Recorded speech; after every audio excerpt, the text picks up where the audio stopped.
Mystery Theater presents... Come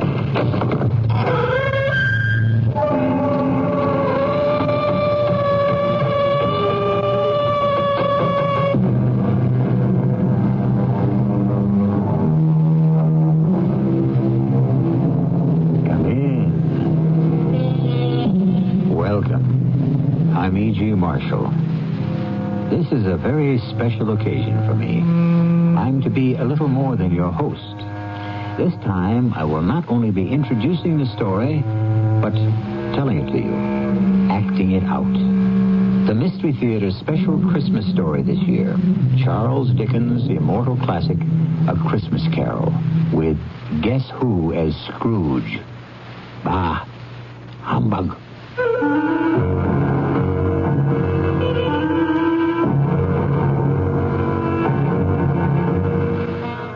Our mystery drama, A Christmas Carol, was adapted from the Charles Dickens classic especially for the Mystery Theater by Ian Martin.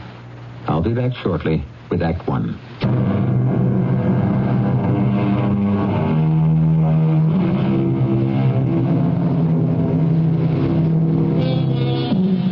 Charles Dickens' A Christmas Carol begins like this. Marley was dead to begin with. There is no doubt about that whatever. The register of his burial was signed by the clergyman, the clerk, the undertaker, and the chief mourner, Scrooge, signed it. Old Marley was dead as a doornail. Ebenezer Scrooge? Oh, he was a tight-fisted hand at the grindstone, hard and sharp as flint, from which no steel had ever struck out generous fire. Solitary as an oyster. He iced his office in the dog days and didn't thaw it out 1 degree, even at Christmas. A Merry Christmas, Uncle. God save you. What? Oh, it's you, nephew. What brings you here on a miserable, cold, windy night like tonight?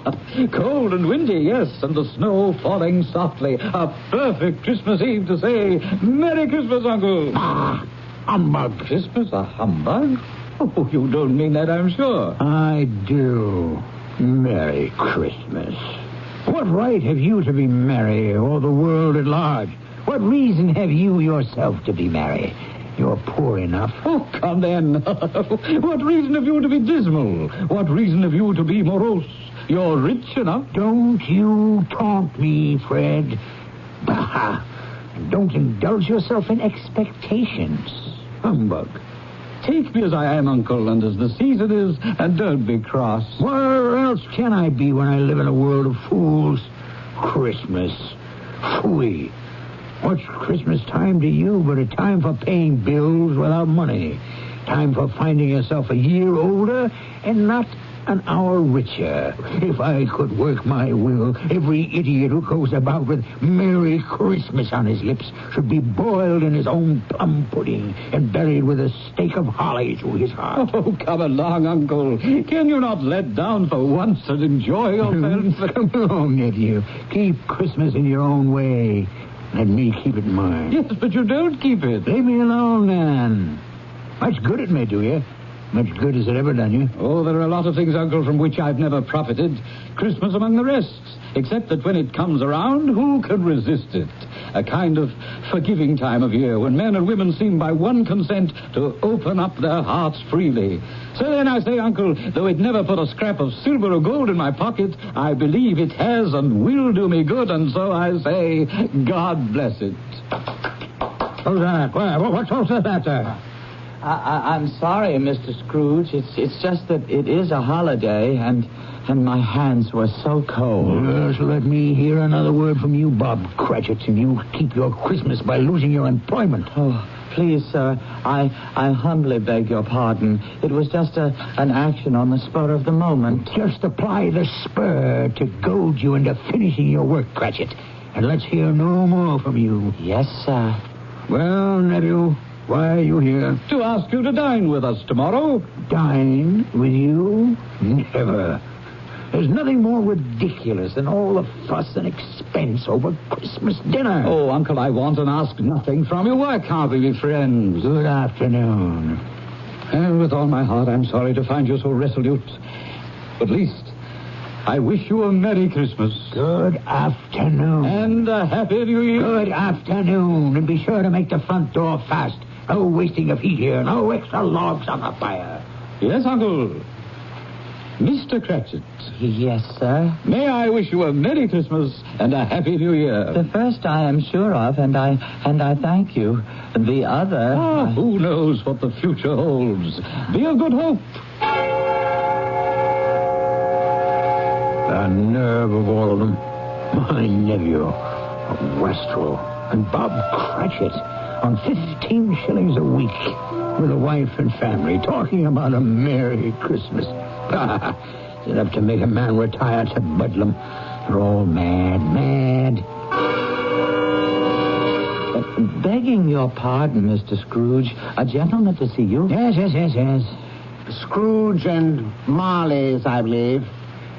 Have I the honor of addressing Mr. Scrooge or Mr. Marley? Mr. Marley's been dead for 7 years. He died 7 years ago this very night. Ah, sad. Sad indeed. Still, I have no doubt his liberality is well represented by his surviving partner. Liberality? At this festive season, it is more than usually desirable that we all make some slight provision for the poor and destitute. You may make your pledge here. Are there no prisons? We speak of the needy. The union workhouses are not still in operation. They are. I wish I could say they were not. A few of us private citizens are endeavoring to raise a fund to buy the poor some meat and drink and means of warmth. What shall I put you down for, Mr. Scrooge? Nothing. Of course, you wish to be anonymous? I wish to be left alone. By tax, I help to support the establishments we have mentioned. They cost enough and more. Let those who are badly off go there. Many can't go there. And many would rather die. They would rather die than let them do so and decrease the surplus population. Good afternoon, sir, whatever your name is. I find you hard to believe, Mr. Scrooge. Cratchit, let him out. Close the door, Cratchit, to extinguish what coals remain. Yes, sir.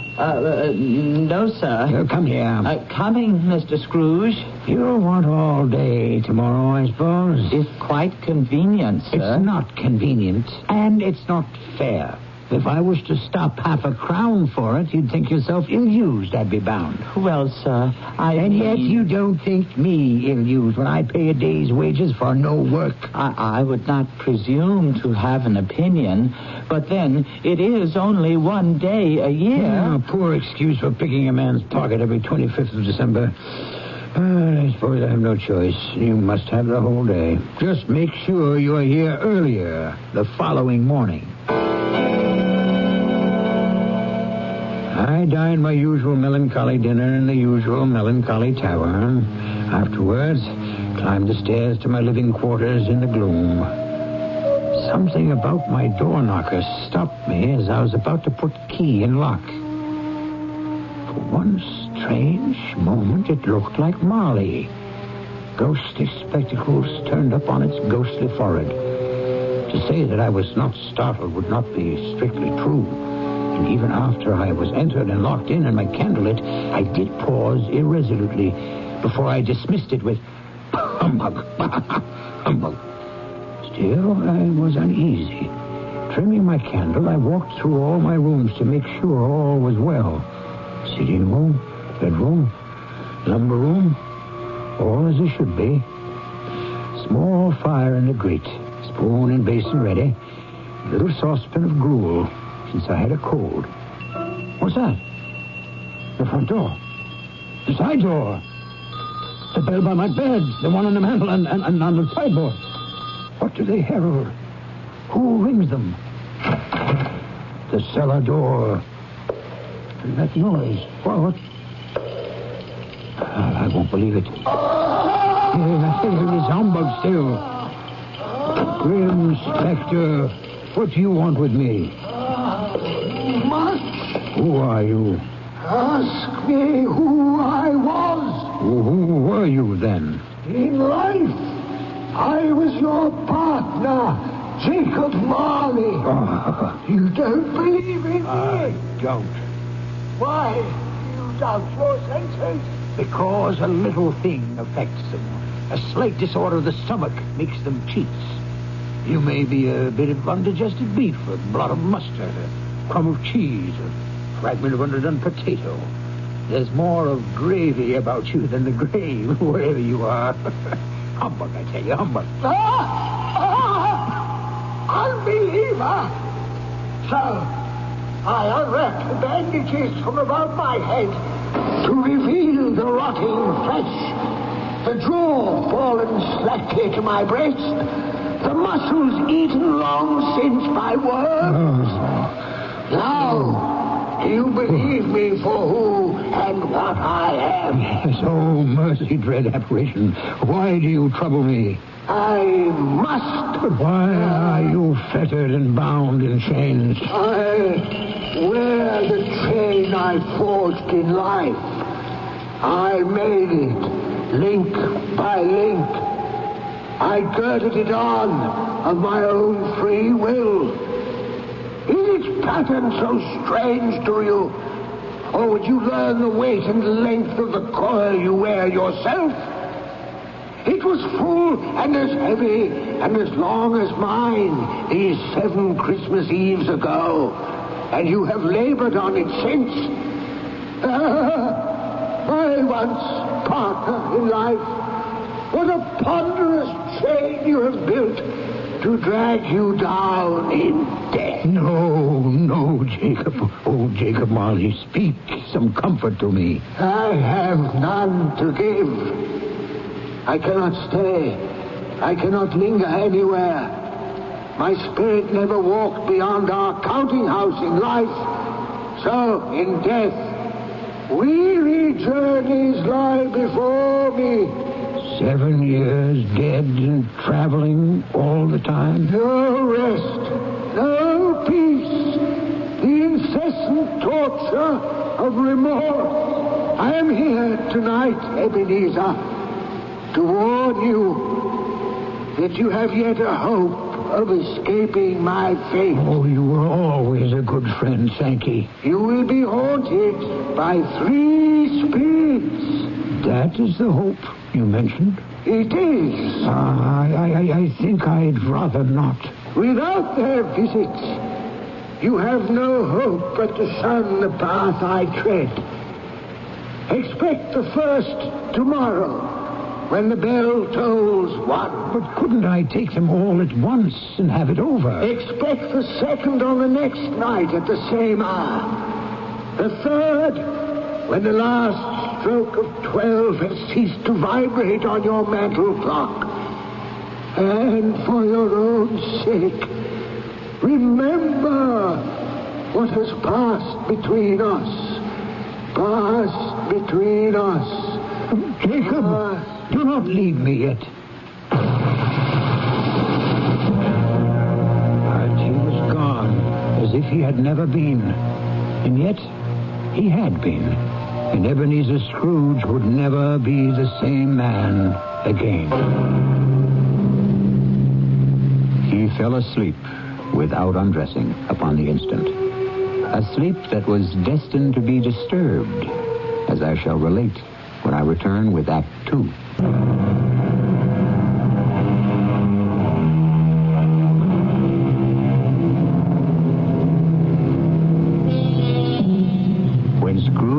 It was dark, and the chimes of a neighborhood church were striking the 4 quarters. To his amazement, they were followed by 12 strokes of the bell. 12? Impossible. It was 2 when he went to bed.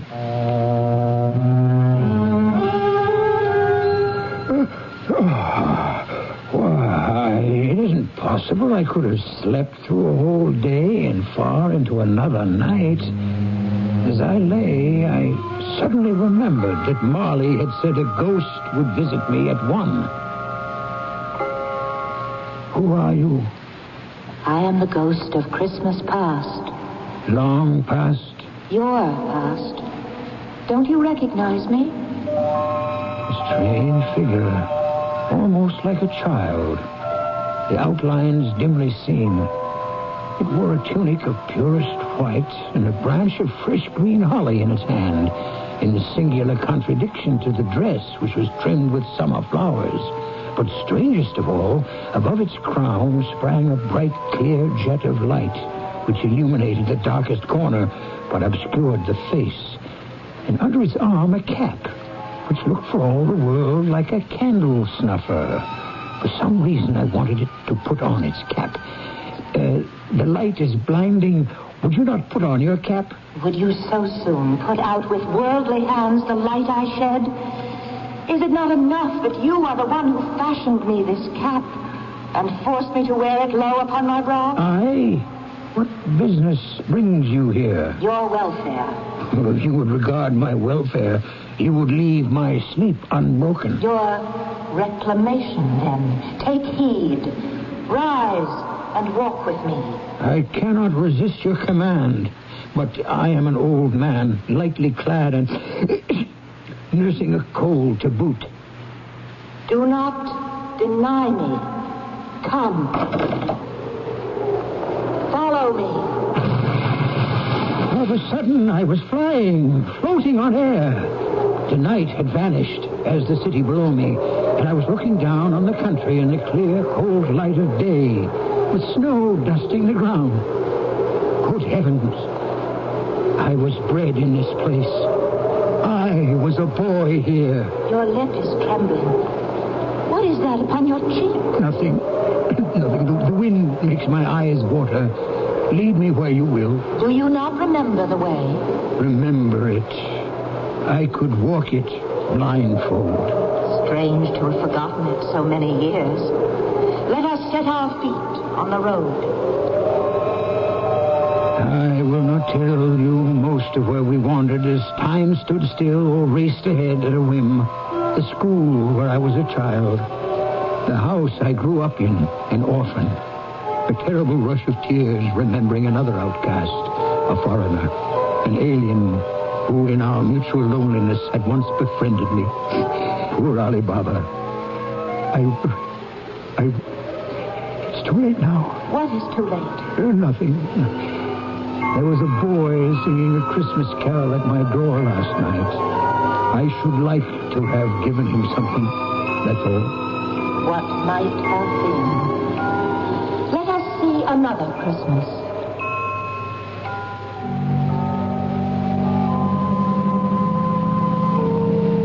What's that? Your aunt, who brought you up, passed away. Oh, no. A delicate creature whom a breath might have withered. But she had a large heart. Amen to that. I will not gainsay it, Spirit. When she died, she had, I think, children. One child. True. Your nephew. Yes. We traveled further, scenes flashing by like slides in a magic lantern. Old Fezziwig in his Welsh wig, my first employer. His Christmas parties with a groaning table and everyone dancing with a light foot and heart to the festive music. His kind wife and the joy of working at a desk one wasn't nailed to. And then someone I had shut away so long ago. What is it, Scrooge? That girl. Whom you shall sit beside. No. Oh, yes. This shadow most of all. Don't you remember me? I told you the light blinds me. Then remember me as I was, before you put my light out. No tears, I beg you. None. If the idol who has replaced me can cheer and comfort you, I must not grieve. What idol? A golden one. Nothing but gain engrosses you. So, if I have grown wiser, I am not changed toward you. Our marriage contract was made when we were both poor. You are changed. When it was made, you were another man. I was a boy. Whatever you were, I freely offer you your release. Have I ever sought it? In words? Never. How then? In a changed nature. In everything that made my love of any worth or value in your sight. And so I release you. with a full heart for the love of what once you were. May you be happy in the life you've chosen. Now I recognize you, spirits, and why you've come back to haunt me. Torture me no more. Some shadows still to see. No, I can bear it no longer. Haunt me no longer. The light you shine is too bright for my eyes to bear. Give me your cap so I may extinguish it, and you. In a puff of smoke, the figure was gone, and I had barely time to reel to my bed, exhausted from the long night's travels, where I fell into a heavy sleep.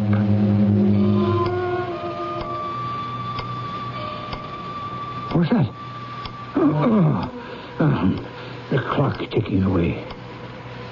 Awake in the night of time. Almost one.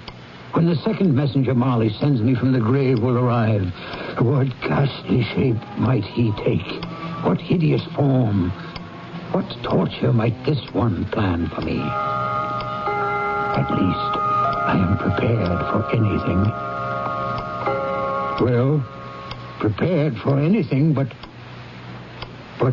nothing. Hello there, spirit. Are you invisible to me? What's that? That great light from beneath my sitting room door. Here's a fearful waste of light, a shocking extravagance. I must go in and douse these candles. Yet I'm afraid to enter. Scrooge. Ebenezer Scrooge. Stop skulking there behind your bedroom door. Enter, man.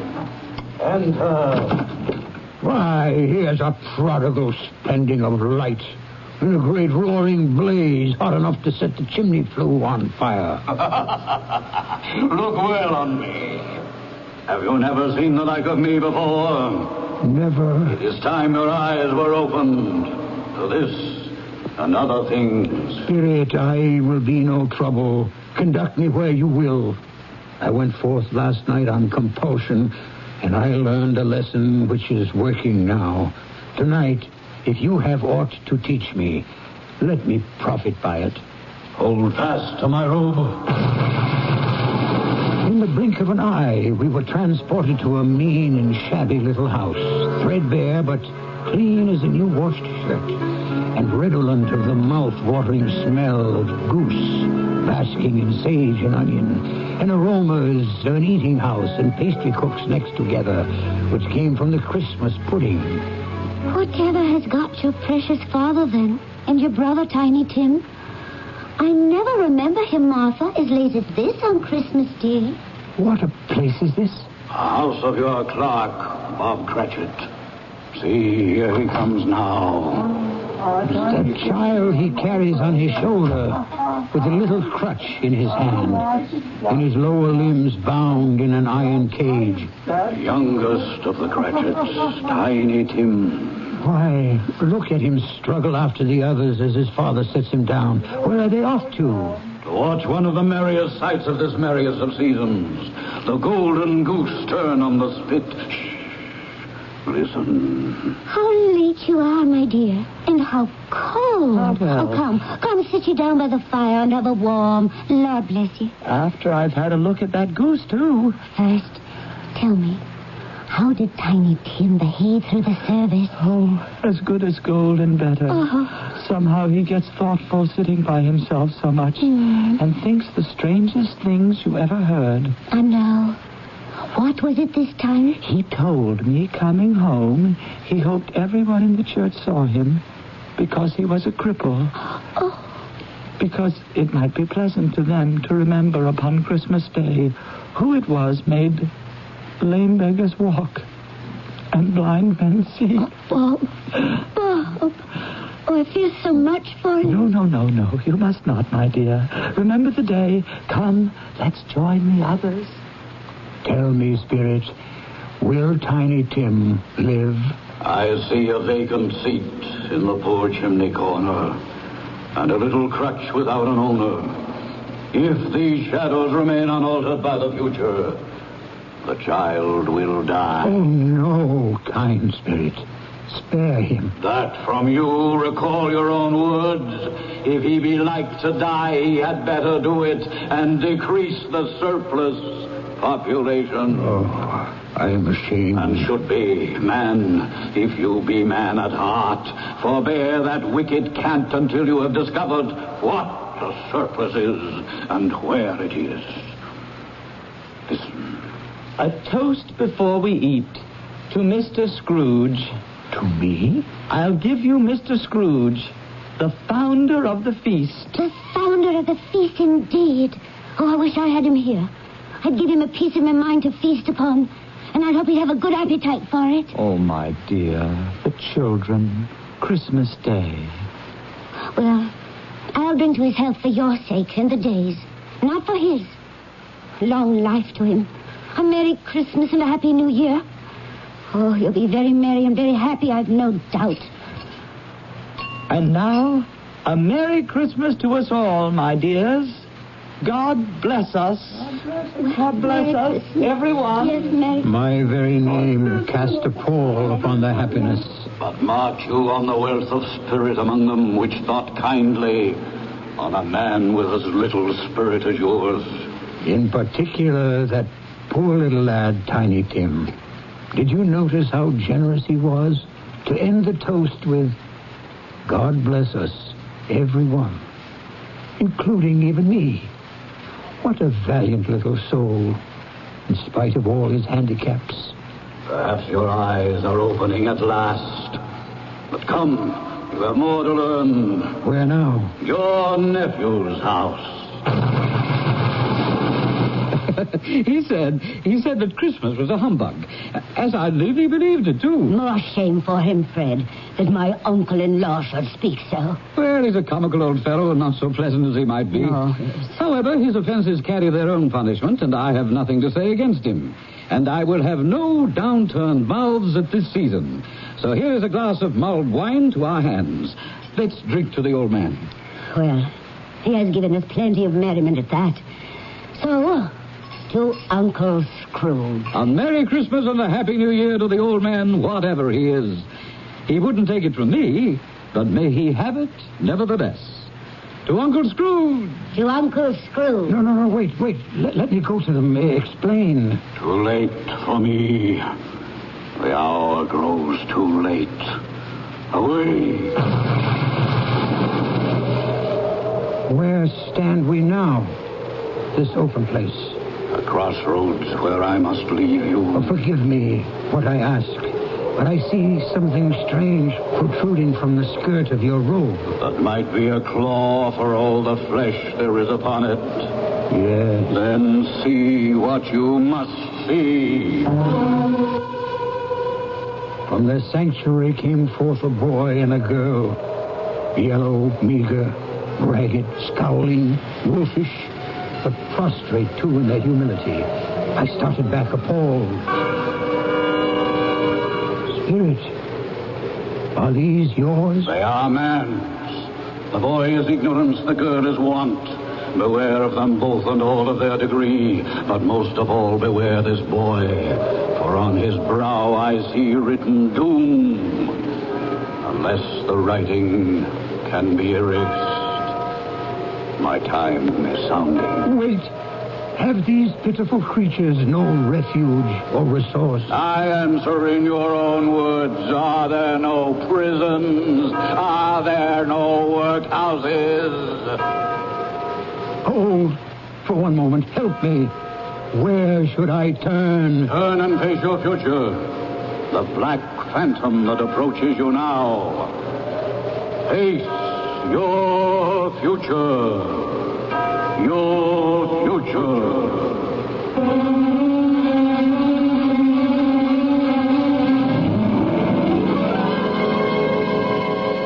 As the last stroke of the bell struck 12, Scrooge turned to face a dread figure, a solemn phantom, draped and hooded in blacks and deep grays, coming, creeping like the mist about it towards him.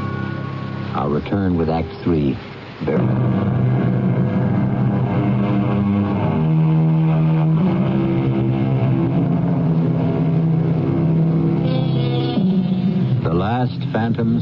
quietly, slowly, gravely approached. It was shrouded in a deep black garment, which concealed its head, its face, its form, and left nothing of it visible save one outstretched hand, which served as its only voice, for the spirit neither spoke nor moved.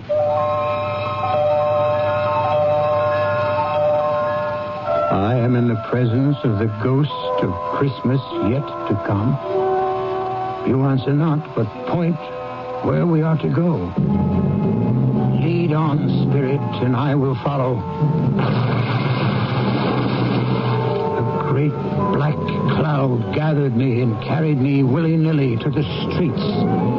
Its shroud, like the figure that stood by me, hung about me as I listened to two gentlemen talking in the street. So, Mr. Grimes, old Scratch has got his own at last. I have been so informed, Mr. Goodfellow. When did he die? Last night, I believe. What on earth could he have caught? I thought he'd never die. God knows. Why should I care? What has he done with his money? Heaven knows. Not left to charity, and certainly not to me. Left to his company, perhaps. Oh, God knows he appears not to have had any sort of personal tie. By which token, it's like to be a very cheap funeral. For upon my life, I cannot think of anybody to go to it. How dismal and awful to dismiss another human being in such terms. Forgive me, dread ghost. I did not mean to diverge. You wish to reveal something to me? You have my full attention.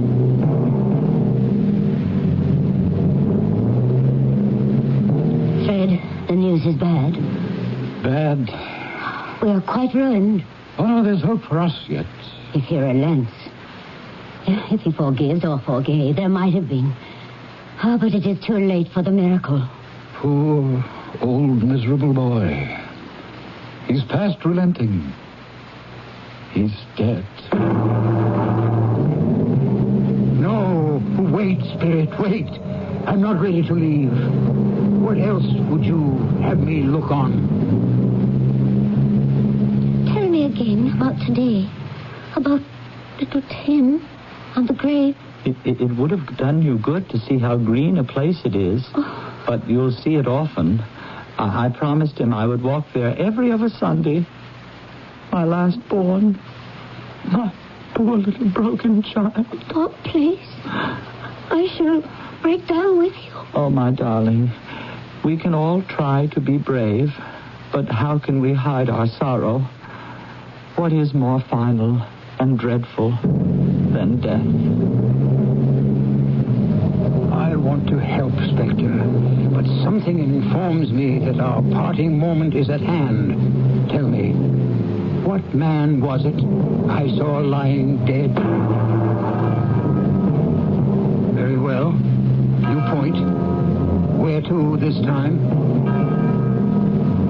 A churchyard. And here we are.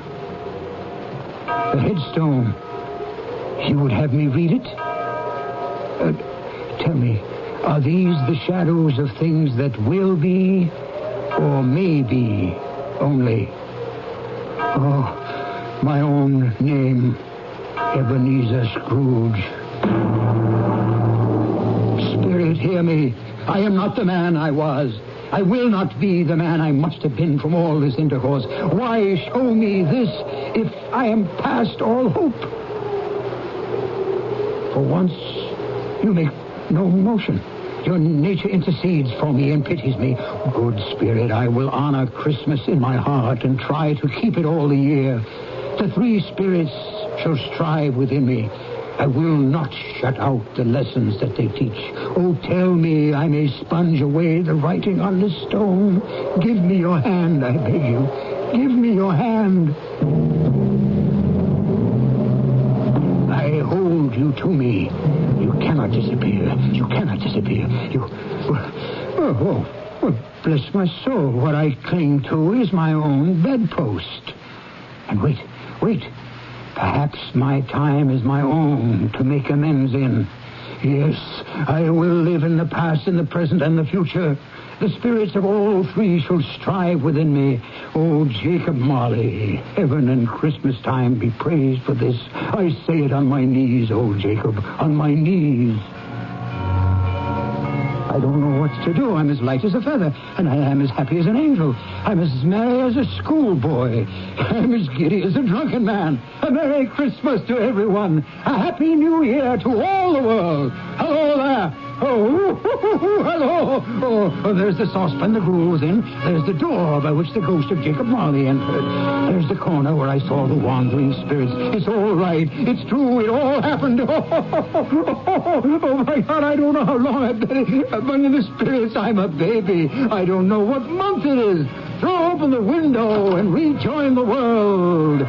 Hey, Mr. Grimes, what's today? Why, Christmas Day. Christmas Day! I haven't missed it. The spirits have done it all in one night. They can do what they like. Of course they can. Hello, my fine fellow. Hello. Merry Christmas. Merry Christmas to you. Do you still run the poulterer's shop in the next street but one, at the corner? I should hope I did, on my way to open up. Oh, pray then, Mr. Grimes, do I dare hope you have not yet sold the prize turkey that was hanging up there? Not the little prize turkey, the big prize turkey. The one as big as an ostrich? Oh, a delightful man, a pleasure to talk to him. Yes, Mr. Grimes. It is hanging there now. Well, what are we waiting for? I want to buy it. Bring it here that I may give directions where to take it. Send back your boy and I'll give him a shilling. Have him bring it back in less than 5 minutes and I'll give him half a crown. Better still, here's a £5 note. Send him to deliver the turkey to Mr. Cratchit by cab at the address I give you. And what's left shall be your Christmas present and his. Shaving was not an easy task, for my hand was shaking, and shaving demands attention. At last it was finished, and I dressed myself in all my best and issued forth to the streets. The first person I met was a portly gentleman who had walked into my counting house the day before, saying, Scrooge and Marley's, I believe. I hastened to intercept him. My dear sir, how do you do? I beg your pardon? I hope you succeeded yesterday. A Merry Christmas to you, sir. Mr. Scrooge? That is my name. I fear not pleasant to you. Allow me to ask your pardon, and will you have the goodness to allow me to contribute? May I have your ear, sir? What? Lord bless me. So much. My dear Mr. Scrooge, are you really serious? If you please. Not a farthing less. Will you do me that favor? Oh, my dear sir, I don't know what to say to such don't say anything. Come and see me. Will you come and see me? I will indeed. Thank you. I thank you 50 times. Bless you.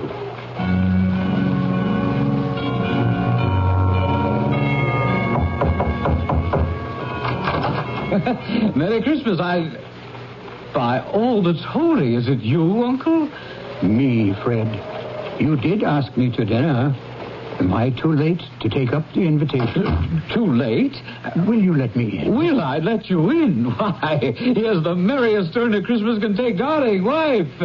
Here's Uncle Scrooge to share our Christmas. Isn't that a present for this day? You couldn't have brought Fred a better one. Welcome to our home, Uncle. For only the first of many times, I hope. It's a whole new year. Yes, and you may spend it all with us if you will. Only today, for I must be in the office as early as can be. No. Don't steal glances at each other. It isn't business on my mind, but recompense. And since at last I have learned to laugh, I want to have my first joke with the man I have perhaps wronged most all of these years, my faithful Bob Cratchit. A wonderful day. An evening with my nephew, a deep sleep, that might have lasted for days, except that I was bound and determined to be earlier than my clerk at the counting house that Monday morning. I was as pleased as a child when I beat him there. Even more pleased to find that for once he was late. When the door opened and he came in, he was a full 18½ minutes behind his time. His hat and scarf were off before he opened the door. In terror of the man I had been, he was on his stool in a jiffy, writing his pen as if he were trying to overtake the lost minutes. Morning, Mr. Scrooge. Morning. A little late for that. What do you mean by coming here this time of day? I am very sorry, sir. I am behind time. You are? Yes, I think you are. Now, step this way, sir, if you please. It's only once a year, sir. It shall not be repeated. I was making rather merry yesterday, sir. Now, I'll tell you what, my friend. I'm not going to stand by this sort of thing any longer. And therefore, I feel myself forced to raise your salary. Huh? Why, Mr. Scrooge, sir, do you feel all right? Merry Christmas, Bob. A merrier Christmas than I have given you for many a year. Not only raise your salary, but discuss your affairs and endeavor to help your struggling family over a Christmas bowl of smoking bishop. So, make up the fires to lay us right out of the counting house before you dot another I, Bob Cratchit. It's not only a new year, but a whole new world for both of us.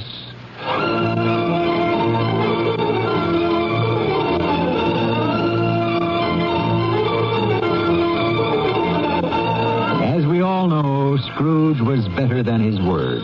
He did it all. And to Tiny Tim, who did not die, he was a second father. And he made a good new will for his nephew and his future partner, Bob Cratchit. One thing after a long life he took to his grave, that he knew how to keep Christmas well. May it be truly said of all of us, and as Tiny Tim observed, God bless us, everyone.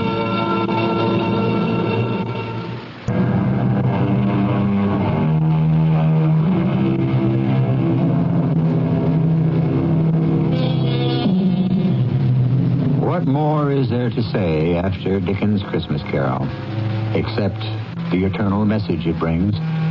A Merry Christmas and a Happy New Year. Our cast included Marion Seldes, Ian Martin, Evie Juster, Robert Dryden, and William Redfield. The entire production was under the direction of Hyman Brown. And now, a preview of our next tale. Hey, listen. Hear that? Singing. Of course, it's a carol concert. That's where everyone must be. Oh, come on, let's see if we can find them.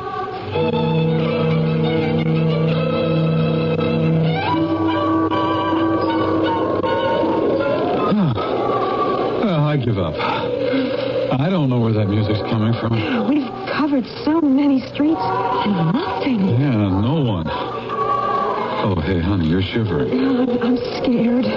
Well, there's a hotel across the street. Let's go there and use the phone. There's got to be one there. This is a ghost town. Well, there's no use wandering about anymore. It's a ghost town in the middle of Ohio. This is E.G. Marshall inviting you to return to our Mystery Theater for another adventure in the macabre. Until next time, pleasant...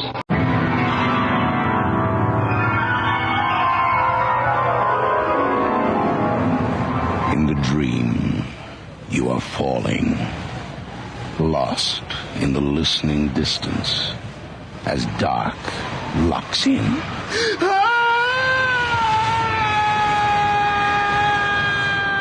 Nightfall.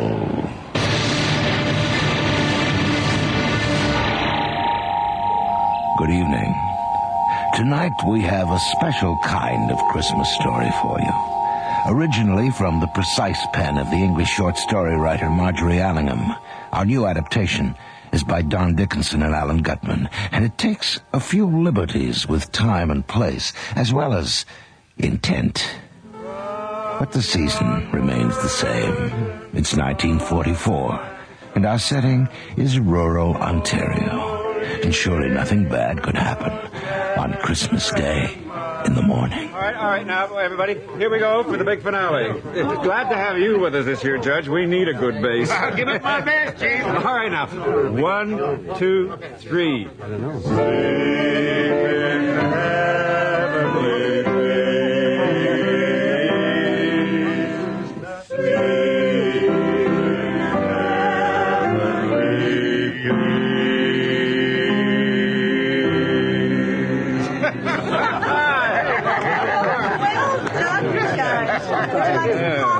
Coffee would be lovely, Mrs. Jacobs. And that was a superb lunch. Oh, I thank you, Judge. Coffee, Bob? Yeah, I'm sure we could all use some. And how about some liqueurs? Could you get them out of the buffet, darling? Yeah, I think that's your department, love. Yeah, we'll be in the study. Yes, of course, dear. We got to go. So, how's retirement treating you, Judge? Oh, it's a little early to tell, but if today's any indication, I'm going to settle into Port Pike just fine. Good. I hope you don't find things too tame here after the big city. Cigar, Judge? Oh, Cuban? Yeah, I love a good cigar. Weren't for this damn war, they'd be a lot easier to get. Oh, thank you. Well, here in Canada, thank God, we're removed from the worst of it. Yeah, true, but they can't put Hitler in his place soon enough for me. Oh, you're not alone there, Chief. My, this is a most enjoyable cigar. Thank you. Yeah, my pleasure. Oh, yeah, and please, call me Bob. Well, all right, Bob. The way things are going, they'll have put Hitler in his place before next Christmas. Yeah, I'll drink to that. If Marie ever shows up with the coffee and liqueurs. Well, the notion of war seems so inappropriate at this time of year. Quite right. Well, we shouldn't let it dampen our spirits. In fact, I've got good reason to celebrate this Christmas. Oh? Yeah. It looks like the province is going to buy a big parcel of land I own just south of town. Good price, too. Well? Well, nobody gets rich being chief of police. Not in a small town, anyway. The province, what's their interest in that land? Well, there's a new highway coming through. Really? Yeah, but not many did. They kept it pretty quiet. Well, how did you find out? You mean? Well, you hear things. Mayor's office. But I had my eye on it for years, mind you. Be great for the town, new jobs, business, and tourists. Yeah, it's going to put a lot of money in a lot of pockets. I dare say. Yeah, it's the small businessmen who'll reap the benefits, and the farmers, faster transportation. Yeah, this town has to move with the times. Yes, although I feel that growth always has its price. Here they are, Mr. Mayor. Oh, sorry. Bob, look, I got to talk to you. I've got trouble. Marie, will you leave our coffee on the table? Yeah, thanks. And, dear, would you close the door? Oh, of course, dear. We won't bother you a bit. Bob, I don't know what to do. Looks like he's really done it this Royce, where are your manners? What? Aren't you going to wish Judge Lewis a Merry Christmas? Oh, sure. Merry Christmas, Judge. Judge, you remember our somewhat excitable mayor, Royce Andrews? Of course. Happy Christmas, Mr. Mayor. Now, settle down, Royce. It's a holiday, for God's sake. Can't this wait till next week? Not this time. It's murder. It's murder? Now, Royce, you better sit down. You want a coffee? Yeah, please.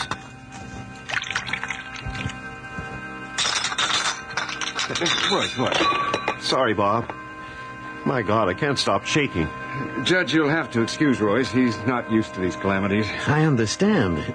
But it would appear that Port Pike is apparently not so different from the big city after all. Yeah, what happened, Royce? It's old man Noakes. The mailman? Yeah. He's dead. Killed out on Ashby Road. Looks like a hit and run. Any suspects? I'm afraid so. My son and that girl he's been seeing. Oh, that damn kid again. Well, this had to happen sooner or later. But it's not his fault. Yeah, it never is. It's different this time. There's something strange going on. Yeah, what do you mean? They found Noakes dead on Ashby Road, 200 yards from the crossroads, where they figure he was hit.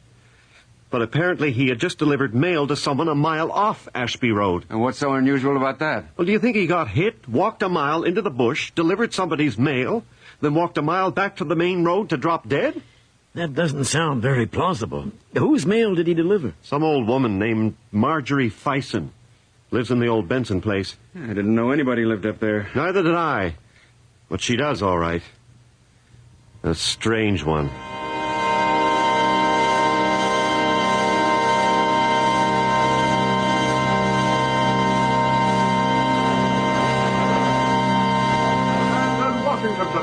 President Roosevelt stated that the Allied forces were braced for an all-out effort. Not the war news, Hicks. Try something else. Elsewhere.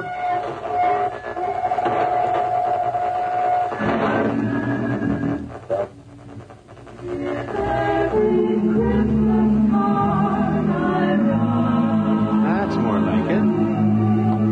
May your days be merry and bright,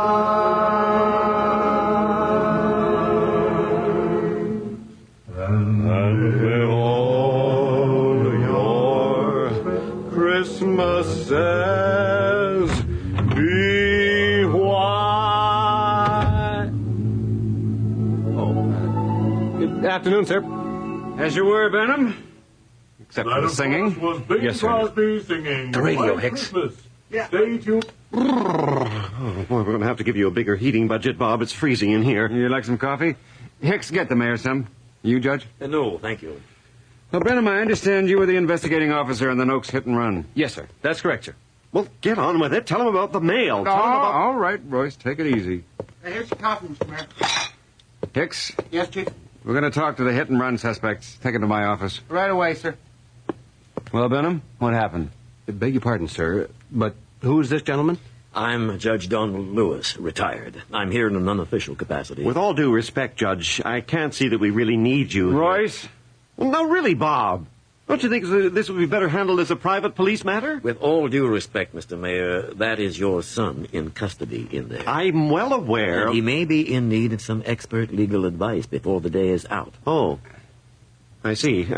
Now, Royce, we have nothing to hide from an ex-judge. Besides, you were the one who told him the story. Yes, of course. I guess I'm just a little rattled. My son in jail. For the press. Yeah, we all understand, Royce. Now, Benham, fill us in on the details. Yes, sir. The deceased was proceeding in a northerly direction on a two-wheel vehicle at approximately 9:28 a.m. His visibility impaired by a moderate snowstorm. The alleged impact vehicle... What the hell are you talking about? Yeah, Benham, you've been listening to too much Boston Blackie. Now, start again and make it simple so the mayor can understand. Yes, sir. Sorry, sir. It's kind of hard to explain. Let me draw it for you. Go ahead. Okay, now here's Ashby Road, running north and south. Yeah. And here's Simcoe Road, running across it east and west. Right. So it's at the crossroads, as far as we can tell, that Noakes was hit. He'd been heading north along Ashby Road. Anybody see him? Yes, sir. Checked that out myself. Charlie Decker put the lift bridge down for him a little before 9. Where is the lift bridge, Constable? Down here, Judge, about a mile south of the crossroads. Ah. Where did they find him? Up here, about 200 yards north of the crossroads. What about the car, Benham? I was patrolling eastbound on Simcoe, heading towards the crossroads, when I found a suspect vehicle in the ditch at the side of the road. Apparently, it had been heading westbound. Did another car force it off the road? I don't think so, Mr. Mayor. See, I didn't see any other cars west of the crossroads. And Charlie said nobody else had gone over the bridge that morning from the south, and we had to close the road a few miles north of the crossroads late last night because of the snow. Well, someone could have come along, Simcoe from the east, hit Noakes, turned around and gone back the way he came. Yeah, what about that, Benham? The real culprit could be miles from here by now. Good point, sir. Aha. But I thought of that myself. There was a telephone repair crew working about 2 miles east of the crossroads on Simcoe, about here. The suspect vehicle was the only one they saw on the road that morning. Yeah, very efficient, Benham. Thank you, sir. Yeah, well, it does sound open and shut, Royce. But the mail. Tell him about the mail, for God's sake. That's the strange part of it, sir. On questioning the local residents, I found that a Mrs. Fison had her mail delivered this morning. Yeah, go on. Well, we found Noakes' bicycle here at the crossroads, and his body about 200 yards north. Mrs. Fison's place is between those two spots, but a mile into the bush. Dr. Jenkins said Noakes couldn't have lived more than 5 minutes after he was hit. Which begs the question, how did a mortally injured man drag himself 2 miles in a snowstorm, there and back, to deliver some letters? Well, Benham, what do you make of it? I don't know, sir. It's a strange one. I'll tell you what I make of it. Noakes wasn't hit by a car at all. Any hard evidence? Well, not exactly. Doc Jenkins said any blunt object could have caused the injury. Well, there you are. Noakes probably left the bike at the crossroads because of the snow. While he was tramping around in the bush, he probably came across somebody's still. You know what goes on up there, Bob. Yeah, that's true. The guy clubbed Noakes, panicked, dragged him back out into the road to make it look like a hit and run. Who found him out there, anyway? Father Meehan found him on his way to Mass. Did Father Meehan see anybody else? He didn't see anything. You should be out in the bush breaking up those whiskey stills instead of putting innocent boys in jail. Right, Royce, calm down. What about the boy, Constable? What was he doing at the side of the road? He was being ill, sir. What? Well, he and his companion had consumed... That is, they were under the influence... They've been drinking, sir. Heavily. I see. What condition are they in now? Much better. More scared than anything. Fine. Maybe we can scare some facts out of them.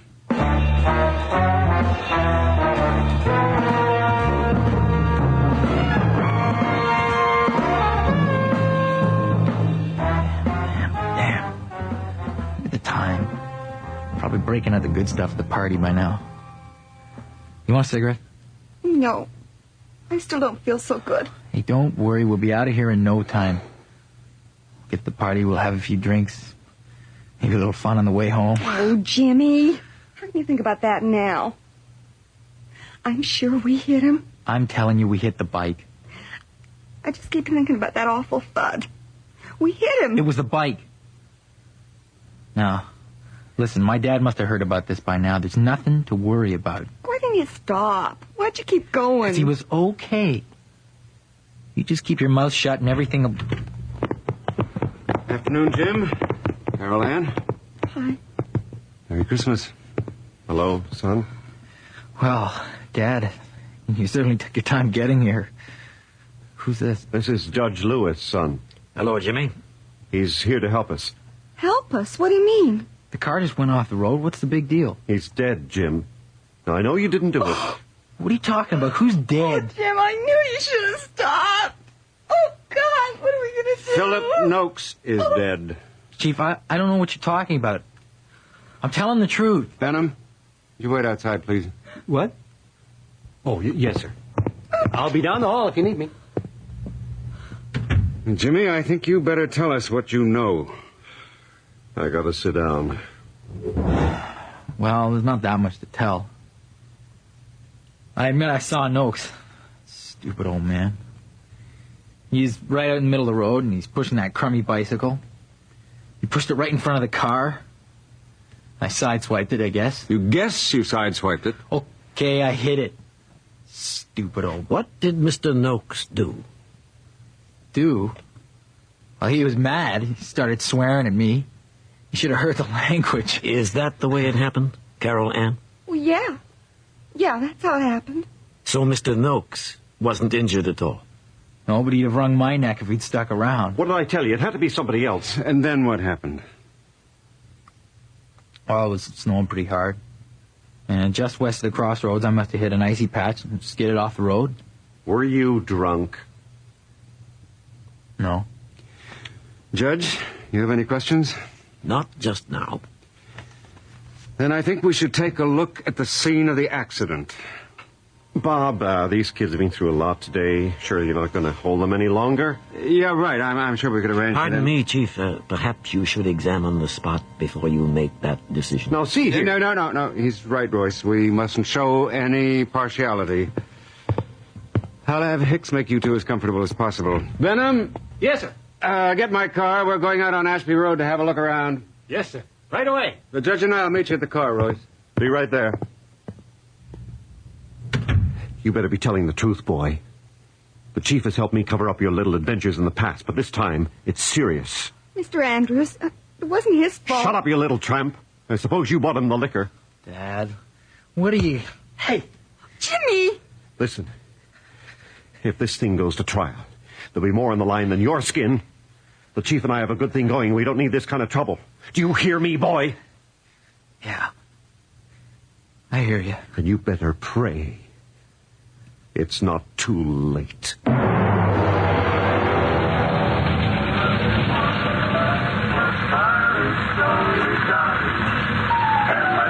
turn that thing down? Sorry, sir. And, Judge, will you roll your window up? It's freezing in here. Sorry, Mr. Mayor. It was getting a little smoky. Okay, I'll put it out. Hey, there's the car up ahead. Yeah, it doesn't look too bad, Royce. Fender's a bit shot, though. That's an old dent. Yeah, pull over, Benham. Let's have a look. Not much to see here, sir. Snow's covered up the tracks. Yeah, too bad. Well, maybe we'll just go on to the crossroads. I'd like to take a quick look, if you don't mind, Chief. Waste of time, if you ask me. Go right ahead, Judge. Benham, you go along with it. Yes, sir.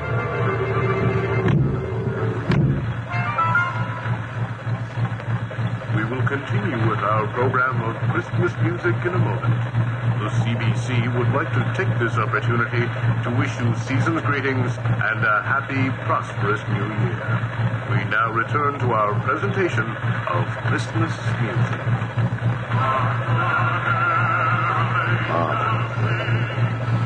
We've got to put a lid on this fast. Calm down, Royce. If this goes to court, there's no telling what else will come out.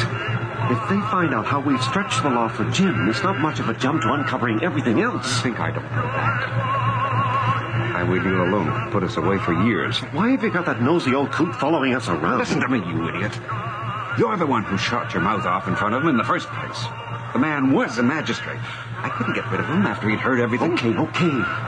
So what are we going to do? All right, first of all, you got to stop behaving like you've been caught with your hand in the till. But I just keep your head and let me handle it. Look, I managed to get you elected 3 times running. I can handle anything. What are you going to do with... Shut up. That's very interesting, Constable. I wonder what counts for that. Yeah, that accounts for what, Judge? The unseasonable amount of snow you've had this year. Fascinating. Yeah, I have a theory about that, Did you sir. find anything, Judge? I'm afraid the constable's right. The snow has covered everything. We did find some stains on the front fender. You may want to have them analyzed. Mm-hmm. But the key to this whole thing seems to be that old woman. What was her name, Benham? Fison, sir. Mrs. Marjorie Fison. Right. If Noakes did deliver mail to her, I think you'd better start looking for another suspect. Well, let's get over there. All right, Constable. Fison. Marjorie Fison. Didn't know anyone by that name lived around here. Maybe she's not on the voters list. You talked to this woman, Benham? Well, sort of, sir. Sort of? Well, don't get me wrong, sir. She seems like a nice old lady. But there's something... I don't know. What? There's just something odd about her. Very odd.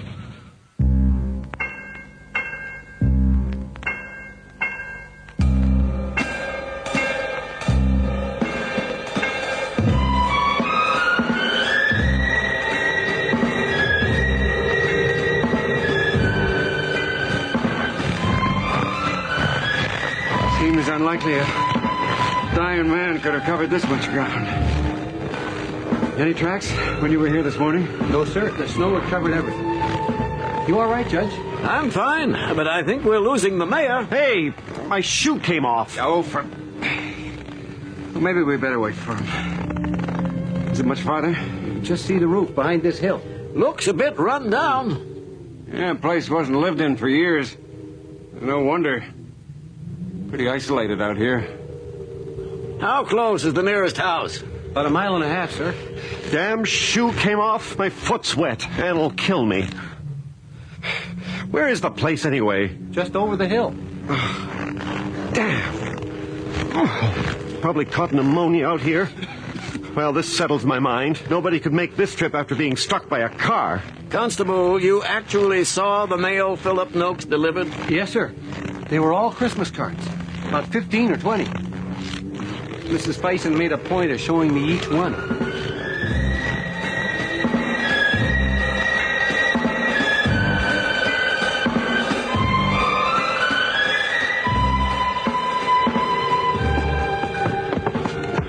Well, here we are. Anybody home? Just a moment. I'll be right with you. Hope it's warm in there. 4 of you. Well, isn't that nice? Come in. Mind your poor head. Ouch! Oh, my, that must have hurt. You'll have to sit down at once. Most people have to stoop. I'm all right, you see, because I'm not tall. This is my chair here. Do sit down. Oh, my. Your shoes. It's nothing, really. Now, you must put your feet by the heater or you'll catch your death when you go out. So very chilly, isn't it? But seasonable. And that's always nice. Don't I know you? Yes, ma'am. Constable Benham? I was here this morning. Oh, yes, of course.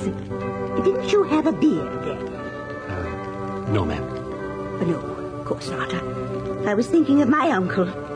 He was a policeman, too. Yeah, now, Mrs. Fison, we understand... I hope I didn't keep you waiting outside too long. I was on the phone with dear Marion. My sister, you know. Don't see her so much since the children came along. Really has her hands full. But I do look forward to a call at Christmas. Mrs. Fison, could you tell us... I quite forgot to say it before. A Merry Christmas to you all. Isn't it wonderful how it keeps coming around? It's such a happy time, isn't it? Oh, would you like to hear something else? Thank you, Mrs. Bison. Perhaps a little later. Let me shut it off for you. Oh, I thank you. Do I know you? No, I don't think so. I'm Judge Donald Lewis. Oh, how do you do? A judge in my home. Marion would be so impressed. Mrs. Bison, we do apologize for imposing on you. Not at all. Visitors are a great treat. Not everybody braves my footpath in the winter. But someone was here today. Oh, why, yes. Only this morning there was a young man, a policeman to be exact. You know, you look a lot like him. Yes, ma'am. He had a beard, though. Anyhow, he came all the way over to wish me compliments of the season and to see if I'd got my mail. And you did. Those cards on the mantel? Oh, it's lovely to see them all up there again. One of the real joys of Christmas, isn't it? Messages from people you love and who love you. And all so pretty. Did you come down to meet the mailman? I wasn't up. Wasn't it dreadful? I was late this morning. In fact, I was only just picking the letters off the mat there when the policeman called. He helped me gather them. Nice boy. There was such a lot. I just lay in bed this morning thinking of them instead of moving. Still, you knew they were there. Oh, yes, I knew they were there. May I offer you a cup of tea? No, thank you. But may I use your phone? My wife will be wondering where I am. Of course. It's just through that door and to your right. Thank you. I won't be long. How are your shoes? Are they dry yet? Just about. Bob, are we nearly through here? Yeah, as soon as the judge gets back.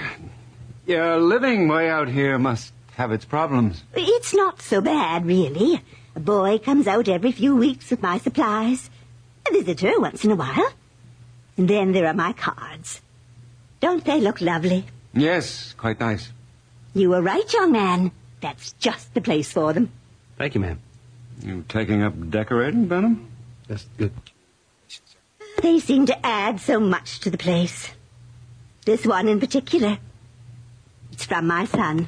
May I see that? Of course. Oh, I do hope your wife wasn't worried. What? Oh, no, everything is just fine. You say this is from your son? His name's Daniel. Such a handsome boy. Strong chin, just like his father. I just can't believe he's old enough to be in the army. Really? Where is he stationed? It's on the envelope. France. What regiment?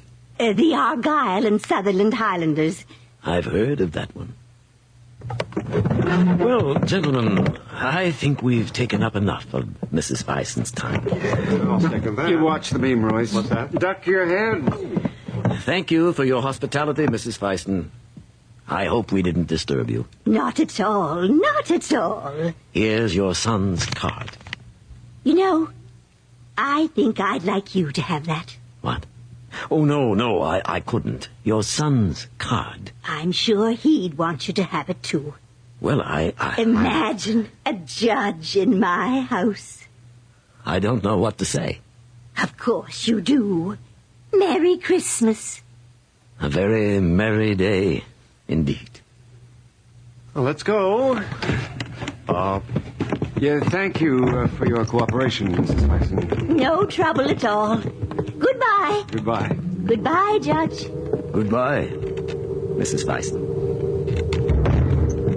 Well, that was a waste of time. It had to be done, Royce.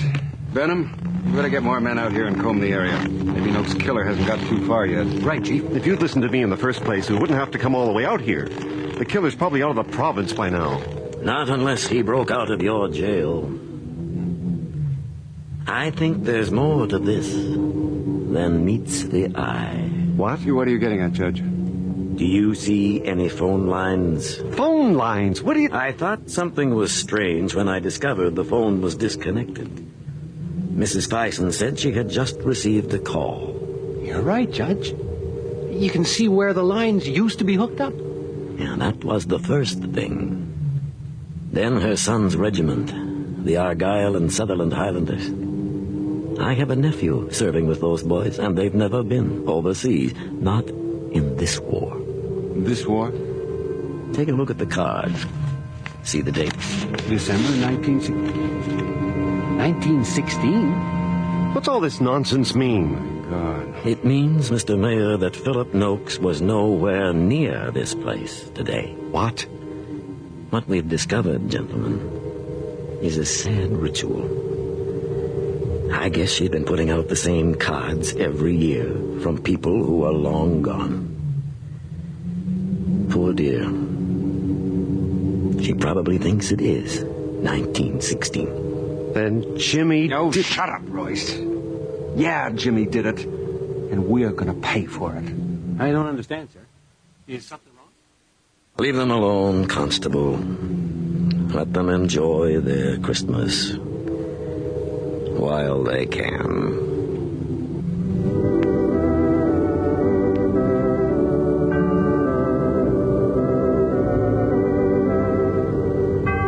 You have just heard On Christmas Day in the Morning, a dramatization of the Marjorie Allingham short story by Don Dickinson and Alan Gutman. Sandy Webster starred as Judge Donald Lewis, with Colin Fox as Mayor Royce Andrews and Arch McDonnell as Police Chief Bob Jacobs.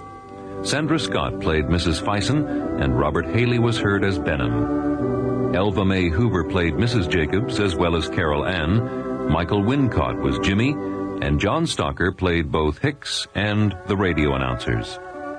Our recording engineer is John Jessup, with sound effects by Bill Robinson and Kathy Perry. Our production assistant is Nina Callahan, and the series story editor is Earl Toppings. Nightfall is produced and directed for CBC Radio by Bill Howell.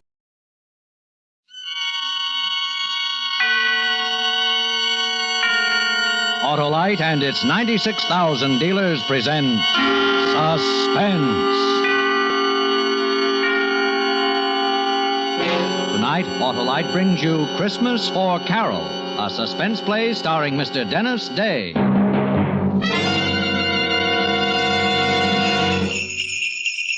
Hey, Hap. Well, hello, Santa. Why, it's Wilcox. Now, what are you doing in that costume, Harlow? Going to a Christmas party, Hap. Oh, what's in the sack? Why, a load of merry motoring. In this box, I've got smoother performance, you see?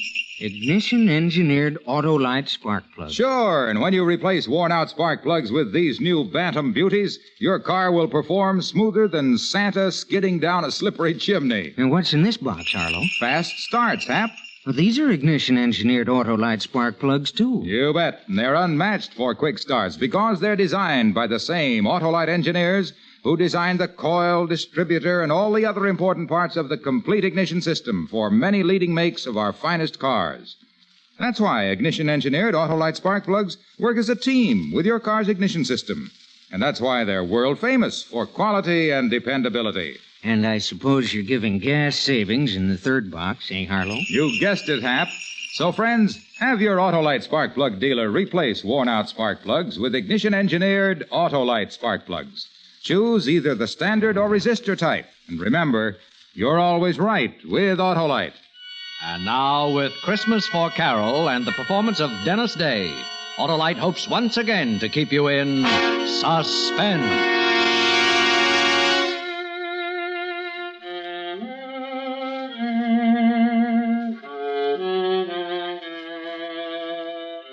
It was dark and silent. The window in the house glinted a little from the Christmas tree lights. Rocky didn't move. He just stood there in the alley, but I wanted to run. Fast, get away and put it behind me. Just a second. We got the money, Rocky. What are we hanging around for? Come on, let's get out of here. I said we wait for the old couple to get back. What for? Why take chances now? We got some money. How do we know it's all of it? Maybe they split it and put it in two places. We'll wait here and watch for them when they come in. They'll tip it. It was $8,000. That's what he withdrew. You asked for this, kid. Now do as you're told. We wait.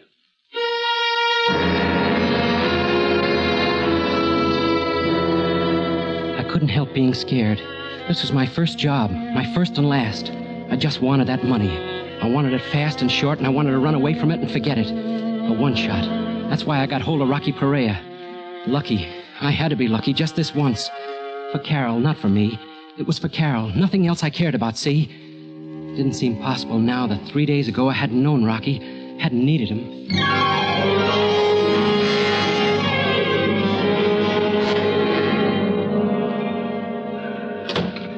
What is it, Doctor? How about the baby?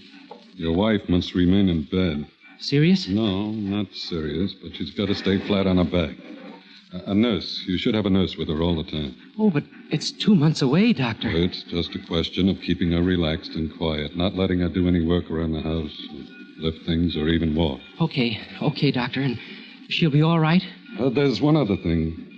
She was quite worried when I told her about the nurse. I got the feeling she's well afraid to have the baby. Afraid? Not for herself. I can't put my finger on it, but it's having a detrimental effect on her condition, and... I know what it is, Doctor. Money. Oh, I see. Well, it might not be easy finding a nurse. Only 4 days till Christmas. I'll get one, Doctor. Thanks. I'll call you this evening. Yeah. Thanks again, Doctor.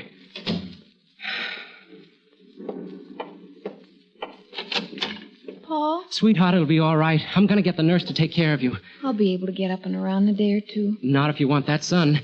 The doc said everything will be all right if you take it easy, and you're going to take it easy. But a nurse... Look, I've got to get back to the bank. I'm only on my lunch hour, sweetheart. I'll make a few calls from there, and tonight we'll pick out the nurse. How much do they charge? What's the difference? How much, Paul? It's a lot of money, I know. 50, 60 a week. We'll make out all right now. There's nothing to worry about. Oh, Paul. This was going to be a happy Christmas. Now... Yeah, a happy Christmas in this dump. It's funny, Paul. $50 a week for a nurse. For another 2 months. It's funny. You make $48.50 at the bank. We'll have to pay the nurse more money than you earn.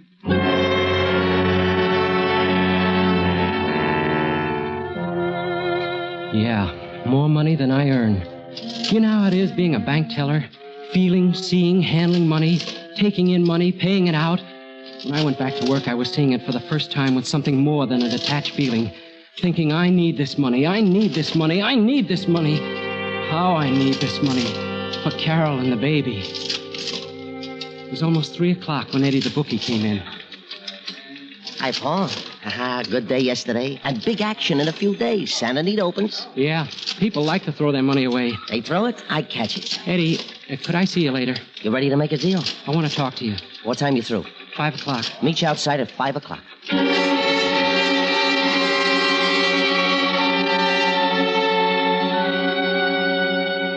Eddie Garth, bookie.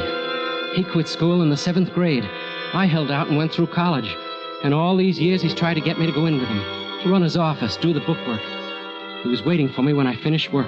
We went to a coffee shop and sat down. And all around us the loudspeakers reminding me what a happy Christmas it was. How's Carole, Paul? Not so good, Eddie. That's what I want to talk to you about. Nah, no more loans, Paul. You need money? Come with me. Don't you ever give up. What's so good at the bank?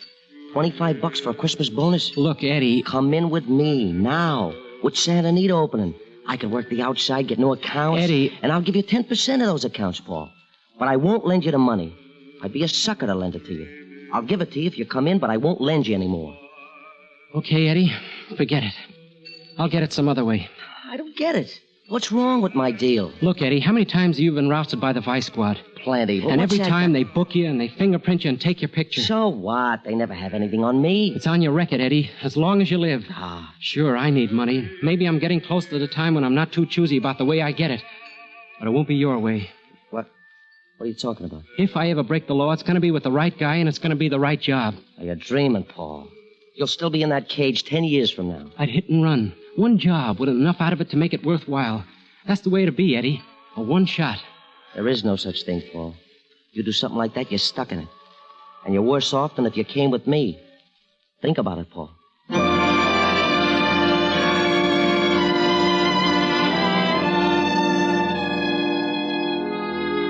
Go home then and fix dinner for Carole, all the time thinking of the money and Carole and the baby and debts. The worry eating at me and thinking about what I'd said to Eddie. Then the next morning, old man Forbes made a withdrawal. The first he'd ever made. Hiya, son. What? Oh, hello, Mr. Forbes. I'm going to miss you, son. Seems like we're good friends after all these years. Miss me? Take a look at the slip. That's a lot of money. 12 years hard work. That's what that money means. But you're taking it all out? Yeah, and I quit my job today. Quit your job? Ada and me, we've been waiting a long time for this Christmas. We're moving out of the city. Oh? We've had our eye on a little farm. Now we can buy it. Even got the papers drawn up. Then you're leaving right away? About a week. But Ada don't know yet. I'm going to surprise her. Kind of a Christmas present. But it's not safe to keep so much cash on you, especially I got a perfect place to hide it, son. No one would think to look there. Besides, I figure I've worked too hard and too long to lose it now. Oh, no, son, it wouldn't happen. Wouldn't seem right somehow.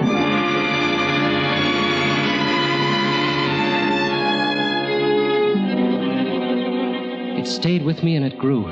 Like a wheel spinning, gaining momentum. This could be the right job. $8,000, enough for that single shot. It stayed with me. All the time growing.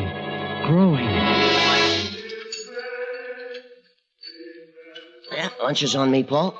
If you change your mind. No, I called you, Eddie, because I need your help. What kind of help? Well, you can arrange for me to talk to someone. Maybe. Who is it? Rocky Perea. Rocky Perea? Are you kidding? You picked yourself the right guy, all right. The cops don't even know what he looks like. They never mugged him or printed him. Yes, Eddie, that's right. You're crazy, I tell you. 1 million people want to talk to Rocky Perea, including the cops. No, Paul, I can't touch it. You can, Eddie, if you wanted to bad enough. Please, Eddie. All right. I'll see what I can do. Maybe I do know someone. And, Eddie, it's got to be soon. You know you'll be taking a chance. It better be good. It is, Eddie. Good enough to take the chance for.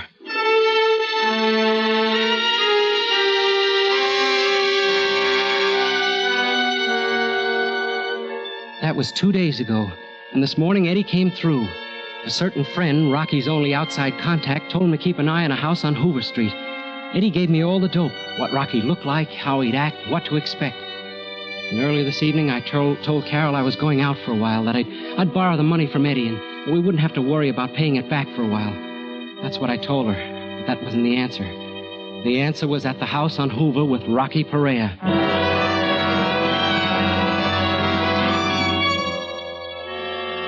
I waited there, hidden in the dark corner behind the incinerator. I kept thinking, making excuses. It wasn't up to me anymore. There wasn't any other choice. I needed money desperately. I needed help to get the money. I waited more than an hour, and then I heard footsteps come up the alley. He stopped before the open patch of light, just like Eddie told me. He was careful, very careful, making sure no one was staking him. I took a deep breath and hitched my weight forward. I was going to cut across the open for the back door. I remember thinking, now, do it for Carole, for the rotten, miserable Christmas. Do it now. Rocky! He froze for a split second, and almost faster than I could see, he ducked into a shadow and spun around. The street light didn't touch him. It glinted on something metallic in his hand, and even from where I was standing, I could see he had a gun pointed at me.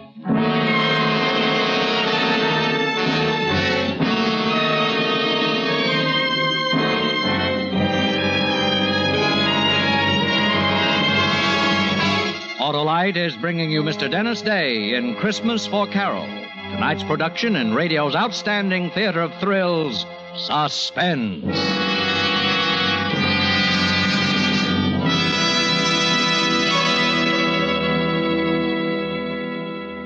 Say, Hap, are you going to the in-laws for Christmas? Yes, Harlow. Oh, it's rough. No, they're okay. Oh, I mean rough trip, unless you've replaced worn-out spark plugs with ignition-engineered Autolite spark plugs. They give your car sensationally smooth performance. I've heard of them, Harlow. Well, then you must know that they're designed by the same Autolite engineers who design complete ignition systems, used as original factory equipment on many leading makes of our finest cars.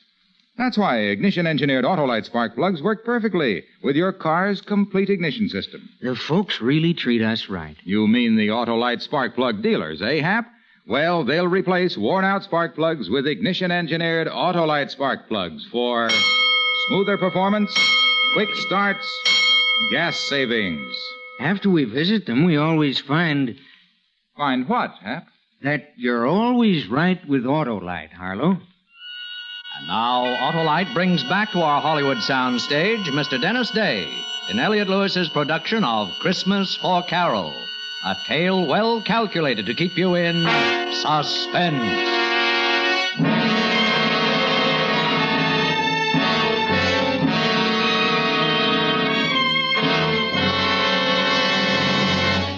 Rocky, don't shoot.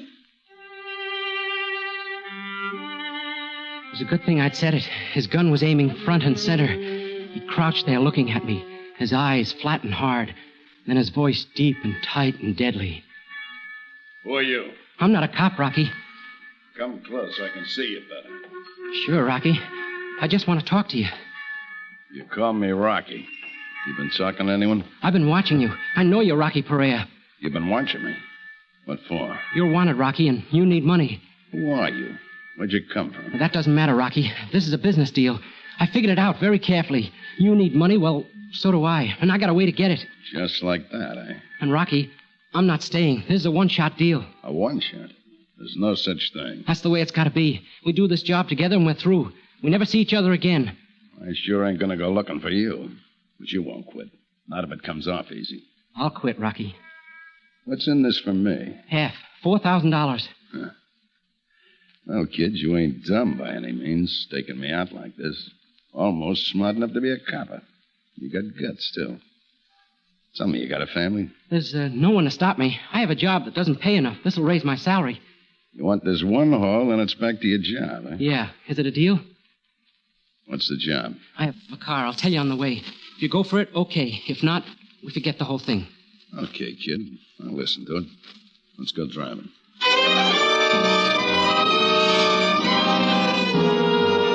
I told him what I'd planned and why I needed him, and he agreed to come with me. We drove to the Forbes' house. It was a small and old house, just big enough for the two of them. I drove down to the corner and parked, and we started back. Lucky there's no one on the street. Let's go up the alley. Yeah, Rocky. There's the back door. Look, no lights. They're not home. That makes it a cinch.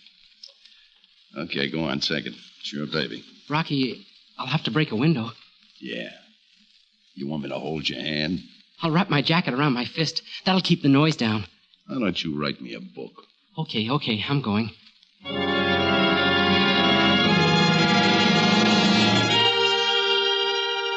I was lucky. The side of the house was hidden from the street by a big tree. And there was light to see with from the Christmas tree in the living room. I wrapped the jacket around my knuckles, and with a short, sharp jab, broke through the window. It sounded like a cannon. The street being so quiet before, I was scared it would rouse the whole neighborhood. But like I said, I was lucky. I scrambled up the sill and dropped into the living room. I was pretty clumsy. I pulled out drawers, looked behind pictures, under cushions. I went in the kitchen and poked around the cabinets. I looked in the cookie jar, and I found a rolled-up wad of bills.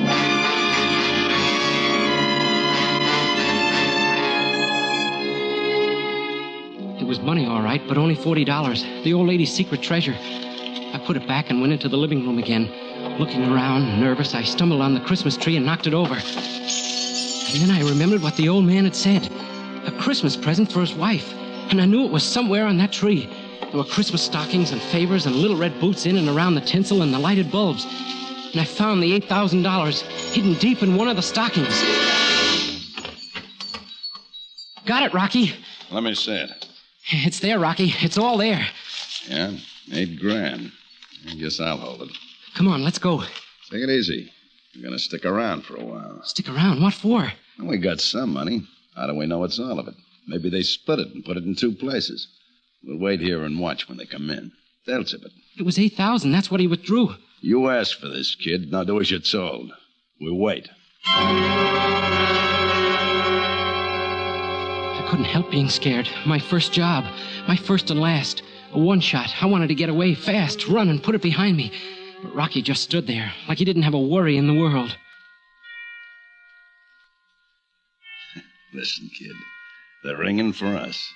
They're wishing us a Merry Christmas. Wait. There they are. They're unlocking the door. You know, Harvey, the Christmas services were so beautiful. Sure were. This year in particular. Harvey, Huh? look, the tree. Someone's been in here. A burglar. Burglar? Oh, my cookie jar. I've got my house money hidden there.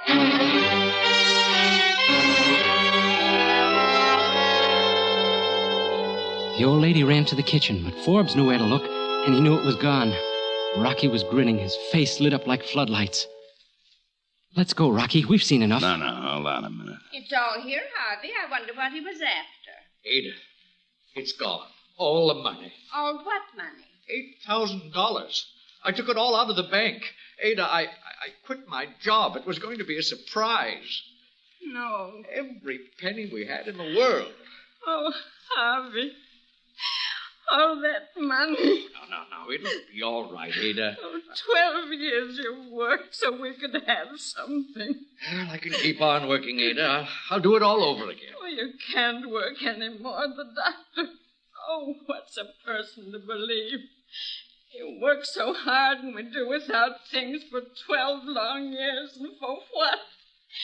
In 1 minute, some good-for-nothing hoodlum takes it all away from us.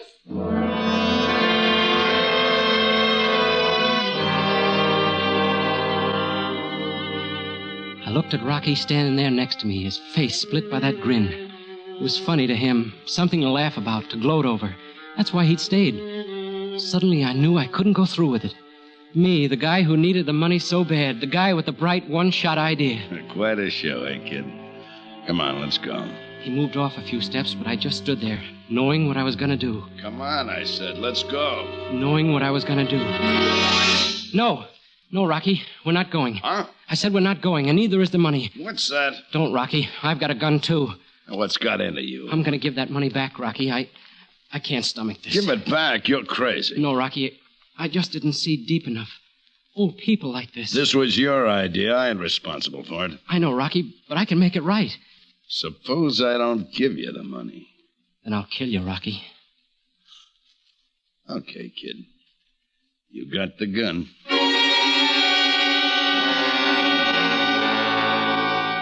He gave me the money, all the hate showing in his eyes. I turned, started for the house. I gave him my back for a target. But he didn't use it. I knocked on the door. Yes, who? Paul, from the bank. I just had a fight with a guy, Mr. Forbes. Saw him jump from your window. I chased after him. Our window? You saw him? Yes, ma'am. I was walking past. I kind of figured he'd just finished robbing you. Well, did you catch him? Well, I couldn't hold on to him. He broke away, but not before I got this. Why, Harvey, the money. Yes. Oh, Paul, bless you. Oh, forget it. I'm only sorry I couldn't hold him. You say you fought with this burglar? Yes, he broke away before... We want to thank you, Paul. Forget it. I'll be going now. Oh, wait, Paul, we want to give you a reward. Oh, no, I don't want a reward. I'll have to be going.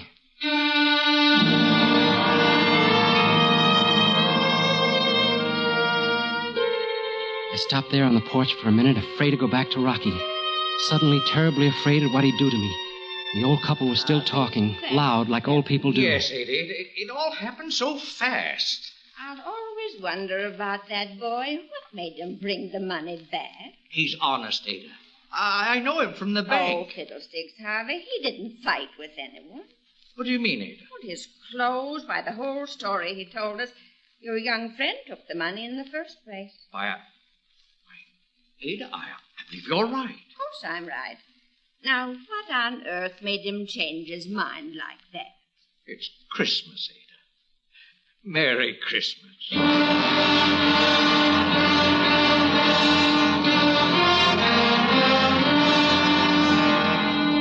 She'd known. The old lady had known all along. And it didn't make any difference. Why, she'd even offered to give me a reward. Suddenly I felt something strange, like being clean inside. Like being able to see something that wasn't there before. And the tightness, the fear eased a little. Now, let's go, kid. The car. Rocky. You did what you wanted. You just forgot that half of that money was mine. Now move.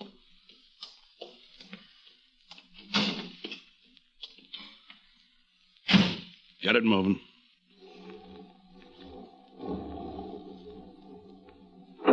What was it you said? You need me, Rocky. You're hot. Rocky, I made a mistake. I want to team up with you, Rocky. You need money. I got away. I was wrong. Maybe the next job you won't get soft in the head. There's not going to be a next one, Rocky. I'm through. Through? You think I spent Christmas Eve with you because I like you? I'm out $4,000. I'm kid. sorry, Rocky, but there's not going to be a next time. You think so, huh? Stop the car. All right. But I'll never see it different, Rocky. I found out tonight. If it's not these old people, then it's someone else taking it just as hard. You sure? You sure it's not Christmas doing this? I'm sure. It's not for me, Rocky. Huh. You know, I'm kind of glad it turned out this way. You what? Well, you're through, ain't you? You're going back to your job. Yeah, Rocky, sure. Good. And I figured it right. What? I didn't think you'd go through with it. Say, wait a minute. Yeah? You're not Rocky Perea. I said you were a smart kid. But the way you acted, so careful, sneaking in the alley and... Say, who are you? Weissman's the name. Police Lieutenant Richard Weissman, Gangster Squad. You're a cop? But where's Rocky? We picked him up this afternoon, kid. He had a couple of guys working with him, and I thought maybe you were one of them. Now I know different. A cop? I don't expect I'll run into you again, kid. So take care of yourself. And Merry Christmas.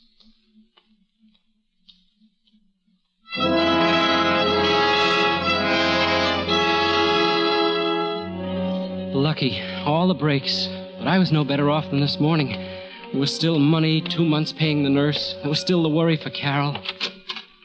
Oh, Mr. Shane, we've been expecting you. Congratulations. Doctor, what's the matter? Why? Oh, nothing's wrong, quite the contrary. Your wife just had a baby. Baby? Carole? Oh, she's perfectly all right. So is your daughter. Carole. Oh, Carole, darling. Are you all right? Hello, sweetheart. I'm fine. Carole, is... We won't have to borrow the money now, Paul. It's turned out for the best after all. Oh, darling. And it always will, my dear. We have so much, you and I. We have each other. And now we've got a daughter. A fine, healthy little girl. The rest will come, Paul. Let's live the day we have. Your little girl's over there, Paul. Tell her we're very, very happy she's in the family. And wish her a Merry Christmas.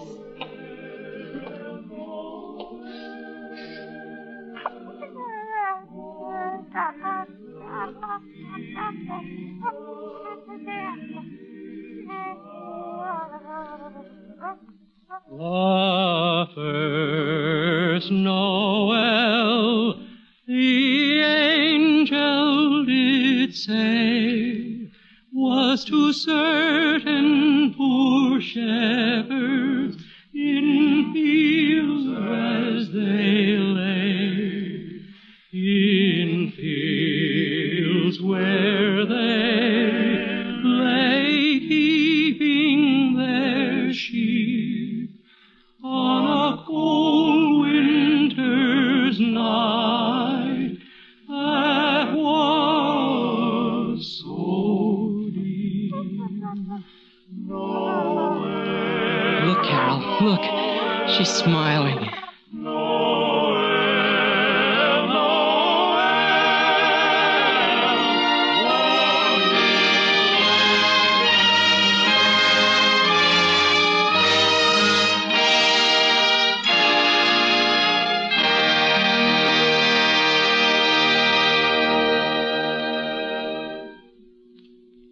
Suspense, presented by Autolite.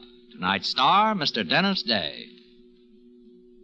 Santa visits girls and boys after they've been good, but Autolite keeps cars and trucks performing as they should. Right you are, Hap, because Autolite makes more than 400 products for cars, trucks, planes, and boats in 28 plants coast to coast. These include complete electrical systems used as original equipment on many leading makes of America's finest cars. Electric windshield wipers, starting motors, voltage regulators, coils, distributors, wire and cable, generators. All engineered to fit together perfectly, work together perfectly because they're a perfect team. So, friends, don't accept electrical parts supposed to be as good. Ask for and insist on original factory parts at your neighborhood service station, car dealer, garage, or repair shop. And because all Autolite parts are original factory parts, you can be sure you're right, because you're always right with Autolite.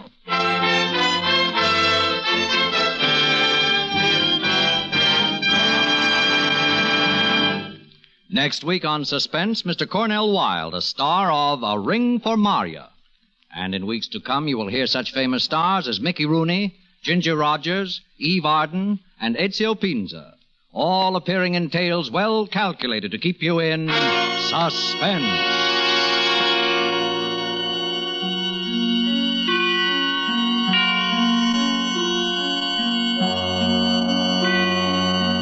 Suspense is produced and directed by Elliott Lewis, with music composed by Lucien Moraweck and conducted by Lud Gluskin. Christmas for Carole was written for Suspense by David Friedman. Dennis Day appears through arrangement with Colgate-Palmolive Peat Company and may be heard on his own program, A Day in the Life of Dennis Day. And remember, next week on Suspense, Mr. Cornell Wilde in A Ring for Maria.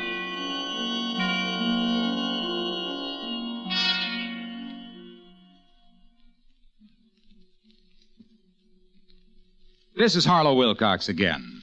On behalf of Autolite, its 96,000 dealers, and the cast of Suspense, I extend to all of our listeners best wishes for a Merry Christmas. Good night. This is CBS, the Columbia Broadcasting System.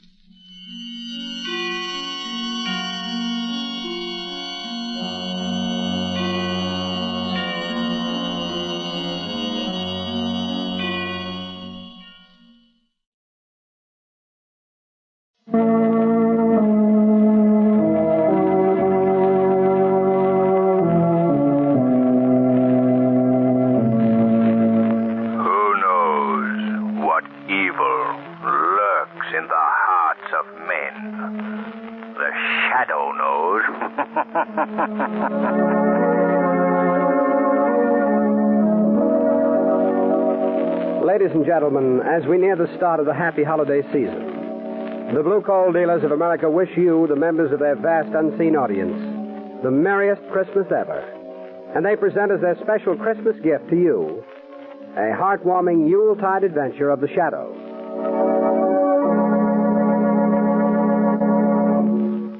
Before the Shadow starts his adventure, I'd like to add my Christmas greetings to those of the Blue Coal Dealers of America. You know, their product, Blue Coal, is the modern equivalent of the old-fashioned Yule log. You can depend upon Blue Coal to bring warmth, good cheer, and comfort to your home 24 hours of the day. And with each order of Blue Coal is included the free extra home heating service of your friendly Blue Coal dealer. Is your bin well filled for the holidays? If not, phone your neighborhood Blue Coal dealer first thing in the morning.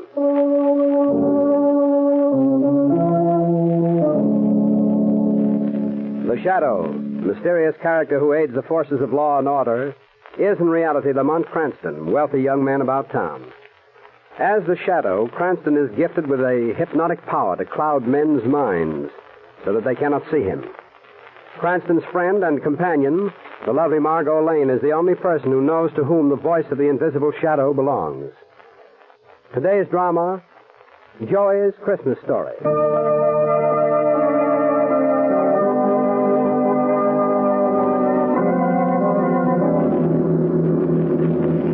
was there any particular destination you was wanting me to drive you to, Mr. Cranston, hey? I'm looking for little Joey, the newsboy.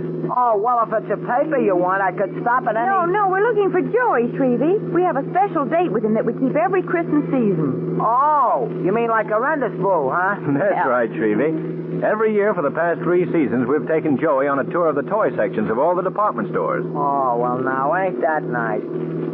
You know, this time of year, I get wishing I was a kid again myself. Ain't that silly? No, of course not, Shrevey. We all feel that way. You know, my friend and acquaintance, Big Charlie, of whom you have heard me speak? Yes? Well, him and me used to have some fun at Christmas time when we was kids. That is, till Big Charlie spoiled it. Well, how was that? Well, he got us banded from all the toy departments in the stores. Why?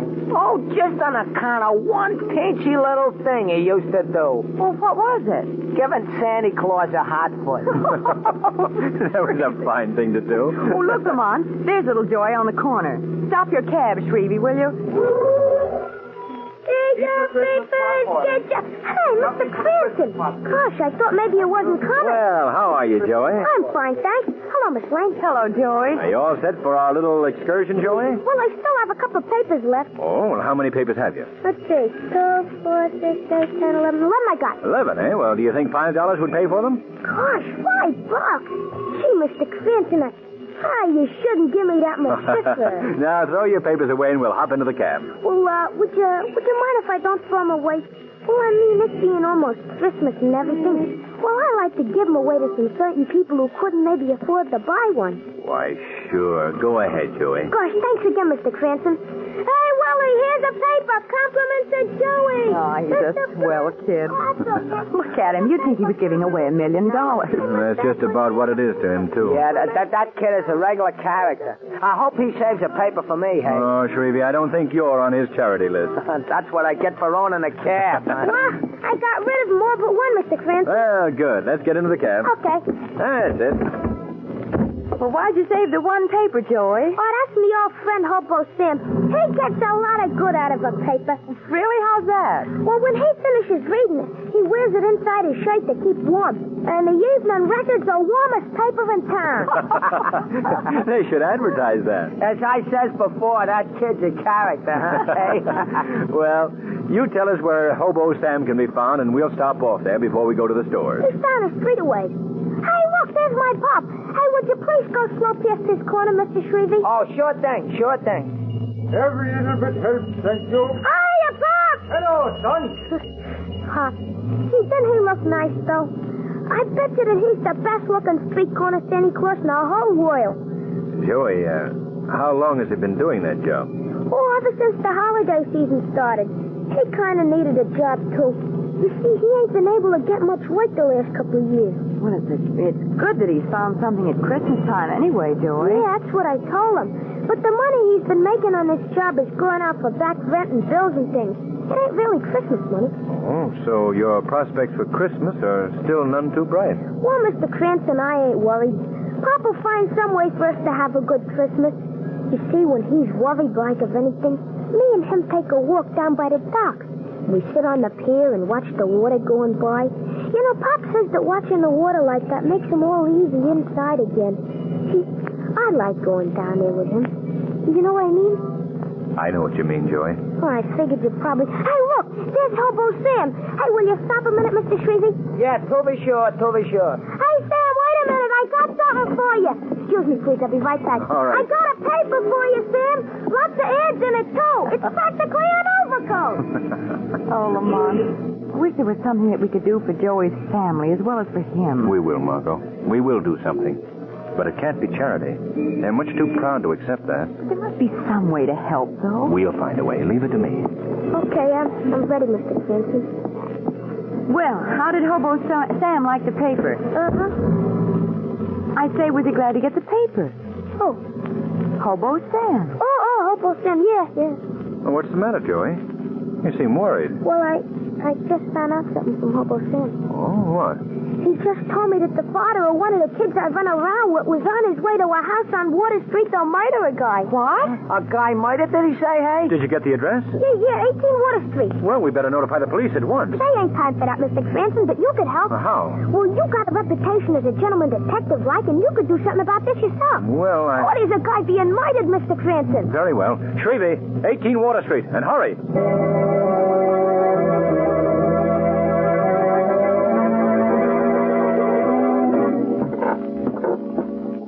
Are you sure you got the right address, Joey? This is just an old deserted warehouse. I know this is the right place, Miss Lane. A lot of the men come here to play cards and stuff. Well, we'll see what's in this room here. Come on. Lamont, look at this room. Yes. Furniture broken and strewn all over the room? Well, there's been a fight here, all right. Yeah, this must be the place. This must be it. Look, right there. Blood on the floor. Yes, I see it. No sign of a body, though. No sign of a body. No. Joey, what are you doing? Oh, just making notes in my notebook. I like to keep a record of how a detective works. This room looks as if a dozen men had staged a brawl here. Looks like dozen. More notes, Joey? Yes, sir. Well, I can't make head or tail of this thing. Dozens of clues and no evidence. Lamont, look here. What is it, Margot? Note, I found it on the floor. What does it say? Hurry to 19 West Street before another disaster occurs. Well, that's a mighty convenient message. They must have been expecting help. Come on. We're going to 19 West Street.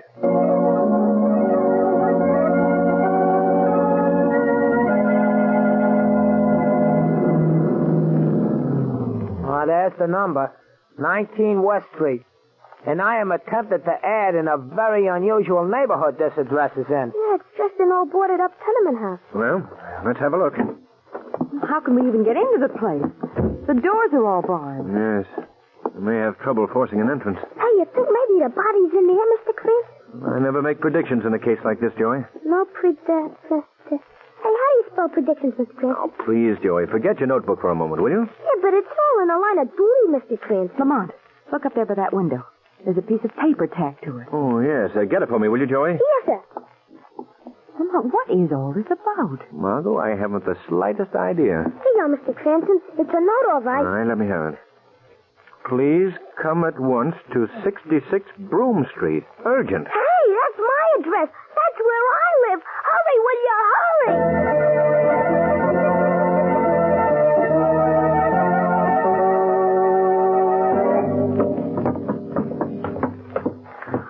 Is right on this floor. Above here's a sort of a storage place, like kind of an attic. Oh, I suppose we better look up there. Joey, look, what are you doing home so early? Oh, hello, Mom. I'm working on something. Oh, again, Look, Mom, please. This here is Miss Lane, Mr. Cranston. How do you do, Mrs. How do you do? Did Pop get home yet? Well, you know he has another hour to work in the corner. And what are you up to now, young man? We think there's a dead man up in the attic. A dead man?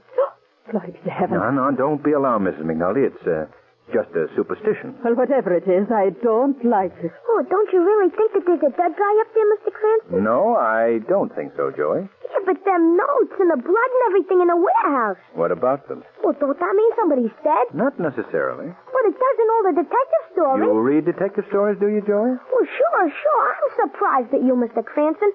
I always thought that when the detective saw blood and everything... But I'm not even sure it was blood. It was so blood. How do you know? How do I know? Didn't I cut my own finger? I suspected as much. Yeah, but wait a minute. What I meant to say was... Well, I mean... You mean you staged this whole thing just for our benefit, didn't you? Well, Joey, did you do that? Well, maybe I sort of did at that. What did he do? What are you up to now, young man?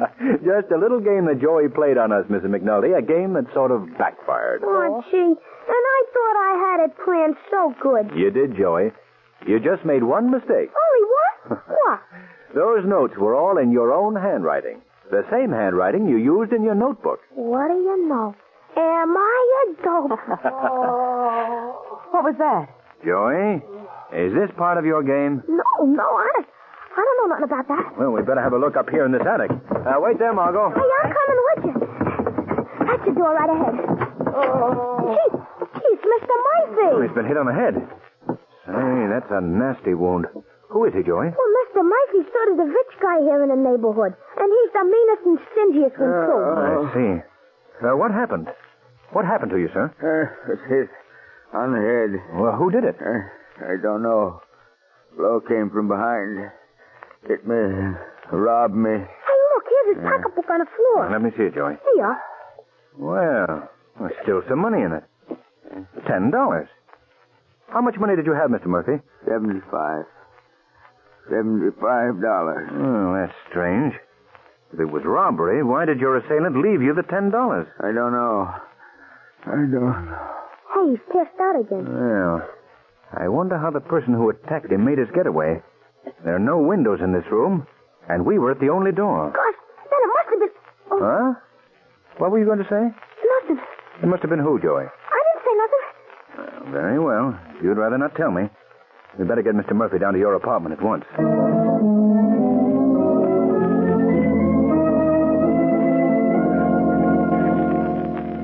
Well, the wound isn't serious, but it might not be wise to move him until a doctor has had a chance to look him over. I'll phone for Dr. Collins right away. Oh, thank you very much, Mr. McNulty. Thanks. Now, Margot, if you could get me some hot water, please. I didn't know you were home. Gee, Pop. I guess you were so busy cooking you didn't hear me come in. Oh, no, Pa. I'd have seen you. Hey, Pop, come on in here. Hello, son. What's going on here? Mr. Murphy, he got hit and robbed. Oh, well, no, that's too bad. Yeah, these are friends of mine, Pop. Miss Lane and Mr. Clancy. How do you do, Miss McNulty? How do you do? Mighty glad to know you folks. Well, I think we better be getting along, Joey. Yeah, I guess maybe you had. But let's make a date now to go to the stores tomorrow afternoon, shall we? Oh, sure, thanks. Goodbye, Joy. Miss McNulty. Go on. Bye. What do you suppose happened to that man, Lamont? I'm not quite sure yet. There are several things that are obviously not on the up and up. Wait a minute. What do you mean? Well, first of all, why should the crook, whoever he was, leave $10 in the man's purse? Yes, I thought of that. And secondly, how did he make his escape from that loft? And why was little Joey so upset by it? He almost revealed something to me up there, and then he changed his mind. Why do you suppose Mr. McNulty acted so strangely? I'm just as curious about that as you are, Margot. I don't believe his story about coming into the house unnoticed. Tomorrow, Margot, we're going to stop at Mr. McNulty's corner and have a little talk with Santa Claus.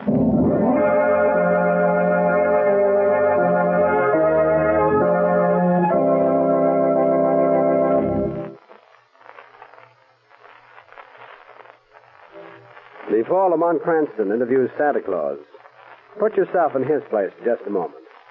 If you had the privilege of a personal interview with Kris Kringle, what would you ask him to bring you? Well, maybe you ladies would ask him for handkerchiefs, and possibly you gentlemen would put in a bid for some neckties.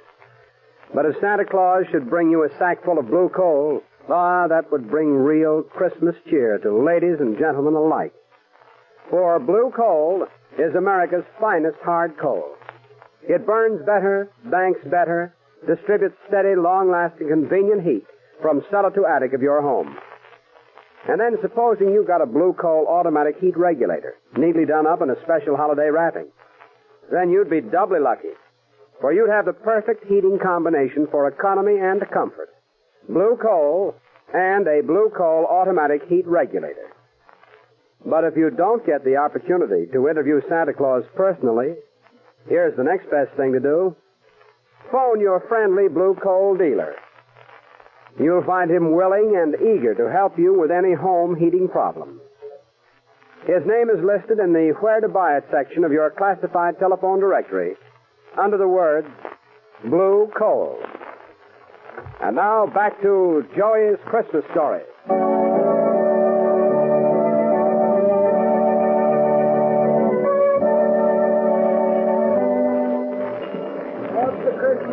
Well, there he is, Margot. What's your footing on this snow now? Good afternoon, Mr. McNulty. Yeah?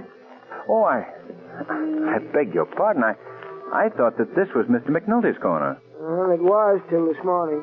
Well, what happened? Oh, he didn't show up, so I got his uniform and location. Well, where is he, do you know? Well, they got me, mister.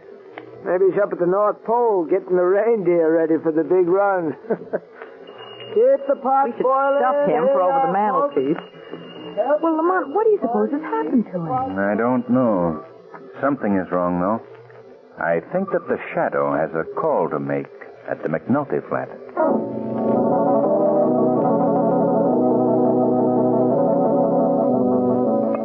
Now, let me see.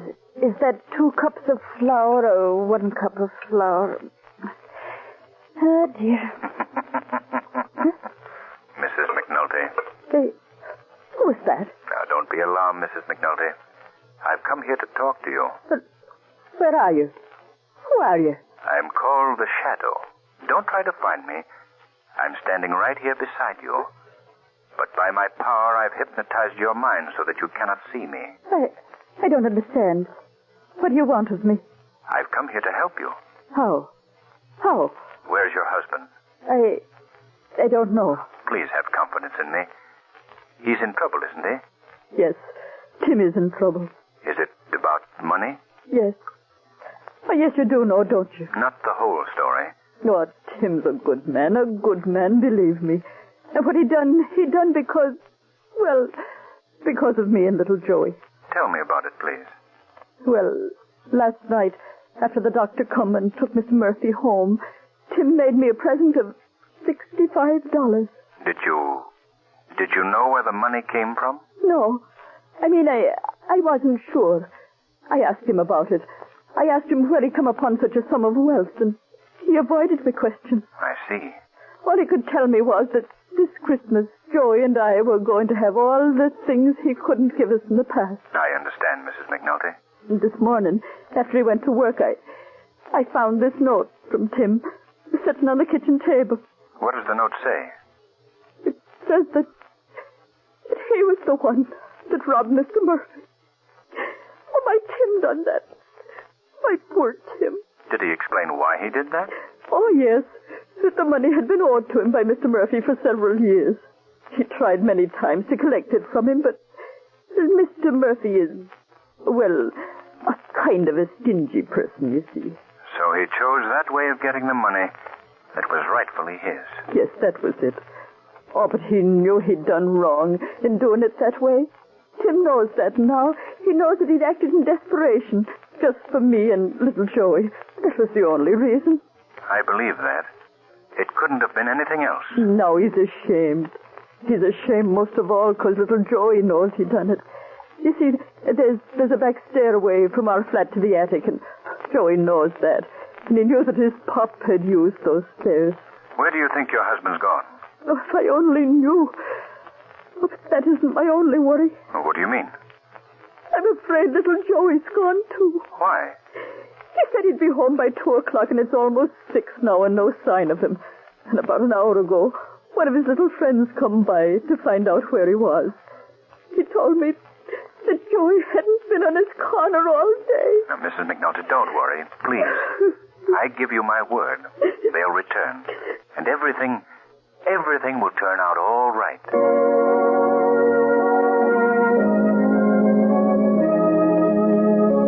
Well, what did you find out, Lamont? Joey's father was the one who robbed the man, all right.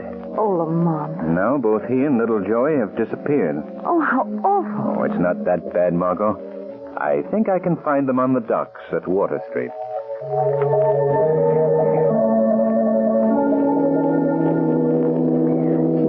Why'd you have to do that to Mr. Murphy? I don't know, son. Golly, we didn't need the money that bad. Ah, Joey, can't you understand? This year I wanted you and your mother to have all the things I couldn't give you in the past. I've been a failure, Joey. A failure. Oh, that ain't no way to talk. You've been a swell, Pop. Whatever you've done better than anybody in the whole world. Even Santa Claus. You're the best Santa I ever seen. Better even than the real one. Ah, that's nice to hear, Joey, but ain't so. Pop, I don't know what got into you. Don't you remember all the things you told me when we've been down here by the river before? About courage and hope and the future and all the things you told me I should look for. That was for you, Joey, not for me. Yeah, but I'm part of you, Pop. Whatever you are, that's what I am. And Mom feels the same way. We're all together. All for each other, honest. Joey is right, Mr. McNulty. Who was that? Who spoke? I did. Who are you? Men call me the Shadow. The Shadow?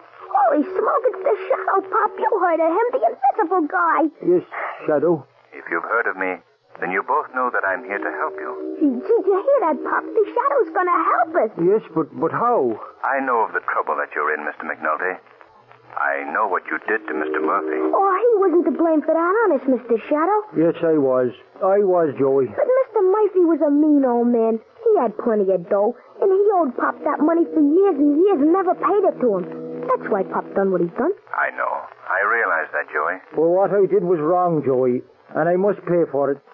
I'm going to tell my story to the police. Oh, no. I don't think that would be necessary, Mr. McNulty. There's another way. A better way. Well, what is it? I want you and young Joey to go to Mr. Murphy's house. Tell him what you've done. Oh, he'd send Pop to jail for life. Wait, now do as I say, please. I'll be there with you. I believe if you explain your reasons to him, honestly and sincerely, tell him why you did what you did to him, even as hard a man as Mr. Murphy will listen to reason on this night of nights, Christmas Eve.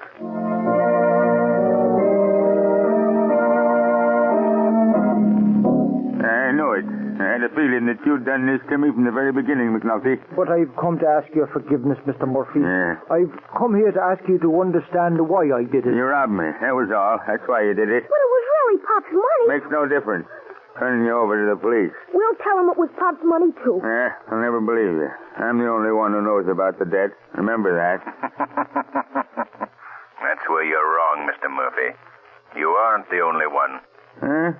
Who's that? Oh, boy, the Shadow. He's here just like he said he'd be. Now, where are you? I can't see anyone. I shall remain quite invisible to your eyes, Mr. Murphy. But you're going to hear me, and you're going to do as I say. I don't understand this. I know all about this episode of the stolen money, and I realize that Mr. McNulty was wrong in what he did. But his reason for doing it is one that I shall always admire. What do you mean? Mr. McNulty has a family. A fine family, a wife and son. He loves them both very dearly. Things have not gone too well for that family for a long, long time. You wouldn't know what that means, Mr. Murphy. You can't realize how a man feels when he wants to give everything to his loved ones and he has nothing to give. No, that doesn't justify it. Wait, let me finish. He never bothered you for that money you owed him, although many times he needed it. Very much. Then Christmas time approached. He asked you for the money and you refused. That $65 meant the difference between happiness and despair to his wife and son. And what he did to you, he did for them. I see. Do you know what Christmas really means, Mr. Murphy? It's a time of forgiveness, of man's goodwill to man. You must know that feeling. You must show it by letting bygones be bygones between you and the McNultys. I see what you mean. I want whatever has stood between you to be forgotten. Tonight, that young boy is singing in the choir at the cathedral. I want you to join him and his family. Go with them to the church. Open your heart and your hand in forgiveness to them and all mankind.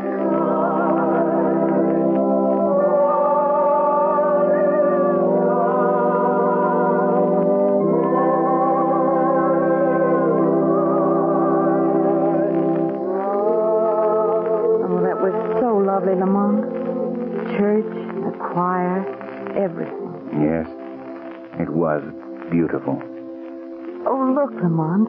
It's snowing again. Soft, gentle snow, covering the city with a blanket of white. That's almost like poetry, ain't it, Pop? Yes, Joey. Poetry. Shall we walk home, Mr. Murphy? Yes, I'd like to very much. Come on, Mother. Of course, kid. Golly, ain't that swell the way Pop and Mom and Mr. Murphy are friends and everything? Well, Joey, that's the spirit of Christmas. Peace on earth, goodwill to men. Hey, Mr. Cranston, that's all right. I gotta make a note of that in my notebook.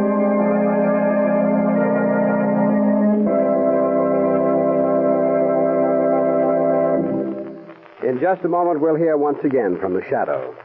But now, a Christmas message from John Barclay, America's home heating expert. Mr. Barclay. Thank you. And good evening, friends.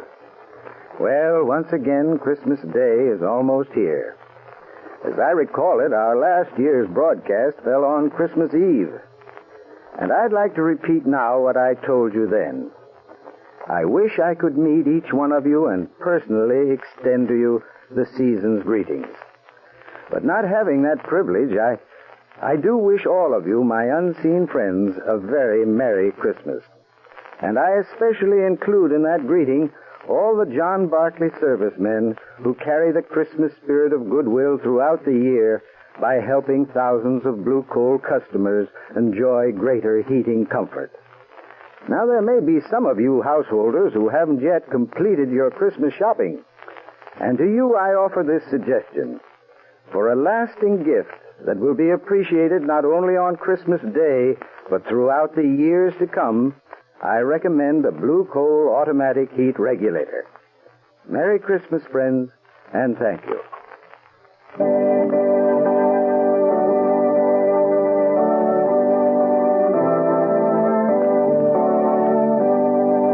Today's program is based on a story copyrighted by the Shadow magazine. The characters' names, places, and plot are fictitious. Any similarity to persons living or dead is purely coincidental. The weed of crime bears bitter fruit. Crime does not pay. The Shadow knows.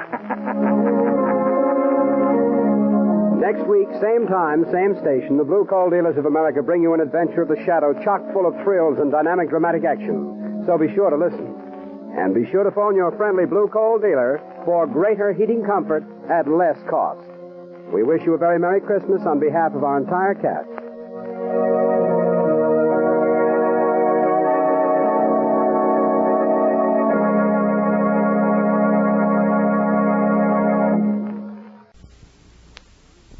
It's 11 degrees in Midway Airport, 12 above at the lakefront, 10 above at O'Hare Field, and the wind chill index is 15 below. Merry Christmas from News Radio 78, WBDM, Chicago. Here's something of interest to all automobile owners. If you own something that's expensive, doesn't it make sense to try to make it last as long as possible? But you don't always know exactly what to do, or whom to believe, or whom to trust. Well, there is one thing you can do to find out, and it doesn't cost 1 cent, just a few minutes of your time. Stop in at Beverly Auto Tune-Up Service at the corner of 91st and Kenton in Oak Lawn, 2 blocks east of Cicero Avenue and 1 block north of the Southwest Highway. You'll see a small, unpretentious garage operated by one man who will welcome you immediately. In just a few minutes, he'll show you a clear picture and explanation of what a genuine factory tune-up is, and he'll give you some literature to take home. Remember, this doesn't cost 1 cent. If you like what you see, call Beverly for a tune-up. It takes only 1 hour while you wait. Beverly is open Saturdays. The phone number is 636-0808. That's 636-0808. The CBS Radio Mystery Theater presents...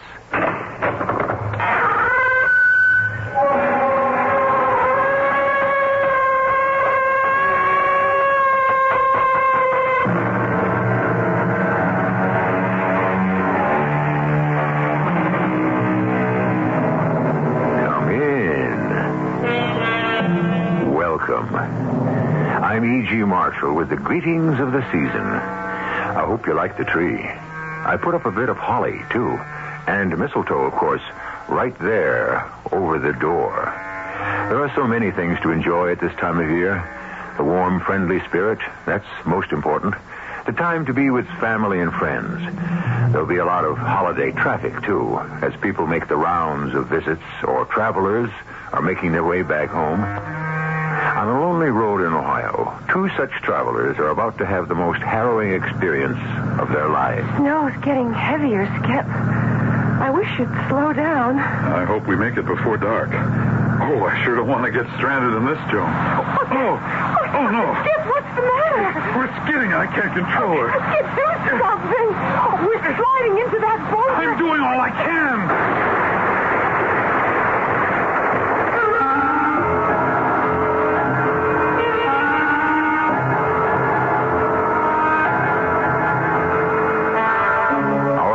drama, A Holiday Visit, was written especially for Radio Mystery Theater by Bob Jurin and stars Lloyd Battista and Diana Kirkwood.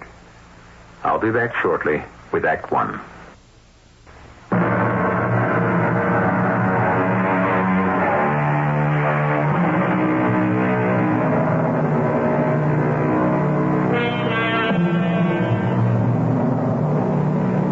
What are your plans for the Christmas holidays?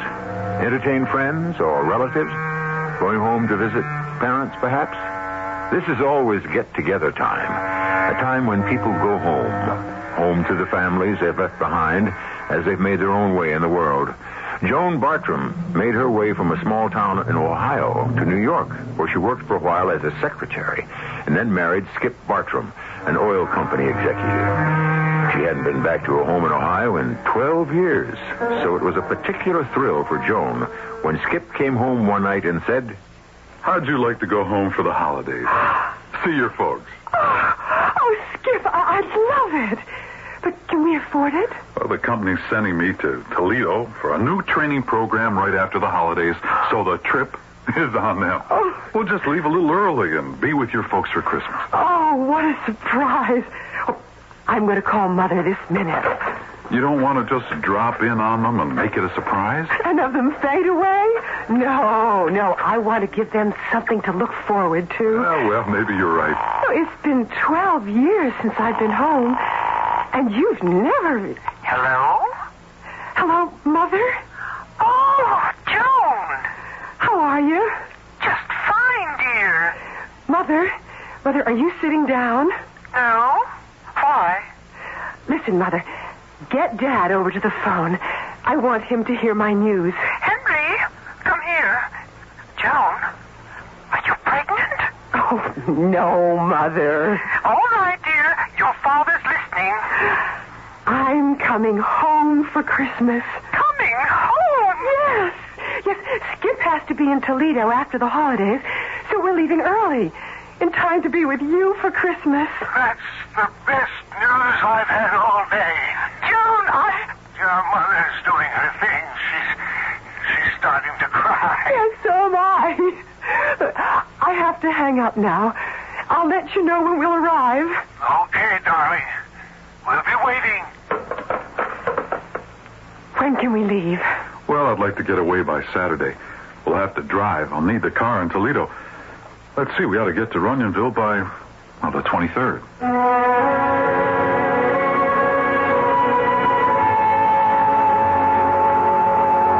The map shows the end of the interstate. What do we do when we turn off? Let's see. We go north on 84, it looks like. Yes, north on 84 to Hamilton, then 42A to Blue Mountain, and we keep on that to Runyonville. Oh, I don't know. It looks as though the interstate keeps on going. Well, look there. Yeah. According to the map, though, there's a proposed extension. Well, it's been finished since the map came out, I guess. What if we stayed on this? Oh, we'd go straight to Runyonville. It looks as though we'd save about 20 miles, too. So we're in luck. We'll stay on it. It looks as though, we may be at your folks a lot sooner than we thought.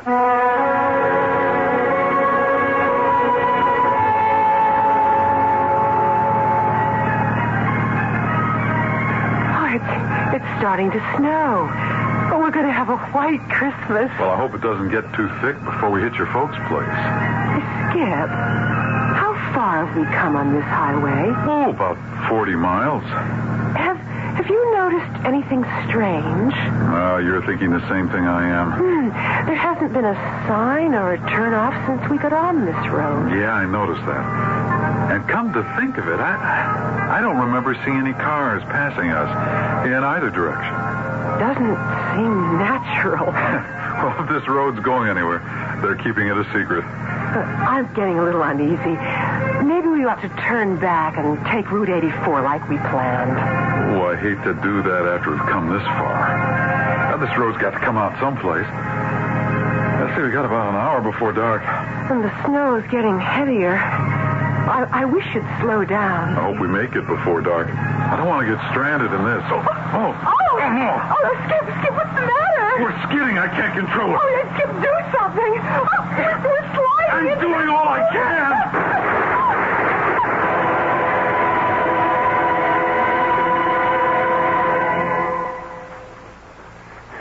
You put any more tinsel on the tree, Harriet, and it's going to topple over. I don't see how you can sit there so relaxed. Why are you so nervous? The children said they'd be here sometime today or tomorrow. They should have been here by now. Only because you think they should be. If anything was wrong, they'd call. You know that. Oh, you're right. I'm just so excited about having our Joan home for Christmas. I can't relax. Well, I think I'll take a stroll in the snow. Need anything from downtown? No, dear. I've had everything in for days. I just wish they'd get here. They will, Harriet. They will. Now, you stop worrying. Worrying isn't going to get them here any sooner.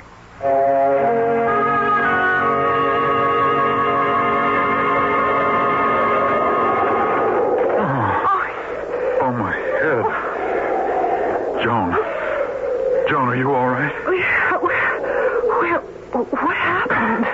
Oh, can you straighten up? Oh, well, my leg's caught. Oh, here, let me see. Try twisting it a little bit this way. Oh, there. There, it's free. How do you feel, hon? Dizzy. Oh, we crashed into the boulders. Can we... will the car move? Oh, pray. Thank heaven. Oh, if I can back her off. Yep, I better get out and take a look.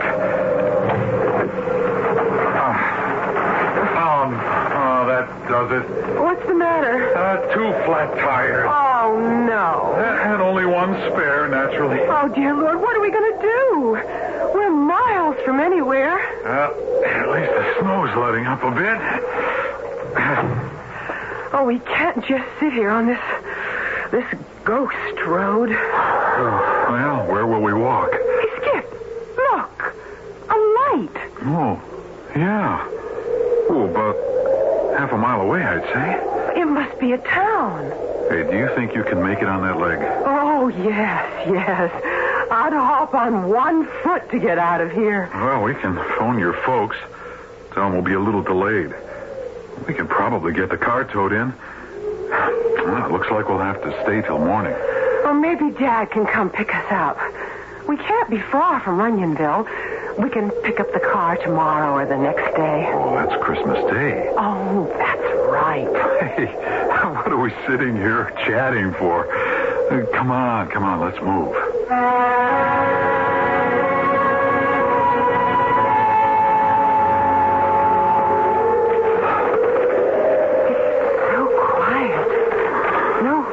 On the street at all. Oh, the storm must have sent them all home, I guess. Well, let's try that grocery store. They're sure to have a phone. Well, they can tell us where to find a garage, too. At least we can get the car off the road for the night. It's so still. Hello? Anybody here? It's so dim. One bare bulb. Well, pretty skimpy merchandise, too. Hello? Wow. Whew, place seems deserted. Yeah. I don't see any payphone. Or any phone, for that matter. Hello? Anybody here? Oh, well, we'll go someplace else. There's got to be a restaurant or a tavern in this town. Hey, come on. Oh, I know this isn't Runyonville. Oh, I hope not.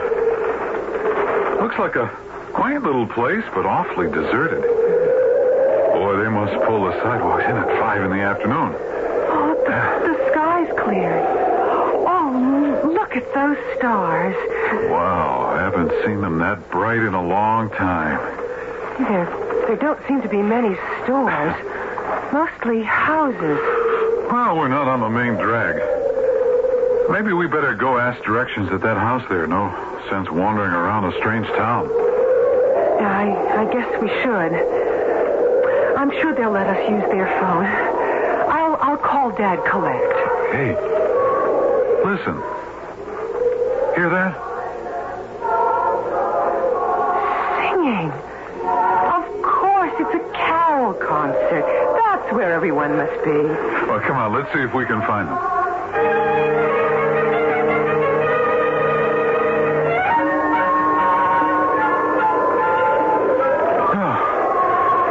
I give up. I don't know where that music's coming from.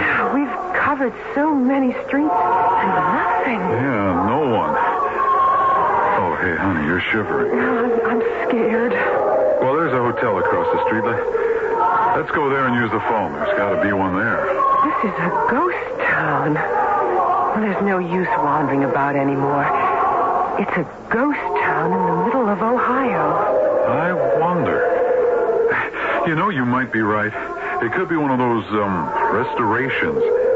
An antique village, and if it is one, then there's got to be somebody around. A caretaker or a watchman or someone. Let's try the hotel.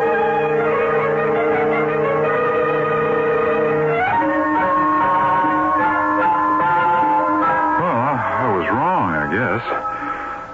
The hotel is just as deserted as everything else. And still no phone. Oh, I wish I had that CB radio Paul offered me. I always thought they were a nuisance, but that sure would have gotten us out of this mess. Hey, come on. Let's look around upstairs.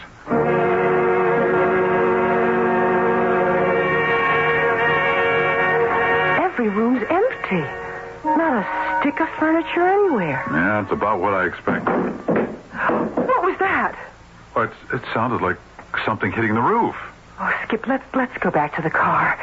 I'm too frightened to stay here. This place is just too spooky. Yeah, come on, you don't believe in ghosts. It's not ghosts I'm afraid of. There's another one. Well, something sailed past the window and landed on the ground. I'm going down and take a look around. I'll come with you. I'm not staying in here alone.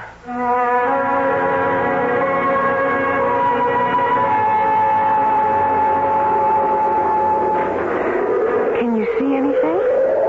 Not yet. There's nothing out here except a couple of green logs. Over there, see them? Green logs? Yeah. Moss covered. Looks like they've been laying there for years. But, Skip, there's no snow on them. If they'd been laying there for years, they'd be covered with snow. You think that's what hit the hotel? Well, I mean, logs this big don't just fall out of the sky. Just take me back to the car. No, honey, there's no sense getting panicky. We're alone in this town or amusement park or whatever it is, and at least there's shelter. We'll stay here for the night, and we'll just try to get to civilization in the morning. You want to stay here? We might be murdered in our sleep. As if I could sleep. Well, dear heart, there's nothing else we can do. I mean, sleeping in the car is foolish when we're... Uh-oh. The lights. Every light went out. Well, that settles it. We're not going anywhere now. The whole town's out. There's not a light anywhere. Yeah. Seems to be clouded over, too. Gee, the stars are gone. Come on, let's go back inside. We'll be safe in there. We'll curl up in the lobby furniture and try to sleep. I won't shut an eye, wondering who or what turned off those lights.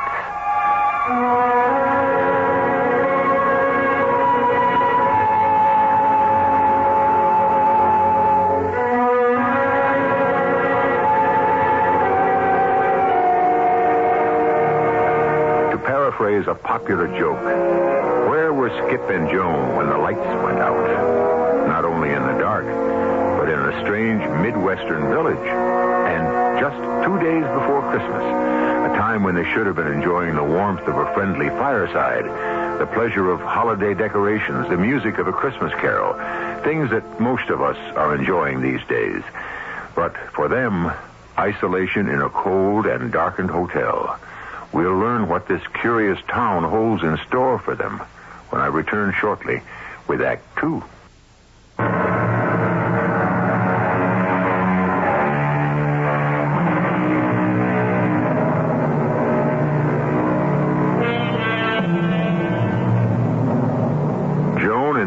Bartram faced the prospect of spending the night in a deserted hotel in a strange and darkened town. A town apparently without inhabitants. Could it be a restoration of some kind? A sort of Midwestern Williamsburg? Under normal circumstances, it might be a lovely place to spend the Christmas holiday. But Skip and Joan are anxious to get to her parents' home and friendly family warmth. They spent the night in the sparsely furnished lobby of the hotel. And now it's morning.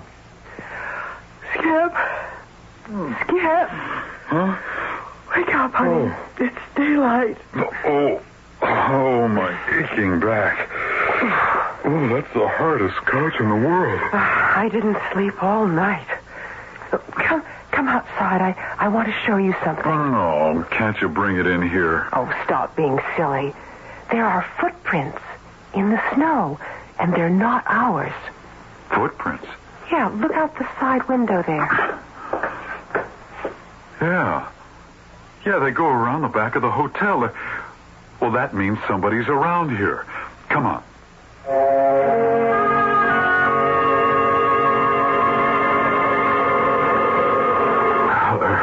They're small prints. It must be a child or a woman. Well, they lead toward that barn. It's funny, I didn't hear or see anyone. I was awake all night. Well, there aren't any prints leading away from the barn. So whoever made them is still in there. It's so quiet. Not a sign of life anywhere. Well, let's go in. It's not like a private house.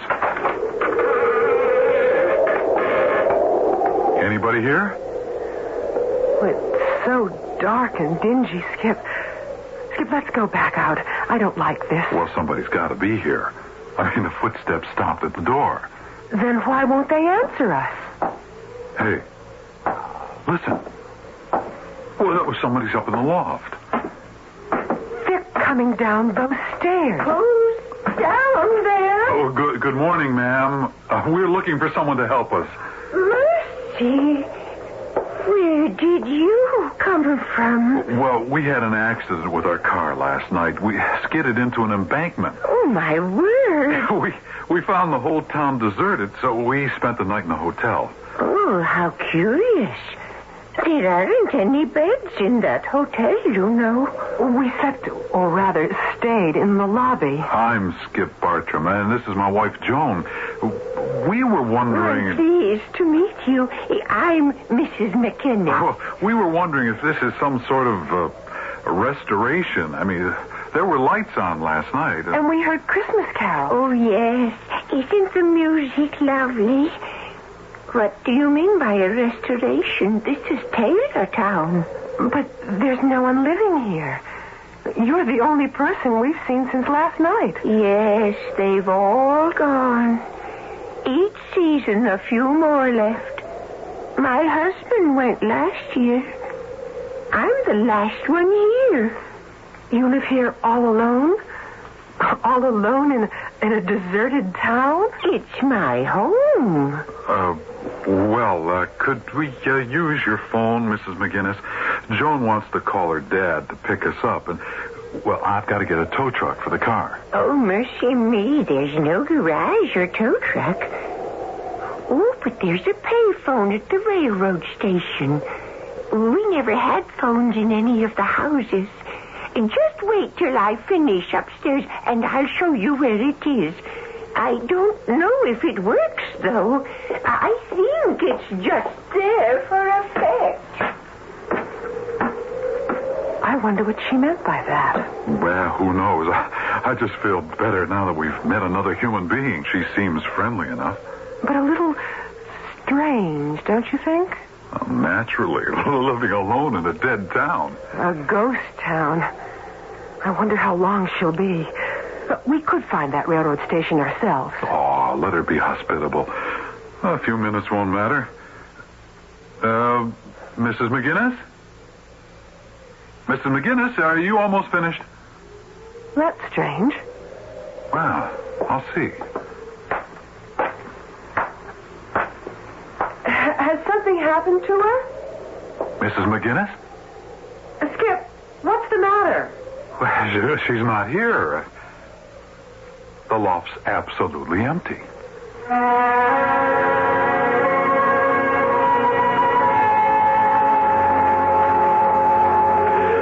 There's no way she could have gotten out of that barn. There are no windows in that loft. Well, if she did. Unless we just imagined we saw and talked with her. No, she was there all right. She just gave us the slip somehow. Oh, look, there's the railroad station. Oh, pray that phone works. Well, I'm not counting on it, but, well, it's worth a try. It looks like one of Belle's first payphones. Skip, have you got a dime? Yeah, I think so. Here you are. Well, here goes. Well, so far, so good. Oh, I got a dial tone. Yeah, at least something works in this town. Oh, it's only 10 after 9. One of them's bound to be home. Ah, it's ringing. Yeah, they're probably looking out the windows, wondering where we are. Hello? Is somebody on this line? Oh, Dad. Oh, Dad, thank heaven I reached you. Who is this? It's Joan, Dad. Joan? I can hardly hear you. Speak up. Dad, it's Joan. We've had an accident with the car. You'll have to pick us up. Where are you? You'll have to talk louder. A place called Taylortown. It's practically a ghost town. Do you know where it is? Taylortown? Look, we'll wait for you in front of the hotel. How long will it take you? Well, it's 10 after 9 now. About 1 hour. Oh, we'll be here. Oh, I can't wait to see you, Dad. Dad? Dad? Oh, the line's dead. What's the matter? You look concerned. But Dad sounded so funny. I expected more of a reaction. He was so matter of fact. He didn't ask for details or anything. Well, I'm sure he figured he'd find out the details when he picks us up. Yes, I suppose. You know, dear, I have this strange feeling I know this village. Well, not the village so much, but the houses. The houses look so familiar. Well, a lot of small Midwestern towns have that turn-of-the-century look. I guess so. We used to go shopping in Fairmont, and it was full of the same big houses we had in Runyonville. You know, with porches around the whole front and little filigrees under the eaves. Like that place on the corner. Exactly. And look who's on the porch. Mrs. McInnes. Hello there. Well, where did you come from? I don't get many visitors anymore. We wondered where you went. Where I went? I've been here all morning. Sweeping the snow, you know. Got to get it off the porch before it freezes. Well, what brings you to Taylortown? Skip, she doesn't remember us. Mrs. McGinnis, we met you. And you know my name. Mercy, who are you? Mrs. McGinnis, we met you at the barn this morning, and you said... A barn, you say? Oh, there's a nice one behind the hotel. Want to come in for some hot coffee? Takes the chill off. Yeah, thanks. We'd like that. Well, come along in, then. I'll heat up the pot. Skip, I don't know. Well, what harm can it do? Look, we've got at least an hour to wait for your dad. We might as well spend it in a cozy kitchen. Yeah, I guess you're right. Come out to the kitchen. Hot coffee in a minute with some fresh scones I made myself. She keeps a neat house. And so old-fashioned. It's lovely. Yeah, pretty start. Come in and sit down at the kitchen table. I don't have much, as you can see, but there's always something to share. You're planning on moving here, you said. No, Mrs. McGinnis. We told you. We had an accident with our car. Oh, that's too bad. But I just called my father. He's coming to pick us up. You called your father? Yes, just now.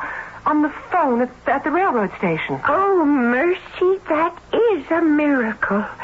I didn't know that phone ever worked. And we're happy to enjoy your hospitality while we're waiting. We still can't understand why there's no one else in town. You live here all alone? It's my home. Oh, it's not bad living alone. I get by. Yeah, we thought it was some sort of restoration. I don't know what a restoration is. A restoration is an old town or house that's been restored to look the way it did years ago. Oh, this town's looked like this from the beginning, ever since it came from Scotland. The town came over from Scotland? It's an exact duplicate of Taylortown in Scotland. The streets and the houses and all the furnishings came from Scotland. Oh, mercy, don't ask me how long ago. Then you were born here. I guess so. You guess so? Well, I've never been anywhere else. Oh, you're not eating the scones. I guess we'd better get over to the hotel and wait for Dad. Thank you so much for your hospitality, Mrs. McGinnis. Oh, I'll come along.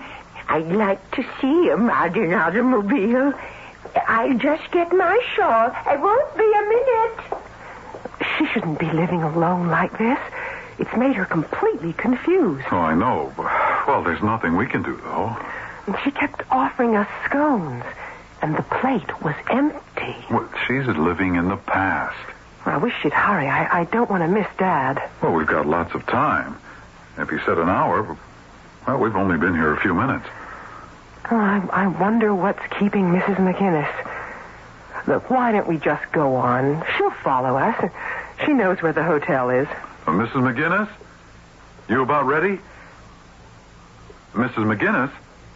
Oh, not again. Oh, talk about the Cheshire Cat. Come on.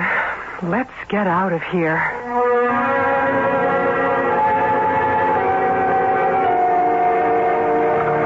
You want your eggs scrambled or fried this morning, Will? Well, fried is easier. Oh, I do hope we hear from the children soon. I'm getting awfully nervous. I thought they'd at least arrive last night. But not to call. It's not like Joan. Well, that just means there's nothing wrong, Harriet. If they'd had trouble, we'd have been the first to know. Something's not right. I just feel it. Well, it's 10 after 9. If they're not here by noon, maybe I'll call the police. Oh, I'll get it. Hello? Hello? Is it Joan? Well, there seems to be a voice, but I can't make it out. Joan? Oh, it's a bad connection. I don't know if it's Joan or not. Oh, dear. Hello? Hello? Hello? It's no use. Whoever it was will have to call back. We'll just have to wait.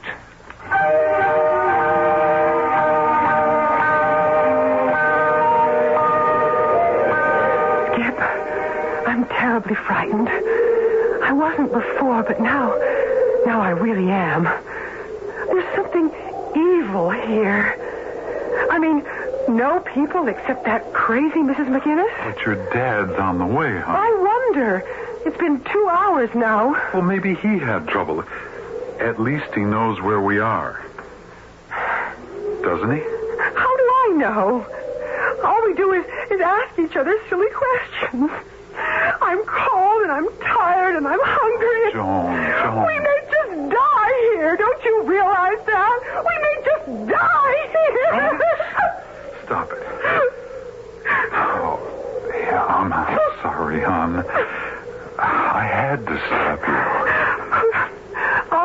I'll get control of myself. I'm sorry. We'll just have to wait.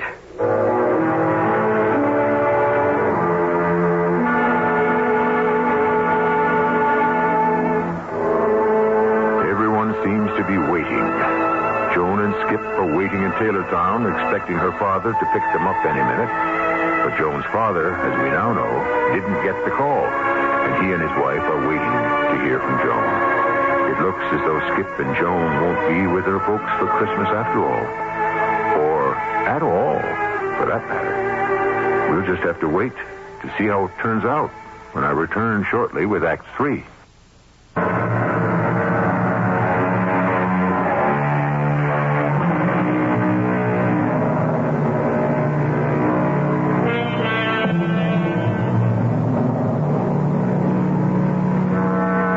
Things look now, it's not going to be a very Merry Christmas for Skip and Joan Bartram, apparently marooned in a strange little Ohio town with only one inhabitant. After encountering the elusive Mrs. McGinnis for a second time, Skip and Joan have gone to the hotel to wait for Joan's father.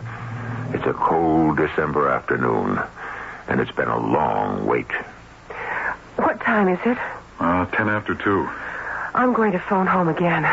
Maybe there's a reason Dad was delayed. And after that, I'm going to call the state police. I should have thought of it before. We're in a real emergency here. They'll tow us out. Come on. But suppose Dad comes after we've gone. We'll ask Mrs. McGinnis to watch for him. Mrs. McGinnis? Mrs. Houdini, you mean? I wouldn't trust her to give Dad a message. Well, we're getting out of here as fast as we can. Your father or the police, whichever comes first. Okay, here, try your folks again.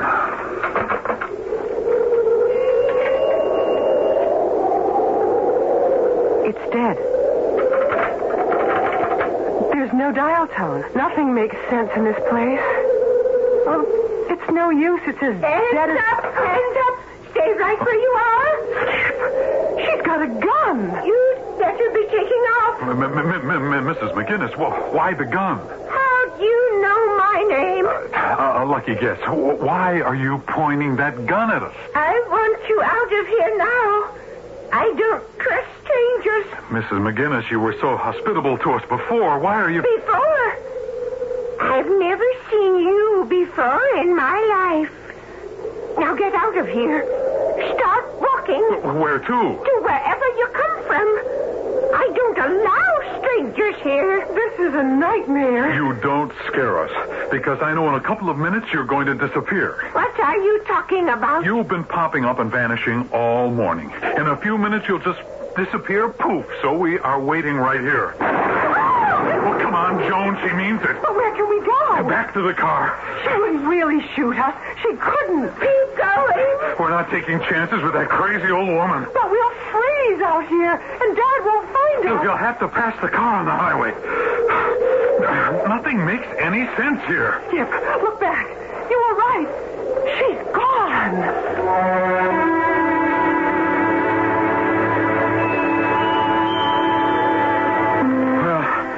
We'll be okay here. The motor works. I'll just turn on the heater. Come on, hop in. Oh, there's more damage than I thought. The whole front end's caved in. What a Christmas this has turned out to be. Oh, honey, we'll get out of this.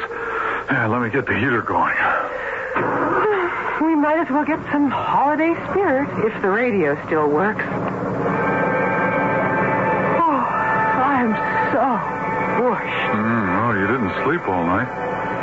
And I didn't get much myself on that wooden couch. I hope Dad comes soon. Yeah, we can't keep the motor running all day. I hope Mrs. McGinnis doesn't show up again. No, she wouldn't follow us out here. But lock the doors anyway. I'm sleepy.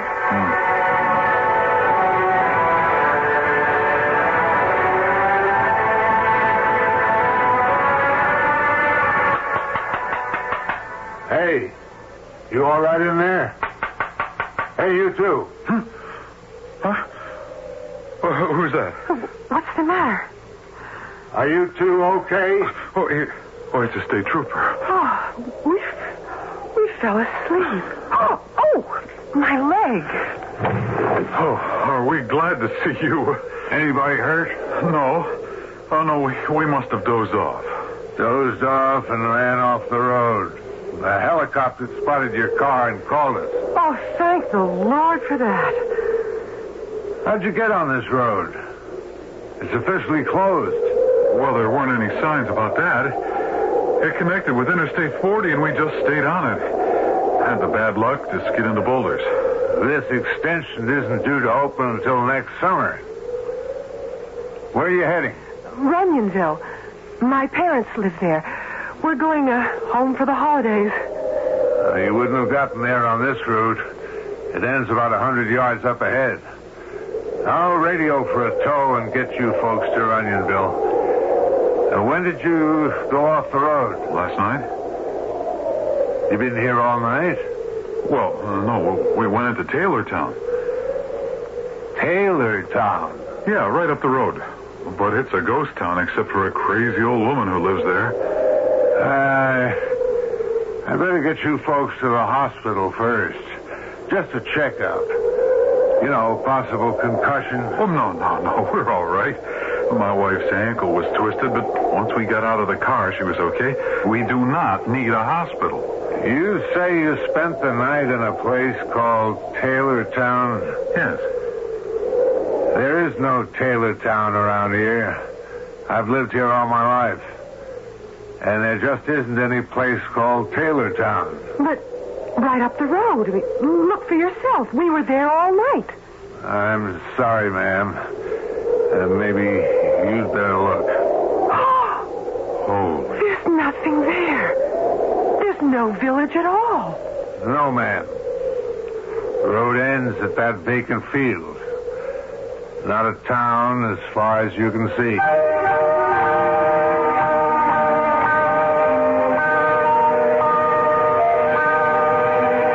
How are they, Doctor? Well, no sign of concussion at all. No injuries except abrasions on the woman's ankle. Yeah, well, what about their story about spending the night in a village called Taylortown? Hard to say. Maybe they did. Oh, they must have imagined it. Yeah, they show no signs of exposure. They only think they were there through the night. They may have been on the road only a couple of hours. The helicopter spotted them 2 hours ago. They went to a village named Taylortown. They were hallucinating. Hallucinations quite common in extreme circumstances. Mirages in the desert. Anxiety can produce them. Then you think they spent the night, like they said, in a village that isn't there? Well, they had an emotional experience. Physically, they're fine. I see no reason to keep them here. They're better off going home to the woman's parents.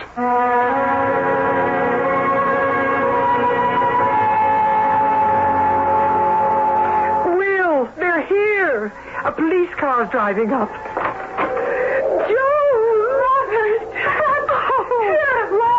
Are we glad to see you? Oh, Mother. We were just about to send the police out looking for you when you called from the hospital. Oh, I'm going to send that state trooper a whopping Christmas gift. I got his name and badge number. Skip, it's so good to see you again. Same here. Thank heaven you're both okay. Come on in, everybody. No use standing here in the cold. What happened, Dad? We thought you were coming to pick us up in that place called Taylortown. That's what puzzles me. We never heard from you. The phone rang early this morning, but no one was there. Oh, I know I had a bad connection, but I was sure I heard you say you'd meet us. You seemed to know where we were. You mentioned this Taylortown. There's no place like that around here. Where exactly were you? Oh, I've never heard of it either, but we were there.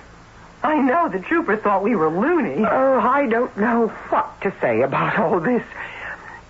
Why don't you both just relax? I've got a buffet all ready. We'll have cocktails and you can tell us all about it. That's a good idea. I'll get your suitcases up to the guest room. We had to leave all our gifts in the car, but they're towing it in tonight. So we'll have them in time for Christmas. No, they don't matter, dear. Having you here and safe is what's important. Now, you just relax and enjoy the tree while I get things ready. You must be famished. Oh, it's so good to be home again. And at Christmas time, everything's so pretty. Yeah. Ooh, that's some tree. I just love the Skip. Look. What? Under the tree. Look, come closer. Oh. The little village set out under the tree. Cardboard houses. Look at the hotel. It's Taylortown. Mother and Dad got this set when I was a child. I'd forgotten it. Every house. Every street is just the way it was. The railroad station, the little store, and Mrs. McGinnis's house. Joan, wait a minute. We weren't... We couldn't have been there. That's what the trooper said. What happened to us? Oh, hey, I'm getting the chills. Look at those pine needles from the tree. Those are the green logs that hit the roof. I wonder. What? Mrs. McGinnis. Could she be... I think she disappeared for the last time. What should we tell Mother and Dad? I don't know. I think we've said enough. I don't know what happened to us last night, but we better stop talking about it. I guess you're right. Here are the hors d'oeuvres. You can pour the wine, Will. A holiday toast, everybody. Oh, I see you're admiring the village under the tree. Oh, we haven't set it up for years. We used to put it up regularly when Joan was a child. Lately, we've just had a table tree. Ah, but this year, with you both coming, we went all out. Big tree, everything. Yes, and it's lovely. The detail in those houses is exquisite, isn't it? Yes, very realistic. It was imported from Scotland. It's been in my family for years. Well, here's to a wonderful holiday visit. Merry Christmas, everyone. If there were an explanation for everything, where would the magic in life be? I think we'd all lose interest if everything were cut and dried, neatly packaged, just right. We need a bit of amazement now and then to soften the blow of reality. Skip and Joan left reality for a brief period, and it gave them something to remember all their lives. I'll be back shortly with a closing holiday thought.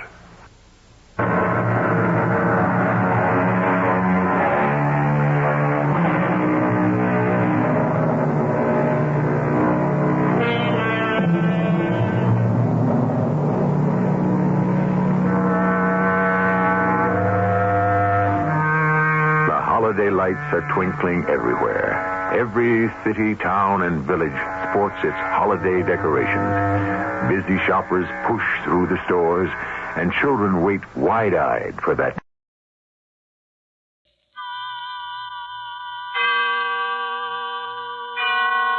Autolite and its 98,000 dealers present Suspense.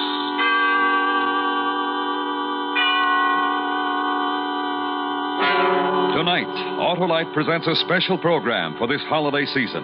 The unusual dramatization of Twas the Night Before Christmas, starring Miss Greer Garson, who appears by arrangement with MGM, producers of the new color picture Knights of the Round Table, in CinemaScope, starring Robert Taylor, Ava Gardner, and Mel Ferrer.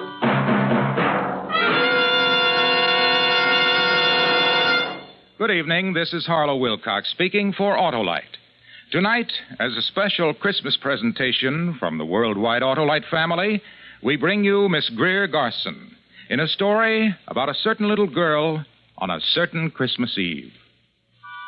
And now, Autolite presents transcribed "'Twas the Night Before Christmas," hoping once again to keep you in suspense.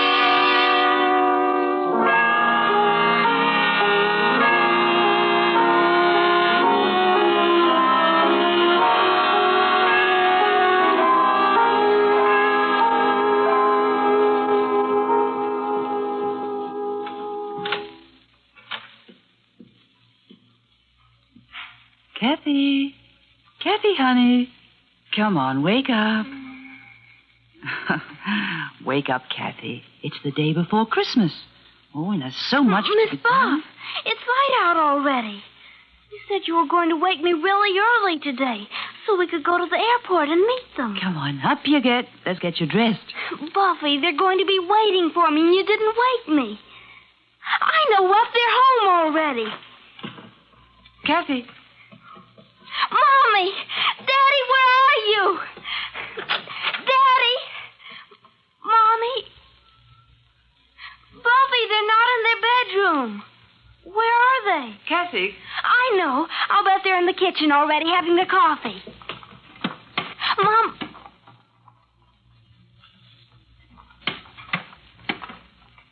Miss Buff, they're not home. I know, honey.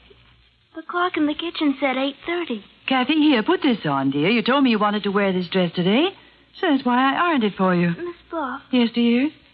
Why aren't they here? Oh, they'll be here. But when I talked to Mommy on the telephone yesterday, she said she would be here at 6 this morning. And I promised her I'd meet her at the airport, her and Daddy. I know. And Daddy said he had a surprise he was bringing for me all the way from Paris. It's 8:30, Buffy. Let's go out to the airport now. Oh, but there's so many things to do. First, you've got to get your breakfast, and we have to finish decorating the tree. And, there's so many things I want you to help me with. Oh, everything can wait, Buffy. Hurry, I promised to meet them. No, dear. Why not, Buff? Well, I think we'll wait for them here. Kathy? Yes? You remember what you promised your Mommy and Dad? That you'd do everything I asked you while they were away? Yes. Then, we'll wait for them here. All right, Buffy.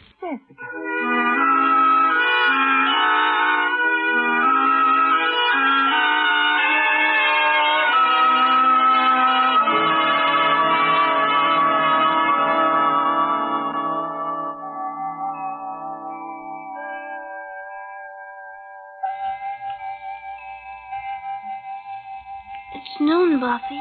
I know.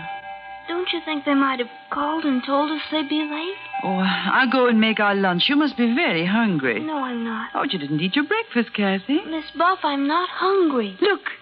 Oh, look, it's snowing, honey. We'll have a nice warm lunch, and then we'll go out for a long walk. They should have called. I tell you what, Kathy. We'll take our walk first. We'll see the shops. We'll visit. We'll go and see Johnny and your aunt and uncle. Maybe if it snows hard enough, we can all build a snowman. Wouldn't you like that? Yes, that would be fun. Well, go get your coat and hat and galoshes, dear. All right. And when we come back, Mommy and Daddy will be home. Well, you go and get your things now. Oh, I'll get it, Buffy. Mommy. Oh, who's this, Daddy? You sound... Oh, from a newspaper. I see. It's a man, Buff. He says he wants to talk to an older person. Here. Hello? Yes, this is the Harper residence. I'm the housekeeper. Well, just a moment, please. Kathy. Who is it? Someone wants to talk to me, honey. Will you go get your things? No. Who are you talking to, Buffy? Never mind, dear. Go and get your things. No. No, I won't. Hello? I see. Yes, I saw the papers. Yes, that was the daughter. Yes, the only child. No, she doesn't. No, I wish you wouldn't. Please, don't, here. No. Who was it? It was just a man, honey.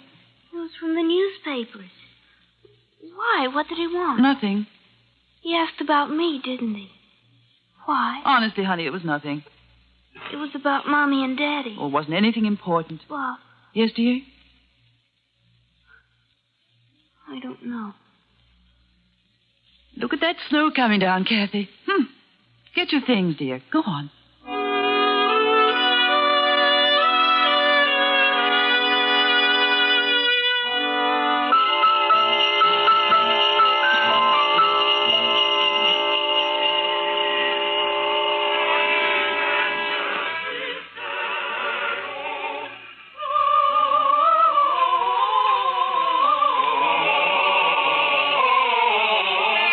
Sing beautifully, Kathy. Very very lovely. This street and all the decorations and the singers. It's very lovely, Miss Buff.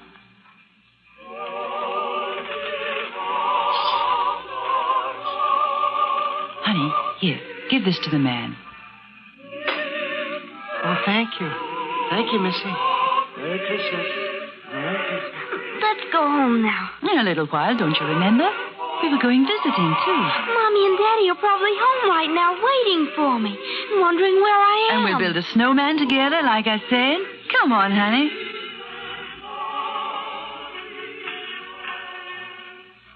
I remember when I was a little girl how excited I'd get. Oh, all the wonderful things to see, the sights and the smells and the sounds. Pretty shop windows and the snow. To be a little girl at Christmas time. To be young at Christmas time. And happy. What's the matter, Buffy? Oh, Kathy. Buffy. Let me hold you. Oh, Kathy, darling. Buffy, you're crying. I'm just silly, I guess. Why, look, there's Santa Claus watching us. Let's say hello to him. You were crying. Hello, Santa. Merry Christmas. Oh, Merry Christmas, little girl. Merry Christmas. Ah, you're a pretty little girl. What's your name? Kathy. Oh, that's a nice name for a nice little girl like you. Thank you. And I can tell you've been a good little girl. I saw the way your mommy was holding you. She's Miss Buff. My mommy's away. Daddy, too. We're taking a walk to make them come home. Oh, and where are they? I don't know. I don't know. I don't know.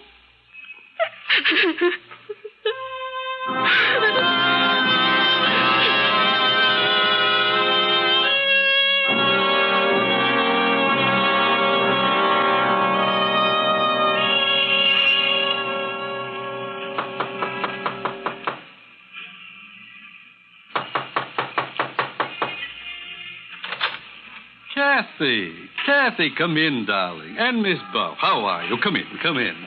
Mother, guess who's here? Why, Kathy and Miss Buff. Hello, Aunt. Hello, Mrs. Cleveland. Take your things off. We've got a big fire in the living room. And wait till you see our Christmas tree, Kathy. I'm sure it's very beautiful. I'll bet Kathy came to see her cousin Johnny, didn't she? Yes, I did, Uncle Ted. I would like to see him very much. And you know what that boy of mine did, Miss Buff? No. He found the train. Oh, he did? After I took so much trouble to hide them out in the garage, he found them. So, of course, I had to set them up for him. Well, it's the day before Christmas. He's in his room now. Kathy? Yes, I would like to play with the train. Of course you would. Johnny! I can't come now, Daddy. I'm busy. Kathy's here. Hey, come on out and play with my trains, Kathy. You ought to see. I got them all hitched up now. Go on, Kathy. All right. I've been on the phone since 7 this morning, Miss Buff, and there just isn't any word at all about the plane. Look! A man from the newspaper called the house. I told him to stay away. Did the child know? I think she does. What did you tell her? Nothing. How do you tell a child, Mrs. Cleveland? Look at it go! What I can't understand is why no word at all. The plane took off from Paris on time, and there was radio contact over island, from what I could find out. But since then, nothing. You'd better tell her, John. Tell me what? Well, there was a storm over the ocean. Pretty bad storm. They said... Miss Buff. Yes, darling. I've just figured out something. It's about Mommy and Daddy. Oh, Kathy. They're not coming home. They're not ever coming home.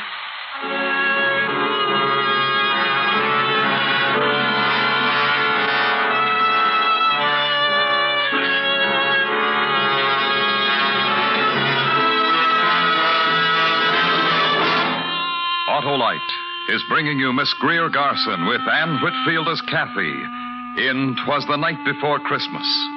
Tonight's production in radio's outstanding theater of thrills, Suspense.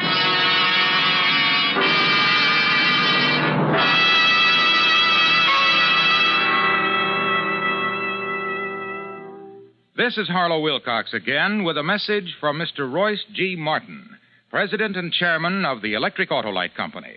It is presented in the name of the Autolite family, which includes some 30,000 Autolite men and women and their families, 18,000 people who have invested a portion of their savings in Autolite, as well as 98,000 dealers and the greatest names in the industry who use Autolite products as original equipment.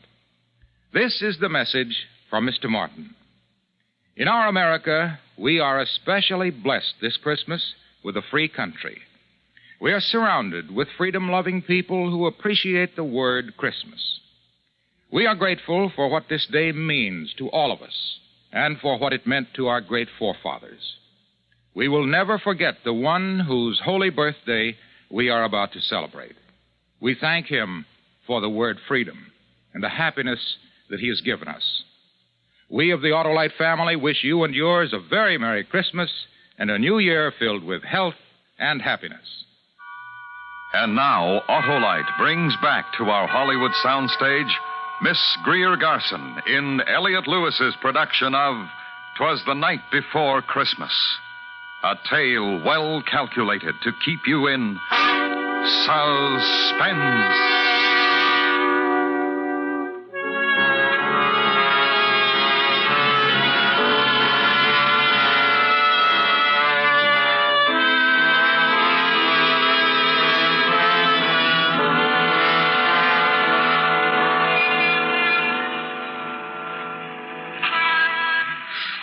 It's going to be good to get inside of the house, Kathy. Oh, look at you. You look almost like the snowman you and Johnny built. Here, let me brush you off a bit before we go inside. There's a man there. What'd you say, darling? Right there, standing by the door. A man. Hello? Good evening, miss. Hello, little girl. Is this your house? Yes, I live here. Who are you? What do you want? Oh, then you'd be the Harper's little girl, wouldn't you? Yes. I asked you, who are you? Now, don't worry about it, ma'am. I just want to take a picture of the little girl. You want your picture taken, little girl? Buffy. You're the reporter I talked to this morning, aren't you? And we'll want one of you, too, ma'am. Here, get in the house, Kathy. Don't stand there, dear. Get in the house. I'll be in a moment. It's Christmas Eve, Mr. Reporter. Did you know that? Oh, now, look, ma'am, It's Christmas Eve. Where's your heart? Oh, look, you've got to understand. I talked to you on the phone. It was almost 10 hours ago, before noon. It's nighttime already. There still isn't any word about the plane. I represent a newspaper, ma'am. We've got to assume... Well, you know, I don't want to say it any more than you do. Oh, just go away. Oh, now, really, I've got to... Were you ever lonely on Christmas Eve? Alone in a house that's empty? While outside other people were singing... When there was warmth and love and joy. But outside... I'm just trying to Christmas Eve. The snow is falling. Christmas Eve. And the child is grieving. Yeah. I'm sorry. Good night.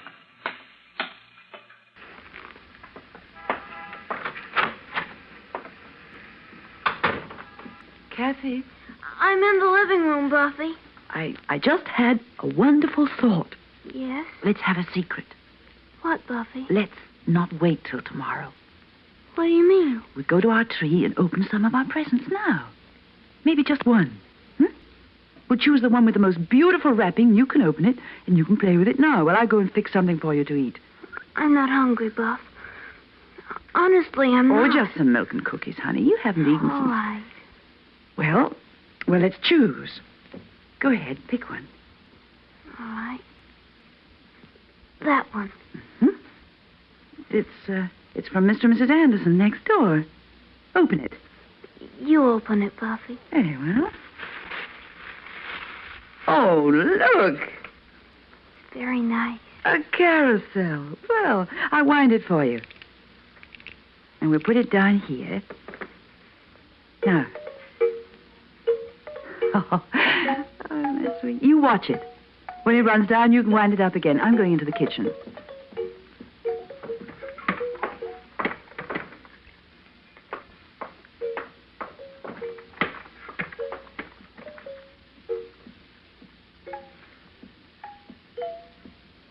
Kathy, here's your... Kathy? Kathy, honey, where are you? Kathy? Your milk and cookies are on the table. Kathy? Are you in your room, Kathy? Kathy? Kathy, honey? Kathy! Kathy!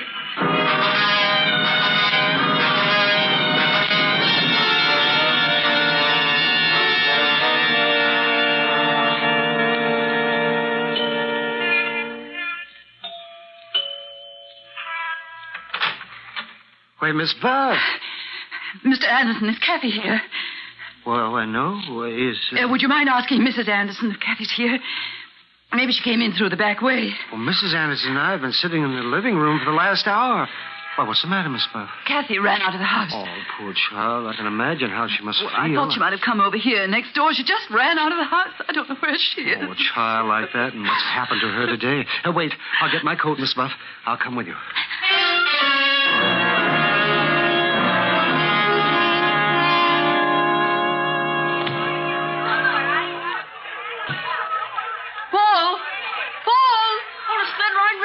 Paul, listen. Hi, Mr. Anderson. Want a ride? You can go all the way down the hill for 3 blocks. They've got it roped off. Paul, have you seen Kathy? Sure. Where is she? I don't know. Where is she, Paul? Where did she go? How am I supposed to know where she went? But you saw her, didn't you? Sure. She was running down the block. I yelled at her to come on over, but she kept running. Which way, Paul? Down there, I guess, where the stores are. Thank you. Sure. Merry Christmas, Mr. Anderson. Merry Christmas, Miss Buff. Hey, what?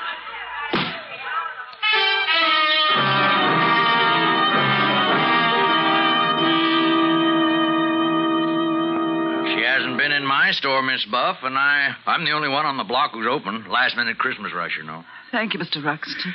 Say, now, that kid and what happened to that plane today, I'd sure let the police know she was missing. I think he's right, Miss Buff. Call them, please. Call them. Oh, use this phone, Mr. Anderson. Oh, thank you.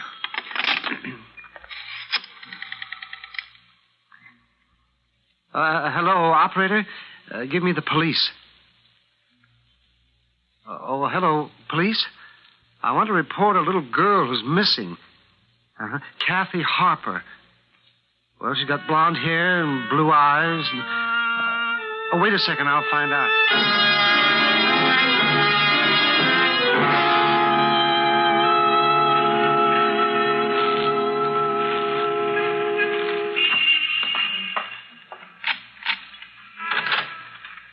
You just go in the house, Miss Buff. I'm sure they'll find her. It's 10 o'clock. They've been looking for 3 hours. Oh, they have ways. They'll find her. We waited in that station house. All the policemen who phoned in.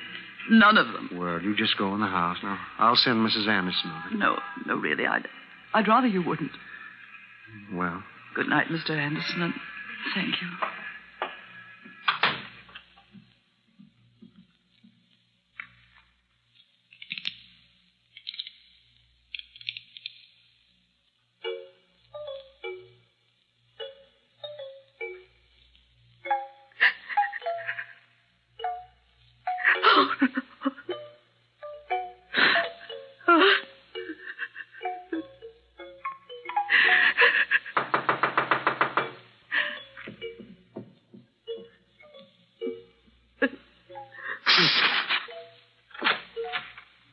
Yes? I'm Patrolman Reed, ma'am. Have you found Kathy? Yes, ma'am. Where is she? You better come with me, ma'am.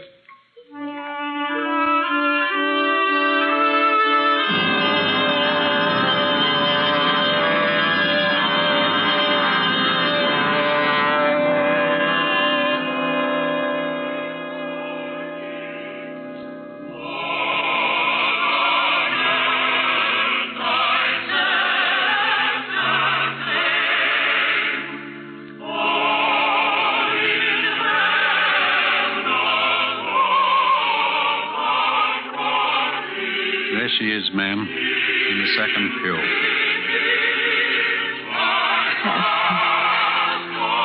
Oh, Kathy, child.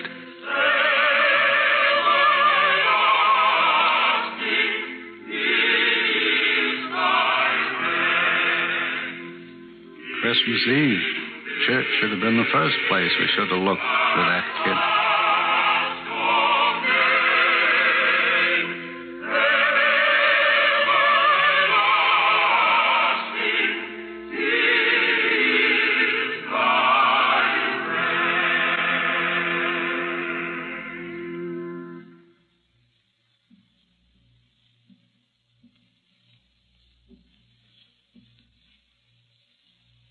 Kathy,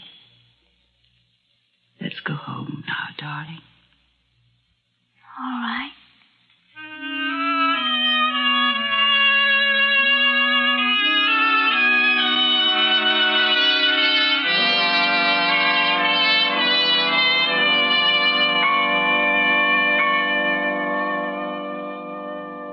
There we are. All tucked in. It's almost Christmas, isn't it? Yes, darling. You going to read to me? Of course. You just lie there. Buffy.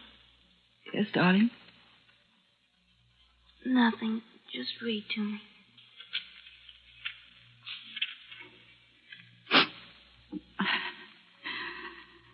It was the night before Christmas, when all through the house not a creature was stirring.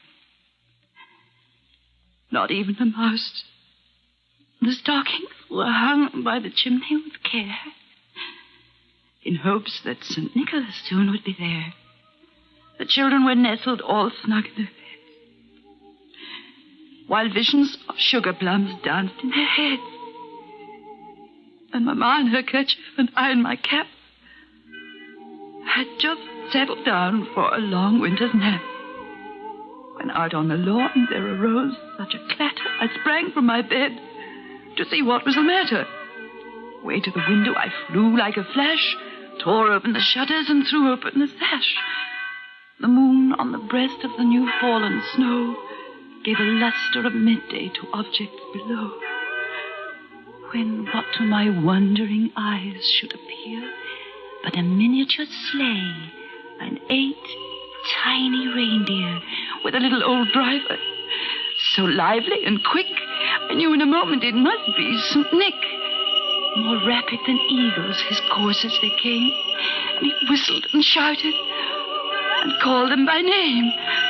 Now Dasher, now Dancer, now Prancer and Vixen, on Comet, on Cupid, on Donder and Blitzen, to the tops of the porch, to the top of the wall. Now dash away, dash away, dash away all.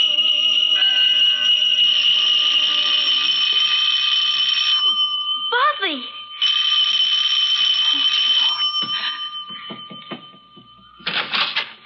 Mommy! Daddy!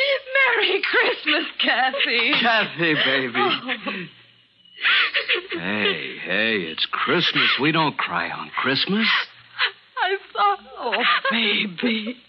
Baby. Hey, how about a big hug for me? Oh, Daddy. That's my girl. Where's Miss Buff? I was in bed. She was reading to me. In bed's the place for you. Come on, I'll carry you. Buff!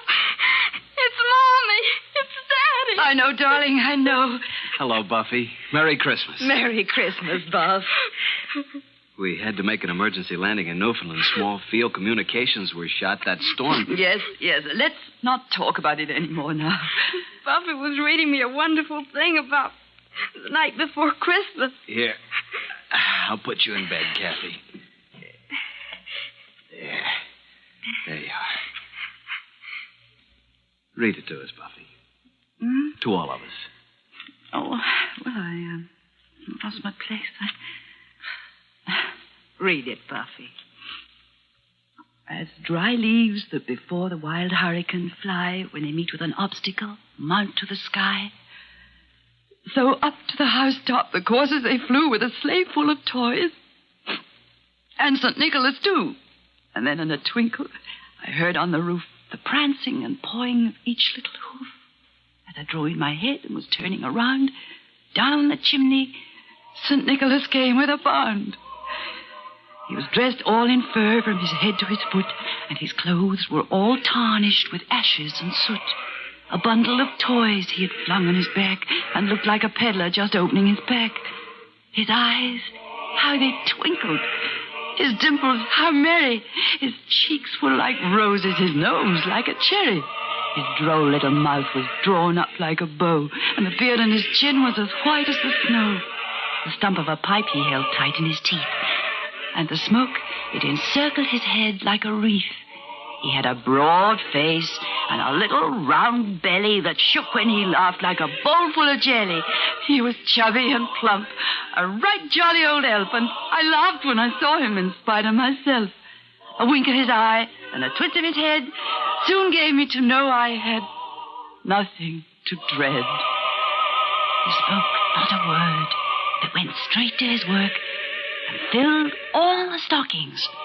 Then turned with a jerk and laying his finger aside of his nose and giving a nod up the chimney he rose. He sprang to his sleigh, to his team gave a whistle, and away they all flew like the down on a thistle. But I heard him exclaim as he drove out of sight, "Happy Christmas to all, and to all a good night."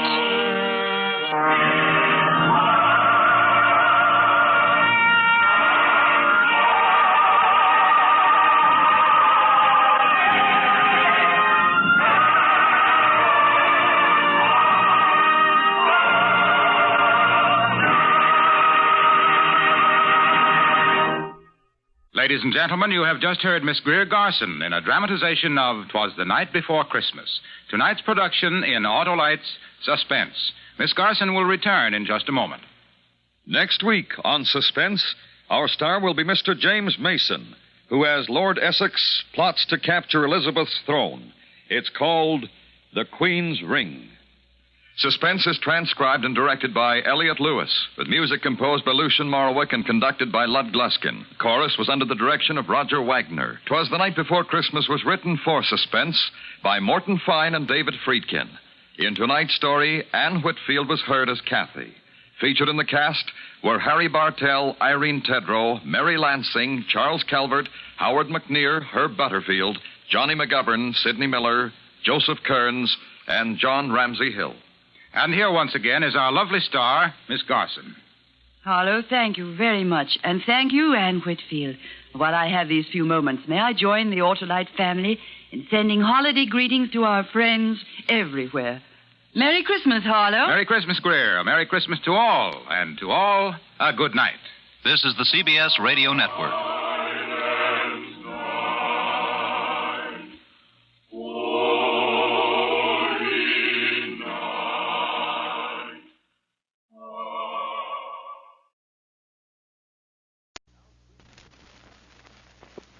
Now, screen actor Frank Lovejoy comes to the NBC microphone as reporter Randy Stone on Night Beat. But first, let me tell you about some of our other mystery features heard on this station of the NBC Radio Network. This Sunday, the Falcon brings you mystery, adventure, and intrigue as he investigates the case of the Helping Hand. Later Sunday, make a date to hear Lloyd Nolan as he brings you thrill-packed listening as Martin Caine, Private Eye. And every Monday evening, you're invited to tune to this NBC station for Dangerous Assignment, starring Brian Donlevy. Now there's Adventure with Frank Lovejoy, starring on Night Beat on NBC. NBC presents transcribed Frank Lovejoy in Night Beat.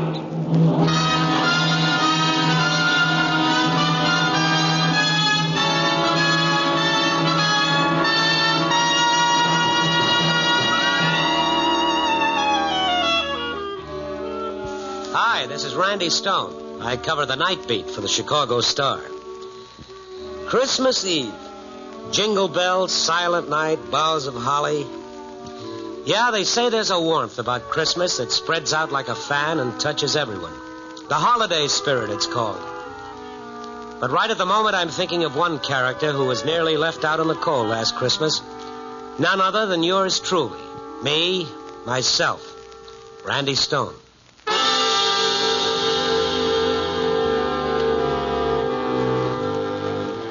It started out like any other Christmas Eve. An exchange of gifts, a few drinks, some off-key caroling, Everybody killing time until the going home nod from the boss. Everybody, that is, but me. No, I wasn't going home, because as far back as I can remember, Christmas has been another work day for Stone. I waited around for the noisy holiday gang to leave so I could settle down to work. And then Sam Bullock, the big boss, sent for me, and I walked across to his office. Oh, come in, Randy, come in. How are you, boss? Sit down, Randy. Oh, such politeness can mean only one thing. I'm fired. No, this is even more embarrassing, Randy. I'm going to give you a little something in the way of a present. Ah, I'll come back when you're sober. When's the last time you had Christmas off, my boy? I can't remember why. Well, you're having this one off. 5 days of it to spend with your family. Well, what family? Boss, you know better than that. What'll I do with myself? Well, a man who knows as many people as you do, it'll be the best thing in the world for you. Hey, yeah. Yeah, it might really be something. Say, I could call Alex Stevens. He's been bothering me for 8 years to spend Christmas with his family. Sure. Or maybe Alice over in Classified. You know, I'm beginning to like the idea. Okay, well, you'd better beat it before this noble impulse of mine evaporates. Well, you hang on to it. I'm leaving now. And, Randy. Yeah? Merry Christmas to you. Right back at you, Chief. And thanks for the break.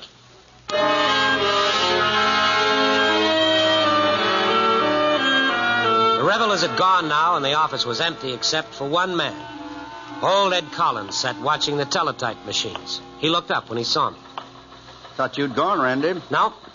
What are you looking so smug about? Our boss gave me 5 days off. Swell. What are you going to do, go home?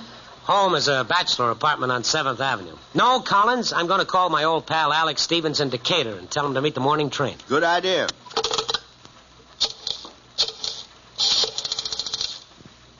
Long distance? I want to call Decatur. The Stevens residence. Alex Stevens in Decatur. I'll wait. Phone's ringing all right. Good, good. Oh, this little floor, Alec. 8 years he's been after me. Must have an old maid sister-in-law or something. Careful, Randy. Tried to marry me off once when I was younger. Should have answered by now. Oh, what's that, operator? Oh, no. No use ringing anymore. He must have gone out of town for the holidays. Gone out of town, eh? Yeah. I guess I'll have to settle for female company.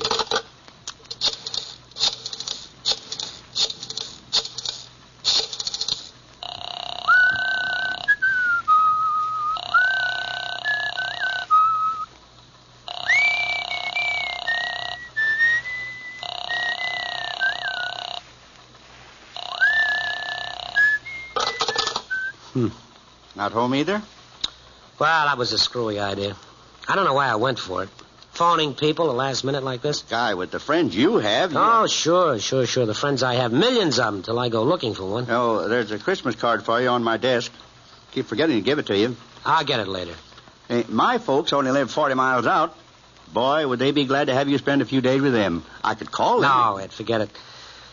What's a guy like me want with a holiday on Christmas? I'm shoving off, Ed. How about that envelope on my desk? Later. Looks like I might be back to play a little pinochle with you. Now, my ma, all I've got to do is phone No, her. I'll make out all right. See you later. And have yourself a time. Merry Christmas. Yeah. Merry Christmas.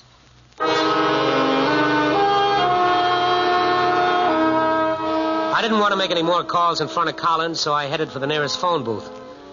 Well, I made another 3-4 calls. No dice.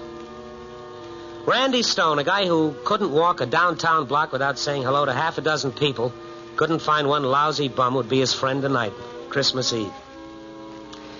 I went back to the office hoping some big story had broken so that I could put myself to work. Nothing come in, Ed? Not a thing. Even the thugs are home tonight. Anybody phone me? No. Here's that letter I was telling you about. Oh, thank you. What's that, money? It's a 50-cent piece. What's he want, your autograph? It just says, God bless you, Mr. Stone, signed Catherine Malloy. I don't know any Catherine Malloy. Hey, this is all the earmarks of an office gag, and a pretty poor one at that. It's $50. Yeah, it'll buy a drink. Say, Randy. Yeah? I thought maybe you'd change your mind about going out to my folks' place. No, thank you, Ed. No, thank you. My ma, she... No, I said no. Ed, no, thank you.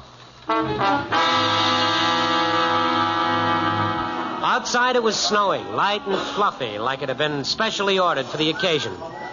And the people went about their business humming and singing little snatches of song. You know, oh, what fun it is to ride in a one-horse open sleigh.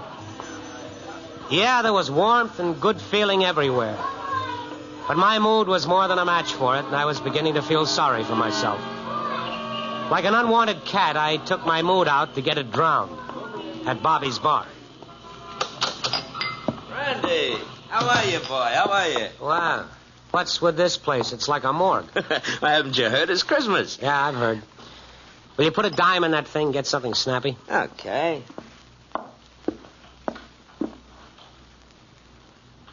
There we are. Hey. You lonely, Randy? Give me a whiskey sour. Yeah. That's the way it is with me, too. I don't need nobody. Nobody needs me. It's all right, I guess, only 2 or 3 times a year you wish it was different. You know when it hits me? Christmas, Easter, and May 17th. That's the date my mother died.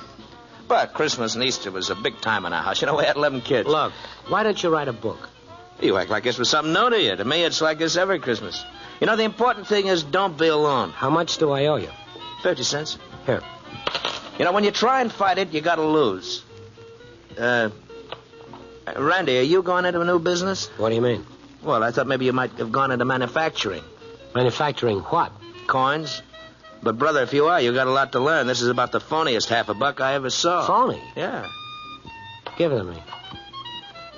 Yeah, That was somebody's idea of a gag. Some half-wit in the office. Ain't much of a joke, I'll tell you. Mrs. Malloy, huh? I'll fix those guys. You gone? Yeah. Hey, well, what's your hurry? You ain't gonna leave me here alone, are you? Wait till somebody else comes in. So long, Bob. Well, you ought to stick around so we can talk, Randy. You're wasting it on me. Okay, Randy, but remember what I said. Don't be by yourself. Whatever you do, don't get to be alone.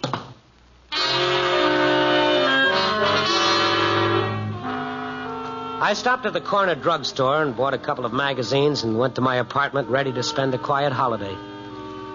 7 o'clock. Great. Nice, long evening ahead of me. Lots of time to hate the world and feel sorry for myself. I poured myself a quick drink, and then somebody rang my doorbell. Yeah, just a minute. Hi. A 10, 11-year-old kid stood in the doorway looking up at me. His face was clean, but his clothes were patched and ragged. He wore a red pullover sweater at least 5 sizes too big for his skinny frame. Hello, Mr. Stone. Wow, what do you want? Don't you remember me? Well, I remember 10,000 of you. What do you want, a handout? I'm Jerry Malloy. Remember Mrs. Malloy? Who sent you up here? Whose idea was it? McFarland's, the office-wise guy? My mother sent me. Well, you go back and tell your mother not to send phony coins through the mails. And if your mother happens to be McFarland, tell him that... She said for me to give you this letter. I'm to wait for your answer. Look, kid, take your letter and beat it. Enough is enough. She said maybe... Will you take the letter? Now, come on. What are you waiting for? I'll leave it with you. No. Here's 2 bits for you. Now, go tell McFarland the joke is over. Now, beat it before I get mad. Mother said to wish you a Merry Christmas. Beat it. I no sooner slammed the door shut when I began feeling like a heel. Then I opened the door, half hoping I'd find him standing there. But he was gone. But resting on the mat in front of my door was the quarter I'd given him. I picked it up, and I stood there with the coin burning my fingers. I knew I wouldn't feel quite clean again until I'd found that kid and made it right with him. Somehow.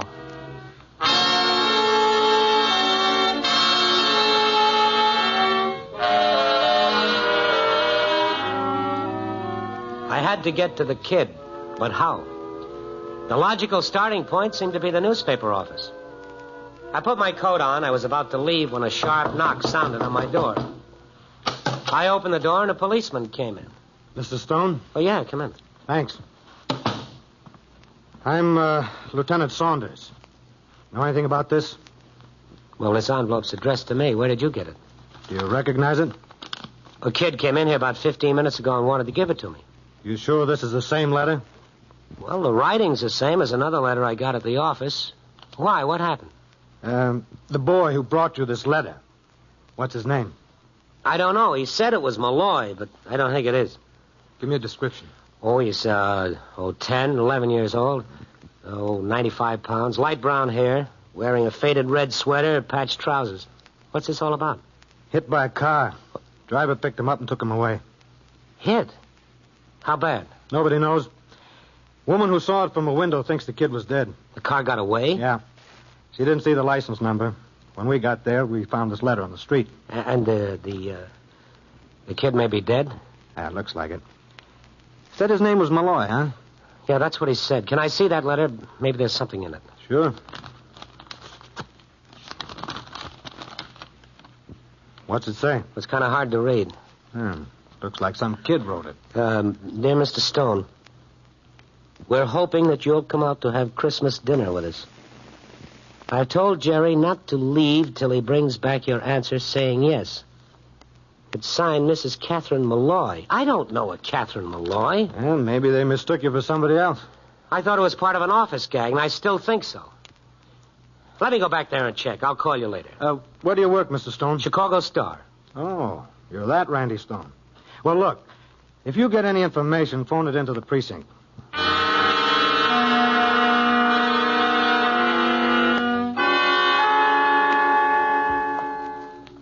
Hi, Randy. What's the matter with you? Look like you've been run over by a streetcar. Well, that's how I feel. Collins, you gotta help me. Well, if I can, sure. What is it? Now, first of all, tell me. Did anybody in the office plant a phony coin in an envelope and send it to me in a Christmas card? Well, not that I know of. Who'd pull a crazy stunt like that? I don't know. I gotta find out about that kid. What kid? Well, he came to my apartment with a message, and on his way home, he was hit by a car. Bad? The driver picked him up and took him away, and the cops think that he was dead. And you don't know the kid? No. He said his name was Jerry Malloy. He said it like it should have meant something to me. But it doesn't. I've never seen him before. Well, maybe it's someone you've forgotten. A guy meets a lot of people in this business. Yeah, that could be. I want you to do something for me, Ed. What? Check with as many of the boys you can reach at home. Find out if they know anything about the kid, and then phone the police and see if they've found him. If you want me, I'll be in the library. What are you going to do there? Well, something that makes me shudder, but I'm going to do it anyway. What's that? I'm going to dig back through all my stories for the past year and see if I can find a Mrs. Malloy. Well, maybe you didn't use her name. Well, I'll see what I can find. You get busy on that phone.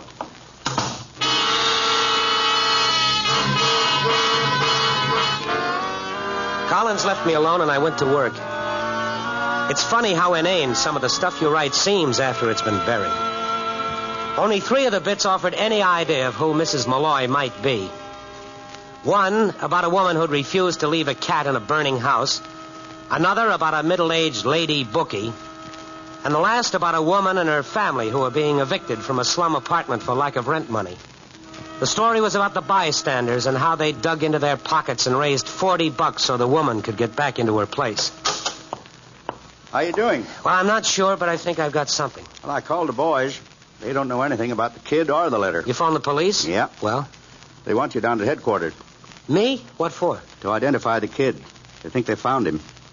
Dead? Not much chance to live. Where is he? State Hospital.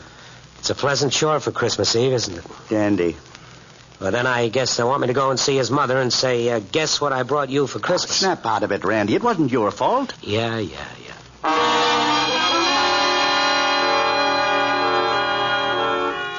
I phoned headquarters, and they sent a radio car to get me. From there, we went to State Hospital. Lieutenant Saunders was there waiting for me. A nurse led us down a long hallway. Severe concussions and possible internal injuries, the doc said. Doesn't think he'll live. In here. This is the boy. Go on, Stone. Take a look. All right. Well, is that him? No, that isn't Jerry Malloy.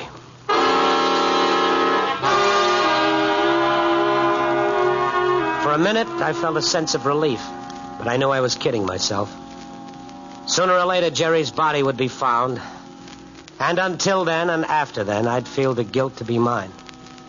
You see, by now I knew the kid was on the level.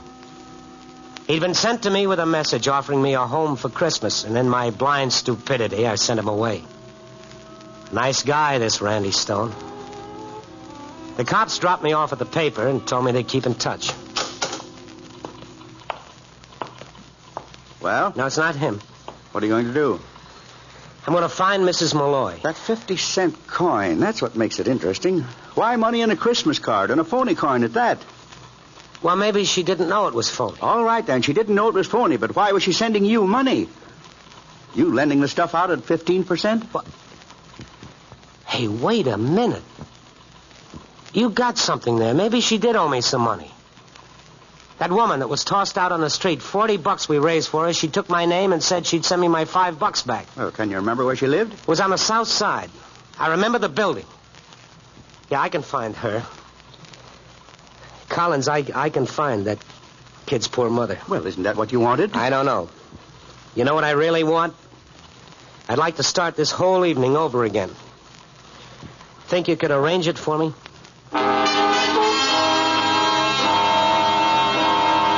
I suppose I could have let the police handle it, but I'd developed a burning need to tell her myself. I hopped into a cab and went scouting for the building she'd lived in. I hoped I wouldn't find it, and yet I knew I wouldn't stop until I did. I found it all right. Right where it had always been, pressed between the ugliness of two warehouses. I hung around outside for 10 minutes before I could find the courage to go and face her. Apartment 6 she'd lived in. I stood in front of it and listened to the muffled sounds of a radio playing dance music inside. Well, hello. May I come in? I've got to talk to you. Oh, I'd like very much to have you come in, but my husband, he's a bouncer in the nightclub.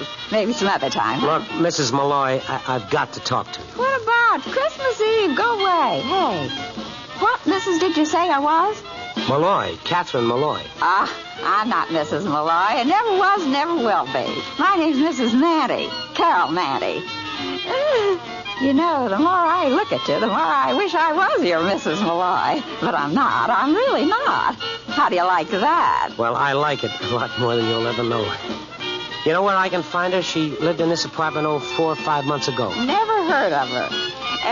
Maybe if you ask the caretaker, he'll know. Thank you. Thank you. I'll do that.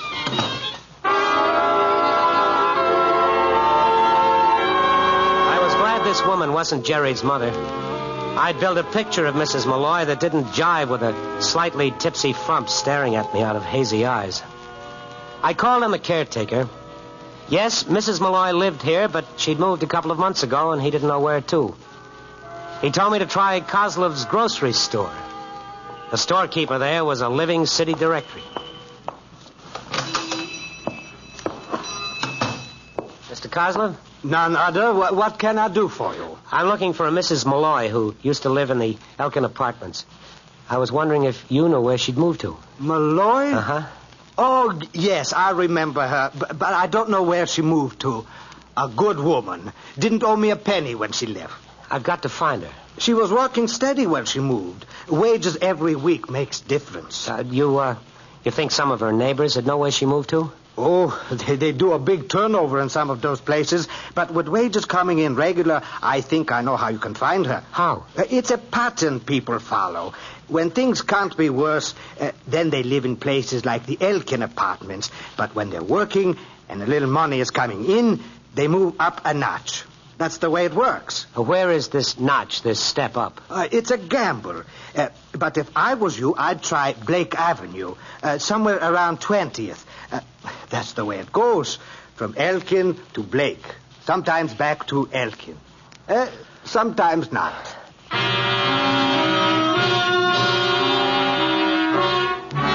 Sometimes 3 hours can be an eternity. It was 10 o'clock now.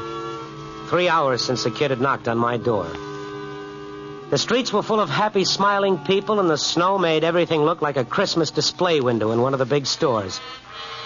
I'd have given 10 years' salary to be like the people rushing into the stores for the last-minute presents for Aunt Agatha. I went into the stores all right, but to ask them if they knew where I could find a dead kid's mother. It took me about 15 calls to locate her. A druggist gave me her address, 1461 Burkell Street, apartment 9. Before going there, I called the office. Hello? Oh, Ed, anybody phone? Nope. I guess I haven't found him yet. Well, how about the mother, Mrs. Malloy? You think she'd have called the police by now? Yeah, you'd think so. Well, maybe she didn't phone because she thought the kid was in good hands. Well, it wasn't your fault, Randy. Well, I've located her. And now comes the pleasant part of the job, telling her about it. How will I start? Merry Christmas, Mrs. Malloy, and a Happy New Year. May the New Year bring you all... Why are you going off the deep end like this, Randy? Yeah, I know. It wasn't my fault. I was just an innocent bystander. So long.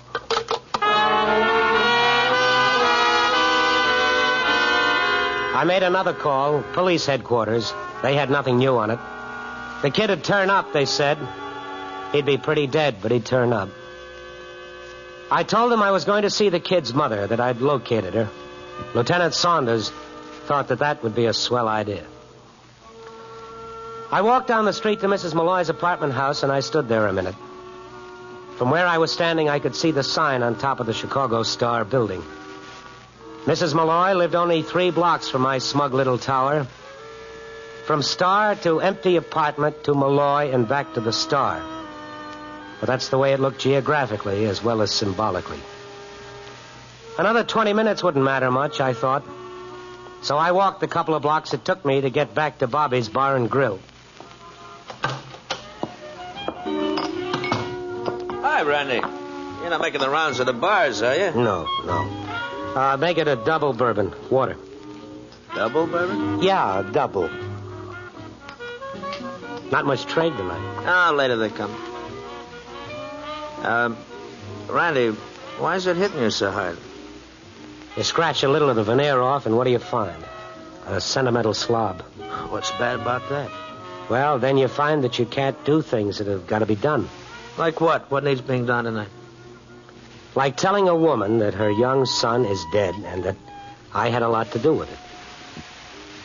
You're kidding. I'm not. How do you go about a job like that? Well, how did it happen? Does it matter? No. You think whiskey will help? Close the place up, Bob, and come with me. You don't have to say anything. Just stand there with me. No. It's a one-man job, huh? As far as I'm concerned. Well, maybe you're right. I'll see you later. Yeah, I'll see you later.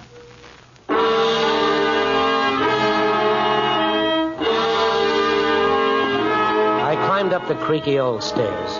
It was no better than a tenement house. Only one thing distinguished it from a slum, and that was a cool, clean smell. The walls were torn and the woodwork was scarred and marred, but it was clean. I know it's crazy, but I got a lot of courage out of that feeling of cleanliness. I stood in front of apartment 9, listening. And then I knocked on the door. Who is it? It's me, Randy Stone. Mr. Stone, how welcome you are. Come in. Thank you.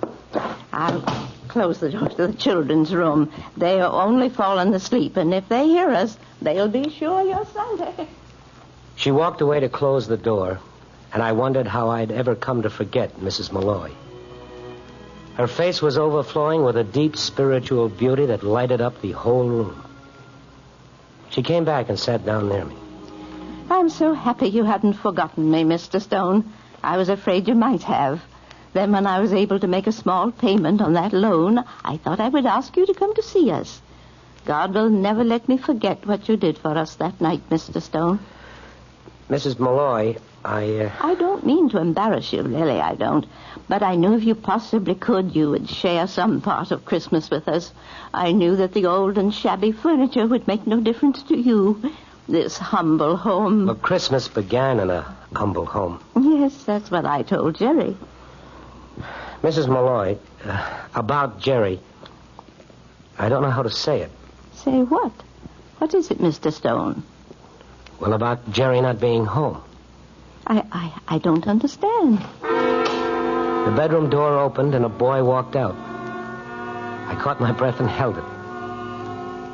It was Jerry. Jerry! Hello, Mr. Stone. Jerry Malloy, go back to bed this minute. Oh, no, please, let him stay. Jerry, I heard that you were hurt. Oh, that. I was just shook up a little. The man drove me home. Jerry, you didn't tell me about that. It was nothing. Jerry, when you knocked on my door... I told Ma all about it. About the way you made me come into your room and have some fruit and candy. And how glad you were when you read that letter. That's right. And he told me how you said you would get down to our house tomorrow night if it was the last thing you ever did. That's what you said, wasn't it, Mr. Stone? I tell you, Mr. Stone, this boy of mine is uncanny. Do you know what he told me? He said he shouldn't be surprised if you came down to visit us tonight. Did you say that, son? Didn't you, son? Yes. Tell him your exact words, Jerry. Go on. Mr. Stone is no stranger. Say it, Jerry. I said I wouldn't be surprised if he even comes to see us tonight. He needs us that bad for Christmas.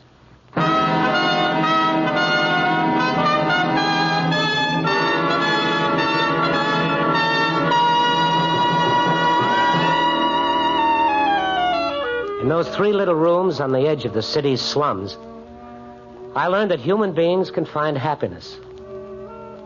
And don't listen to what your banker tells you. It's a thing of the spirit, not of the pocket.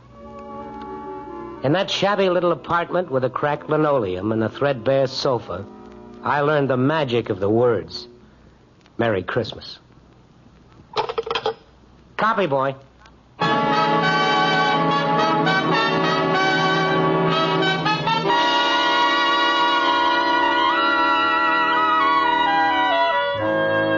Night Beat, starring Frank Lovejoy, is produced and directed by Warren Lewis, edited by Larry Marcus. Tonight's story was written by Warren Lewis and Lou Rusoff, with music by Robert Armbruster. Featured in tonight's cast were Kate McKenna, Sammy Ogg, Ralph Moody, Jan Arvan, Bill Conrad, and Gail Bonney. Don Rickles speaking. Our star, Frank Lovejoy, and all of us on Night Beat wish you a very Merry Christmas. 3 chimes mean good times on NBC. Saturday morning, hear Mind Your Manners, and later the Somerset Maugham Radio Theater starring Peggy Ann Garner. This is NBC, the National Broadcasting Company.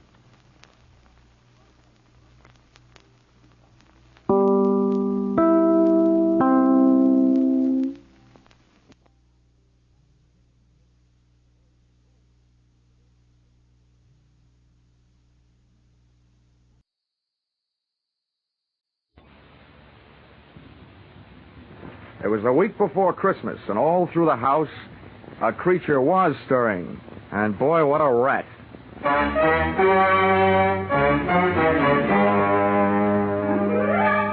This is another in the adventures of America's fabulous freelance insurance investigator, Johnny Dollar, starring Charles Russell.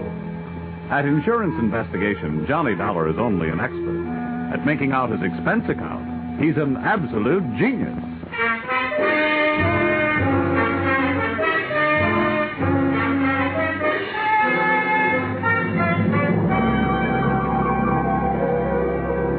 Expense account submitted by Special Investigator Johnny Dollar to Home Office, Industrial Insurers Incorporated, Hartford, Connecticut.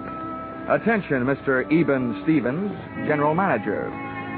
The following is an accounting of my expenditures during investigation of small-time swindles of big-time department stores. Or how I played Santa Claus and almost got left holding the sack.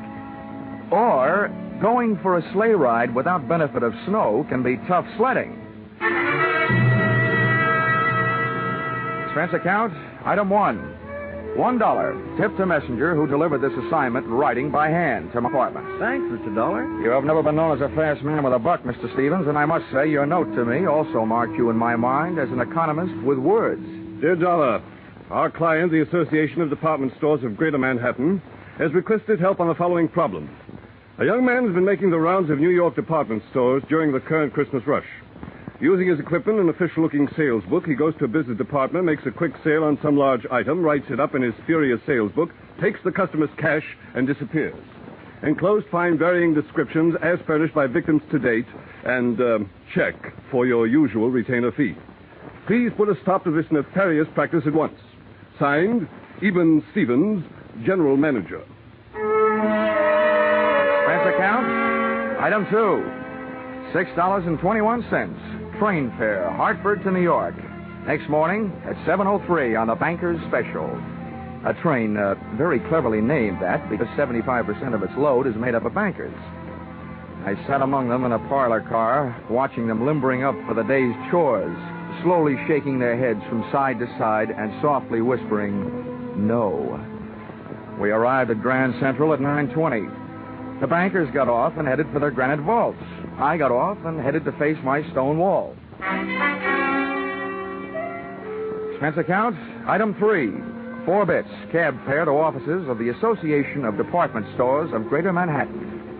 There, things got brighter right away. Her name was Judy Whitehall. Boy, how she'd been missed by the scouts for the Copacabana, I'll never know. I have been assigned to help you all I can, Mr. Dollar. What would you like to know first? Your home phone number. Oh, well, maybe we better wait until later for that. How many stores are there in your association, Miss Whitehall? We have 120 member stores, Mr. Dollar. Great. You know, in one department store, I'm the kind of a guy that can't find the glove department.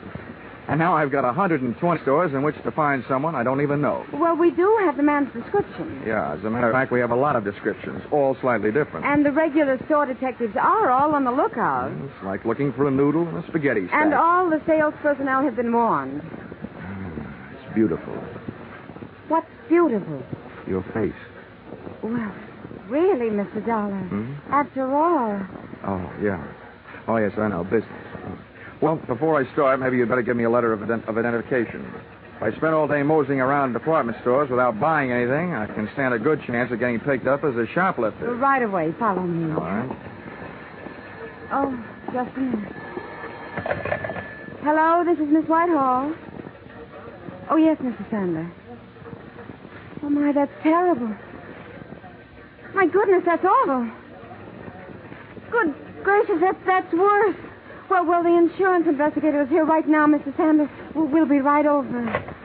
What's so terrible? Well, that man, the one we're looking for, he was in the Miller's store making a phony sale in the camera department. Oh, you also said it was awful. It was. A little girl picked up a camera and snapped his picture, and the man tried to take it away from her, and the girl yelled, and then her mother screamed. And what made it worse? Well, a store detective came running, and the man shot him. Then he grabbed the little girl, camera and all, and ran off.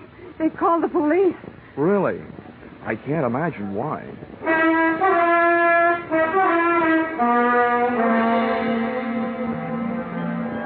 The mob scene in the Miller store would have made the Notre Dame backfield holler uncle. Christmas neckties were selling like hotcakes. Only compared to most of the ties, a hotcake would look better on you. The camera department was on the mezzanine, and the store manager, Mr. Sander, was on a rampage. Why doesn't somebody do something? Why can't they find him? I've got men posted on every door. He's in this store somewhere, and... Oh, Miss Whitehall, it's about time. Who's this? Oh, this is Mr. Dollar, Mr. Sandler, from the insurance company. Well, I tell you what you can do, Dollar. I've already got 20 policemen running all over the store. It's absolutely ridiculous, preposterous, and fantastic. That's what it is. Also amazing. Now, tell me, Mr. Sander, about that little girl who picked up the camera and snapped the culprit's picture. Did they find her yet? They certainly did, in the rug department. She'd been shoved in the middle of a pile of 9 by 12 Orientals on sale at $123.50. She was scared, but not hurt. Now, the girl was found without the camera, I suppose. Oh, naturally, but the camera wouldn't do us any good. After all, I'm sure the camera didn't have any film in it. They never do when on display. Well, how about the store detective, the one who got shot? In the hospital, Miss Hall. They'll call me here as soon as they find out how badly he's been hurt. Well, look, getting back to that kid, was she able to give you a good description of the guy who grabbed her? She hasn't stopped crying long enough. Well, how about her mother? Neither is she. Well, where are they now? They're in my office. That's why I'm staying right here. Where is your office? On the 8th floor, right next to the credit office. Well, this may be the first time I ever got past the credit office. Come on, Judy.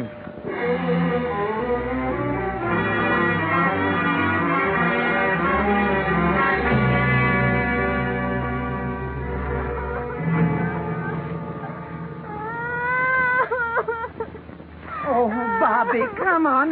Blow your nose. There. Now, be a brave little girl. I don't want it. He hit me. He tried to kill me. He took away my camera. Let me have another try, Mrs. Jenkins. All right, Mr. Dollar, if you think it'll do any good. All right. Oh, come on now, Bobby. All you have to do is tell us what that bad man looked like. We'll get him, and then we'll fix him. Come on now, huh? I don't want to. He'll kill me. I'm beginning to think he's got a point. Okay, Bobby. Okay. Just a minute now. Oh, Judy. Here. Yes, Johnny? Looks like it's a child psychologist.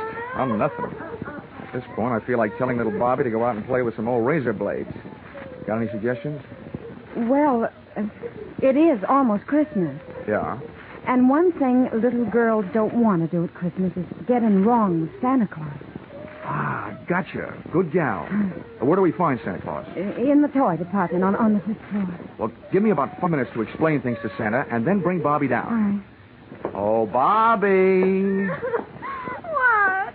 Do you know what happens to little girls who make Santa Claus mad at them? Yes. What happens? They don't get to look at television before they go to bed. I mean, at Christmas, what happens? They don't get any toys. All they get is old sweaters and underwear. Well, listen, Bobby. This guy Santa happens to be a good friend of mine. What do you think of that? Tell him I want an air rifle. You would. Okay. I'll even fix it so you can tell him yourself. How's that? Just fine. Ah, good girl. Hey, where'd you get that blood on your coat? You got a cut? No, sir. That's from that bad man. I bit him on the head. Okay, Judy. Here I go. Oh, and on the way down, maybe you better stop by the dog supply department and buy little Bobby a muzzle. If the kid doesn't like his looks, old St. Nick may get hicked.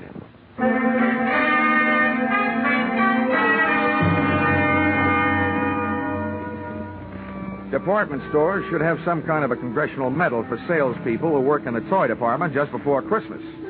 I took the elevator down to 5, and when that door slid open... It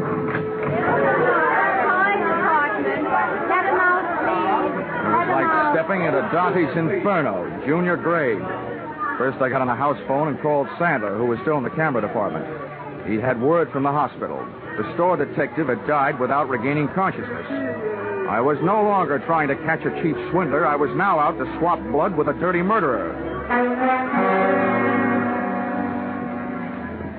A line of fidgety kids led me to Santa Claus, sitting benignly on his throne. I had a short talk with him, and a short wait for Judy and little Bobby.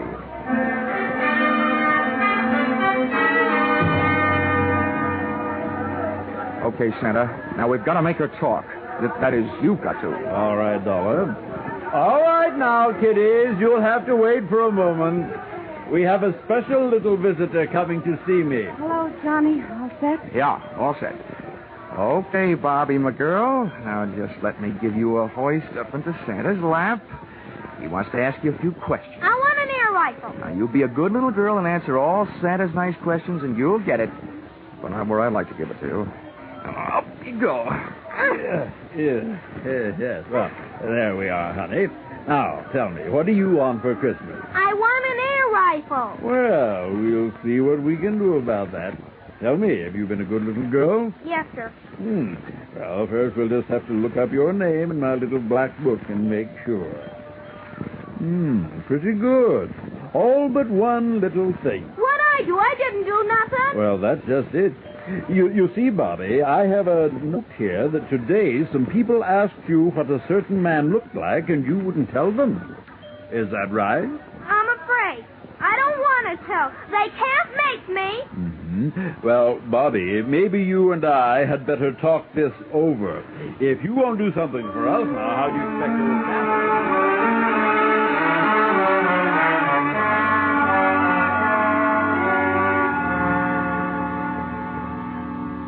Little Bobby's description of the murderer wasn't the greatest by any means, but it was better than none at all, with which we had been furnished by the personnel in the camera department and the kid's mother. We took the girl to the advertising department, where an artist made a sketch.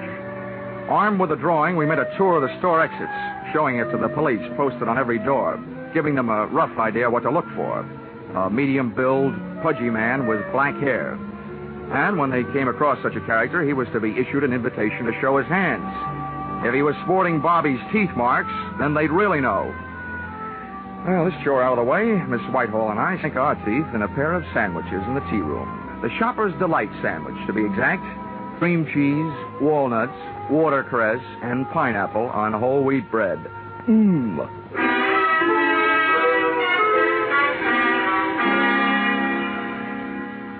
We found the store manager, Sandler, back in his office. He, too, was eating, but he was on a diet of straight fingernails. Oh, terrible, terrible, terrible. That's what it is. Now, don't worry, Mr. Sandler. He'll be caught. As a swindler, he might have gone on for years. But as a murderer, it won't be long, believe me. Oh, what to do? Well, I've got several ideas. And the first is to get out of your office and start at the top of the store and work my way down. They're already doing that, and not a sign of him. Well, I once found a mouse in a hayloft, so be not discouraged. And a pretty little mouse she was. Oh, dear. Oh, please, try to relax, Mr. Sandler. Everybody's doing their best. Yes, I'm sure they are. It's just that Oh. Hello? Yes, this is Mr. Sandler. Oh, no. Where? How long has he been there? Hello? I'll be right down. What's the matter now? About an hour and a half ago, our store Santa Claus kept out in the employee restroom for a smoke. He was slugged from behind. When he came to, he was all tied up in a broom closet, and somebody has stolen his Santa Claus suit. They just found him. About an hour and a half ago. Judy, you know what that means? Oh, no. Oh, yes. 45 minutes ago, when little Bobby was giving Santa Claus the murderer's description, he was giving it to the murderer himself. Oh, good gracious. Instead of a kid's air rifle, it could have gotten us a revolver, size 38.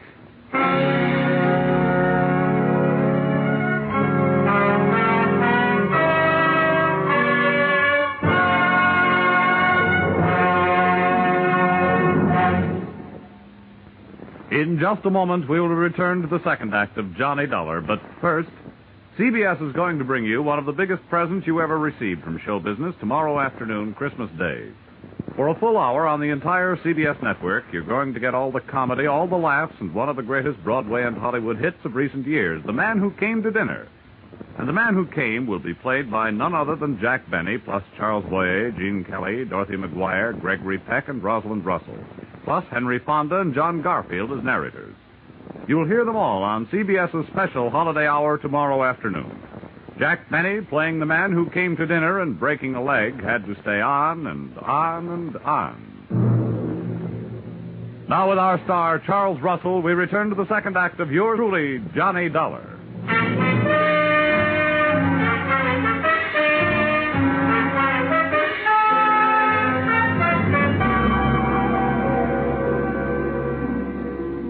There's no place like a crowded department store for a fresh-made murderer to be on the loose, especially one that's playing Santa Claus for a lot of rosy-cheeked little nippers.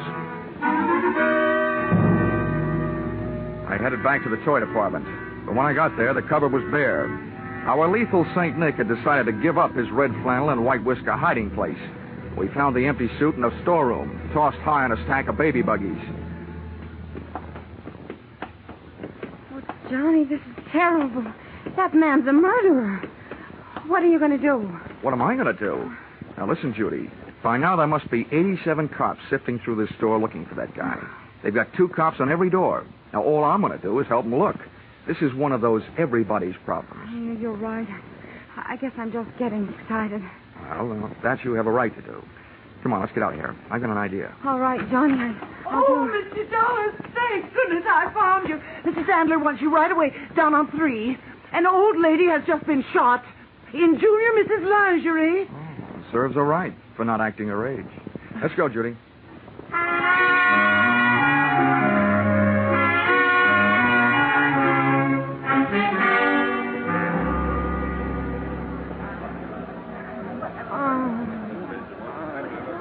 Right over here, Dollar. All right. Let him through, please. Let him through. Lady, please stand back now.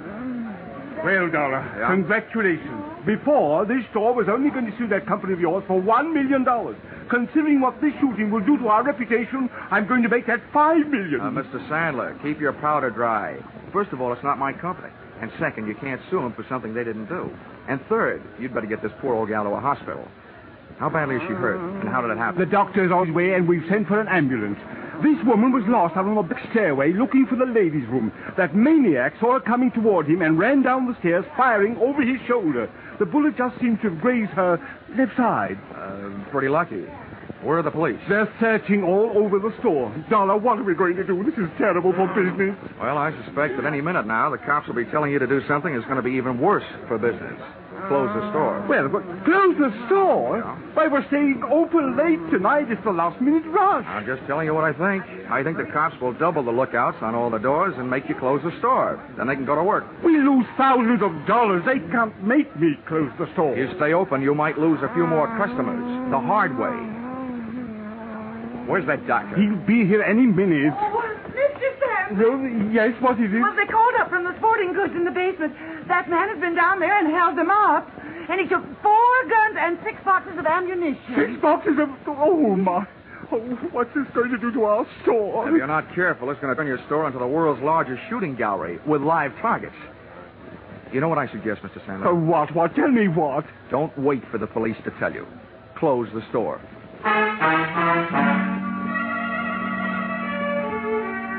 Sandler didn't like it, and neither did the customers, as they filed out of the store past the scrutiny of the police officers, still clutching their unfinished Christmas shopping lists. The process was slow, and while the customers were leaving, the clerks finished up their business, put the white shrouds over their counters, and they too filed out into the early night. The boys in blue, watching the doors, came up with several men answering the general description of our friend with a loose trigger finger, but none of them had little Bobby's teeth marks on his hands. That made it a 50-50 chance that Mr. Killer was still in the building.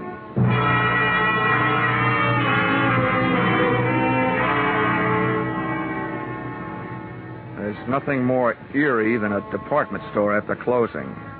In its white sheets, the whole joint seemed to be playing ghost. I sent Judy over to a steakhouse, Pietre's, on 3rd Avenue, told her to wait. Then I had Sandler get me a gun from the sporting goods department. For that lonely, scared feeling, there's no medicine that quite takes the place of a piece of cool steel in your little hot hand.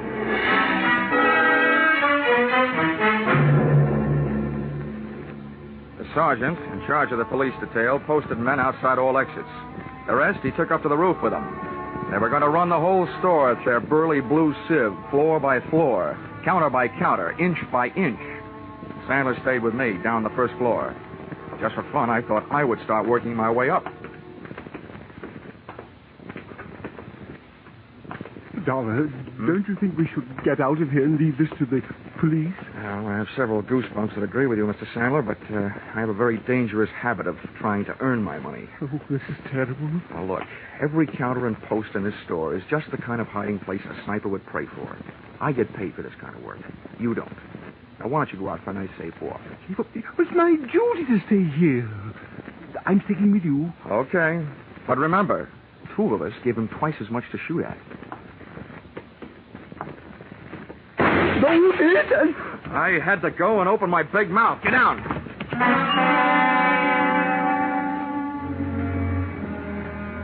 Getting down on that floor could have been committing suicide in itself. The killer's bullet had crashed into a showcase. And a sea of broken glass is a risky place to practice diving.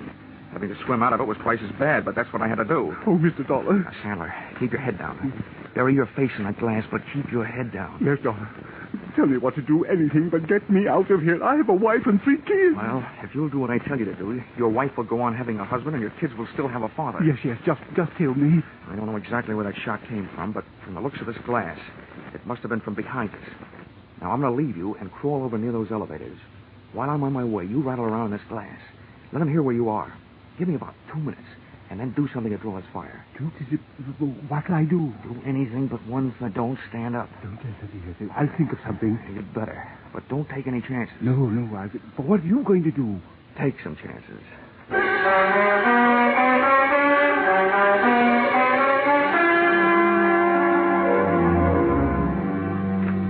Once I was on my way, Sandler went to work with a vengeance. I could hear him thrashing around in that glass like he was trying to corner the Band-Aid market. I made it over to the elevators, scooting flat along the floor till I hit a car with an open door and slithered inside. Behind the protection of the elevator's front wall, I stood up, peered over at the edge of the door, and waited for Sandler to make the move that would draw the murderer's fire. I must say Sandler was dead game, and the way he made it move, he also stood a good chance of coming plain dead. First, he stopped wiggling around on his bed of glass, and then he just stood straight up. The shot missed, but my eyesight didn't, The killer was shooting from high up, behind a pole. He was standing up on a glass showcase, hoping for a better view. And it didn't take me long to decide to give him a better view of the inside of that glass showcase. I started deliberately shooting his foothold out from under him.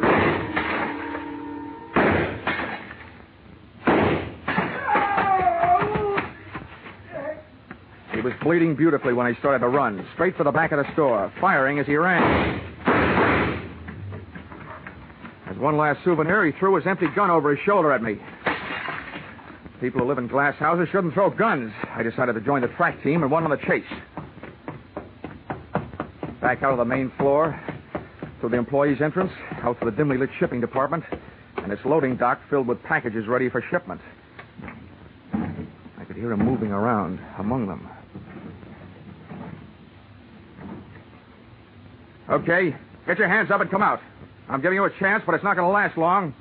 Get moving. I don't need your chance. I've got something better. Okay, so you want to play.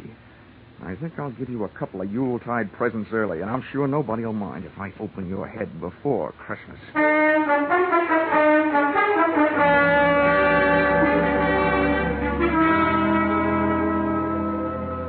My hot-headed friend was hiding behind a high pile of wooden boxes ready for shipping. I grabbed a heavy, empty dolly, gave it a flying start, and sent it crashing into the bottom box of the bell. It was beautiful. The biggest crash since 29.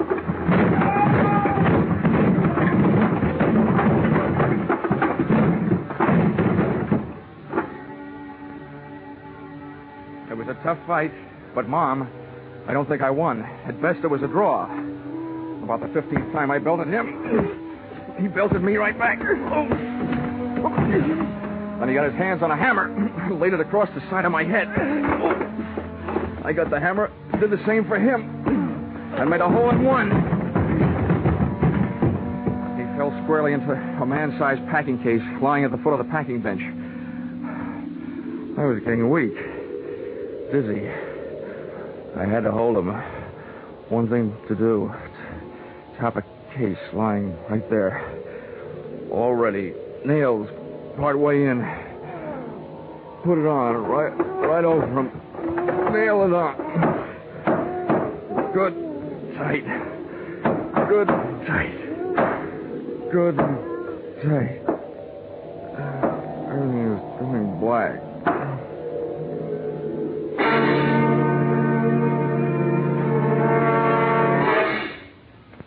Then everything went white. Hey, corny as this may sound, where am I? You're in the hospital, Johnny, darling. But don't worry. It's only a slight concussion. They brought you here last night. Oh, I suppose I have a hammer-shaped hole in my head. No, darling. It hardly shows. Oh. How could it? The bandages covering it up. Well, at least I got him. You what, dear? I got him. The killer. Oh, no, dear. You couldn't have. They're still looking for him. Oh, no. Oh, my gosh. What time is it? 11 in the morning. I gotta get out of here. Why? Johnny, please. Johnny, you're not supposed to get out. Oh, nurse!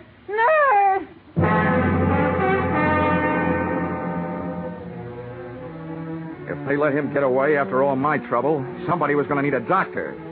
Judy and I hit the department store in 12 minutes flat. 1 minute later, I was in the shipping department talking to the head man. Now, Mr. Dollar, just calm down. Everything's going to be all right. Now, exactly what is it you want to know? That big packing case, the one that was lying right here in front of the bench last night. Where is it?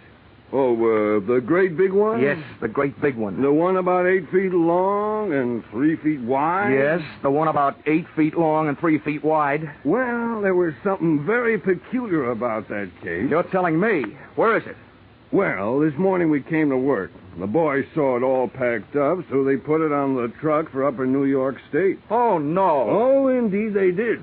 But what was peculiar about it, even though they found it all ready to go, later on they found all the merchandise that was supposed to go in it lying around loose.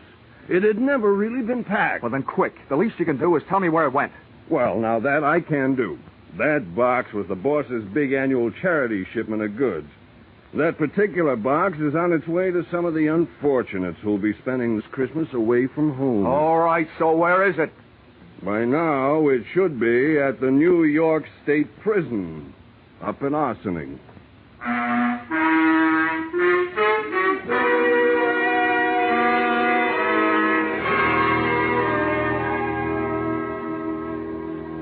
Expense account, item 5, $12.80.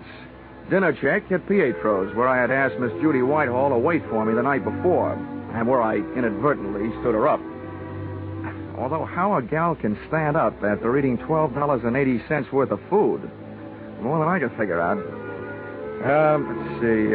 Expense account, item 6, $10. Medical supplies for those poor CBS sound men, Vern Surrey and Billy Gould, who had to break all that glass during the show.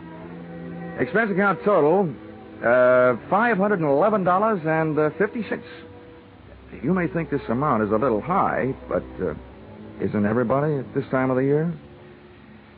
Signed, yours, truly, Johnny Dollar.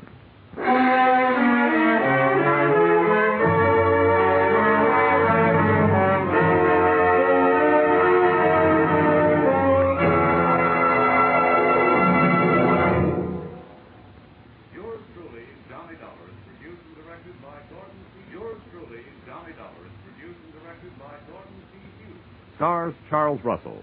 Script by Paul Dudley and Gil Dowd. Featured in the cast were Jay Novello, Georgia Ellis, Marlene Ames, Parley Bear, Paul Duboff, and Connie Crowder. The special music is written and conducted by Leith Stevens. Your announcer is Bob Stevenson.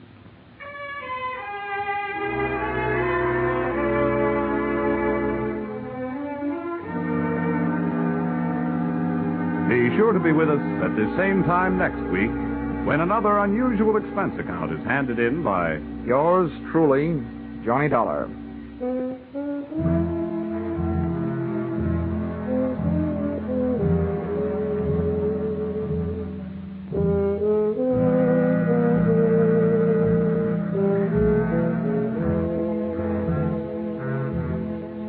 Those two pleasant gentlemen of music, Vaughn Monroe and Gene Autry, will be around with special Christmas music tonight on CBS.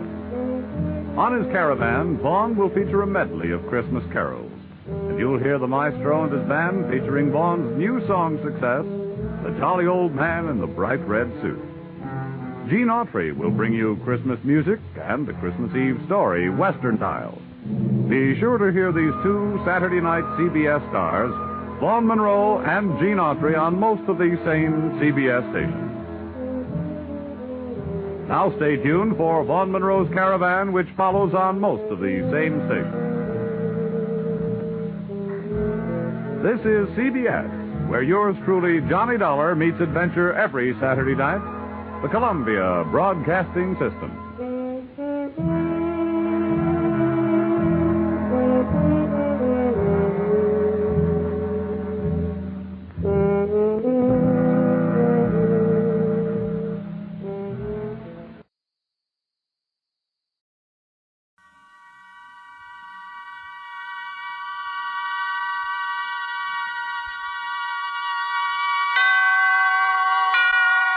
Suspense.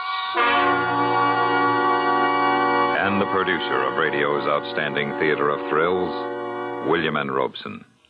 We pause now in this gayest of all seasons for a little murder. We interrupt the pleasing flow of heartwarming greetings and ageless hymns and carols for a slight case of uxoricide. We turn our attention from tinsel and gay ornaments and strings of colored lights to blood, as Herbert Marshall stars in Back for Christmas, a tale well calculated to keep you in suspense.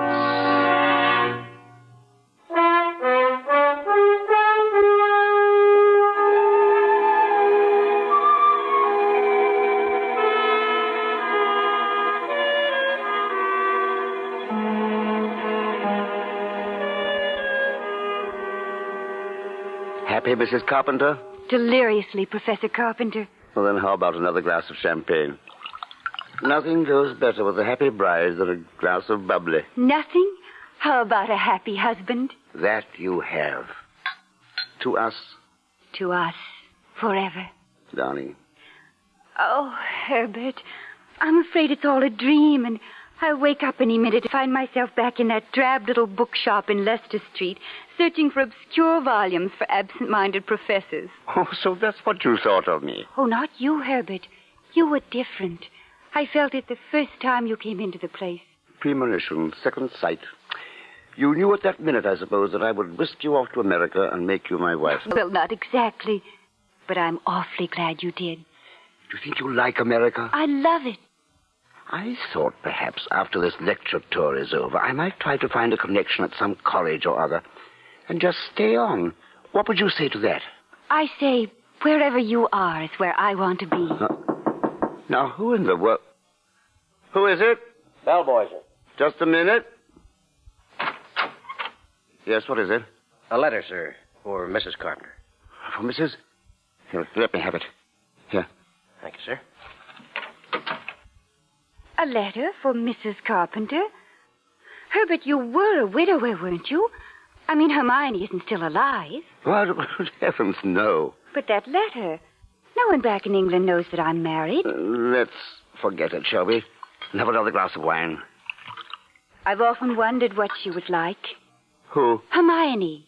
You never told me anything about her. I'd just as soon forget her, but she's not an easy woman to forget. Dominating. Always managing things, the house, my wardrobe, my friends. You might say she managed herself to death.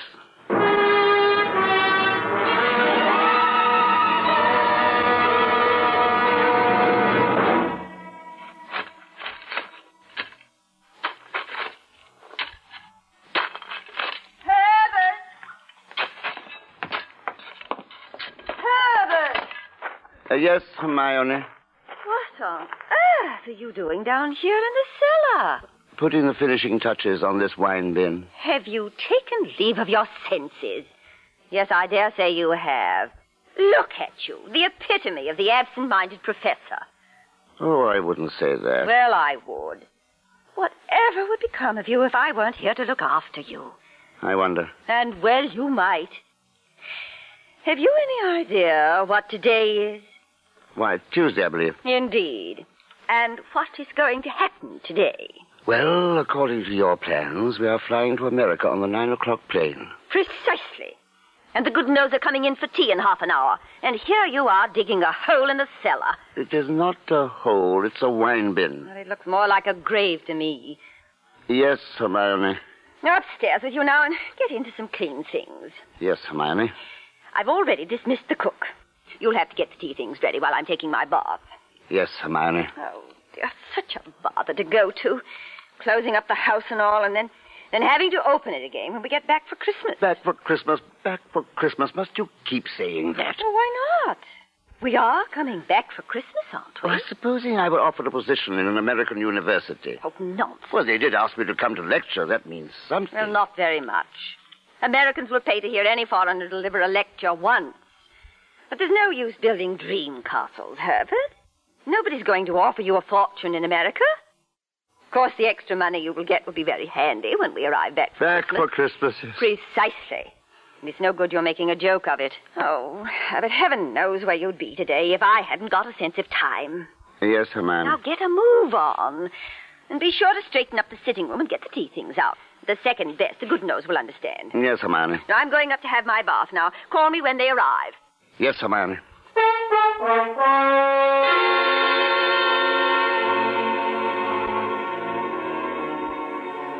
Yes, Hermione. Yes, Hermione. 20 years of it. 20 years of Hermione being right. 20 years of personal management. Down to the smallest detail of which necktie to wear and how many minutes one's eggs should be cooked. 20 years of slow strangulation, which would only have ended in dull death if it had not been for Marion. At least Marion was one detail that Hermione could not manage, could not even imagine. The mousy proprietor of a bookstore, proper, ever so intellectual, with her heavy horn-rimmed spectacles, and the absent-minded professor. But such things do happen sometimes, as they did that afternoon last summer. Good afternoon. Oh, good afternoon. Is Miss Markham about? Well, Oh, bless me. Is it you, Miss Markham? Yes, Professor Carpenter. But I say I didn't recognize you without your glasses. Why, I thought you couldn't see a thing without them. I can't. But you're not wearing them. Oh, yes, I am. Contact lenses. Well, I must say. Must say what, Professor? Oh, I never realized what lovely eyes you have. Thank you, Professor. And that frock, it is so becoming. Well, once I decided to get rid of the horn-rimmed glasses, it wasn't too difficult to get out of tweeds. It's a delightful transformation. From cocoon to butterfly. Yes, butterflies are not nearly as lonely as cocoons. You're lonely? I'm completely alone since my father died. Did you never think of marrying? My father was a very remarkable man. I never found anyone who could measure up to him, so... What a pity. How long have you been alone, Professor? Alone? Well, I knew you were a widower, of course, the first time I saw you. A widower? Oh, I can always tell. It was the same with my father. There's a certain sadness in a man's eyes.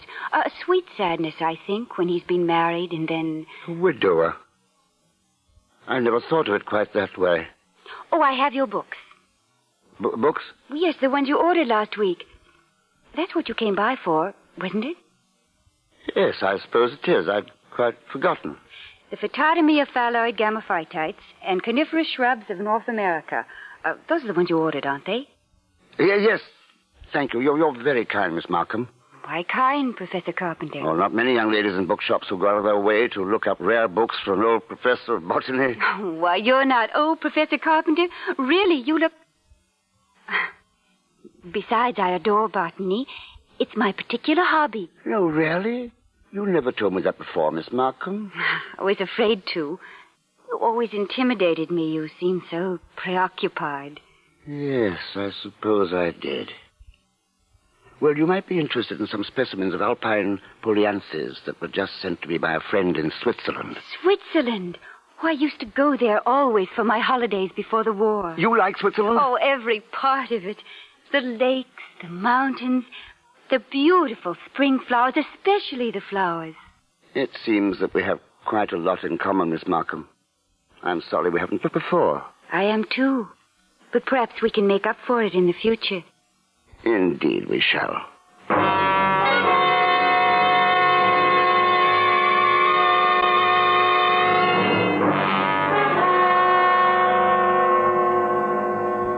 So had it begun, and one thing led to another, as they will with two lonely people. The invitation to lecture in America made a happy ending possible. While Hermione proceeded with her plans for the trip, I made my own plans. Quite different plans. Now they were all but complete. Everything was proceeding according to my schedule. Even Hermione, drawing her bath upstairs, gave me the opportunity to phone Marion. Hello? Hello, dear. Darling. Are you all packed? Almost. Not much time left. I know. Excited? Breathless. Heathrow Aerodrome, 8:30. I'll be there. I love you, Marion. And I you, Herbert. Herbert? I'm sorry I've got to ring off now, darling. I'll see you at the aerodrome. Tonight and forever, darling. Goodbye for a little. Goodbye. Herbert! Were you talking on the phone just now? Yes, Hermione. Well, whoever was it? Freddie Sinclair. Didn't I hear you say something about seeing somebody at the aerodrome? Yes. Old Freddie said he might possibly get out to see us off tonight. Well, that seems very peculiar. But then all of your friends are peculiar. Yes, Hermione. I thought I told you to change your clothes before the guests arrive. Yes, Hermione. Never mind. Somebody just drove up. Don't let them in. Yes, Hermione. Herbert! Yes, Hermione. Look out the window. There's Professor and Mrs. Goodenough. But who's that with them? Why, it's... Precisely. Freddie Sinclair. Peculiar you should have been talking to him on the phone just now, when here he is coming up the walk. Yes, isn't it? But then, as you say, Hermione, all of my friends are peculiar. Not half so peculiar as you. Digging in the cellar an hour before we leave for America. Just look at yourself. Yes, Hermione. So go and let them in. Yes, Hermione. Open the door and stop saying yes, Hermione. I think, my dear, I've said it for the last time.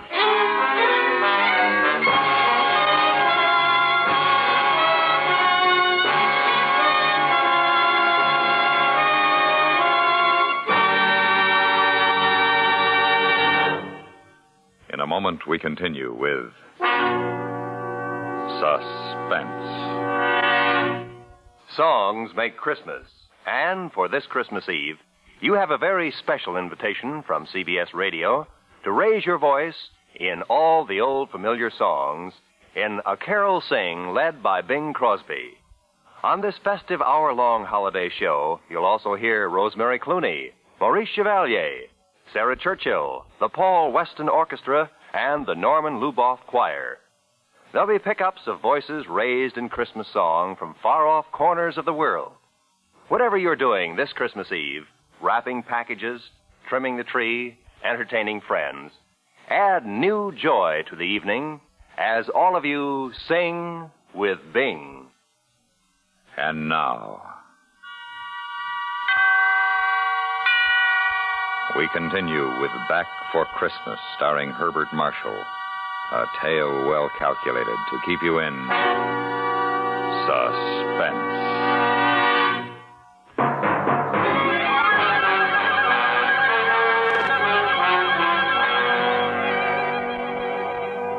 Back for Christmas. Hermione was so positive we would be back for Christmas. That afternoon, pouring tea for a few friends who had come in to say last-minute farewells, she kept reiterating it. Now, mind your Hermione. Don't let those Americans lure your husband with one of their fat university jobs. We absolutely must have you with us for Christmas. Oh, we will be back, I promise you. Oh, it's not absolutely certain, of course. Herbert, what do you mean it's not certain? Of course it's certain. After all, Herbert, old boy, you've contracted to lecture for only 2 months.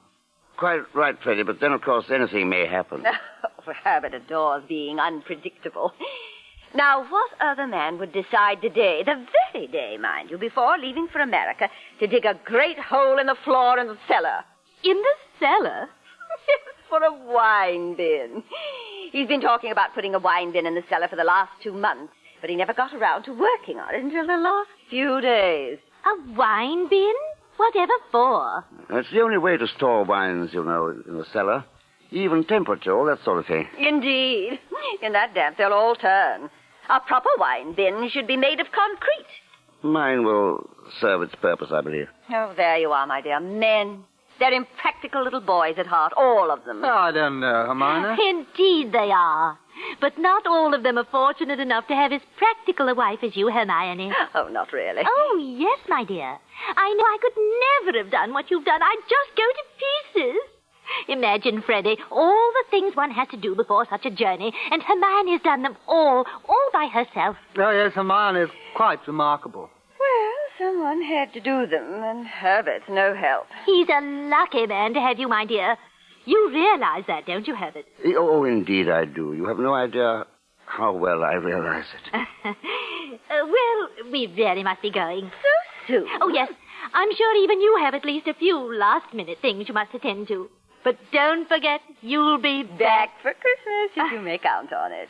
Bon voyage, then, my dear Hermione. Goodbye, dear. Goodbye, Hermione. Oh, not yet, Freddie. We'll make our farewells at the aerodrome. At the aerodrome? Why, yes. Herbert said you phoned to say you'd see us off at Heathrow. I phoned? Yes. Just a few minutes before you arrived. But I couldn't have. I've been out for a drive all the afternoon. Oh, come, Freddie. You may as well own up. I say, look here, old chap. I don't know what you're trying to... You see, Herbert can't even lie well. He's red as a beetroot. Aren't you ashamed of yourself, Herbert, stringing poor Hermione along like that? Well, I suppose the game is up. It wasn't Freddie I was talking to, Hermione. Well, I don't see how it could have been. No, I was, well, it was about a little surprise I was planning for you. How sweet. And I have a surprise for you, too, Herbert, when I bring you back for Christmas.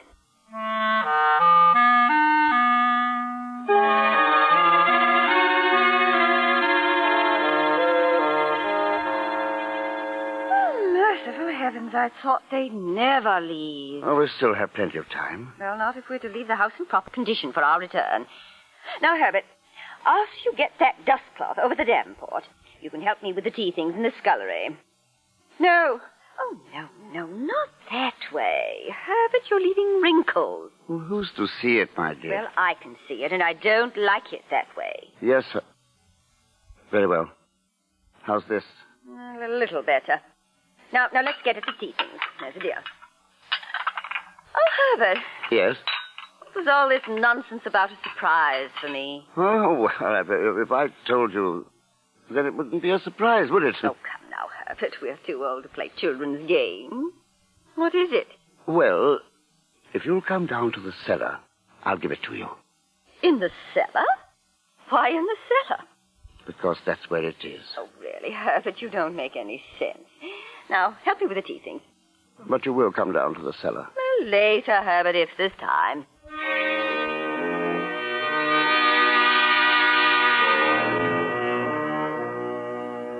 Time. There had to be time. But Hermione was meticulous. And each cup had to be washed and dried just so, and put away in the cupboard in its accustomed place just so. And the silver had to be carefully wiped and put away in its plush-lined box just so. And then, once more, all the dust covers had to be straightened and the windows checked to be sure they were locked. And the time was running short. Now, I think that's everything. Everything but your surprise. Will you come down to the cellar now? Oh, can't you bring it up here? Oh, no, that would be quite impossible. Oh, it's so dusty down there, and I'm all dressed for the trip. I know, but it'll only take a minute, and you'll find it quite worthwhile, I'm sure. Oh, very well. She went ahead down the cellar stairs. As we reached the bottom, I silently lifted a small crowbar from a nail in the wall. She stood in the middle of the cellar, peering around in the ill-lit gloom. Well, I don't see anything but that hole you've dug. That's it. It's in there. Where? Look closer. Step closer to it. Right to the edge. Really, Herbert? Now do you see it? A little large for a wine bin, but just right for a grave.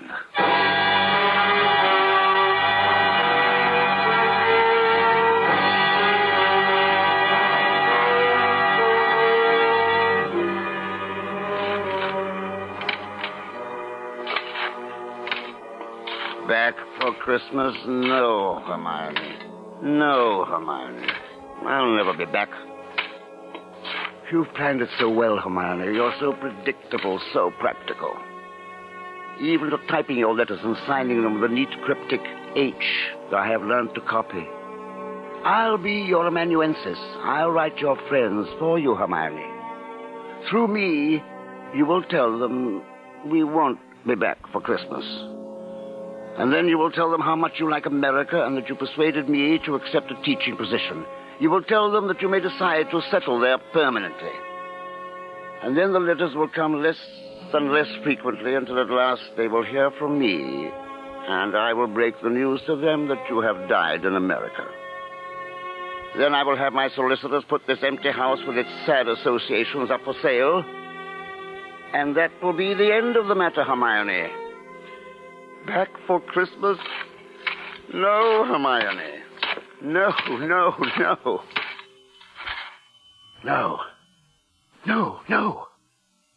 Not now. Go away, whoever you are, go away. Did I leave the front door unlocked? No. I say, Herbert.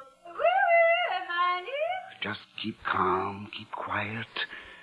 They won't look down here in the cellar. Keep calm. They'll go away. Where can they be? Perhaps they popped round to the dell. We must see them. Oh, perhaps for shop.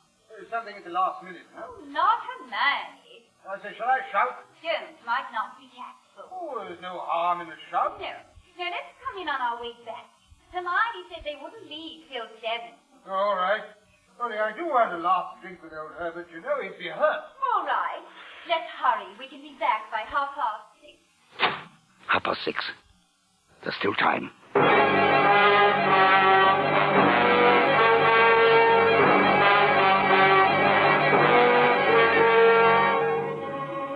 After that, it was easy. Put the finishing touches to the wine bin. Dress fast, get out of the house before 6:30. Take the tube to Waterloo Air Terminal and the airline's bus to Heathrow, all according to plan, Hermione's plan. But from here on, my plan. Announcing the arrival of BOAC Flight 14 from Rome, Calcutta, and Melbourne. Passengers will please report to customs. Darling. At the end of the landing Herbert. Right on time, my dear. TWA flight. Shall we check in? 509 Whatever from you Paris say. and Frankfurt. Scared? I never felt safer in my life.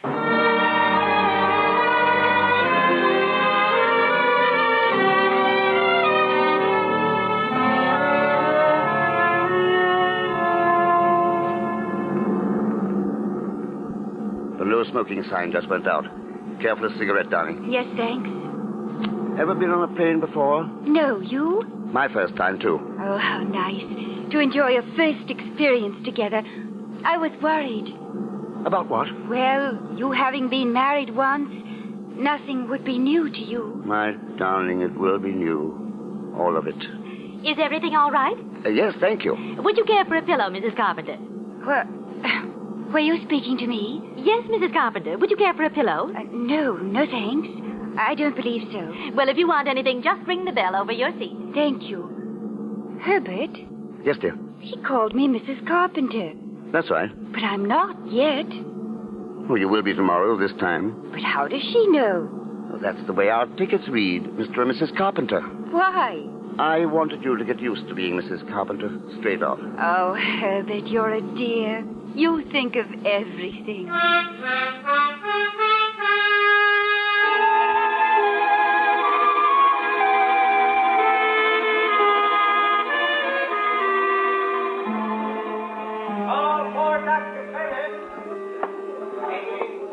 Can I help you, sir? Oh, yes, please.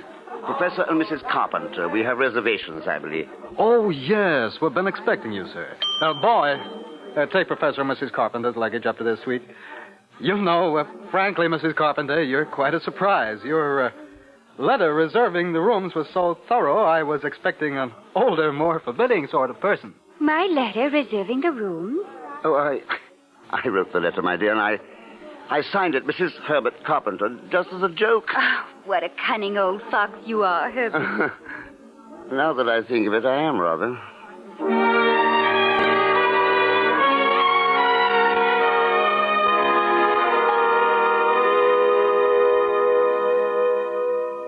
Well, Mrs. Carpenter, we might as well kill the bottle, as they say here in America. Darling, you'll make me tipsy. That's what a bride should be, just a little tipsy.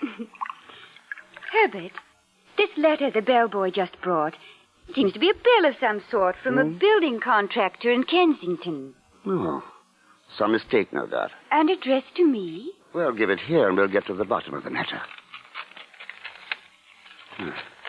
Madam, this is to acknowledge your order, together with the keys to your house in Ronston Place. Our men had no difficulty in finding the place where your husband had begun the excavation in the cellar. But apparently he changed his mind at the last moment and filled it in again. What is it, Herbert? Our men will begin digging tomorrow, and you may rest assured that it will be a professional concrete line job and will be completed in ample time for your surprise Christmas present to your husband. We are happy to be conspirators with you in this thoughtful gesture and hope that Professor Carpenter will be pleased with our construction of his wine bin. Very truly yours, Paul Holt and Sons Contractors. What does it mean, Herbert? It means that Hermione was right. I will be back for Christmas.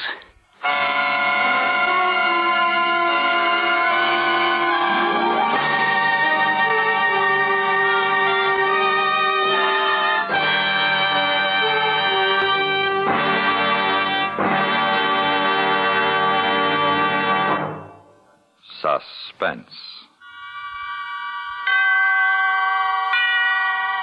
In which Herbert Marshall starred in John Collier's story, Back for Christmas. Listen. Listen again 2 weeks from now, when we return with Russian New Year, a tale well calculated to keep you in suspense. Suspense is produced and directed by William N. Robeson. Heard in tonight's cast were Irene Tedrow, Ellen Morgan, Paula Winslow, Ben Wright, and Jack Moyles. The musical score was composed by Lucien Morawek and conducted by Wilbur Hatch. Looking for adventure, excitement, thrills, and chills, all without leaving the comforts of your own home? CBS Radio answers your need every Sunday on most of these same CBS radio stations with yours truly, Johnny Dollar. Johnny's a freelance insurance investigator, an old hand at wrapping larcenists and lovely ladies, and the author of the most imaginative expense accounts in history. His tales are guaranteed to keep you between chills and chuckles. And you'll find yours truly, Johnny Dollar, right on the job when he tackles his next baffling case a little later on in the day. Ladies and gentlemen, don't let death take your holiday. The traffic death toll over these Christmas holidays will be more than twice the average for any other week of the year. Don't allow the holiday spirit, the rush and activity to make you careless. Stay alert. Drive especially carefully. Remember, the best Christmas present is your presence. Stay tuned now for 5 minutes of CBS News, to be followed over most of these same CBS radio stations by Indictment.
Lights out, everybody.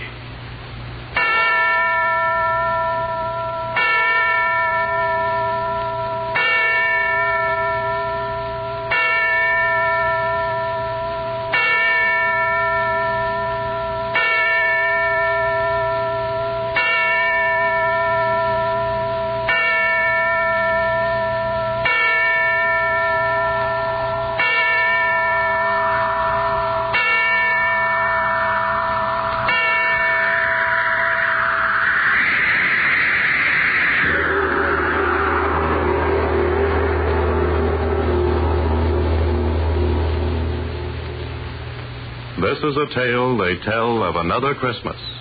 A Christmas 19 years ago. The Great War was over. War-weary soldiers and officers were at last being allowed to rest, to enjoy such recreation as soldiers might find. Leave areas were established in various parts of France, and at intervals, individuals were sent from the stations of their organizations to these areas, there to rest and refresh themselves for a brief period. This story properly begins on Christmas night, 1918. 19 years ago. A leave train was just coming to a halt in the station at Villefranche.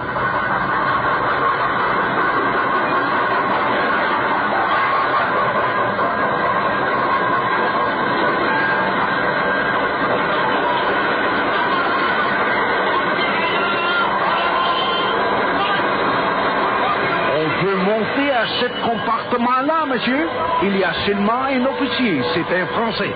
C'est première classe, monsieur. Oh, merci, monsieur. I choose a brighter mind. Here you are, Mike. Top. Ah, merci, monsieur l'anglais. Merci. I'm not English, you know, chap. Australian. Anzac. Company? Ah, oui. Vous êtes australien, n'est-ce pas? Righto. And Merry Christmas, old chap. Un joyeux Noël, monsieur l'Australien.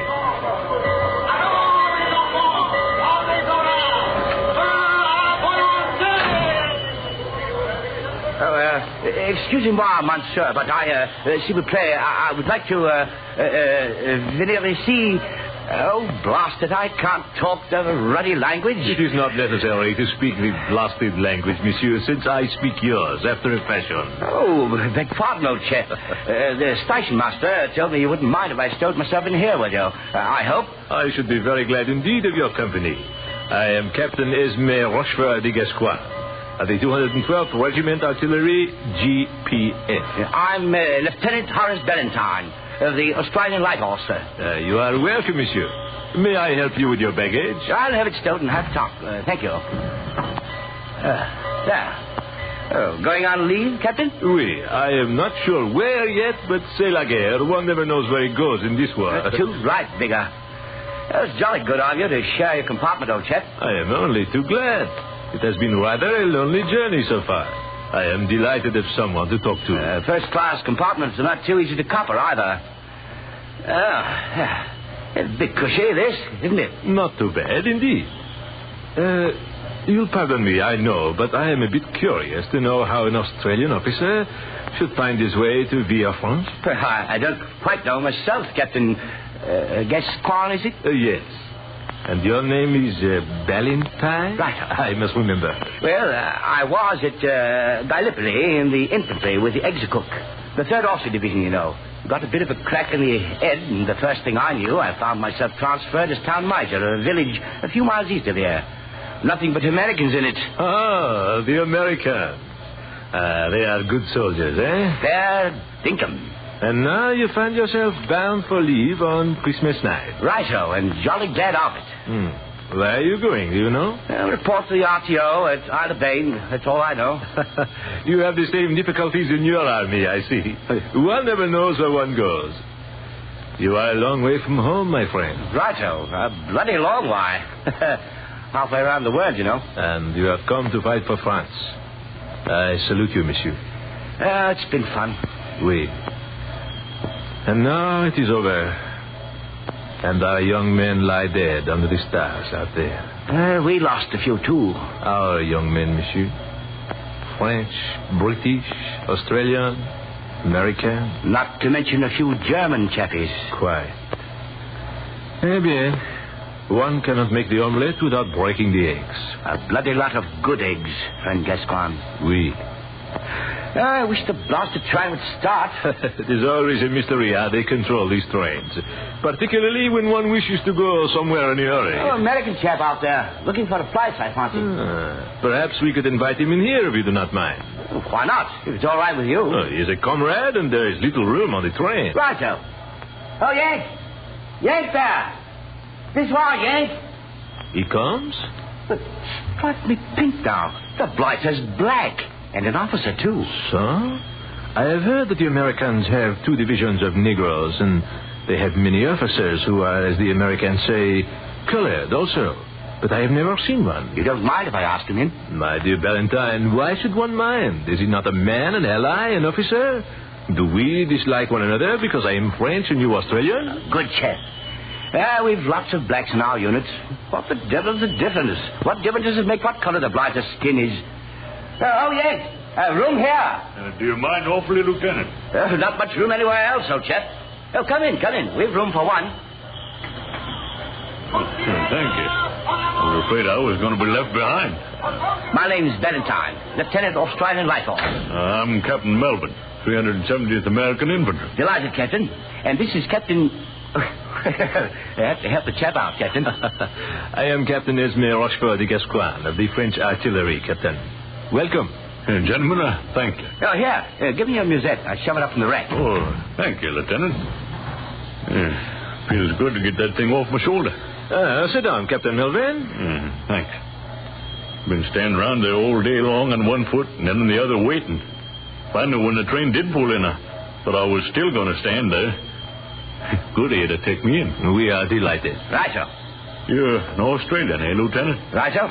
From Adelaide. I just think of that. Where are you from, Captain Melvin? Oh, I'm from Chicago. And you, Captain Gascoigne? My home is in Bayonne, as one might infer from my name. Your name, Captain? Gascoigne. Bayonne is in Gascony, you see. I see. Oui. It's odd, ain't it? Here we are, three of us in one railway coach, bound for somewhere, and we've come from all over the world to meet on Christmas night in France. We don't even know where we're going, do you? Well, I haven't the slightest idea. Leave that's all I know. Well, may as well have a spot of Christmas cheer, eh? A bottle of rather good wine in my musette. And so have I. Not to be outdone in this matter, mes amis, I also have a bottle of Lacryme Christi. Tears of Christ. A very precious wine in these days, mes amis. I do not remember how I came by it, but suffice it to say, I have it.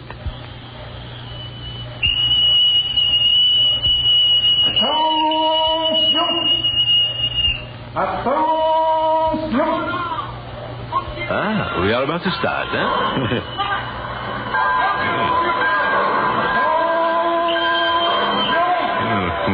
We are starting.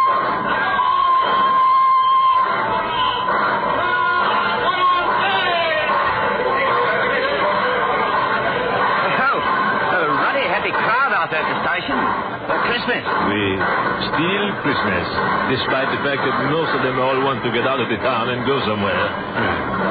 Last Christmas, I was down in Texas, in Logan. I was in the hospital at Marseille. And I, mes amis, had dinner with a German general. A German general? Captured on Christmas Eve. Oh, yes. Gentlemen, will you drink with me? With pleasure, oui. If you will drink with me. And with me. Well, then, to Christmas, eh? Yeah. To Christmas. To Christmas.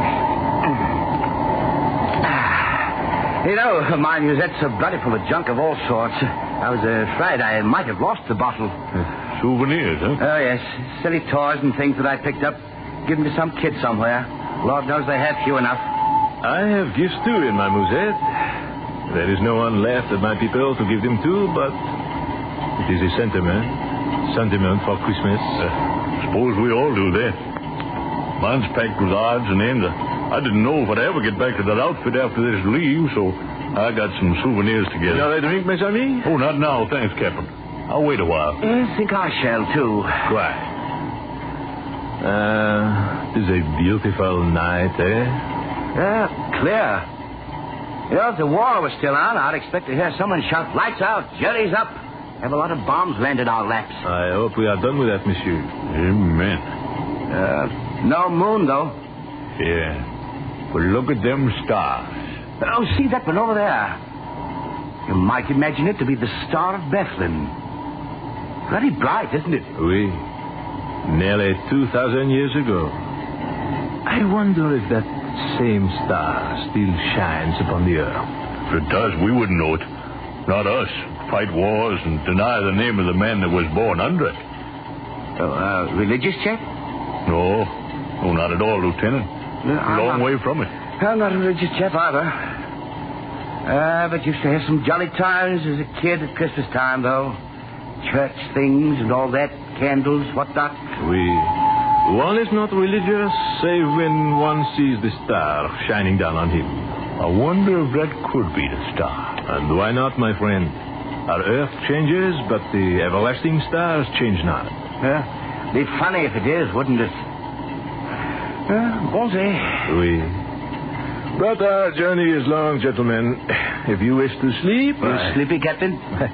That little drink of wine has affected me, I fear. I cannot keep my eyes open. I'm a little tired myself. Standing around all day in that station, there was no place to sit down. I can always sleep myself. I propose, then, that we do sleep for a little while, my friends. Talking to sleep, it made me sleepy. I'm all for it. Shall I turn down the lights? If you will, monsieur. Pleasant dreams. Merry Christmas. And Merry Christmas to you both, gentlemen. And to you, Lieutenant Valentine. Captain Gascoigne. Yonder star shall watch over us, n'est-ce pas? The star that shone on Bethlehem. Good night.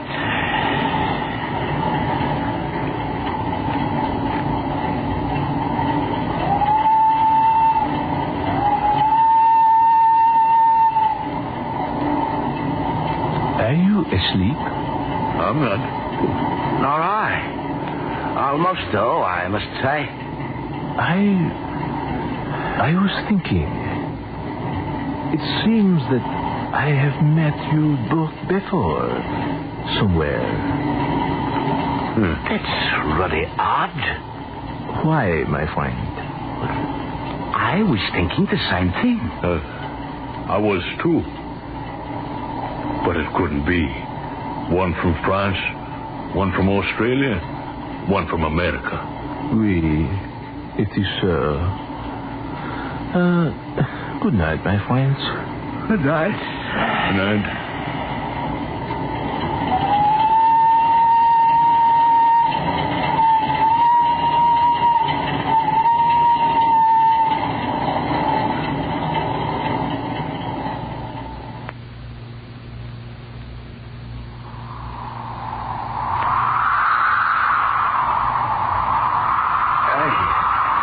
Friend Gaspar, we have journeyed far, and the sign that thou didst promise to us is not yet. Peace, Balthazar. We have not yet come to the end of our journey. Behold, Melchior crieth not out.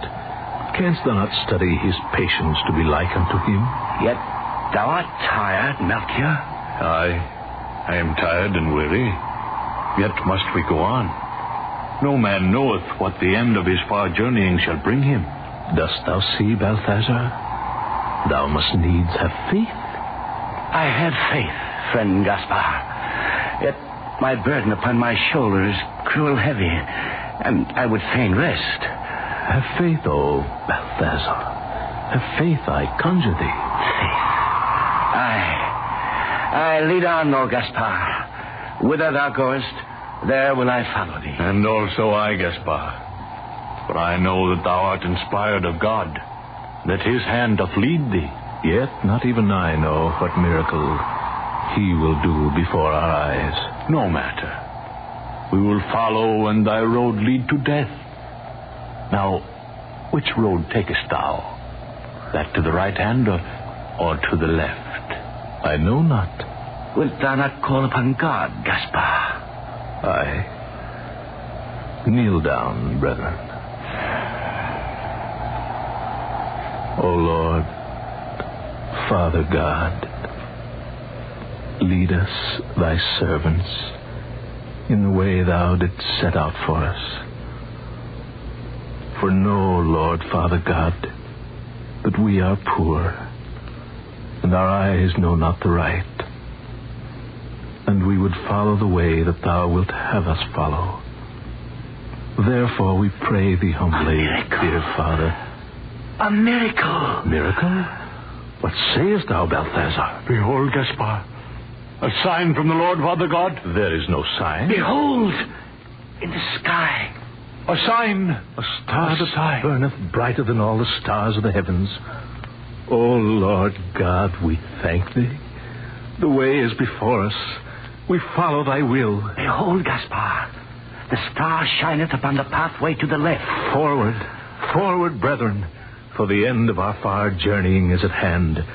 Certes, this is a sign from God. Behold, Gaspar, beyond the hill, the lights of a village. 'Tis so. Now we are come to our destination indeed. Haste, friends, haste. Knowest thou what town is that, O Gaspar? Nay, I know not, save that it be the end of our long journey. Oh, travelers, have ye seen the star? Who calls? Who art thou? It is a shepherd. See the flocks of sheep beyond the road? Seest thou the star, travelers? Knowest thou its meaning? Aye, we have seen it, O shepherd. Yet we know not its meaning, save that a miracle of the Lord Father God is nigh unto us. From the blackness of the sky it sprang into blaze, traveler. Dost thou think it portends the end of earth? Nay, friend, not the end of earth. Say rather its beginning. What sayest thou? Behold, shepherd, the mantle of the Lord is upon him. He speaketh of miracles. Aye, and the miracle will come to pass. Haste, friends, haste, for this night will hear the voices of angels chanting, and the sound of many great wings. Peace on earth, peace, goodwill to men. Glory to God in the highest. Verily, ye speak as men that understand the workings of the will of God. Say now, shepherd, how is yonder village named? Surely, if ye know what shall come to pass because of the star, how is it ye know not the name of the town? We have come from far lands, shepherd. Aye, what matters it if we know not such trifles as the name of a little hidden village, when we know of a miracle to be wrought in the name of Almighty God? Aye, 'tis so. What miracle shall come to pass? It is hidden from our ken, O shepherd. Yet it shall come to pass. Fear not. Aye. And such a miracle as shall set all the world to singing praises, lifting up their voices unto the heavens, crying in a loud voice, Mighty, mighty is the Lord God of hosts. Ye be not of Israel? Nay, I am from the land of the Greeks, and these my companions be also from far lands. Melchior from Ethiopia, Balthazar, a wise man of Egypt, a soothsayer unto the king. Ye have come far. Aye, so. Since many days our feet have trod the pathways of hidden, unknown places. Yet always have we set our faces unto the east, obeying the bidding of a voice unheard, the guidance of a hand unfelt. And ye go now into the town? Thou hast not told us its name, shepherd. Certes, all men know that yonder town is called the town of the house of bread, even Bethlehem. Know ye that I, even I, am of Bethlehem, where was born 1,000 years agone David, son of Jesse, that was king of Israel. 'Tis well. For now I speak with the tongue of the Lord, the wisdom he hath put into my mouth. Behold yonder Bethlehem, whence came David, king of Israel. Now this night shall be born in Bethlehem that Messiah, that very Son of God, which the ancient prophets have foretold. And this is the miracle that shall come to pass. For he shall be born of a virgin immaculate, and his name shall be Jesus, called Christ. O thou Lord God, Father, I give thanks unto thee that thou hast appointed me and my companions, that we shall be witnesses before all the world that the Son of God is born. Haste, my friends, we must on, for the miracle is at hand. The Spirit of God is upon him. Speak with the tongue of the Lord. Haste. O holy man, may I not go with thee, seeing thou knowest not the village, and I with my brethren was born there? Aye, thou mayest come with us, but haste, friends, haste. Behold the star, how it seemeth to beckon us on. Lo, it cometh down from the heavens and standeth above the rooftops of the town. It is the doing of God. Aye, praise God. Praise God. Praise God. Sling thy burthens from thy shoulders, friends. Haste, haste. I marvel also that there should be lights abroad in the town. The hour is passing late, yet there is a light in every house. Perchance the men of Bethlehem rejoice that the Messiah is born. Nay, not so. For he is hidden from men, and they of Bethlehem know him not. Then what? The feast of Hanukkah is but lately over, my masters. The feast of the lights in memory of the Maccabee, and many remain. Also are there others in the town who have come to deal with the men of Herod, the tetrarch of Galilee, even the tax collectors, and thus is the city full, even all the inns. Dost thou know where we shall find him, O Gaspar? Hath it been revealed unto thee? All in good time, my friend. We follow the star. Perchance he shall be born in a family of high repute. Aye, 'tis not fitting that the Son of God shall come from an humble home. The will of God shall be done. The child Jesus be born in the wide fields under the star, my friends. Haste. Behold, these be the walls of Bethlehem, O wise man. Yonder lieth the gate. Perchance the soldiers of the Tetrarch may refuse us admission into the city, Gaspar. Nay, they are gone away, Melchior. Aye, they all lie in the inns and public houses and corrals of the people of the town. Gaspar, art thou sure indeed that we shall find him in Bethlehem? Dost doubt the word of God, Balthazar? On. Now, whither do we go, O Lord Gaspar? Name me not Lord, shepherd, for we are all humble men in the sight of God. Praise God. Praise God. Behold how the rays of the stars shine down upon this certain street. It is the way, friends. Follow.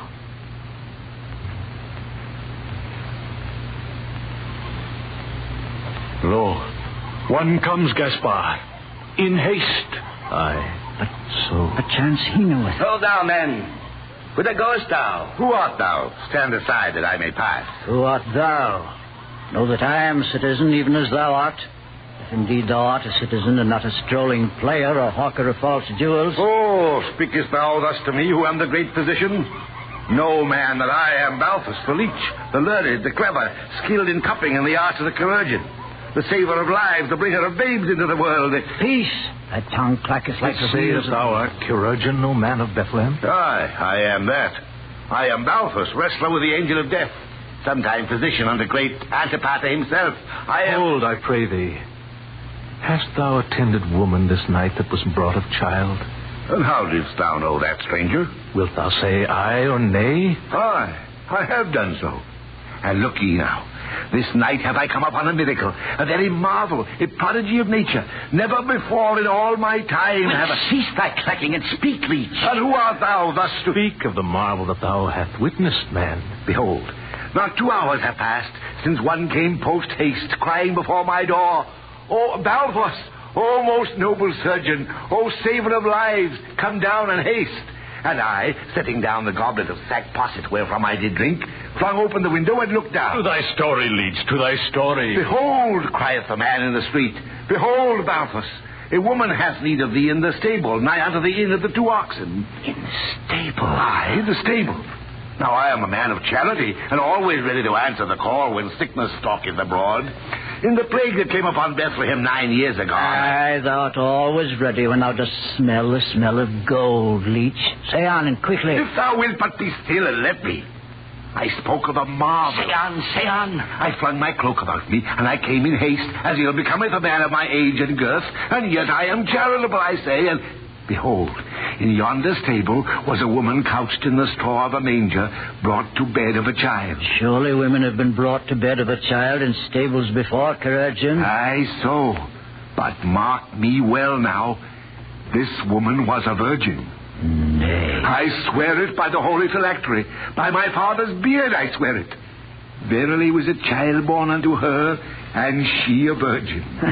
Thou hast drunk too much of thy sack posset, neighbor. Thou a physician. I swear Hold. Thou hast said enough, leech. Verily hast thou stood before a miracle this night. A miracle? In sooth, a very prodigy. Where lieth the woman thou didst attend? In yonder stable. The man did say that they'd come from Nazareth in Galilee to give his testimony unto the tax collectors. And though they beseeched the innkeepers, yet would none of them give them room, saving only this one, who, having pity upon a woman with child, did say unto them that they might find bed amongst the kine in his stable, and did charge them not. May all the blessings of God be on this innkeeper, that he hath offered shelter this night unto the Son of God. What sayest? And on thee, physician, for that thou didst lend thy hand unto her, who is the very mother of him who shall be the Savior of the world. Verily, I know not who thou art, old man, yet I perceive that thou hast the gift of prophecy. If I have served, then I am glad, for I took naught from them, and the babe did look upon me with a look that I shall ne'er forget, though I live to be the last on the earth. Now I crave thy blessing. If thou dost speak sooth, I am most blessed among men. Verily shalt thou stand at the right hand of him who hath come to the earth, physician. Thine was the hand that first touched him.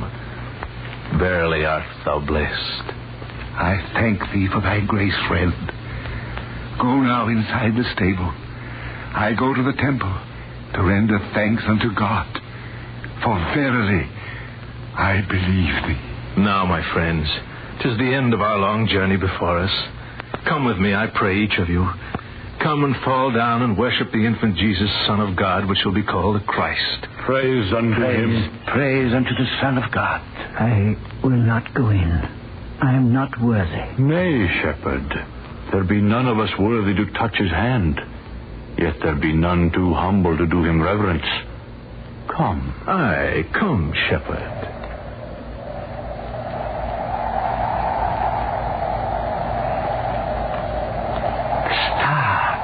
The star waneth a little. Shadows fall upon us.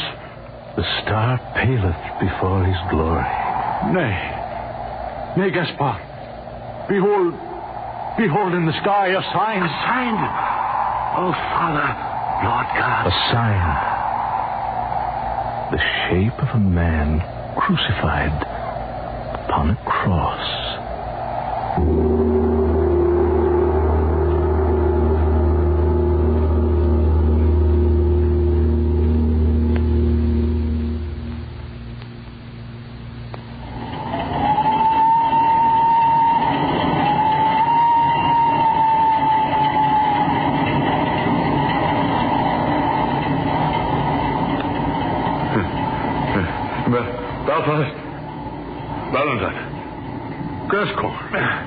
Didst cry out unto... I say, what's the matter? I was dreaming, I guess.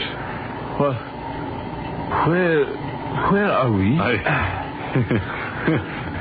Was a dream, but I saw you too. You saw us? It's hard to remember, but I... Did you dream of 3 men, Melvin? Yes. I did too. Gaspar? And Melchior? And Balthazar. Gascoigne? And Melvin? And Valentine. Good heavens. Look at our shoes. All of us. What? Straw.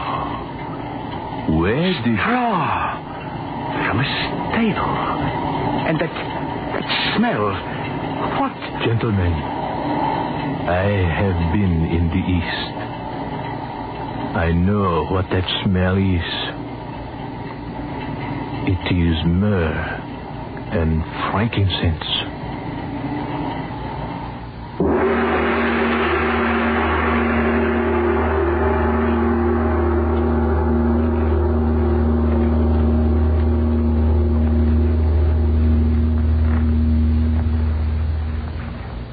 Lights Out, especially written for radio, comes to you each Wednesday at the same time from our Chicago studios. This is the National Broadcasting Company.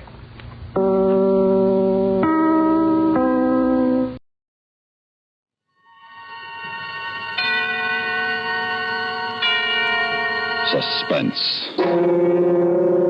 And the producer of radio's outstanding theater of thrills, the master of mystery and adventure, William N. Robeson. We who are in the business of keeping you in suspense find ourselves in a quandary at this time of the year. The elements of suspense, murder, mayhem, and macabre mischief are awkwardly out of place at this festival of peace and love. Yet that first Christmas was full of suspense. There was the problem of lodgings for the delicate mother that chill evening when there was no room at the inn. And there was great mystery when suddenly the star appeared in the east. Finally, there was the magnificent climax and happy ending when the 3 kings of the Orient arrived at last bearing gifts of gold and frankincense and myrrh. We feel that we cannot improve upon this tale, so we will bring you another, along with our best wishes for a most Merry Christmas. Listen then as Mr. Raymond Burr stars in Out for Christmas, which begins in just a moment. Here's actress Joan Bennett. It's terrible to try to act with a dreadful cold. To feel better quickly, I take 4-way cold tablets, the fast way to relieve nasty cold distress. Yes, tests of 4 leading cold tablets proved 4-way fastest acting of all. Amazing four-way starts in minutes to relieve aches, pains, headache, reduce fever, calm upset stomach, also overcomes irregularity. When you catch cold, try my way. Take four-way cold tablets. The fast way to relieve cold distress. Four-way, 29 and 59 cents. Here's a word about another fine product of Grove Laboratories. Had dandruff for years? Now get rid of it in 3 minutes with Fitch Dandruff Remover Shampoo. 3 minutes with Fitch regularly is guaranteed to keep unsightly dandruff away forever. Apply Fitch before wetting hair. Rub in 1 minute. Add water. Lather 1 minute. Then rinse 1 minute. Every trace of dandruff goes down the drain. 3 minutes with Fitch. Embarrassing dandruff's gone. Fitch can also leave hair up to 35% brighter.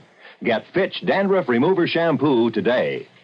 And now, Out for Christmas, starring Mr. Raymond Burr. A tale well calculated to keep you in suspense.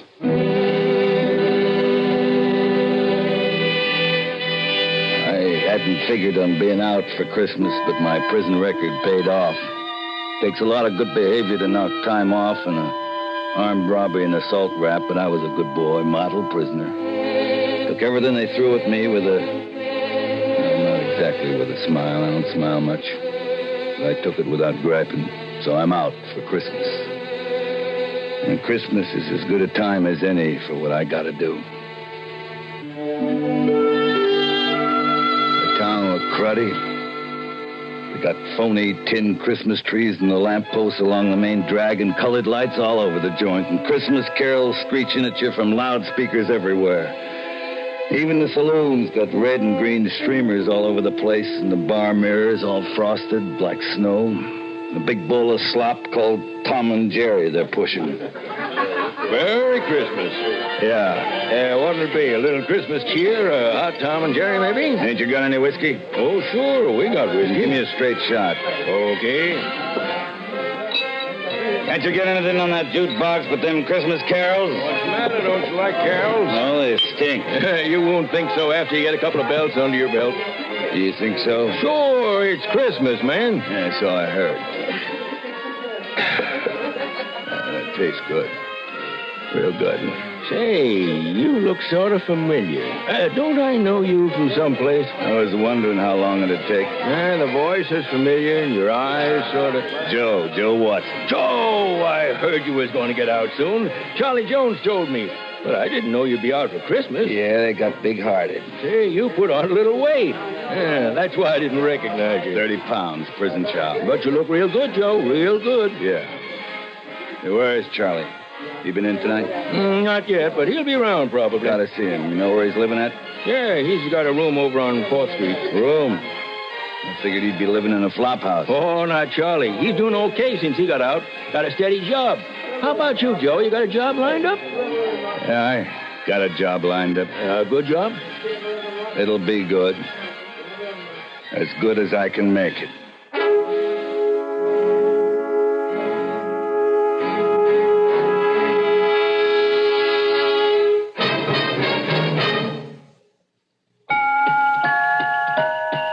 Has the last-minute shopping really got you down? Are you dashing and prancing all over the town? You bought a lot of presents and you still have lots to go? Well... Go, get a Scripto.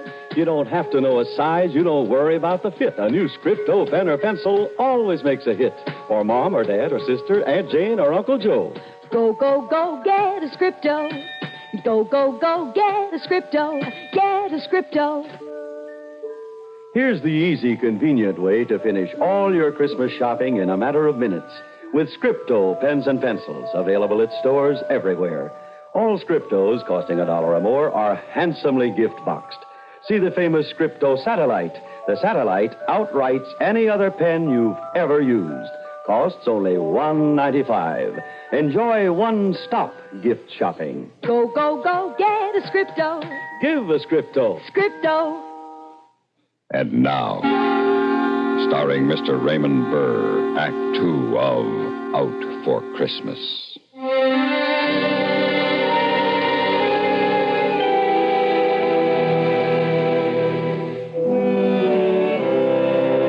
They even had this rooming house where Charlie was staying, loused up for Christmas. There was a moth-eating poinsettia wreath in the door and red and green lights in the landlady's window. Charlie's room was on the 4th floor at the back. Joe! Yeah. Oh, so they let you out for Christmas. Yeah. Well, come on in. Gee, it's good to see you, Joe. Good to see you, Charlie. Say, what you got there? Oh, that's an electric train. Just a minute, I'll turn it off. Electric train, what for? Oh, my sister's kid. That's all he talks about for Christmas, an electric train. So I got him one at a discount at the place where I work, but I wanted to see if it works okay. You know how it is. Yeah. So what's the idea of the Christmas tree? Well, living by myself and all, I thought I'd have my own tree. It's just a little one. You lost your marbles? Well, it's Christmas, Joe. Guys in cell block 4 ought to see you now playing with electric trains into your own Christmas tree. And I bet they'd like to be doing the same thing. Not me. Did you check up on Malloy like I asked you to? Yeah? Yes, he's still on the police force. Good. You got a gun? No, I don't have no use for guns anymore. Know where I can get one? Well, sure, I guess I could locate one. Well, I told you to. In my last letter, I told you. Get a gun for me, I said. I know, Joe, but look, pal, I thought that... Well, I hope maybe you'd change your mind. Charlie, from the day he testified against me, I swore I'd get him. His testimony did it, you know. That's what convicted me. He sent me up. He had to testify the way he did. He didn't have to be so convincing. But, Joe, what good'll it do? You'll only get the chair. I'm not afraid of the chair. I've seen enough of life. It stinks. I ain't in love with it. I'd just as soon leave it so long as I take that rat with me. But it ain't only him, Joe. What do you mean? He's married now. You kidding? What kind of a dizzy broad would want him? You ain't gonna like this, Joe. Ain't gonna like what?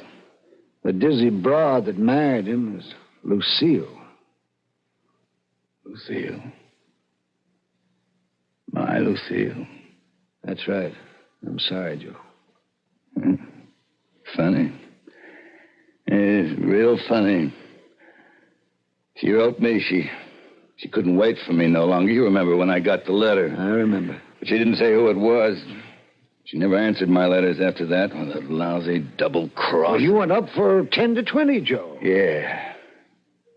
I guess she never counted on me making it an 8 and time off for good behavior. But 8 years is a long time for a young girl to wait, Joe. Mike Malloy's a fine guy to throw me over for. Well,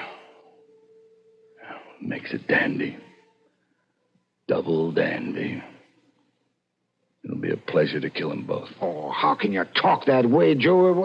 It's Christmas. Christmas is for people who don't know no better. Kids and idiots. Oh, Joe, listen to me now. Forget all about Malloy and Lucille. You got a chance to make a new life for yourself, like I'm doing. I can get you a job where I'm working. I'm sure I can. What are you doing? I'm Santa Claus in the toy department at Brighton's department store. Ain't no future in that. You're going to be out of work day after tomorrow. No, I'm not. They promised to keep me on. Doing what? Minding the reindeer? Well, Mr. Brighton believes in giving guys like us a chance. Now, that's why I'm sure that you can get a job there. You come down tomorrow and talk to him. I'll talk to him after Christmas. Hey, good. Oh, say, how about coming over to my sister's house for Christmas dinner day after tomorrow? Yeah, I might even do that. Good. You see, Joe, there ain't no sense in carrying around hatred in your heart, especially at Christmas time.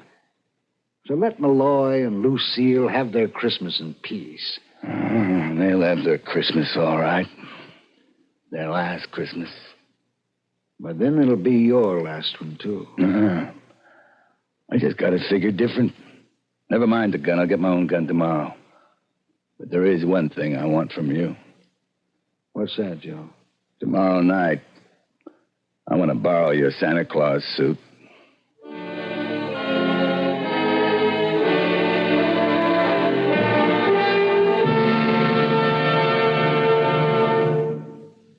Holiday hustle make you queasy, stomach nervous and uneasy? Then Doodle you know about the little white tablets in the little green pocket roll? Just a-waiting for the moment when you need 'em to bring your acid indigestion under control. Tums are the little white tablets in the little green pocket roll. Tums for the tummy, Tums. Bring relief quicker than than you'd ever guess. Best for any kind of acid distress. Keep 'em handy in the pocket row.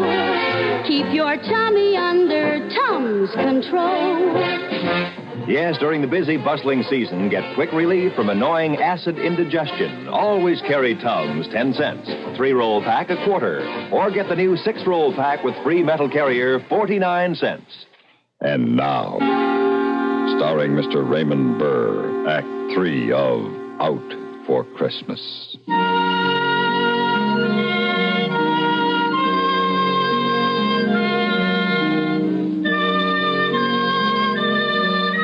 Next day, I did my Christmas shopping for a gun. That night, I wrapped Charlie's Santa Claus suit into a bundle, took a bus out to the subdivision where Malloy and Lucille had a house. I ducked into an alley behind the supermarket and pulled on the red suit, whiskers and all. It was going to be so easy I had to laugh.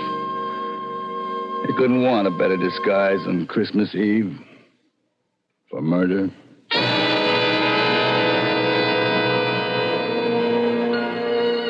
I didn't have any trouble finding the house, little box of a house like all the others in the street and decorated with colored lights like all the others. Nobody saw me, even if they had. Who has a better right than Santa Claus to be on the streets Christmas Eve? The gun felt cold in my pocket as I closed my fist around it and pushed the bell. Even it was wired for Christmas. Yes? Merry Christmas. Why, it's Santa Claus. Aren't you going to ask me in? Well, my husband isn't home yet. That's all right. I'll come in and wait for him. I don't understand. If you don't believe in Santa Claus anymore, Lucille, you ought to. Who are you? Don't you recognize my voice? You sound like... Joe? Oh, no. Good old Joe. He was going to wait for me, no matter how long it took. Joe, I thought you were... In the cooler for keeps? I told you I'd come back for you. Here I am. Well, you're too late, Joe. Yeah, so I hear. How come you didn't wait, Lucille? I fell in love. With the guy who sent me to prison? With a no-good cop? He didn't send you to prison, Joe. You were guilty. I'd have beat the rap if he hadn't testified the way he did. He had to testify that way. He was only telling the truth. Yeah, so you could get me out of the way and steal my girl. Joe, you've got things all twisted. It all happened afterwards. I only met him at your trial. We fell in love afterwards. When I couldn't protect myself. Oh, Joe, I'm sorry. It just happened. You're telling me. Where is the fuzz? Who? The copper, your old man. He's still on duty. Working overtime to put the arm on some stiff on Christmas Eve. When will he be home? I expect him any time now. Good. I'm going to be glad to see him. Why, when you hate him so? Well, you see, I promised him something. Didn't he ever tell you? No. I promised to kill him when I got out. Joe. Tonight's the night, see? Well, you mean it? You've got a gun. Sure, I got a gun. And I'm going to use it. On both of you. Both of us? You both double-crossed me. I could kill you first, but I think I'll wait till your old man comes home. Ought to be interesting to see how he acts. I wouldn't be the least bit surprised if he tried to make a deal with me. A deal? Yeah, like shoot my wife, but let me go free. What a terrible thing to say. You'll see what kind of a creep you married. Joe, do it then. But do it because I ask you. Kill me and let him go. I come to get you both. And I'm going to get you both. Together. How about some music while we're waiting? Turn on the radio. Go on, turn it on.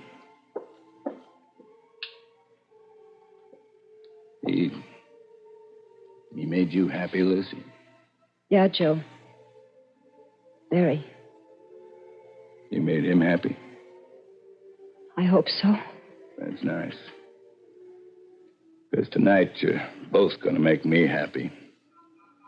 By becoming very dead. It's too loud. What's that? Oh, little Lucy see the radio woke her. You got kids? Yeah. Where you going? I have to look in on her and quiet her. Don't try nothing funny. I'll be right behind you. Oh, there now, honey. There. It's all right. Mommy just turned the radio on too loud. I'm scared, Mommy. Mommy, look behind you. It's Santa Claus. Yes, dear, Santa Claus. Oh, Mikey, wake up. Mikey, look, it's Santa Claus. Santa Claus? Santa Claus? I want to see Santa Claus.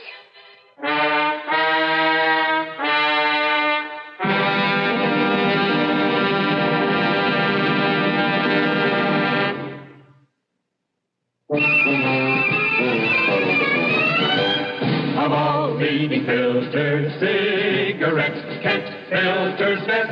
Kent Filter's best. It makes good sense when you smoke Kent. Kent Filter's best. Of all of the brands of cigarettes, Kent tastes the best. Kent tastes the best. A richer taste than all the rest. Kent Filter's best.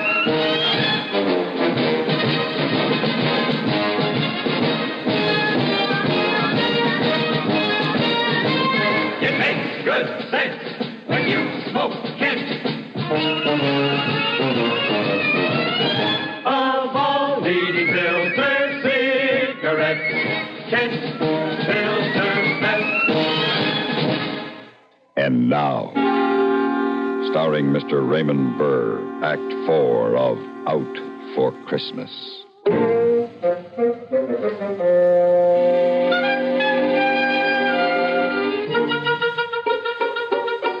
Just had time to jam the gun back into my pocket before those two kids were wide awake and all over me, grabbing at my red suit, pulling at my phony whiskers, pushing me into a chair. Did you bring me a present, Santa Claus, did you? Where are your reindeer, Santa? Sit down, Mikey. I don't want to sit on his lap. You'll get rid of these chicks. Where's my present, Santa? Well, what does it do with the reindeers? What does it do with the reindeers? Well, they're parked outside, Mikey, on the roof. Did you come down the chimney? Oh, yeah, sure. Why aren't you close to me? Did the fire burn you? Well, no, you see, it's an asbestos suit. Now, listen, you kids ought to go back to bed. Oh, no, Santa, please, we want our presents. I want to see the reindeer. See, you gotta get them off me. They're so excited, Joe. They've never entertained Santa Claus before. I ain't no Santa Claus. To them you are. Yeah. Santa Claus? Well, what? I want to kiss you. Me too. All right, you kids. Now, listen to me. Yes, Santa Claus, I'm listening. Me too. You gotta go back to bed now. Well, I want my presents. Me too. You'll get your presents in the morning when you wake up. They'll be under the tree. You promise? I promise. Now, you run off to bed. On account I gotta get going. Now, you wouldn't want the other boys and girls to miss their presents because I've been goofing off with you, would you? Oh, no, that wouldn't be fair. All right, then. Off to bed you go. All right. Come on, Mikey. Merry Christmas, Santa Claus. Me too. Yeah. Merry Christmas, kids. And good night. Good night. Come on, Mikey. Oh, Joe. They'll never forget that. Yeah. Neither will I. Merry Christmas, honey. I'm sorry I'm late. Hey, what's this? It's Joe Watson, Mike. Joe Watson? What the devil are you doing here? He came to kill us. What? Take it easy, Mike. Here's my gun. You changed your mind? Your kids changed my mind. They thought he was really Santa Claus, darling. They were so excited. Mike, you can send me up again. Better to go back for parole violation, I guess, than for murder. Well, wait a minute. We gotta have a complaining witness. You want to make a complaint, Lucille? No, Mike. I want to thank Joe for giving the kids the best Christmas of their lives. Well, I haven't any complaint then. Merry Christmas, Joe. I still say Christmas is for people who don't know no better. Like kids and idiots. Yeah. Merry Christmas.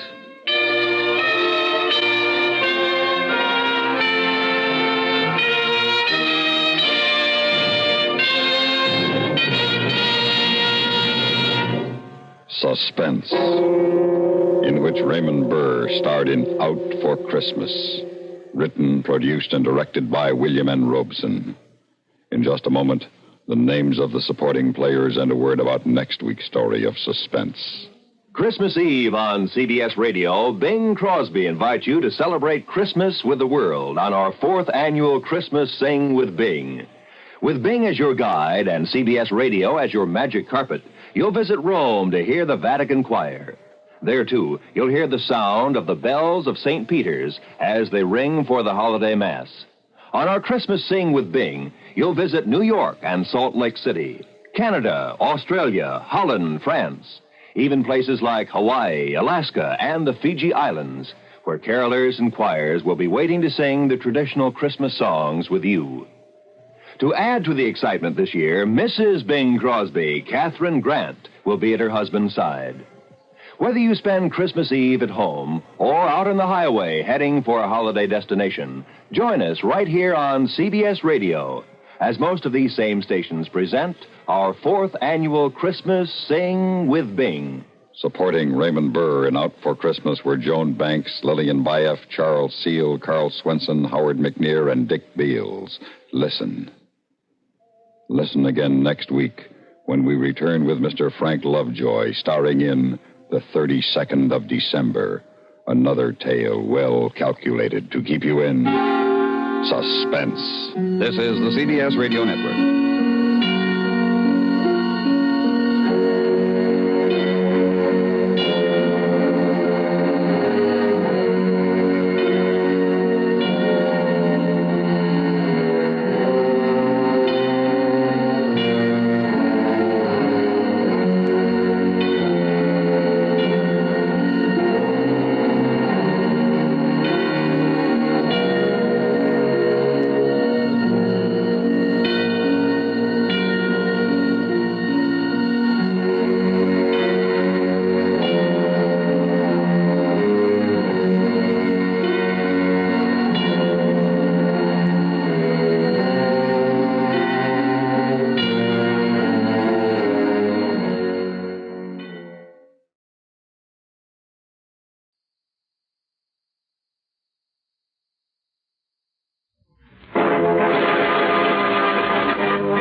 It's another case for that most famous of all manhunters, the detective whose ability at solving crime is unequaled in the history of detective fiction, Nick Carter, Master Detective.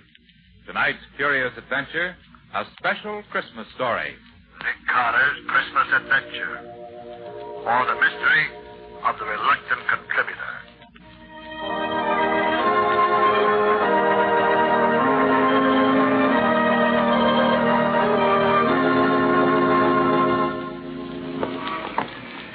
Well, Nick, we've been pretty lucky so far, haven't we? Yes, Scubby, we have. Which is another way of saying that folks are usually willing to contribute to your settlement house Christmas party every year, Nick. You know, Scubby, I was just thinking about this last name on our list. Yeah? Rasper. I don't know him personally. You? No, I don't, but somebody must have thought he was rich enough or interested enough in the work to make a substantial contribution. Oh, here's the... Hey, is this... Hey, Nick, what's that address again? 576 Milton Avenue. Yeah. Yes, that's right. And there's his name on the door plate. Well, let's take a look, Scubby. Well, gosh, this doesn't make sense, Nick. A guy with dough doesn't hide away in a place like this. Well, knock on the door anyhow.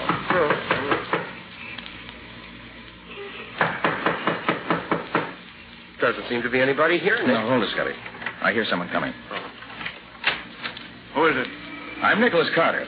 May I speak to Mr. Rasper, please? Nick Carter, eh? Yes, yes. And this is my assistant, Scubby Wilson. How do you do? You, Mr. Rasper? Yes. Well, come in. It's cold out there. You're letting all the heat out. Oh, beg your pardon. Come on, Scubby. Yeah, I'm in, Nick. I'm in. Well, what was it you wanted? Oh, Mr. Rasper, I've come to see if you would care to make a contribution to my Christmas party fund. I never make contributions. Oh, but you didn't let Nick finish, sir. The fund provides food and extra clothing for the needy and deserving The children. charity department's still working, isn't it? Well, of course, Mr. Rasper, but my object is to provide an inspiration for the young people who are underprivileged. People who haven't got any money are always trying to get it from those who have. Then you aren't interested in seeing that the children of the Lincoln Hall district are helped to a little happiness on Christmas Day? No, I'm not. Christmas is old-fashioned. I don't believe in it. It's a waste of money and time. Good day. Oh, well, Mr. Rasper, it's always been a lot of fun for me personally, and I must say that I've always felt better for celebrating it. And I'm inclined to agree with Scotty, Mr. Rasper. Christmas has always been a bright spot in my life, and I feel sure that if you knew the good it has done throughout the world, it'd make you change your mind. Rubbish. Well, in any case, a Merry Christmas to you. Good day to you. Merry Christmas, indeed. It's a lot of nonsense.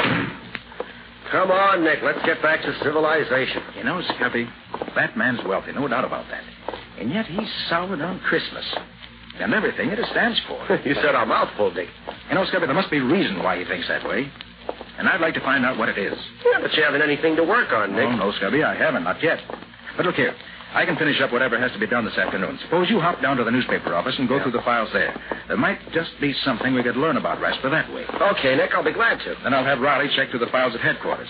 It's a long shot, but something might turn up. Sure, maybe Patsy has run into something while she's been working down at the settlement house. She might know somebody who knows something about Rasper. Yeah, she might have that. I'll ask her about it. Okay. And maybe with all of us working together on it, we may learn why Rasper's so dead set against Christmas. I'd certainly like to find out.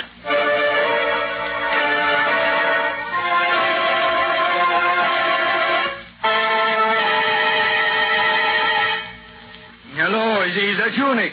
Riley talking.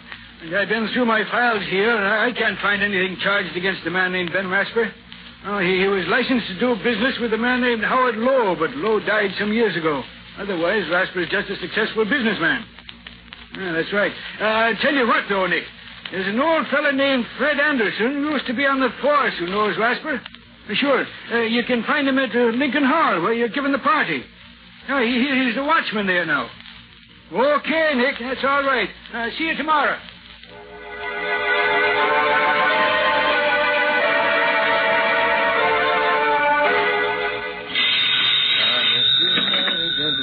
Hello. Oh, yes, Scubby? Oh, you did, huh? Sports remote, huh? Well. What was that name again? Chris Baum. Why, yes, I recall. Oh, no, I'll be there in about an hour, so I want to call Patsy first. Right. And thanks, Scubby. Bye. Jingle bells, jingle bells, jingle all the way. Oh, what fun it is to ride in a horse-open sleigh. Jingle bells, jingle all the way over. Hey, Patsy. How's everything, huh? Oh, fine. I'm coming down to the hall. Is there anything you want me to bring along? Uh-huh. Why, sure, I can do that. But will that be enough, though? Okay. Yeah, Scubby just called. Oh, he found out something about Rasper. What? You did, too?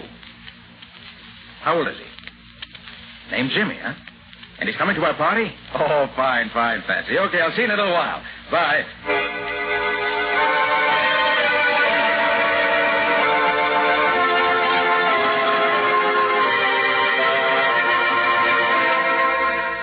Oh, that's fine. We've collected enough to do this year's party up right. Now let's get organized. Riley, your job will be to get the kids and the needy persons rounded up. Oh, sure, Nick. I'll take care of it.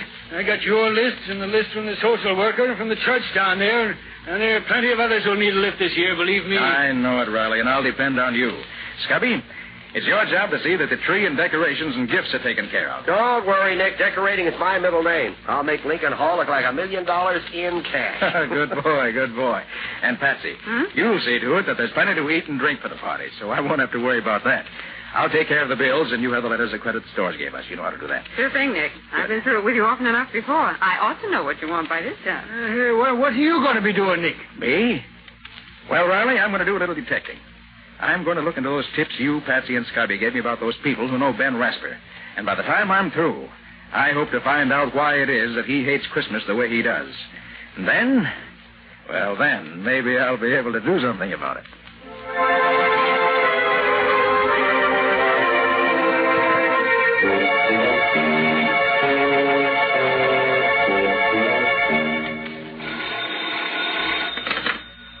Hello? Rasper talking. Yes? I sent you the bill, didn't I? Well, what if it is due on the 27th? No, just because it's the holidays, no reason for a bill to be unpaid. Goodbye. Darn fool nonsense, that's what it is. There's a lot of foolish... Still talking big, ain't you, Rasper? Who's that? What do you want? Don't you remember me, Rasper? No, I don't remember you. Who are you? They used to call me the Kid. Chris the Kid.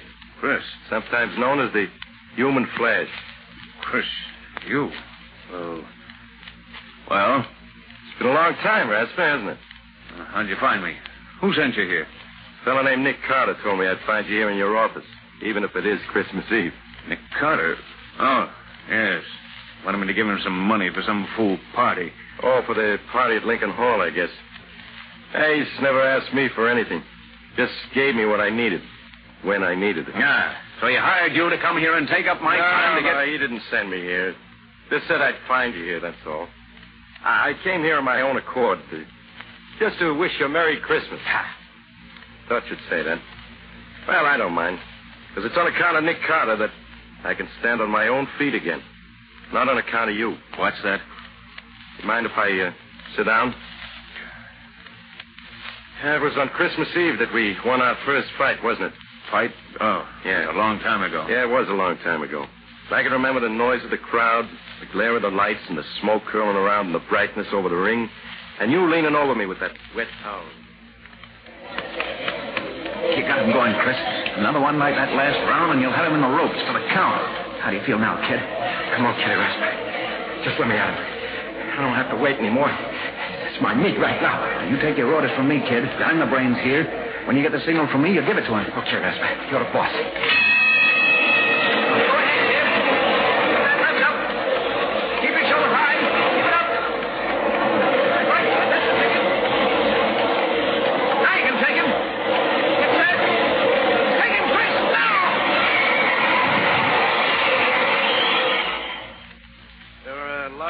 Little affairs after that, Rasper. And I always did what I was told, huh? Yes. You're a good fighter, Chris. Good fighter. I made a lot of money for us in those fights, Rasper. Well, a lot of money. The old days, Chris. Lots of water's gone under lots of bridges since then. I know. And the percentage you paid me didn't last long either. It went just like that water. But I didn't care much about things like that. Till the day a friend of mine came and gave me a warning tip. That started me thinking. Oh, kid, how do you feel? Oh, hello, Rasper. Where you been? I wanted to talk to you. I've been around. What's up? I got a tip today. You're signing up Timmy O'Day. You're going to manage him. Who told you that? Never mind. Is it true? That depends. Depends on what? Look, kid, you're getting slow. O'Day's fresh. He'll be the next champ. If he wins this fight with you tonight, I'm taking him over. If I win tonight? I'm taking O'Day over anyhow. We've been together a long time, kid, and it don't pay to get into too much of a rut. So that's all it means to you, is it? Money. The payoff, huh? What about all the years we've known each other? What about the things we've been through? Why, you... No, don't get yourself all in a sweat, kid. It isn't good for you. You'll get your cut anyway. Don't worry. You'll get your cut. I'll see you later. Rasper, what'll I do? Tell me what to do. I can't see him. My eyes all puffed up. He's cutting me to ribbons. Tell me what to do, Rasper. Don't bother me, kid. Use your own judgment. You're on your own, as of now. But, Rasper, you always... You're on your own, kid.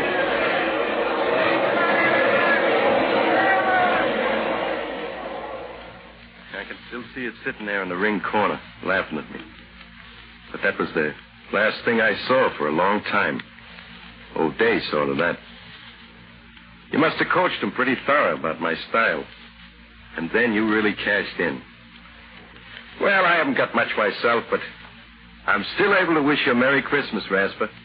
Although I don't think you'll ever have one. Chris, Well, I got some things to do, Rasper. Carter asked me to pick up some things for the party at Lincoln Hall tomorrow. We always have a swell time at Carter's Christmas parties. Too bad you can't enjoy anything like that anymore. Well, as I said before, Rasper, Merry Christmas.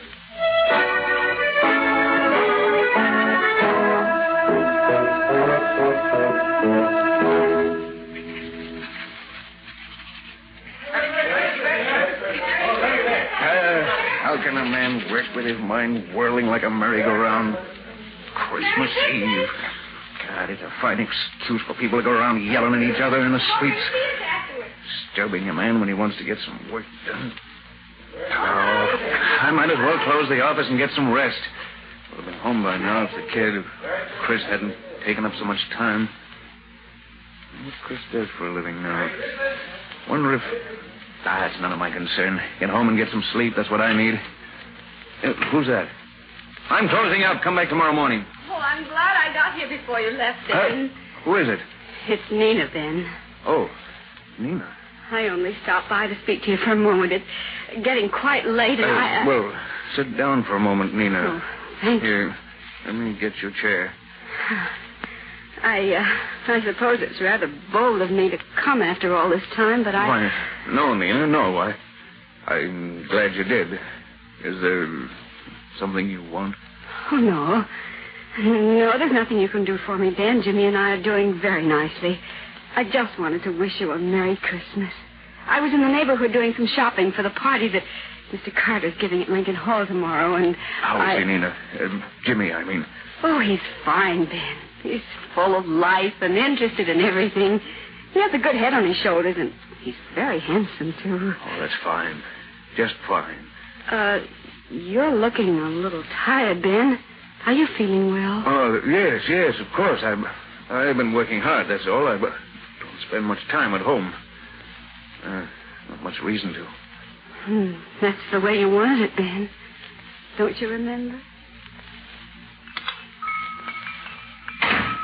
Nina, where are you? Oh, Jimmy, there's Daddy. Now, wait here for Mommy like a good boy, won't you? I'm coming, Ben. I've been keeping your dinner warm for you. I hope you'll... What's the matter, Ben? You look as if... That's nothing, Nina, nothing. I'm in a hurry, that's all. Well, you're always in a hurry, aren't you? Never have time for... Where's my dinner?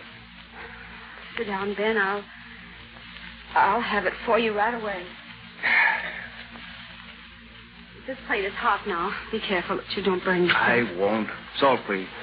Here you are, dear. Ben, when you finish, won't you take time enough out of your business to help me get the tree decorated? I know Jimmy's too young to know much about it, but I'd love to have his Christmas all ready for him in the morning. Look, I'll put him to sleep right away, and then we can start. See, I have some holly and mistletoe for the fireplace, and some ribbon I won't and have paper time on for that, Nina. But, Ben, it's Christmas Eve. Surely you I have to get back to the office. I'm putting on a championship match for O'Day in January, and the things have gone haywire. Something that can't wait till tomorrow. I have to get it organized right away, that's all. Ben, this is Christmas Eve. Tomorrow will be Jimmy's first Christmas. Doesn't that mean anything to you? You and Jimmy celebrate Christmas any way you want to, Nina. I've something more important to do. Business is more important than sentiment. You certainly can see that. Yes, Ben. I can see that. I've been seeing it more and more during the last few years. I thought that when Jimmy came, maybe you were... No, I was wrong, wasn't I, Ben?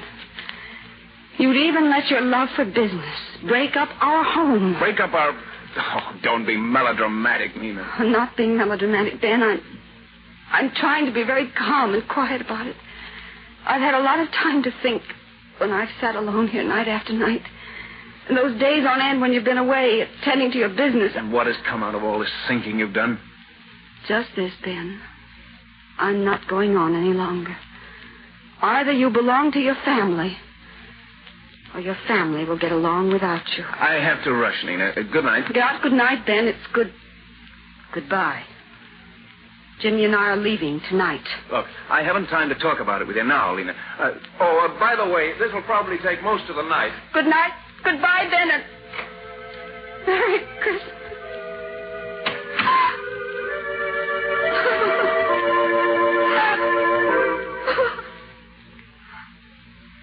I never had much of a chance to make it up to you, Nina.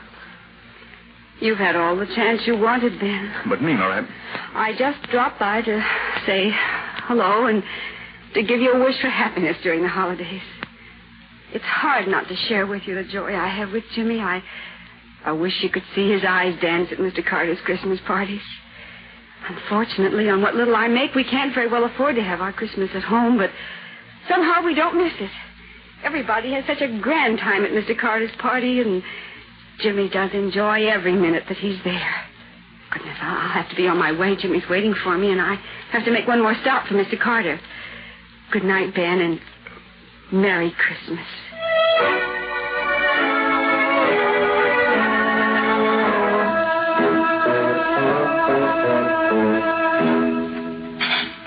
This stuff doesn't taste like anything.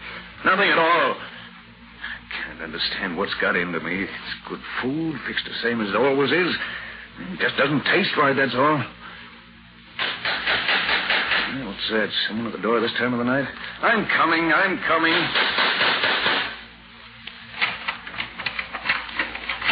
Hello, Ben. It's Fred Anderson.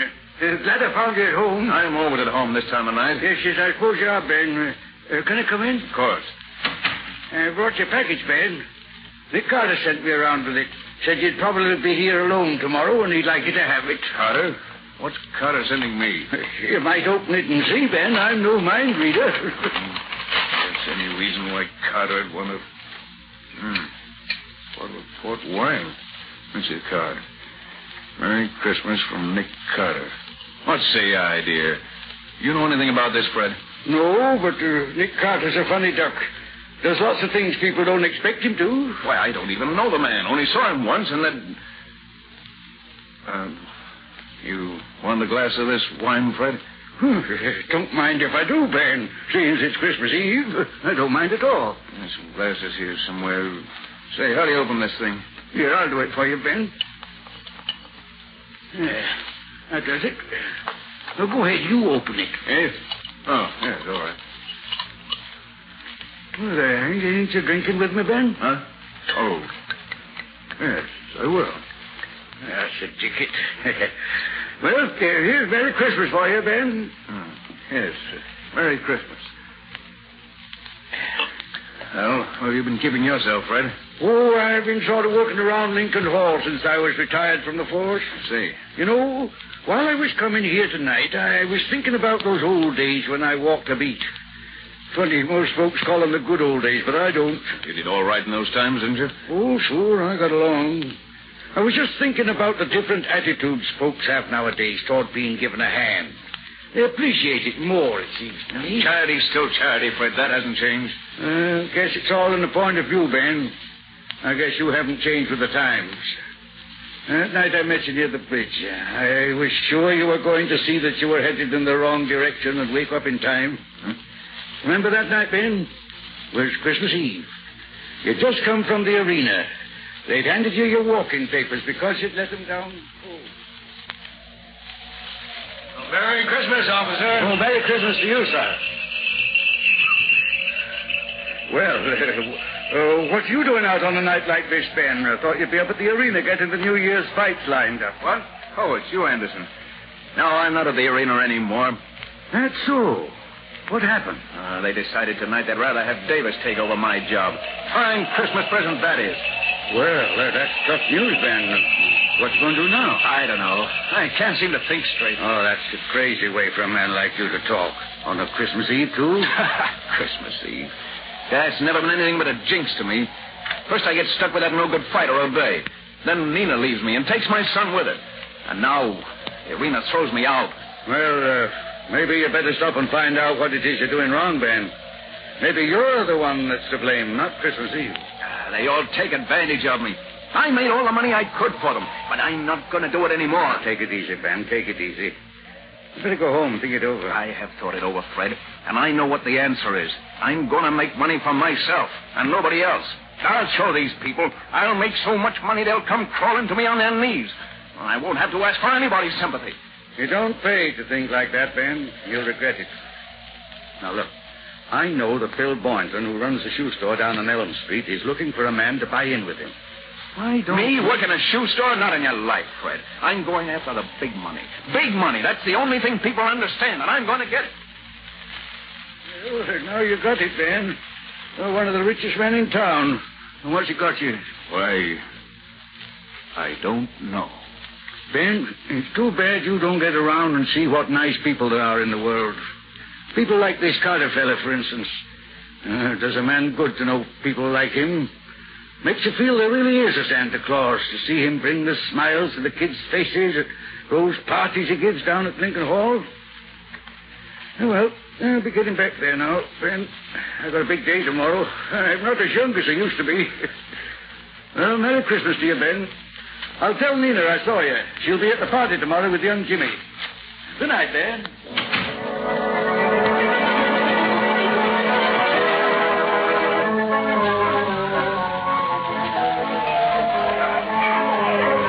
Okay, everybody, quiet now. Come on. That's right. Okay, clear on. Now, if you all line up along the wall over there and march around here by the tree, Lieutenant Riley will hand you your gift. Then you go around to the tables there and get some refreshment. Come on now, line up. That's it. That's the ticket. Now, march around here. Come on. Take your time now.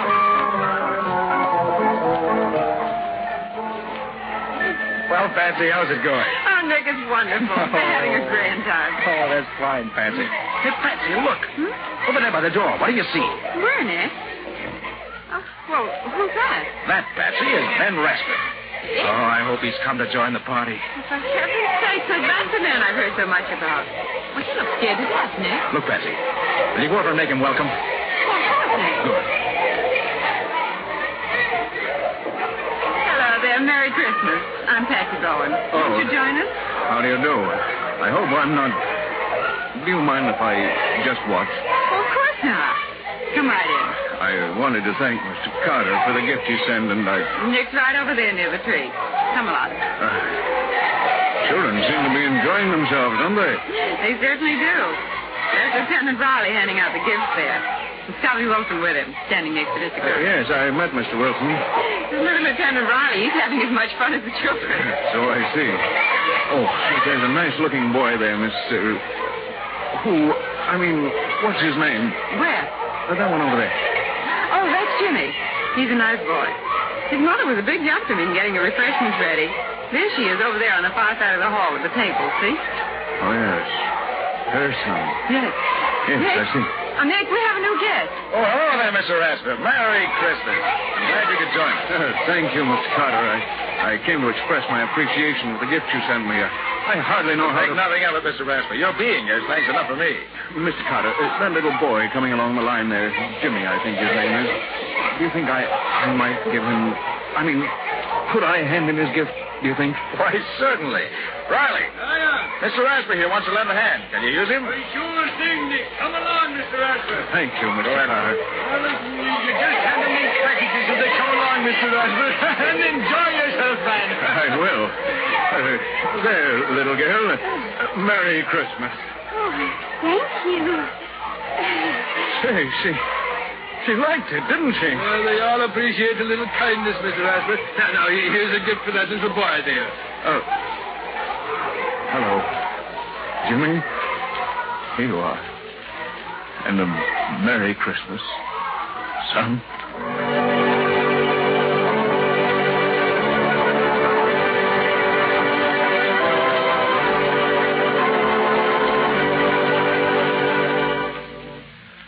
Oh, well, that was the day for you. Gosh, I haven't had so much fun since last year. You played those games harder than any two kids in the French, Scubby. Yeah, and lost practically every time. You're kidding. Well, you really have to be in condition to keep up with these kids. Boy, they're wonders. Hey, where do they get all that energy? That will be one of the world's great mysteries forever, Scubby. Nick, what are you thinking so hard about? Oh, I was just thinking of the way Mr. Rasper took to the party. Oh? Hey, don't you mean the way the party took to Mr. Rasper, Nick? Yeah, I never saw a man open up the way he did. Why, it was wonderful. The children just flocked around him. And that's one of the greatest jobs that Nick Carter ever did. What do you mean, Riley? Well, Patsy, you'll never believe it, but when Nick and I went to see Rasper to get a contribution to the party, he was the hardest case of unadulterated unpleasantness I ever saw. But somehow Nick managed to get under his skin and bring out, well, what you saw tonight. Well, for heaven's sake. How did you do it, Nick? Well, it wasn't difficult, Patsy. You see, I could see when we first spoke to Rasper that he was fighting something. But I didn't know what it was. But from what Riley, Scubby, and you told me, I found that 3 different times Christmas Eve had brought him bad luck. First, the fighter O'Day. Then Mrs. Rasper had left Rasper on a Christmas Eve, taking his son Jimmy with her. And third, he'd lost his promoter's connection at the arena, also on Christmas Eve. Well, the whole thing added up. Rasper associated Christmas Eve with a list of unfortunate incidents and fought anything that suggested the holidays to him. He made a lot of money, but it never brought him happiness. The big thing for me was to make him realize that people and Christmas meant good and not evil. And from what I saw this afternoon, the Rasper family and the whole neighborhood, for that matter, is going to benefit by his awakening to that realization. Oh, Nick, that's wonderful. You deserve a kiss for that. Oh, thanks, Patsy. I'm glad you feel that way, too. You know, I'm happier this evening because of Mr. Rasper than I would be if I'd solved 20 murders. He's made this a really merry Christmas for all of us.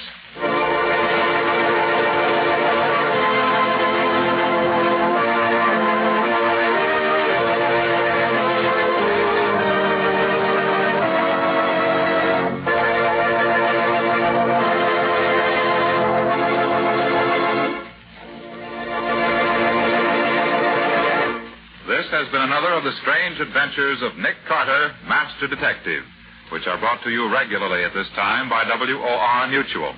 What's your story going to be about next time, Nick? It's a little different from the usual story because it started out with Nick himself being the victim of a holdup. Yes, and the man who held me up turned out to be innocent after all. Sounds a trifle complicated to me. It was complicated, but interesting. And it gave me plenty of trouble before I found the solution. Including a sore throat that almost finished Nick Carter. A sore throat? Why should that be dangerous? Because it was the kind that you get from a rope around your neck. Hey, wait a minute. You mean... Oh, the rest of the story you get 2 weeks from tonight, not now. So long, everybody. So long. So long, both of you. In the strange adventure you have just heard, Nick Carter was impersonated by Lon Clark, Patsy by Helen Choate, and Scubby by John Kane. The story was written for Nick Carter by Humphrey Davis. Original music was played by Lou White. The entire production was under the direction of Jock McGregor.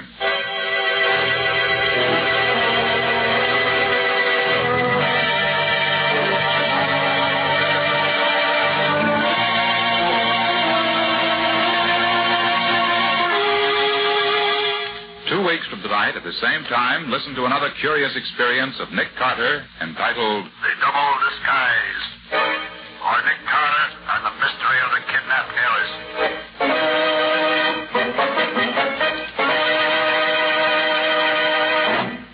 This story is a copyrighted feature of Street and Smith Publications, Incorporated.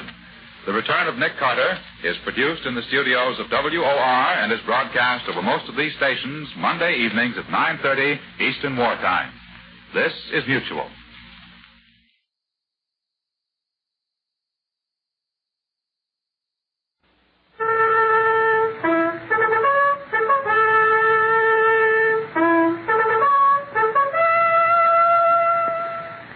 Presenting The Christmas Eve Ghost, another in the series of radio plays based on stories featured in the American Weekly, the magazine which is distributed with all Hearst's Sunday newspapers from coast to coast. The Christmas Eve Ghost was produced in the New York studios of the General Broadcasting Company. Men of the sea are superstitious, even more so than landsmen. The sky, the swell of the ocean surface, birds wheeling and screaming around a ship, all these apparently innocent details have certain ominous interpretations for your sailorman, so it's not surprising that there should be wild tales of haunted ships and shipwrecks which lie fathoms deep or beached on the sandy shores off the New England coast.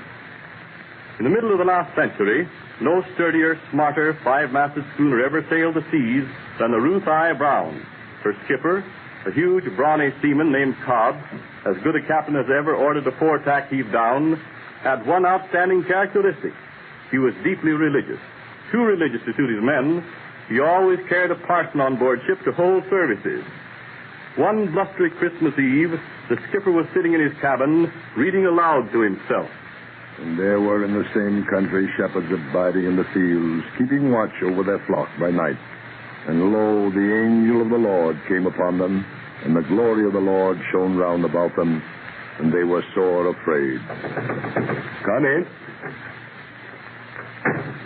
If you please, Captain. Come in, Mr. Willebrand. Come in. I was just reading a bit of the scriptures. Aye, Captain. But if you... Sit down, mate, and listen. But, Captain... Sit down. Aye, sir. I'm reading from the 2nd chapter of Luke, where the angel appeared to the shepherds. And the angel said unto them, Fear not, for behold, I bring you good tidings of great joy, which shall be to all people. For unto you is born this day in the city of David a Savior. Captain? And suddenly there was with the angel a multitude of the heavenly host, praising God and saying, Glory to God in the highest, and on earth peace, goodwill toward men. That's what the good book says, mate. Aye, sir. And suddenly there was with the angel a multitude of the heavenly host. You know what that means? No, sir. Well, that means there was a flock of spirits appeared. You believe in spirits, don't you? The bottle kind I does, Captain. Damn it, mate, don't be profane. I mean ghosts. My mistake, Captain. You heard tell of ghosts appearing, haven't you? Aye, Captain. I've heard tell of them. Never seen them? Never, sir. Neither have I. But the good book tells us they do appear. I wonder if the parson has ever seen them. Mate, just run and give the parson my compliments. And ask him if he's good enough to step here a minute. Well, if you please, Captain. I was sent here with the parson's compliment and to ask if you'd be so good as to step to his cabin. What for? Well, the parson's in a bad way, sir. Sick? Shot, sir. Shot? When? If you please. If you please, sir. Last night while he was ashore, some tipsy oystermen let him have one while he was holding the services in the back room of the Jolly Car. Why didn't somebody tell me? Well, the parson wouldn't hear tell of it, Captain. Didn't want to upset you. Some of the men got him aboard and into his bunk. But he's in a bad way, you see. Aye, sir. Took a turn for the worse just as fell back. Well, why didn't you tell me when you first came in? I tried to, Captain, but... Don't stand there spouting like a humpback whale. Get me my jacket off you on the hook. Aye, aye, sir. Parson's in a bad way, is he? Poor devil. Having only one eye and a peg leg was bad enough without getting shot. Your jacket, Captain. All right, come along, Mr. Willoughby, and we'll have a look at the parson. Come on.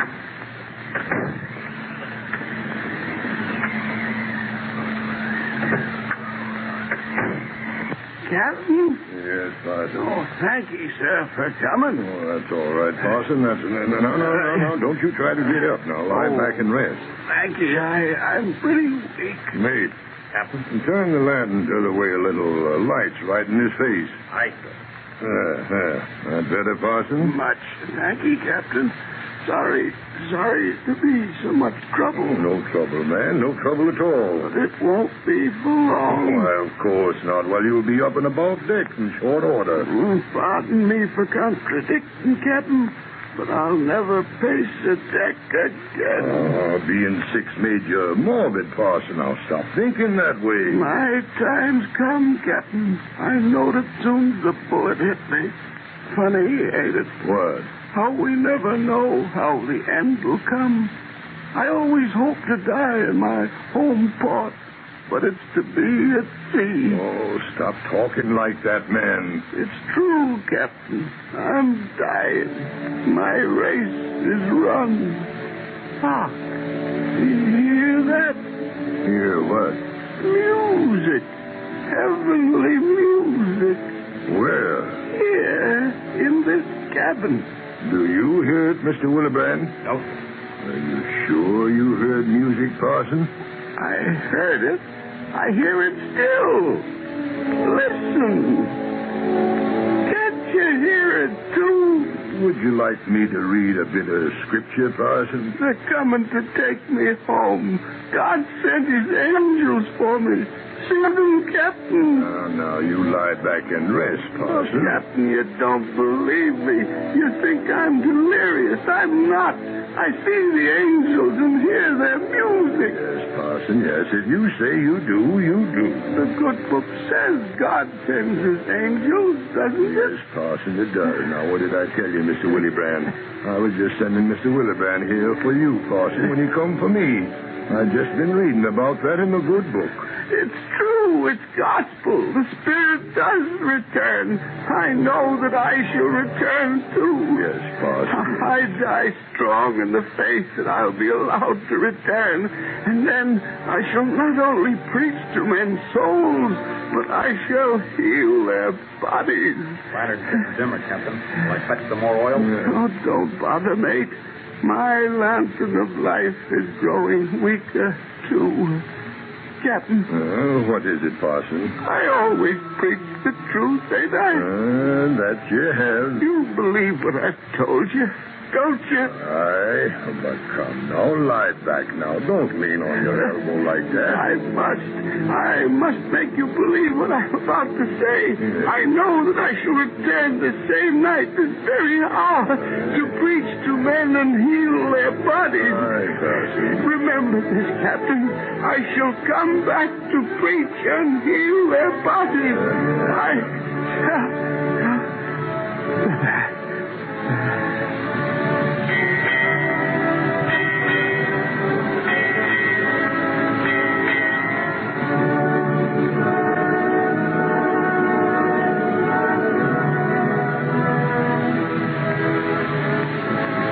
A week later, the Ruthie Brown caught fire from a galley stove while everybody was ashore, and she burned to the water's edge.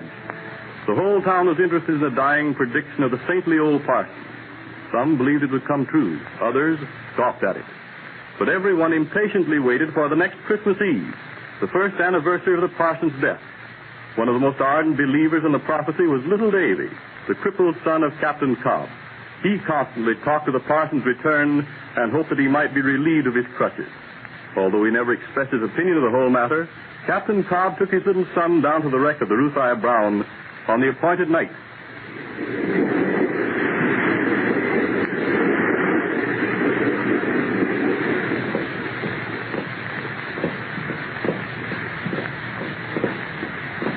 He said he'd come back, didn't he, Father? Aye, son. Did he say what time? The hour of his death, he said, Davy, and that was at 8 bells. And he will come, won't he? He said so, Davy. I think he will. Do you think we'll be able to see him? I don't know. Maybe. Where was the cabin he died in, Father? Aft. See the broken, charred wheel there? Yes. Well, his cabin was just after that. I'm going up there. Maybe he'll come back for sure if I do.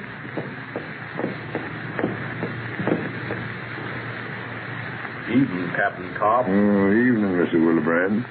Tonight's the night, ain't it? Aye. Tonight's the night. Folks are starting to gather, I see. Aye. You believe the parson will come back, don't you? He said he would. Yeah, he said lots of things the parson did, but I won't believe him. Well, then, what are you here for? Just to see all the folks get fooled. Come to scoff, huh? No, I wouldn't say that. Just come to look on a spell. Mind the night he died, Captain? Aye. How you been reading about spirits coming down from heaven and how he heard them coming after him? Aye. And all that eerie music he was raving about? He and you never heard a note of it, did we? No, mate. We didn't. He was the only one aboard who heard or saw anything. Aye. Well, then, Captain, how will we ever know if he comes back? I wish I knew, mate. I wish I knew.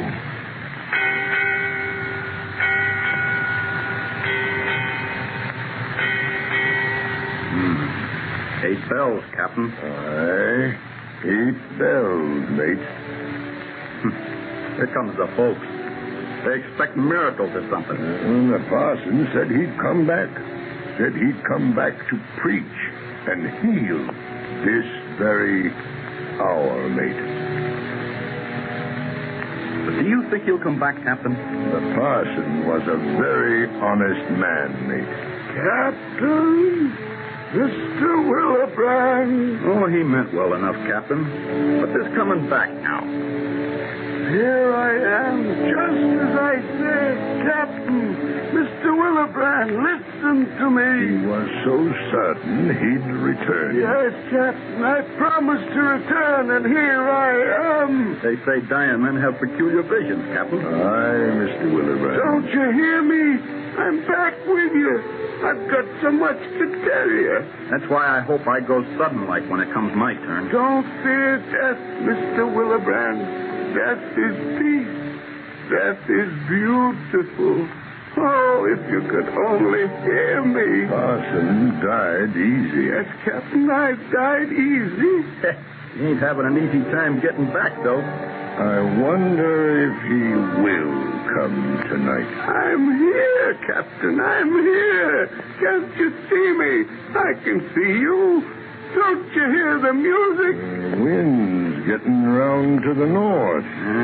Be a cold night tonight, Captain. Might blow up a storm for morning. I haven't much longer to stay with you, Captain. I promised you I'd get back. I want you to know I've kept my promise. Oh, there's only one way left now to make you believe.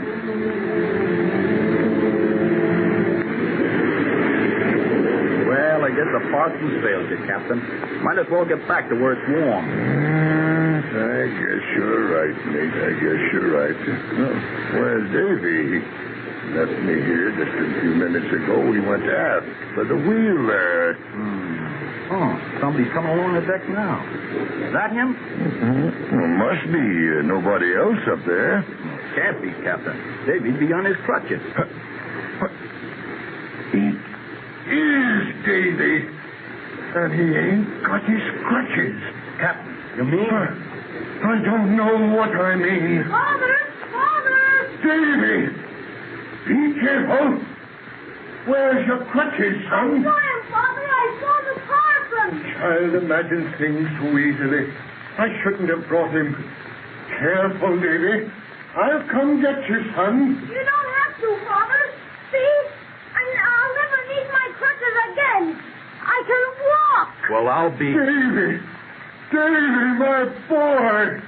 Oh, thank God. Thank God.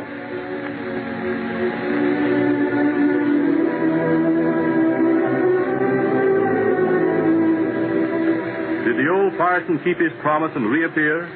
Full details of the story of this strange old character, as well as many other supernatural visitations, will be found under the title, The Haunted Shipwrecks Off the Coast of Maine, in next Sunday's issue of the American Weekly, the magazine which is distributed with all Hearst Sunday newspapers from coast to coast. And now, on behalf of the American Weekly and all members of the Hearst organization, I wish to extend to you and your family our very best wishes for a very Merry Christmas. This is Wentworth announcing. Full details of the other stories appearing in next Sunday's issue of the American Weekly magazine will now be given to you by your own announcer.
Waiting for the first act of the Shadow's latest adventure to begin, I'd like to ask every motorist to do this.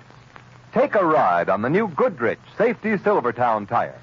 See for yourself how it grips wet, slippery roads like you never felt a tire grip before. That's because the amazing Silvertown Lifesaver tread acts like a battery of windshield wipers. Sweeps wet roads so dry you can light a match on its track for the quickest, non-skid stops you've ever had, equip your car with Goodrich Silvertown tires.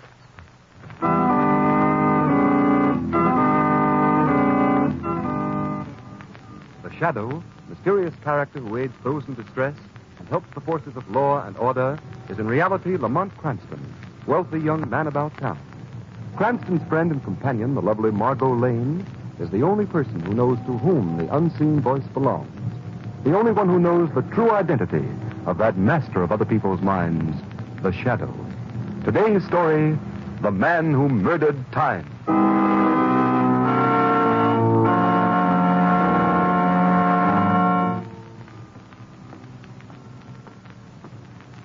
Yes, Stuart?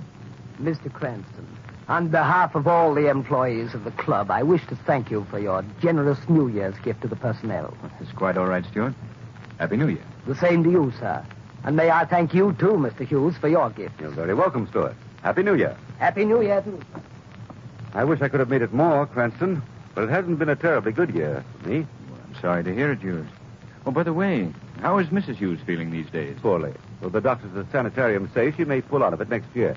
That's why I'm looking forward to the new year so eagerly. Well, Hughes, if there's anything I can do in the way of financial assistance... Thanks, old man, but it won't be necessary. I expect to be out of debt very shortly. Business improving? No, a trust fund is coming due in 2 weeks. Inheritance from my Uncle Matthew, you know. Well, I'm delighted to hear it, Hughes. It's 4 o'clock.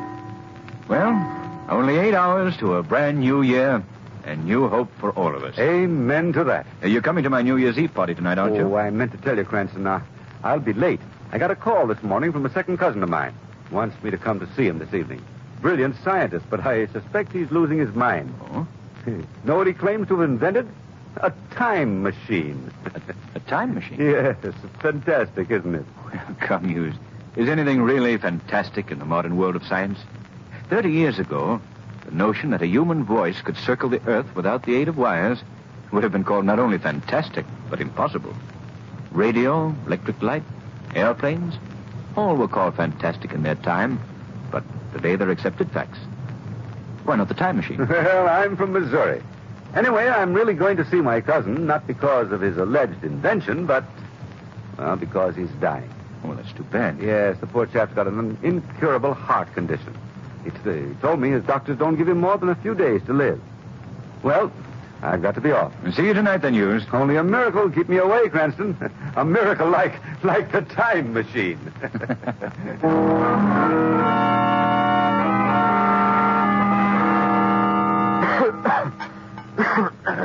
Oh, here, Willard. Drink this water. There. Feel better now? Yes, better Hughes. Perhaps you'd better get into bed, Willard. Frankly, I didn't expect to find you up and about, dressed to kill. Dressed to kill. Very good. Such an apt phrase.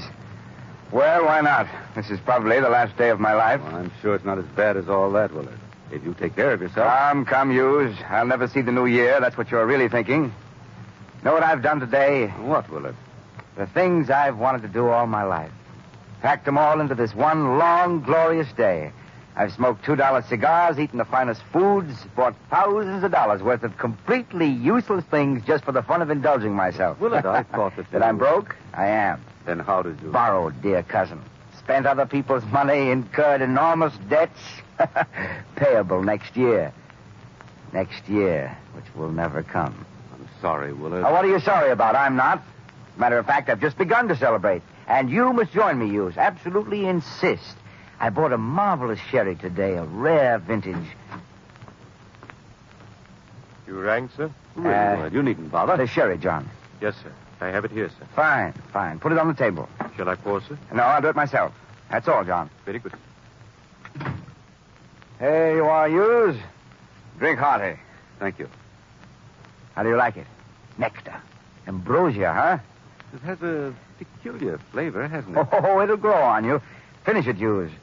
Drink to my last day on Earth. Oh, no, Willard. Not to that. To my last day on Earth. And yours, my dear cousin.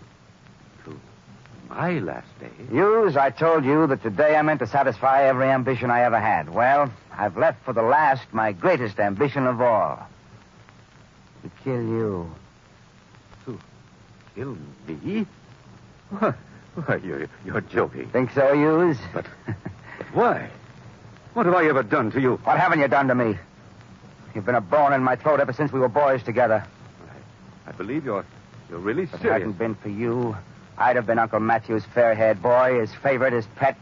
He would have raised me in luxury instead of you. You quarreled with him. You were He would have unreasonable. left me his money, not you, you Judas. You had everything while I starved, scraped, suffered. I've brooded over that, my fine cousin, a whole lifetime. And now, this wonderful day, this last day of the year, I'm going to kill you. I'm going to kill you not once, but 1,000 times. You see that machine in the corner? I see. Well, calm down. That's my time machine. Your time machine, yes. I remember you saying... Do you know what this machine can do? It can prevent the future from happening. The future from happening? Oh, now, look, Willard, look. Let me call your physician. Don't be a fool. I'm as sane as you are. That's a scientific machine, not a madman's toy. Do you know how it works? No, of course not. I'll explain it in simple terms. Hughes, what is time? Why, time is... Time is like a railroad track. A straight railroad track, Hughes. And the world is a train running along that track. On the track behind us lies yesterday, December 30th. Today, we're traveling along that section of track we call December 31st. And at midnight tonight, the train, you, I, the whole universe, is scheduled to plunge straight ahead into January 1st of the new year. You follow me so far, Hughes? Yes? What has this to do with your so-called time machine? Just this. By using a revolutionary principle of physics, my own discovery, my machine bends the straight track of time, curves it, so that the time track forms a perfect circle. Incredible. You fool, it's a scientific fact. I've done it. Oh, mad, I say, mad. Listen to me, Hughes. At midnight tonight, when I turn on the switch, time will instantly be curved back on itself, so that instead of continuing into January 1st, we'll go back 24 hours. We'll live December 31st over again and again and again like a phonograph needle caught in a groove. You expect me to believe that this day will never end, that you can make December 31st repeat itself forever? Laugh, you fool. You won't laugh long. Today, I've been especially careful to make it the fullest, happiest day of my life because I'm going to live this wonderful day forever. I'll catch time in that groove and hold it there. The future will never come. I'll never have to pay my debts. Despite my bad heart, I'll never die. I'll have to be as insane as you to believe that. Would you like a demonstration? Playing the farce out to the end, are you? Well, go ahead. Demonstrate. That's the proper scientific spirit, Hughes. I'll set the machine to affect merely this house and ourselves. What incident of the last half hour do you want me to make repeat itself? Choose. Oh, the butler and the sheriff. John and the sherry, eh? Very good. And I want you to bear in mind that just as time will be repeated here in this room for the next few moments, so can I repeat time throughout the whole world, not once, but again and again. Now, let me adjust my machine. There. Now to close the circuit.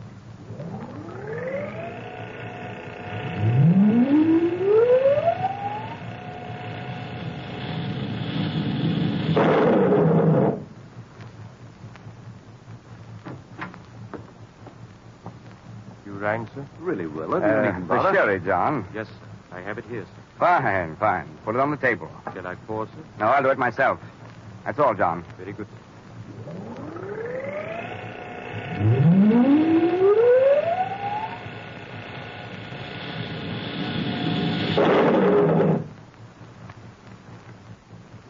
There.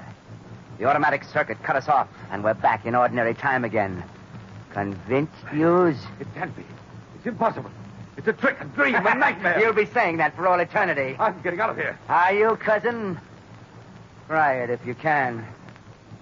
I can't. I'm paralyzed. I can't get out of this chair. You feel pain now, don't you, Hughes? Yes, horrible pain. You shouldn't have drunk the sherry, Hughes. Your glass contained a slow poison, you see. No, help! There's an antidote on the table. You see that little green bottle, Hughes, just beyond the reach of your fingers? Isn't it ironic? If you could only move your arm 5 inches. Try. Oh, you can't. Dear me, how very, very sad. All you can do is look at the antidote while you die in agony. Please, Willard, help me. Help me. I don't want to die. Just a little while now, cousin, a little while. It's almost midnight. You'll die just before midnight. And then I'll turn on my machine. Set it to affect the whole world forever, and time all over the world will snap back 24 hours. Everybody in the world will live December 31st over again and again, forever and ever. You too, you. No. You'll visit me again. Drink the poison cherry again. Die again. Live again. Die again.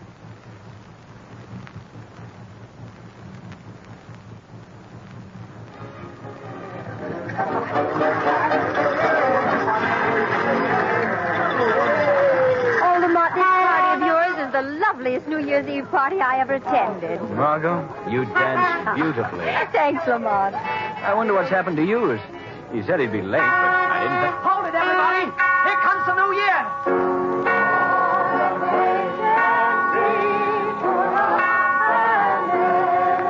Happy New Year, Lamont. Not yet, Margot.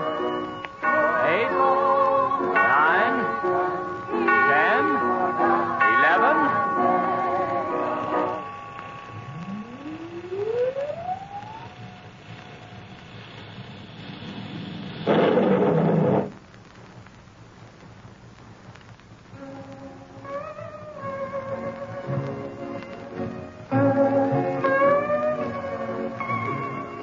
Why, Lamont, where are we? I'm still in your arms dancing with you, but it's not the party, the New Year's Eve party in your apartment. How could that be? I don't know, Margot. What was that awful crash? I don't know.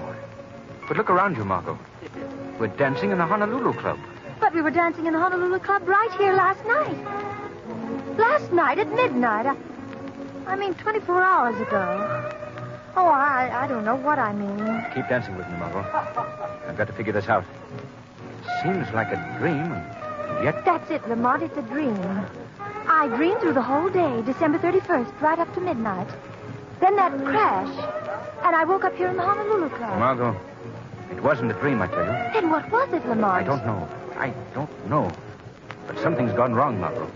Something's gone wrong with the whole world. But everything seems all right, Lamont. Margot, hold on to me. Don't let go. Let's walk back to our table. All right, but I don't understand. Keep holding on to me. Margot, do you remember last night, just about this time, as we were dancing, a waiter accidentally dropped a whole tray full of dishes? Why, yes, that's so, Lamont. Lamont, it's happened. He dropped it just as he did last night. Yes. I see it all now, Margot. We actually lived through December 31st. We, everybody, the whole world. But just as the last stroke of midnight came, something happened to time. Time? Yes. Time snapped back 24 hours. Instead of going on to January 1st, the world went back to the first moment of December 31st. But nobody else seems to realize what's happened. Yes, that is strange. Apparently everybody's forgotten that they lived through the last day of the year. Why do we remember? Margot, I believe that the same power that makes me invisible to others has something to do with this. What do you mean, Lamont? Years ago in India, I was studying with the yogi priests. I developed my powers of concentration, my power of will, to such an extent that apparently this accident of time doesn't affect me.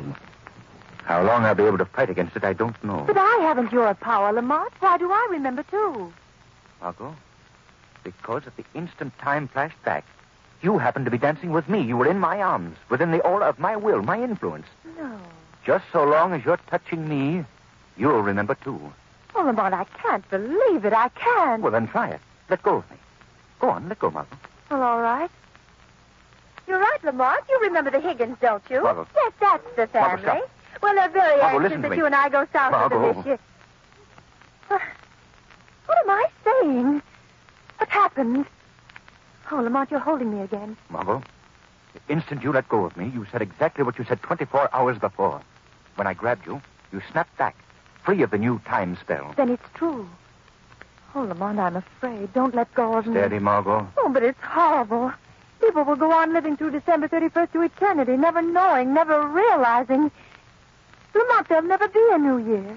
You're absolutely right. Unless this can be stopped. But how can anyone stop it? Nothing human could have caused a thing like this to happen. I'm not so sure, Margot. Hughes told me that a cousin of his, a brilliant scientist, claimed to have invented a time machine. That cousin of Hughes may be responsible for what's happened to time. But who is this man? Where does he live? Hughes didn't say. I'll have to find him some way. And when I do, Margot, it'll be as the Shadow. Perhaps the Shadow will be able to switch time back to normal. Bring the new year to a world doomed to live a day which never ends.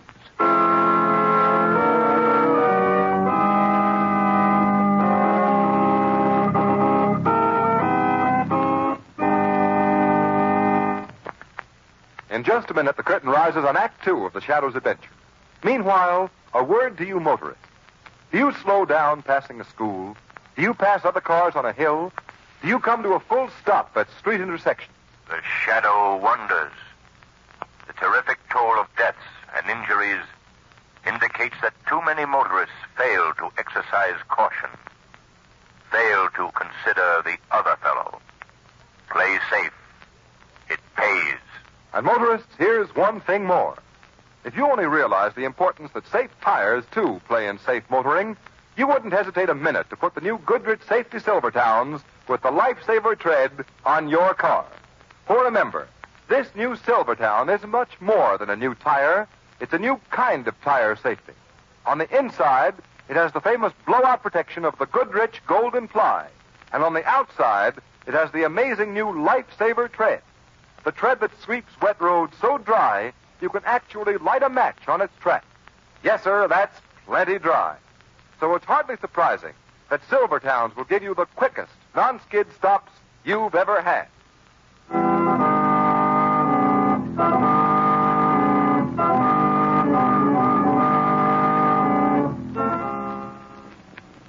Margot, keep holding on to me. I will, Lamont.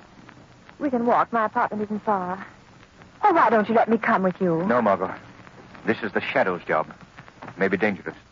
I want you to be safe. Safe in a world gone mad? Oh. Watch yourself.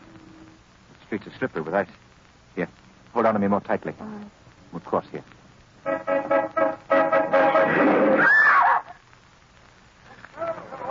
What happened? He might have hit by a cab. Hey, here comes a cop. Somebody call an ambulance. That woman's hurt. Oh, how awful. Come on. Do you remember, Margot, last night, on this very spot? Same taxi, the same corner, same poor woman struck down. It's happened all over again. Yes, Margot. And it'll happen all over again every 24 hours from now until doomsday. Oh, it's frightening. Look at that woman over and over. Unless I can put time back on its track, Margot. I must. Let's hurry. Oh, look at that poor man shivering in the doorway there. He hasn't even an overcoat. He looks hungry, poor devil. Margot, remember last night? In a moment, he'll step out of that doorway and ask me for a dime. Excuse me, mister. Could you give me a dime for a cup of coffee? I'm so cold, I'm freezing. Oh, thanks. Thanks, mister. There's one thing I'm glad of, Lamont. He doesn't know. He doesn't know he's doomed to shiver and freeze and starve like that forever. And millions like him. Millions of unfortunates shivering and starving all over the world tonight. That machine. I must find that machine. Well, here we are, Margot. Don't bother to take me up. There's so much for you to do. So much, Lamont. The doorman will let me in. It's exactly the same time we got home last night. Good evening, Miss Lane. Bad night, ain't it? Hurry, Lamont. Find Hughes's cousin. Since time's repeating himself. Well, I always say when... Hughes will meet me in the afternoon at my club, just as he met me yesterday. We'll talk as we talk then. Perhaps he'd be able to tell me that... Lamont, what's the matter? You're so pale suddenly. It's funny, I felt weak just then. As if my strength of my will were fading away. Could it be that Lamont, I, too... you mustn't. You've got to be strong. The world needs your strength. Let go of me, Margot. All right. You're draining my power, my strength away. Let go. The wind is very biting, Miss Lane. Yes, it is. Fred, will you take me up to my apartment? Yes, sure, Miss Lane. Gone. Safe upstairs. Goodbye, Margot. Until tomorrow. Tomorrow ever comes.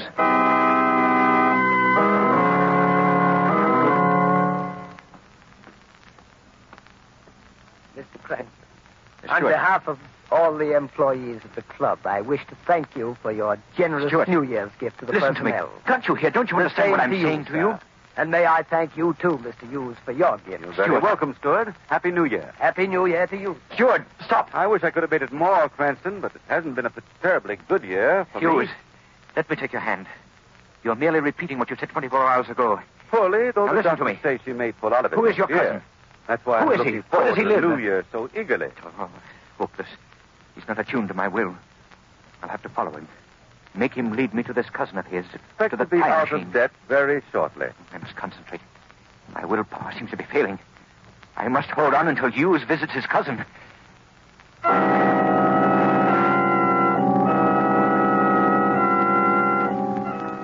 Convinced, Hughes? Can't be.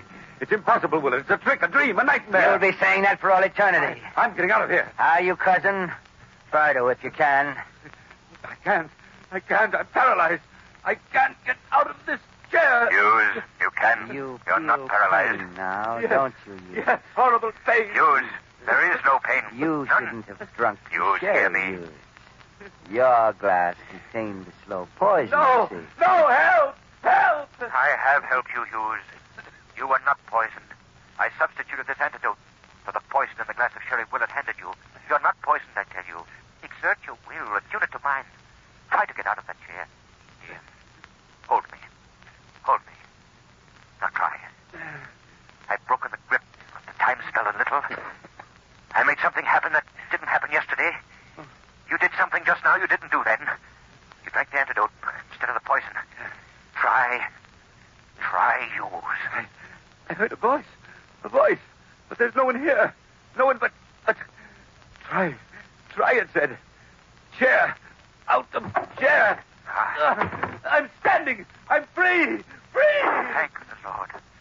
Hughes, can you hear me now? Who are you? I see only Willard. I don't think he sees me. I feel someone holding me.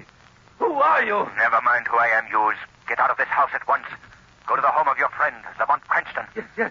You are to attend the New Year's Eve party there. Remember? Yes. I seem to remember. Go now, Hughes. You don't need me to hold you now. I will you to go. Yes. Little while now, cousin. A little while. It's almost midnight. You'll die just before midnight. Where am I? Who is that? You feel my power now, Willard. I'm holding you fast. Fast, do you hear? My will. Submit to my will. It dominates you. It snatches you from the field of that evil time spell you cast over the world. I'm powerless in the grip of some invisible force. And it speaks. Who are you? Who? I am the Shadow. The Shadow. Dr. Willard, you are guilty of the greatest crime ever perpetrated against mankind. You thought to condemn the rest of the world to an eternity of cold and darkness and suffering. No, I didn't mean to do that. You wanted an eternal life of pleasure, of evil. You tried to stave off forever the death that hung over you like a sword. I don't want to die. To satisfy your selfishness, you tried to, you did break the laws of nature. And so you must be punished, Dr. Willard. Punished? How? In a moment, I shall smash your devilish time machine, reduce it to splinters and scrap. And the instant the machine is smashed, time will snap back to normal. Instantaneously, time will take up where it left off when you put the machine into operation. And so will come what you thought to destroy forever. The new year. The blessed new year that means new hope and happiness for the good and the innocent people of the world. While for you, it will bring what God decreed for you. Death. No, don't smash the machine. Give me one more day of life, just one, and I'll smash it myself. Not 1 hour, not 1 minute, not 1 second. Don't let me die. Stop.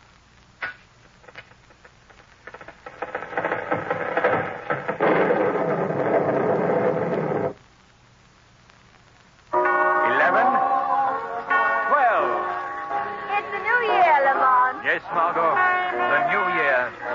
At last. Why, Hughes. Oh, I'm sorry to be late, Cranston. I don't know what happened to me. I feel as if I just woke up from a bad dream.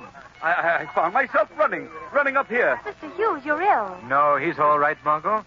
You are all right, aren't you, Hughes? I guess I am.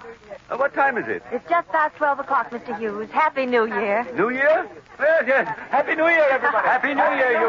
Happy New Year. As a matter of fact, Lamont, it seems to me I had a dream, too. The strangest sort of dream. Perhaps you did, Margot. Well, anyway, Happy New Year, Lamont. Happy New Year.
Today's program is based on a story copyrighted by the Shadow magazine.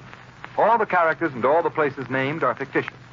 Any similarity to persons living or dead is purely coincidental. The Shadow magazine is now on sale at your local newsstand. The weed of crime bears bitter fruit. Crime does not pay. The Shadow knows.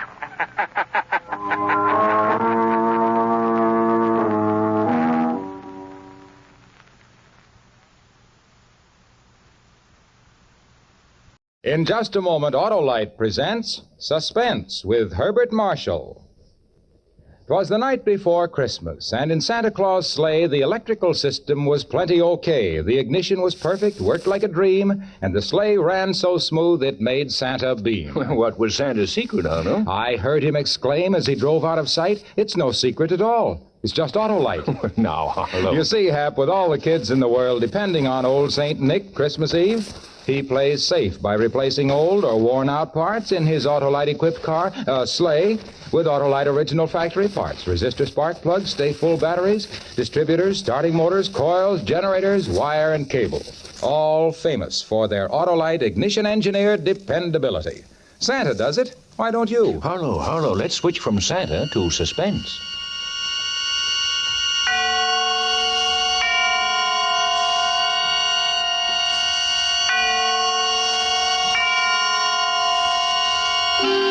Suspense.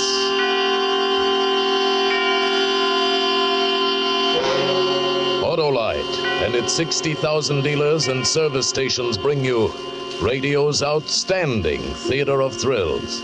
Starring tonight, Mr. Herbert Marshall in Anton Leader's production of John Collier's Holiday Story. A tale well calculated to keep you in suspense.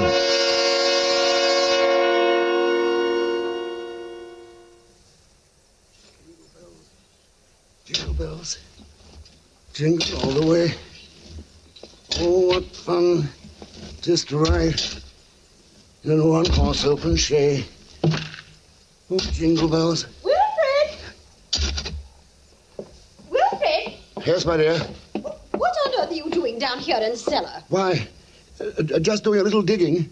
And why, may I ask, have you chosen this day of all days to dig up the cellar floor? Well, I thought as the weather's been so damp, this would be a good time to plant that little devil's garden I told you about. Devil's garden? Whatever nonsense is that? Oh, That was my little joke about it. You see, I've managed to get hold of the spores of several unclassified wild orchids. Oh. In their wild state, they bloom under damp masses of leaf mold. The Araucanian Indians call them devil flowers because they appear to bloom under the ground. Well, I'm sure the Araucanian Indians will be very interested if you succeed in growing these ridiculous flowers under the cellar floor. Whom else it will interest, I can't imagine. Ooh, what's that terrible smell? That's the leaf mold. Chemically identical with the earth blanket they grow under in the wild state. I suppose I should line the pit with concrete so as to prevent seepage from this foreign soil, but I don't suppose there'll be much time for it now, and I do want to get these started before we close the house. There certainly will not be time for it. Do you realize that we're sailing for America a week from today? And you've made no arrangements whatever. Unless you call digging a hole in the cellar making arrangements. I certainly don't. Devil's garden, indeed. Sometimes I think you're going soft in the head, Wilfred. I suppose it is inconsiderate of me. You see, I've been wanting to try this experiment for a long, long time, but what with my lectures and seminars at the university, there never seemed a time. Well, there certainly isn't any time for it now. I suppose you've forgotten I made an appointment for you at the barber's this afternoon. Oh, no. But, must I shave off my beard, Hermione? I thought we'd been through all that. Of course you must. They don't wear beards in America. Go get your jacket on and do as I tell you. Yes, Hermione. And don't forget to take your umbrella. It looks like rain. Yes, Hermione. Oh, don't look so put upon, Wilfred. No, Someone has to plan things in this house, or you'd never even get to the university in time for your lectures, much less make arrangements for a trip to America. Oh, I know. But what about my specimens? There'll be plenty of time to plant your precious devil's garden when we get home from America. We're not going to be gone forever, you know. We'll be back here for the holidays. Oh, yes, of course, back for the holidays. I'd forgotten. Well, try to remember it. And if you can't do that, just do as I tell you. I've been making the plans in this house for 20 years. And if there's any digging to be done, I'll manage that as well. You understand, Wilfred? Yes, Hermione. Good. You have just 20 minutes to clean up this mess down here and keep your appointment at the barber's. And when you finish there, I want you to come straight home. Oh, I wanted to stop and pick up some books I ordered. Well, all right. But don't loiter the whole afternoon browsing over those old books the way you usually do. Now hurry and clear up this rubbish. Get rid of that smelly stuff. And no more digging, mind you. Yes, Hermione. Yes, Hermione. How many years has it been since I've been saying that? 10 years, 15, 20? Clear up the rubbish. Yes, Hermione. Don't forget your umbrella. Yes, Hermione. Do this, do that. Yes, Hermione. Yes. How much longer can I stand this?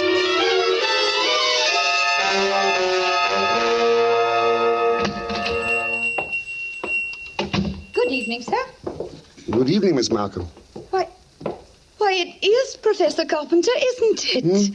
Oh, you like me better this way? Oh, you look ever so much younger without the beard. 20 years at least. 20 years. You'll be glad to know those books you ordered have finally arrived. Books? Phytotomy of phalloid gametophytes and coniferous shrubs of North America. Those are the ones you ordered, aren't they? Yes, thank you. You're very kind, Miss Markham. Why kind, Professor Carpenter? Not many young ladies in bookshops would go out of their way to look up rare books for an old professor of botany. Why, you're not old, Professor Carpenter. Really, you look... And besides, I adore botany. It's my particular hobby. Oh, really? Yes. You never told me that before, Miss Markham. I was afraid to. You were so imposing with the beard and all. Miss Markham. Yes? Forgive me if this sounds foolish, but I feel that shaving off my beard is the most important thing I've done for 20 years. Oh, it is. I'm sure it is. I'm ashamed that I've been so distant with you all this time. Oh, there were times when I almost spoke up. Times when you came in here tired after a day with your students at the university. You seemed so alone, the way I'm alone in the world. I'd like to have asked you to stay a while and talk with me. But some way or other, I wound up by giving you your change and letting you go on your way. You say you're all alone in the world? Since my father died. Did you never think of marrying? My father was a very remarkable man. I never found anyone who seemed to measure up to what he led me to expect of men. Miss Markham. It's been so long since anyone called me by my first name. I'd like you to, if you want to. It's Marion. Marion. And yours? Wilfred. Oh, How long have you been alone, Wilfred? Alone? Oh, I knew you were a widower, of course, the first time I saw you. A widower? I can always tell. There's a certain sadness in a man's eyes, a sweet sadness, I think, when he's been married and then... A widower. I never thought of it in quite that way. But perhaps I shouldn't be talking like this. But I've often wondered what she must have been like. Your wife, I mean. Hermione? Was that her name? Yes, Hermione. Not an easy woman to forget. Very strong, always managing things. The house, my wardrobe, my friends. When we dined at a restaurant, she even ordered my food. She was always managing things. You might say she... Yes, she managed herself to death. Poor woman. She must have loved you very much. But she needn't have put herself out so. It's plain to see you don't need things managed for you. Is that so? You need companionship, I think. Someone sympathetic with your work. But the last thing on earth you need is a manager. How well you put it. The last thing on earth.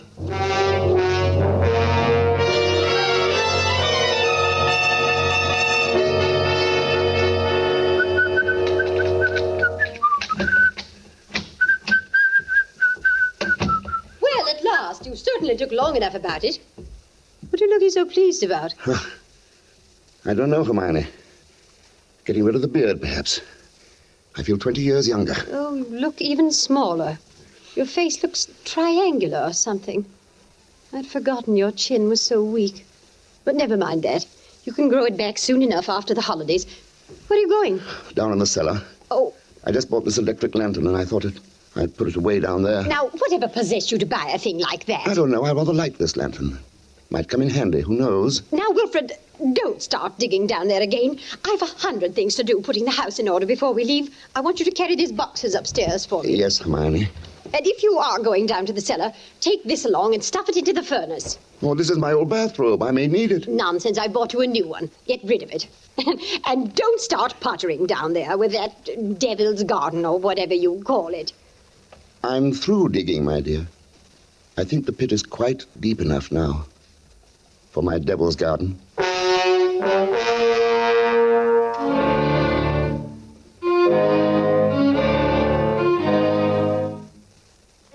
It would all have to be carefully planned, of course. Just as carefully planned as Hermione was planning the trip to America. We both went about our arrangements as the days passed. I spent all the time I could with Marion, and finally she consented. And then it was the last day, the big day. The day we were to sail for America. Operator? Operator, are you there? I'm still waiting on that call to Salisbury. Well, put them on quickly. Hello? Is this Paul Holt and Sons? It's Mrs. Wilfred Carpenter. Did you receive my letter? Good. Now remember, we'll be back for the holidays, and I want the job done without fail. What's that? Oh, no, I'm sure he doesn't suspect anything. Send the bill to me in New York as I instructed you, addressed in my name, of course. Oh, yes, I've already put them in the mail. You'll get them tomorrow. Thank you. Thank you so much. Oh, here you are, Wilfred. Where have you been? Backstairs. I dismissed the servants. Dismissed the servants? But I've asked some friends of mine into a farewell tea. Go and tell them it's a mistake. I'm afraid it's too late now. They've packed and gone. You have messed things up properly. How many times have I told you to leave things to me? I make the plans around here. Yes, Hermione. You'll have to do better than this when I plan the trip home, or we'll never in the world be back here for the holidays. Back here for the holidays, back here for the holidays. Must you keep saying that? Why not? We are coming back for the holidays, aren't we? Well, supposing I were offered a professorship in one of those wealthy American universities. Nonsense. Americans care nothing for botany. Luther Burbank was an American. That's different. What have you ever done except muck around in the dirt with a lot of roots and tubers? They asked me to lecture. That means something. Of course they ask you to lecture. Americans will pay to hear any foreigner deliver a lecture. Once. Now, there's no use getting yourself in a state about this, Wilfred. No doubt this extra money will come in very handy when we arrive back for the holidays. Precisely. And it's no good you're making a joke of it. Heaven knows where you'd be today if I hadn't got a sense of time. Yes, my dear Hermione. And as you've been so foolish as to dismiss the servants, you may empty the ashtrays and straighten up this room while we're waiting for the guests to arrive. I'm going upstairs to change. Call me when they get here. Yes, Hermione.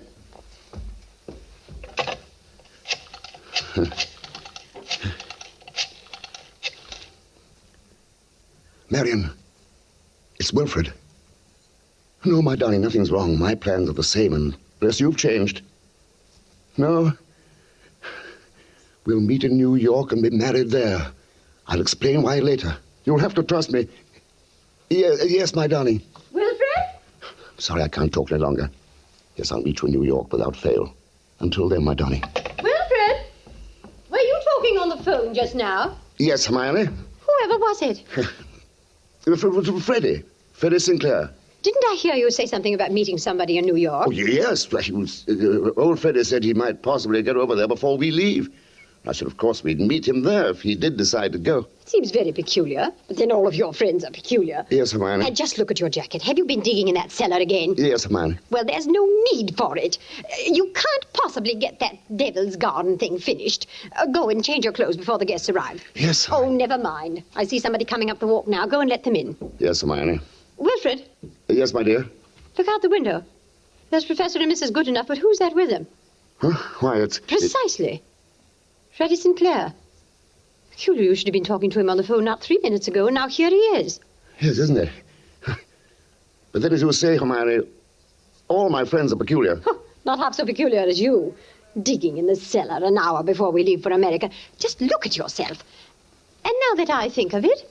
Yes, Hermione? Oh, never mind. Go and let them in. No, you were going to ask me something. Of the hole I'm digging in the cellar. Oh, good heavens, stop rolling your eyes about that way. One would think you were digging a grave down there instead of a storage bin. Yes, Hermione. What's that? I said yes, Hermione. Oh, bother, open the door and stop saying yes, Hermione. I think, my dear, I've said it for the last time.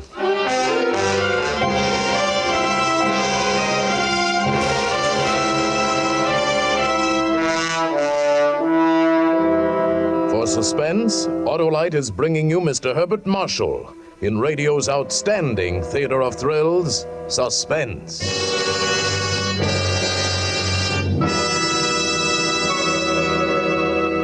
Well, Hap, what kind of presents are you giving your car this Christmas? My car? Now be sensible, Arlo. I am being sensible, Hap, because the most sensible thing every car owner can do is treat his car to Autolite preventive service and Autolite factory parts now. Right now, like Santa does. For with an Autolite checkup now, your car won't let you down later. Here we go.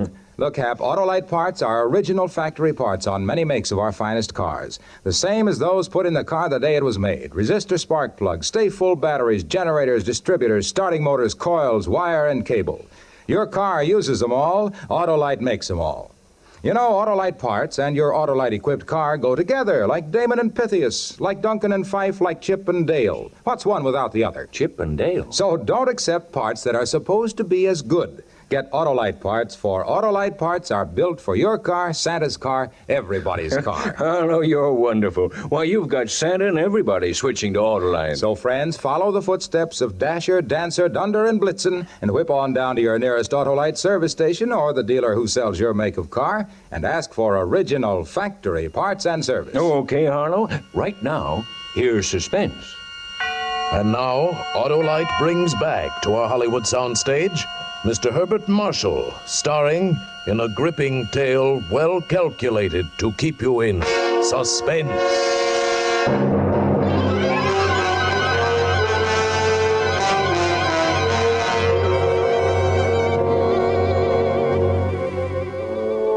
Back for the holidays. Hermione was so positive we would be back for the holidays. That last afternoon, pouring tea for a few friends who had come in to say last-minute farewells, she kept reiterating it. Now, mind you, Hermione, don't let those Americans lure your husband with one of their fat university jobs. We absolutely must have you with us for the holidays. He will be back, I promise you. It's not absolutely certain, of course. Wilfred, what do you mean it's not certain? Of course it's certain. After all, Wilfred, old boy, you've contracted to lecture for only 2 months. That's right. But then, of course, anything may happen. Oh, Wilfred adores being unpredictable. Now, what other man would decide the very day, mind you, before leaving for America, to dig a great hole in the floor of the cellar? In the cellar? Yes, he's going to put some unclassified wild orchids down there. A devil's garden, if you please. Oh, my dear. Sounds so mysterious. Oh, my dear. That's Wilfred, though. It's really quite simple once you find out what he's up to. Now, take that telephone call he put through to you a few minutes before you arrived, Freddie. To me? Of course. Wilfred wanted to surprise me about your plan to meet us in New York next month. Wasn't that why he called? To ask you not to mention it? But, my dear Hermione, Wilfred couldn't possibly have telephoned me within the past hour. I've been walking in the park since 3. He didn't telephone you? How could he? And as for my going to America... No, come, Freddie, you may as well own up. Hermione has found me out again. But, Wilfred, old chap, I really don't. You see what a poor liar Wilfred makes. He's as red as a beetroot. Aren't you ashamed of yourself, Professor, stringing poor Hermione along like that? And as for you, Freddie, I'm furious. You said nothing to us about going to America. But look here, old girl. I've been trying to tell everyone here Oh, that... stuff and nonsense. The game's gone on long enough. Besides, we must start getting ready. It was marvelous of all of you to come in to say goodbye. And don't worry about Wilfred's little jokes. I will bring him back for the holidays. You may rely on it.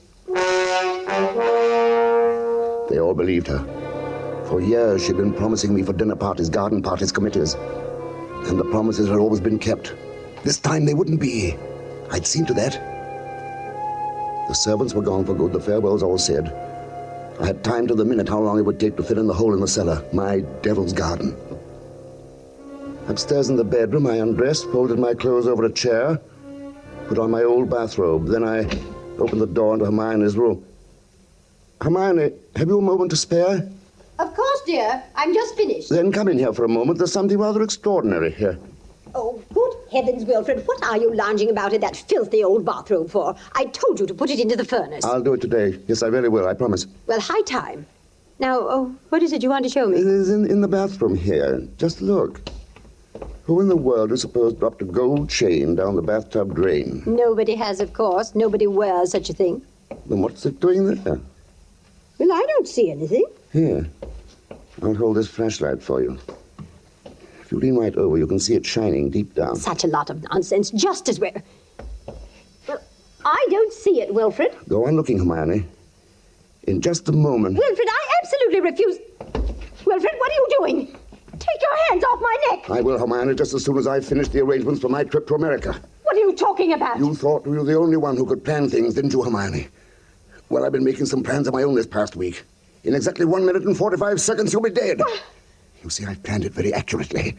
You'll never get away with it. I thought you'd say that, Hermione, but I will get away with it. You won't mind the smell of the leaf mold down in the cellar when I take you down there today. Yes, that's where you're going, Hermione. Into my devil's garden that annoyed you so much. My friends, they all expect me back for the holidays. And if I don't come back, they'll start asking questions. No, they won't. No, because you'll write them letters, Hermione, on the typewriter, as you always do. They'll be signed H, in that neat, cryptic way you always sign your notes to your friends. Oh, let me up now. No. It won't work, Wilfred. You were never any good at planning things. But I've changed. I've learned from watching you all these years. The lecture people in America. They'll be expecting you to travel with your wife. I will be traveling with my wife, but not my present wife, Hermione. What? Fortunately, they've never met you. I'll write a few letters home for you, then fewer and fewer. I might even come back alone in a year or two and sell the place, say you died in America. Nobody will ever suspect that you're lying under the floor of this cellar in this very house. Wilfred, it won't work, I tell you. That pit you dug in the cellar... I can assure you, my dear Hermione, it will serve its purpose well. Wilfred, you must... Sorry, my dear, I've got to get this done according to plan. You have just 5 seconds to say your prayers. Wilfred, you must listen. The cellar is... Don't do it, Wilfred!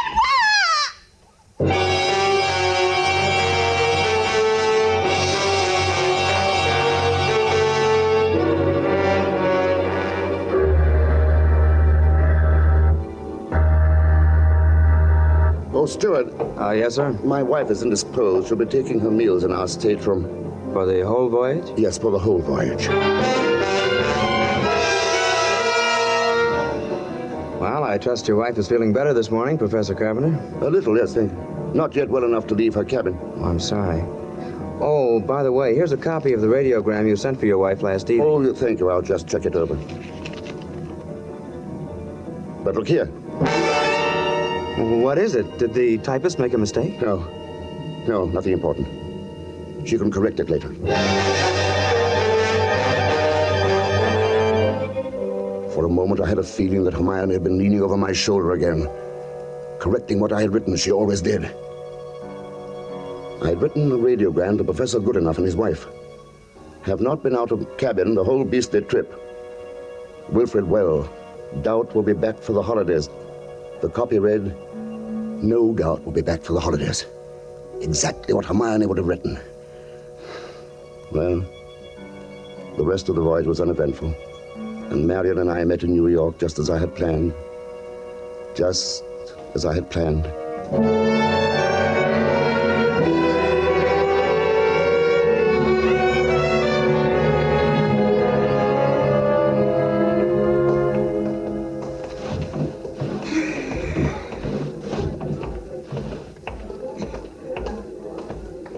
Professor and Mrs. Carpenter, we have reservations, I believe. Oh, yes. We've been expecting you, sir. Boy. Yes, sir. Take Professor and Mrs. Carpenter's luggage up to their suite. You know, Mrs. Carpenter, you're quite a surprise. Oh? The letter reserving the rooms was so thorough. I was expecting an older, more forbidding sort of person, frankly, ma'am. Oh, no. As a matter of fact, we are just married. Oh? But my letter reserving the room? I wrote the letter, my dear, and signed it Mrs. Wilfred Carpenter, just as a joke. What a cunning old fox you are, Wilfred. Now that I think of it, I am rather. Oh, I almost forgot. There's a letter for you, Mrs. Carpenter. That's peculiar. I wonder who on earth... Well, we'll find out in good time, darling. Come along. We're keeping the boy waiting.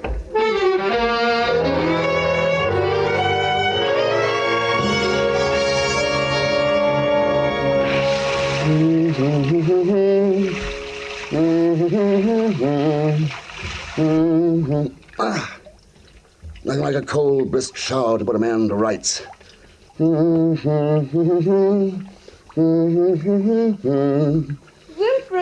this letter... Oh, yes, the letter. Darling, dry my hair, will you? Yes, dear. It seems to be a bill of some sort from a building contractor in Salisbury. Oh, that's wonderful. Yes. Oh, bother, dry your own hair. Right, thank you, Miss. Let's see this bill or whatever it is. Yeah. It's very puzzling, Wilfred. You were a widower, weren't you? I mean, Hermione isn't still alive. Oh, good heavens, no. Let's have that. Yeah. Mm-hmm. Dear Madam, that's a good one. This is to acknowledge your order together with the keys to your house in Launceston Place. Our men had no difficulty in finding the place where your husband had begun the excavation in the cellar, but apparently he changed his mind at the last moment and filled it in again. Well, what is it, Wilfred? Our men will begin digging tomorrow. You may rest assured that it'll be a professional job and will be completed in ample time for your surprise Christmas present to your husband. We are happy to be conspirators with you in this thoughtful gesture and hope that Professor Carpenter will be pleased at the results of our work that he so quaintly calls his Devil's Garden. Very truly yours, Paul Holt and Sons Contractors. Well, what does it mean, Wilfred? It means that Hermione was right.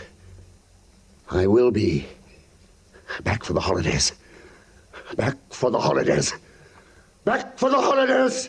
Back for the holidays. Back for the holidays.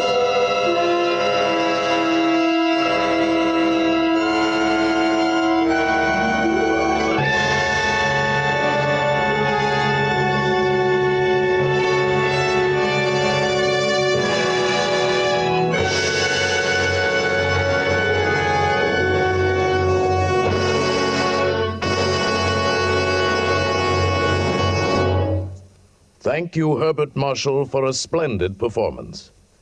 Mr. Marshall will return in just a moment. Jingle bells, jingle through the snow. Your car's all hep, it's full of pep, with auto light, you know. Right you are. And by Cornelius, electrical problems won't keep your car down when you stop at the shop that features Autolite Parts and Service. Sure as Kris Kringle means Christmas, Autolite original factory parts and service top the town. So, friends, stop in tomorrow at your friendly Autolite service station or the dealer who sells your make of car and ask for original factory parts and service. Autolite? You'll find Autolite service stations listed in your classified telephone directory under Automotive Electrical Equipment. And remember, your Autolite ignition system is the lifeline of your car. Yes, friends, and remember, too, Autolite means spark plugs. Ignition-engineered resistor spark plug. Autolite means batteries. Stay full batteries. Autolite means ignition systems. The lifeline of your car.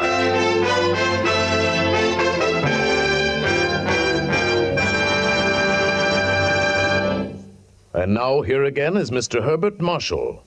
It has been a pleasure to appear tonight on Suspense, and it is my pleasure to extend to all of you, for Autolite, Tony Leader and his Suspense cast and crew, and myself, best wishes for the holiday season.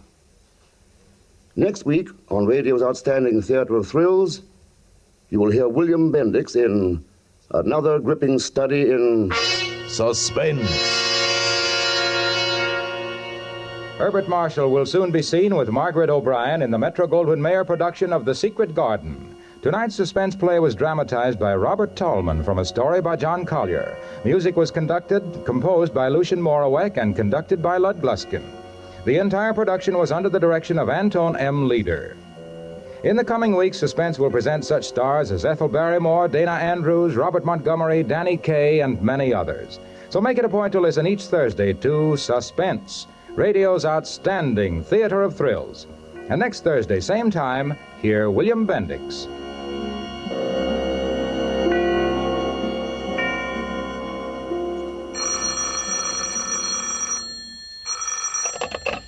This is the Autolite Suspense Show. While we in North America are enjoying an abundant Christmas, millions of people in Europe are still hungry. Your $10 sent to CARE, C-A-R-E, will go a long way toward putting some less fortunate European family back on the road to health, happiness, and freedom. Good night. Merry Christmas from Autolite. This is CBS, the Columbia Broadcasting System.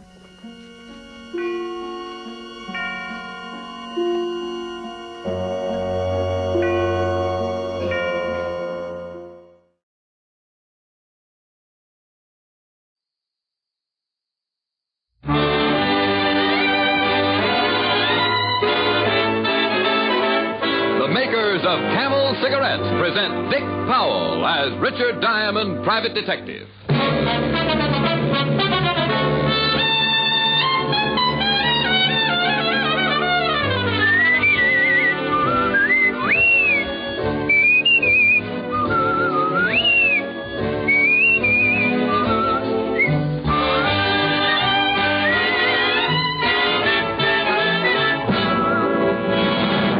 What's America's most popular cigarette? Camel. Buy billions of cigarettes per year. Two of the important reasons why Camel is so popular are flavor and mildness.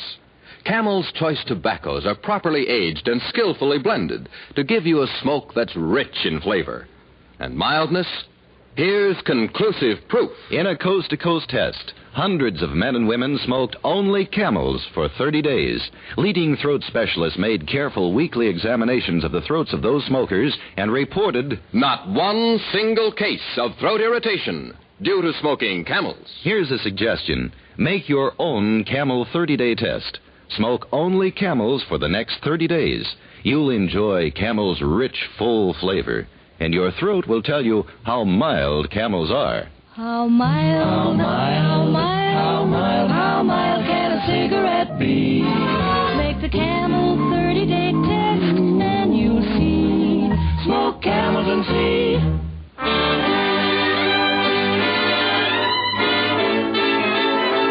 Here transcribed is Richard Diamond, Private Detective, starring Dick Powell.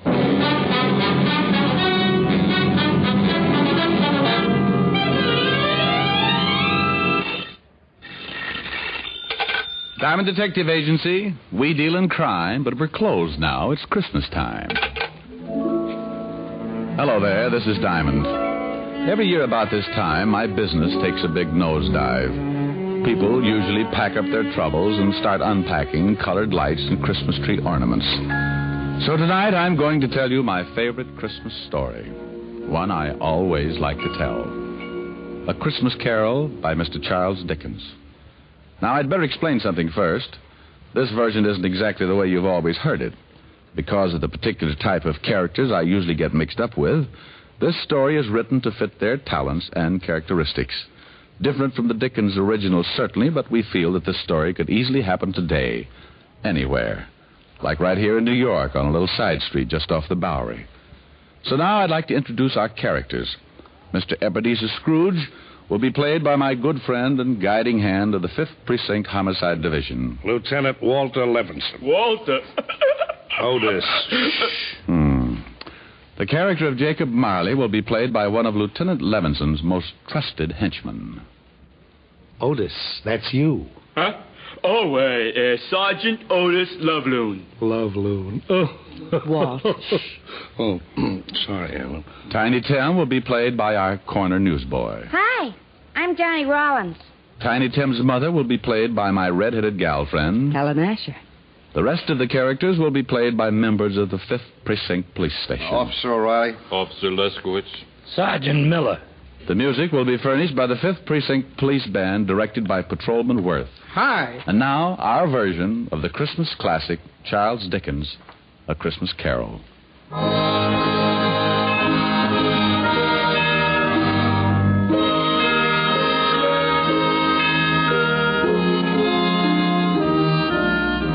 Once upon a time, there was a nasty old guy named Ebenezer Scrooge. He was nasty, all right. He didn't like anything, except maybe all the dough he could get his hands on. Scrooge had a little business that he started with his partner, Jacob Marley. The outfit was known as Scrooge and Marley Loan Company. But one day, poor old Marley just up and keeled over. So the boys along the big street gave him a nice funeral, and old man Scrooge took over the business. Well, Marley had been dead for 7 years, and Scrooge lived alone in his little room over the office, and for a hobby, he hated everybody. He had a young guy working for him named Bob Cratchit. Bob had a wife and 4 kids and made just enough to make ends meet. Scrooge used to ride him all the time. When he got so cold the polar bears complained, Cratchit would turn on the little heater, and Scrooge would say, Cratchit, what do you think you're doing? Turning on the heat, that's what I'm doing. My fingers look like popsicles. I don't care if they come in 6 delicious flavors. Every time you turn on that heater, it costs me money. Business is not good, so get back to your work. And turn off the heat. Oh, now look, Mr. Scrooge, I'm freezing. This pen ain't guaranteed to ride under ice. I'm telling you once more, get back to your work. Okay, but I don't know why you worry about business. Why not just put up a sign and turn the joint into a skating rink? Merry Christmas, Mr. Scrooge.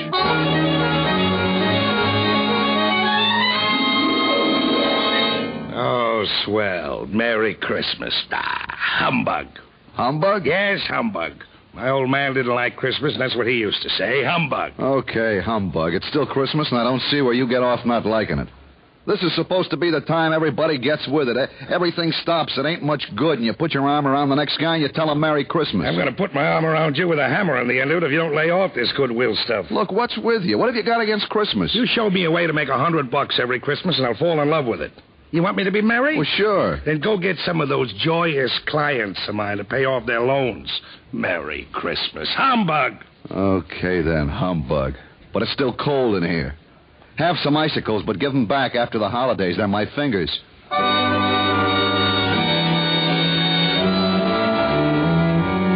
Late that evening, Scrooge went upstairs to his room, the room where Jacob Marley used to stay. It was dark in the little hall, and when Scrooge reached for the door, he looked up at the big brass knocker and saw... Holy cow. Could have sworn that was old Jake's face in the knocker. They must be working too hard.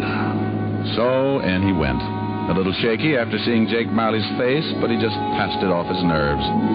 He closed the door and locked it, then got a fire going and started to relax. But every tile around the fireplace started looking like Jake Marley's face. Oh, now come on, old boy. You got to get hold of yourself. This is ridiculous. I haven't touched a drop in weeks.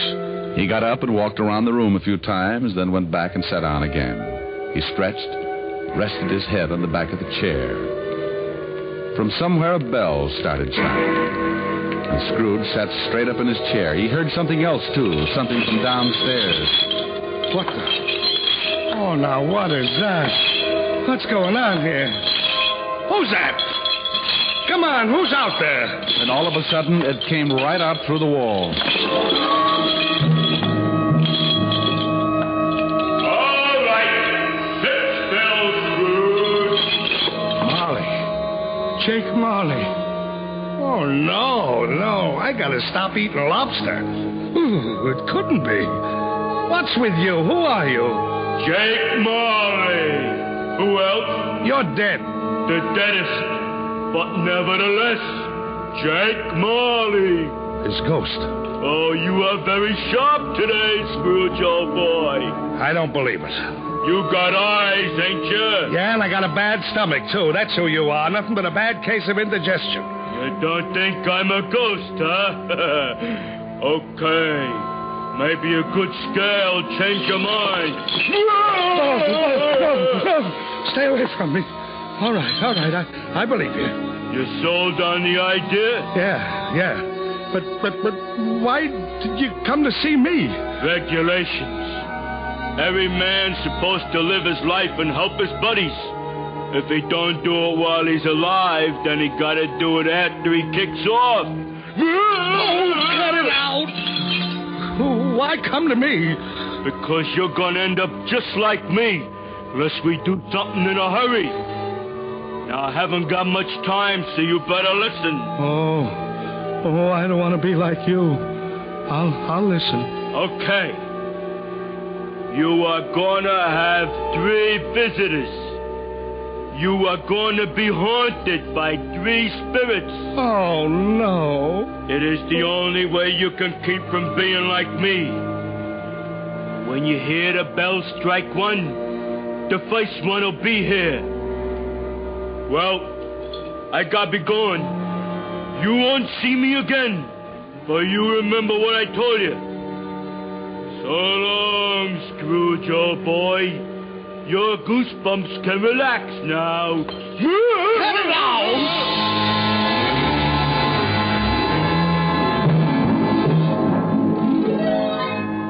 After the ghost took off, Scrooge just refused to believe it. Nuts. It's ridiculous. Humbug.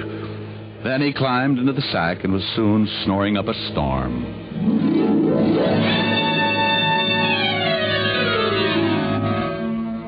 When Scrooge awoke, it was still dark, and the bell from the church on 53rd Street was striking 12. He lay awake listening and thinking to himself. Just a dream. Ghosts. Finally, he dropped off again and slept for about an hour. Then the bell struck 1. 1 o'clock. I don't see no ghost. I knew it was something I ate. All of a sudden, a big light flashed in the room, and the first of the spirits stood before him. Oh,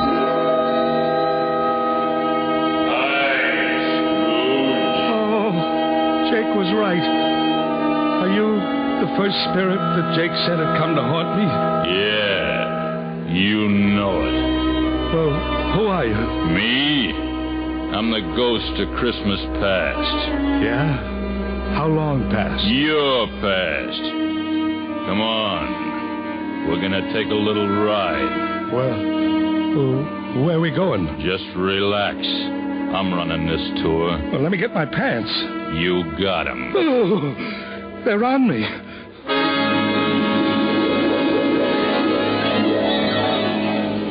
With that, the ghost of Christmas past grabbed Scrooge by the hand, and they both flew out of the window.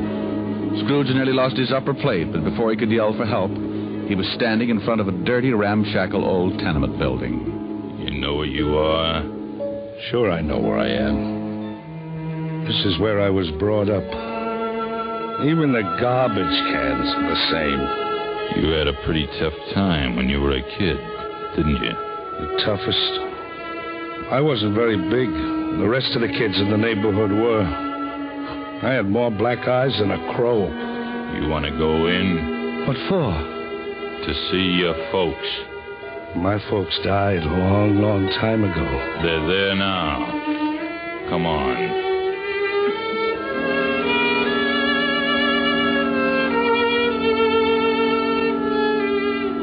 But the ghost took old Scrooge into the building and showed him a Christmas, years past, when he was a child with his family.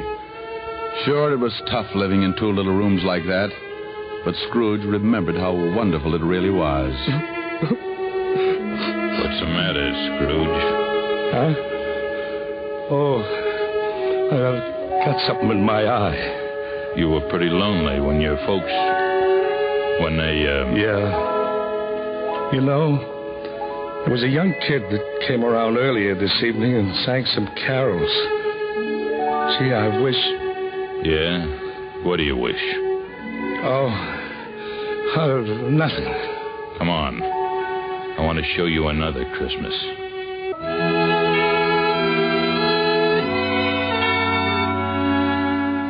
The spirit showed him another Christmas and still another.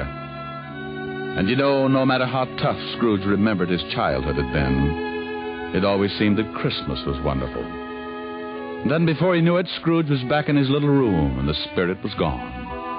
Scrooge was pretty beat. He climbed into bed and dropped into a heavy sleep.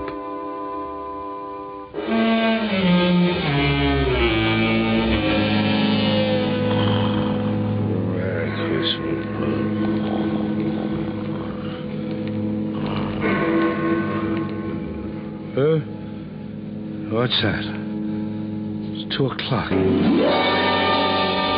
Hey, that light in the other room. I got burglars. Hey, Scrooge, come on in. Who's that? What are you doing in the other room? Come on in and take a look. It's pretty nifty. Hey, what is this? What have you done to the room? Looks like Macy's window. Where'd you get all the holly and the mistletoe?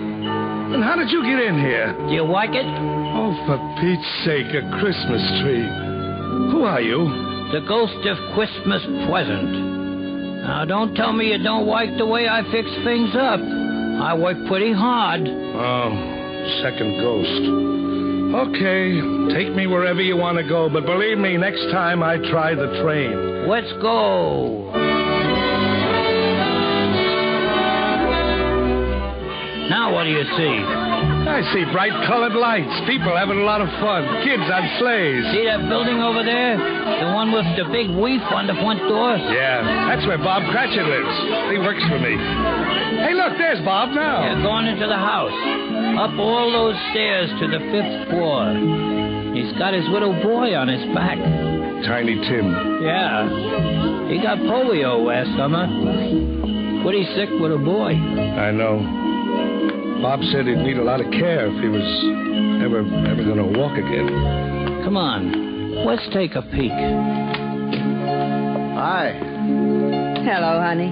You and Tim have a good time? The best. Didn't we, Tim? Yeah, Dad. We watched all the kids in the block on their sleds. Mom, will I ever be able to ride a sled? Of course, Tim.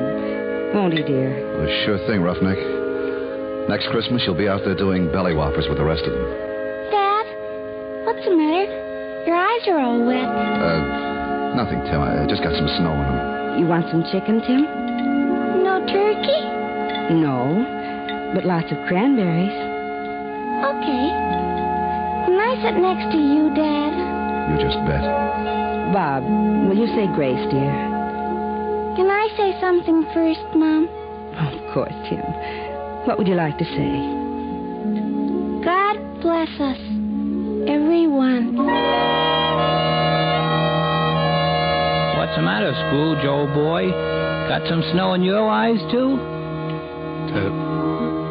Tell me something. Sure, if I can. What about Tiny Tim? Well, can't say for sure. If his old man makes enough money next year to get the white doctor, little Tim will get along just fine.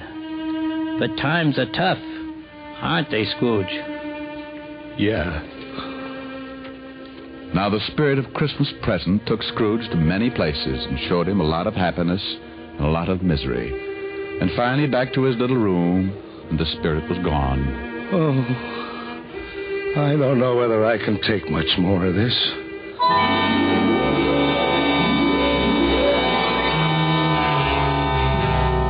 Then a new ghost drifted in. This was the worst yet. He was really done up for haunting. He was all dressed in black with one arm sticking out and pointing right at poor old Scrooge. This was the last one of the spirits. Scrooge's knees sounded like castanets on a reducing machine. Okay, you don't have to tell me. You're the ghost of the Christmas that hasn't come yet. You I'm really scared of.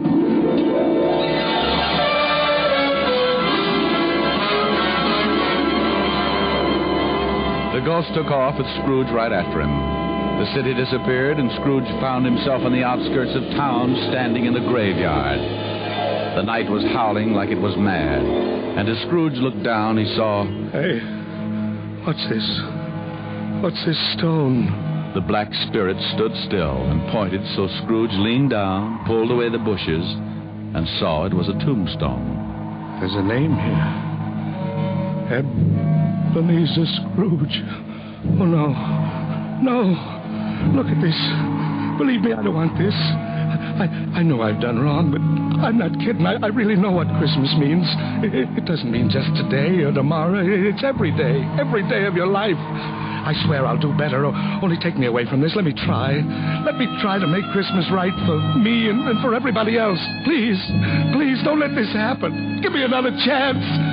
Well, don't just stand there. Put your arm back in. You'll catch cold.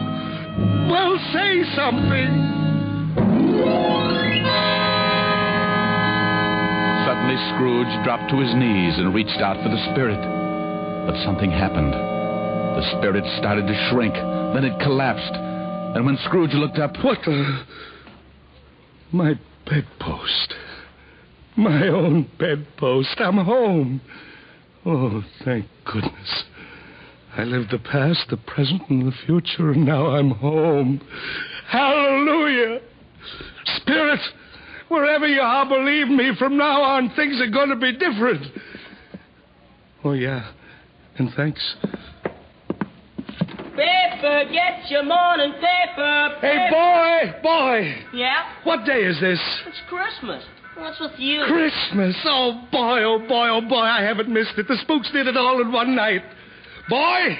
Oh, it's you, Mr. Scrooge. How many papers you got? I don't know. Well, here's what? $5. $5. Throw them away, then go have yourself a Merry Christmas. Gee, thanks, Mr. Scrooge. And a Merry Christmas to you. Oh, boy, say that again. Thanks. No, the other. Oh, you mean Merry Christmas? Yeah, that's it. Merry Christmas.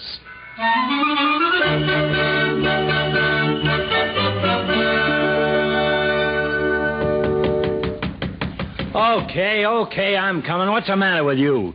Can't you see the store's closed? Look, mister, the store's...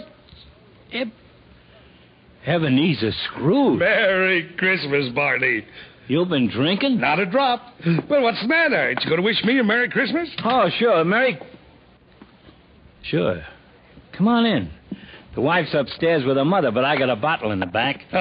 Look, Barney, I know your grocery store is closed, but you could still sell me a turkey, couldn't you? What do you want a turkey for? You've been eating at the automat every Christmas for the last 7 years. It's not for me. Well, then who's the bird for? Bobby Cratchit, you know, the young guy that works for me. Oh, yeah? How much you gonna charge him? Here, here's $20, huh?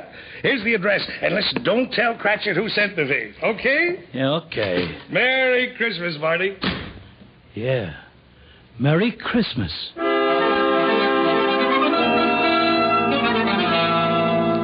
Well, old Scrooge went back to his rooms and took an old blue suit out of the mothballs. He shook it out, put a few creases in it, and went out on the street. The old boy was really with it. Everybody he passed, he greeted them with... Merry Christmas. Merry Christmas. Merry Christmas.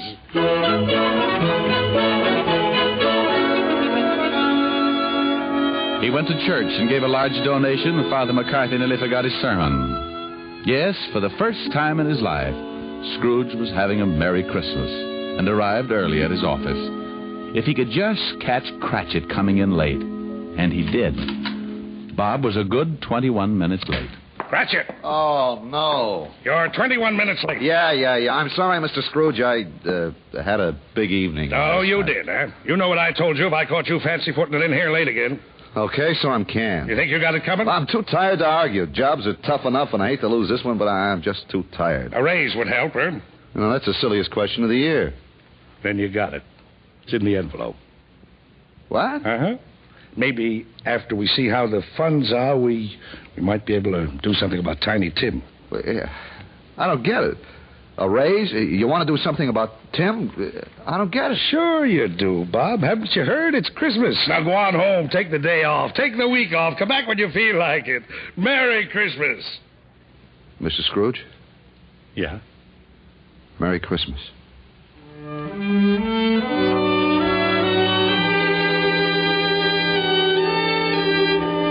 And Scrooge really did it. He was as good as his word, better even.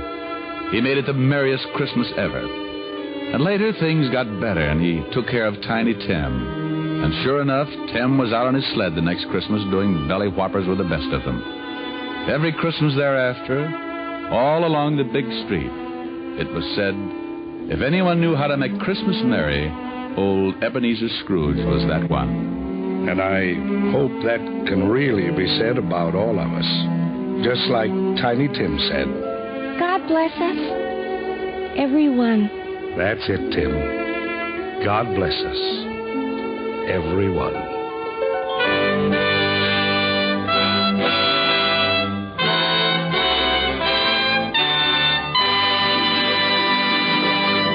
Oh, Rick, that was a wonderful story. Not quite the way Dickens wrote it, but it meant the same thing. Well, thanks, Helen, dear. I thought you were good as Tiny Tim's mother, too, didn't you, Walt? I sure did, and that's no humbug. What in the world was that? It's Sergeant Otis. He's still playing Marley. Otis! Yeah, Ebenezer? Oh, cut it out, Otis. The play's over. Go on, call officers Riley, Lund, and Miller, all of them. Tell them to leave the punch bowl and come over here. We're going to sing. Oh, boy, I'll lead off. Jingle bells, jingle bells. No, Otis. Rick will lead. We can join in later. Oh, Lieutenant. Go on, Rick. Otis, stop breathing down my neck. Well, I'm just waiting to come in. Otis. Oh, for heaven's sake. Snow falling down from heaven, making a mantle of white. Sleigh bells are ringing, wonderful Christmas night. Jingle bells, jingle bells. No, not yet, Otis. Voices that sing Hosanna, bathed in a heavenly light. Everyone happy, wonderful Christmas night. Otis. Peace on earth, goodwill toward men. Otis, stop crying. Life on earth begins again.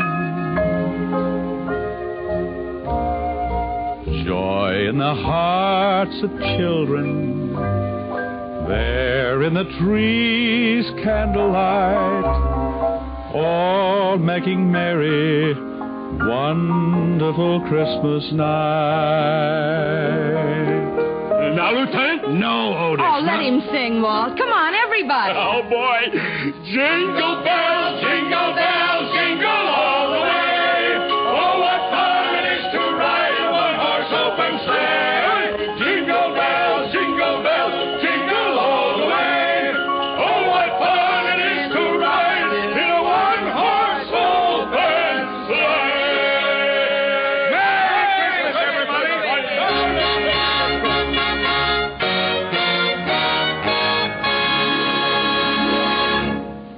Right here is where all the men and women who make the camels you smoke would like to wish each and every one of you the happiest of holiday seasons. And right now might also be a good time to remind you that there's still plenty of time to add camels to your Christmas shopping list. Camels by the carton are so easy to give. Camels come in a beautifully decorated holiday package, so handsomely designed that you don't even have to wrap it. Just write your personal greetings on the card that's on the top of every special Camel Christmas carton. And Camels are such a pleasure to receive. It's the cigarette enjoyed most in America. The cigarette that leads all other brands in popularity by billions of cigarettes per year. So you can't go wrong by giving mild, flavorful Camels. How mild, how mild, how mild, how mild, how mild can a cigarette be? Smoke Camels and see. Here's Dick Powell with another special message. Thank you. Ladies and gentlemen, every week the makers of Camels send thousands of packs of Camels to service hospitals. That's to help show hospitalized men and women of the armed forces that those at home haven't forgotten them. This week's free Camels go to Veterans Hospitals, Wilkes-Barre, Pennsylvania, and Amarillo, Texas.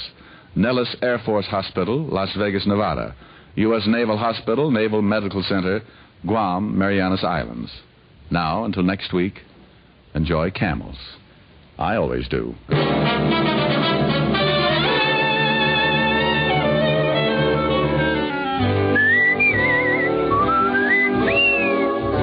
Dick Powell can now be seen starring in the Universal International film You Never Can Tell. Tonight's transcribed adventure of Richard Diamond was written by Blake Edwards with music by Frank Worth. Our director was Nat Wolf. Virginia Gregg played the part of Helen Asher, and Alan Reed was Lieutenant Levinson. Others in the cast were Barney Phillips, Arthur Q. Bryan, Jack Crucian, Joel Samuels, and Jeffrey Silver. Are there pipe smokers on your Christmas list?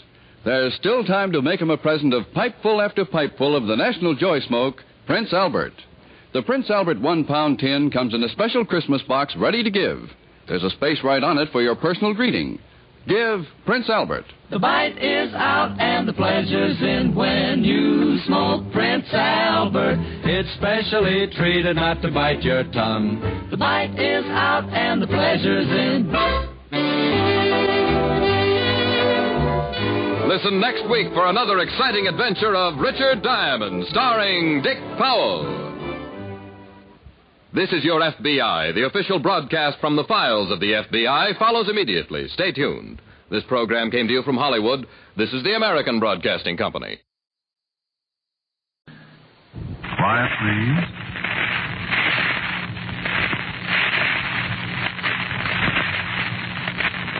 Quiet, please.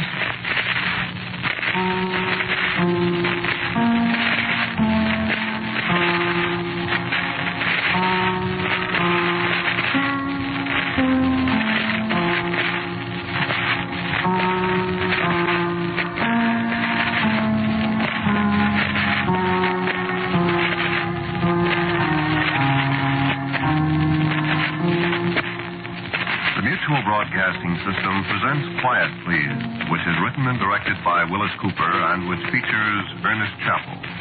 Quiet, Please for tonight is called Rain on New Year's Eve.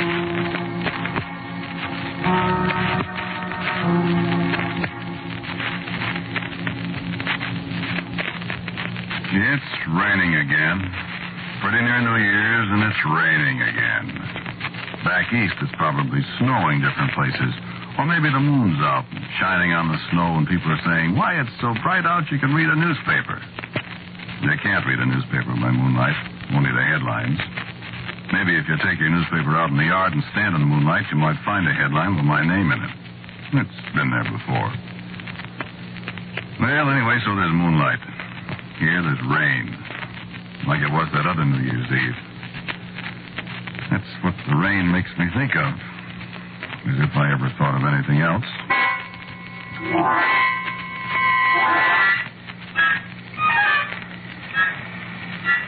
Listen to the rain. I was sitting in my office in the writer's court out there after we'd been on the picture for 2 or 3 months. Writing it, that is. They'd been shooting for about 3 weeks, but I was still on the picture because we had a producer that couldn't make up his mind, and the director was one of those guys, sort of road company Hitchcock, you know. He makes the picture up as he goes along. Only there has to be a writer filed away someplace where he can find him when he runs out of ideas, which is not more than 11 times a day. So I'm dying. I go on the set and I find actors there I never heard of, speaking lines I never wrote, in scenes I couldn't figure out. Then the director would get me in a corner and put the arm on me. This thing doesn't seem to quite gel, old man. You know? And me and my little typewriter go to work to unscrew things while the overtime and the gin rummy games go right on. Great life, that. Well, so I'm sitting in my office and the rain is on the roof and the gas heater is frying my ankles while the draft from the window is giving my neck the deep freeze. Mary Lou, my secretary, comes in from her little cubbyhole next to mine. When do I get to do my Christmas shopping, Mr. Ramsey? You don't get to do your Christmas shopping, Mary Lou. Yes, I know. I didn't. What? Christmas was 2 days ago, Mr. Ramsey. Was? Well, Merry Christmas. Are we ever going to finish this picture, for heaven's sake? Well, I'll tell you, Angel. Mr. Doty, the great director, is getting $3,500 a week. I know it. And, my dear, Mr. Doty has not got $3,500 a week for a long, long time, see? Mm-hmm. So Mr. Doty, the great director, is going to make $3,500 a week just as long as he possibly can, and characters like us can, you know what. That man. I have a different word for him, sweetheart. But as I was saying, if we leave it to Mr. Doty, this here picture ain't never going to be finished. 100 years from now, somebody will come upstairs here and they'll find an old man with a long white beard beating out the 59th revision of scene 456. And in the next room, a little apple-cheeked old lady. Oh, cut it out. Yeah. Oh, when are they going to finish it? No kidding. New Year's Eve. Well, maybe there'll be champagne and stuff on the set. Yeah, no doubt. For the expensive actors and the producers and the fine, upstanding director. For you and me, a nice bottle of 60-cent claret imported from right over there on Ventura Boulevard. You're so funny. On the contrary. Well, I'm getting awful sick of this, Mr. Ramsey. We've had to work every single night for the last 4 weeks. Do you realize that? You kidding? Do I realize? Go get me some coffee, will you, kid? I gotta stay awake for Mr. Doty. Coffee. I bet you and I could be elected president of Brazil, all the coffee we've put away. Answer the phone. It's Doty. Well, we gotta be dignified. Oh, Lord. Mr. Ramsey's office. Who's calling, please? Oh, yes, Mr. Doty. He's here. I'm always here. Ramsey. Yes, Mr. Doty, what seems to be the trouble? I see. Yes, I see, but Mr. Doty, Well, that'd mean rewriting practically all the... Well, yes, I know. I mean... But what do you gain that way? What? 2 monsters? Well, what's 2 monsters got that 1 monster hasn't? Oh, yeah, sure, but who scares who? Whom, I mean. But, Mr. Doty, I saw a picture once with 2 monsters in it, and it was silly. What? Oh, you directed it. I'll be right over. Skip the coffee, Mary Lou. 2 monsters? 2. Count them 2. And I'll lay you 6 2 and even, but by the time I get to the stage, you'll be hollering for 3. Take your raincoat. It's raining pitchforks. Maybe one of them will stab me.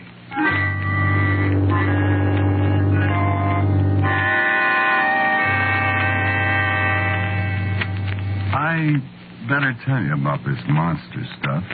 This was a horror picture, you see. Kind of the poor man's Frankenstein. Yeah, they couldn't get Karloff, naturally, and they couldn't use the Frankenstein monster makeup because Jack Pierce over at Universal invented that. I guess Universal owned it. So they had me dream up a monster. And boy, did I dream one up.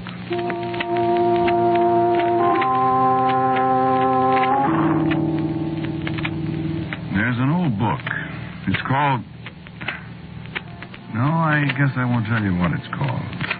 Well, you don't want to take those old books too seriously. So I kind of swiped this monster out of the book. Well, you'll never see the picture, I suppose, so maybe I better tell you a little about him. No, I guess I won't either. He was the most horrible monster I ever saw, no kidding. And what the makeup department did with my sketch and my description. Oh, boy. Just one thing I'll tell you about him, and you can figure out the rest for yourself. He didn't have any face. You take it from there. But don't kid yourself. He was a thing. They got Ollie Tharp to play the goon. Nice fella, quiet, always grinning, modest. Good actor. Last guy in the world you'd expect to play a monster. Oh, yeah, sure. Karloff did the Frankenstein thing, and he's the mildest-mannered guy in the world. I remember him on the Son of Frankenstein set years ago in his monster suit, all gray and green, showing pictures of his new baby to people. That's a laugh. Well, I guess monsters are human sometimes, huh? Yeah, maybe humans are... Yeah. Well, all right. I spend 3 hours listening to Mr. Doty run off at the mouth with the whole company having the screaming memes over all this nonsense. It's 5 minutes to 12 when he finally decides to quit and everybody goes home. They're all burned at Doty, but well, they'll wake up in the morning and remember the overtime and they'll feel better. Me? Writers don't get overtime.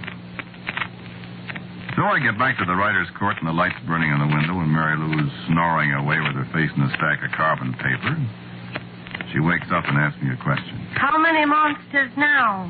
We got 4 now, I say, including me.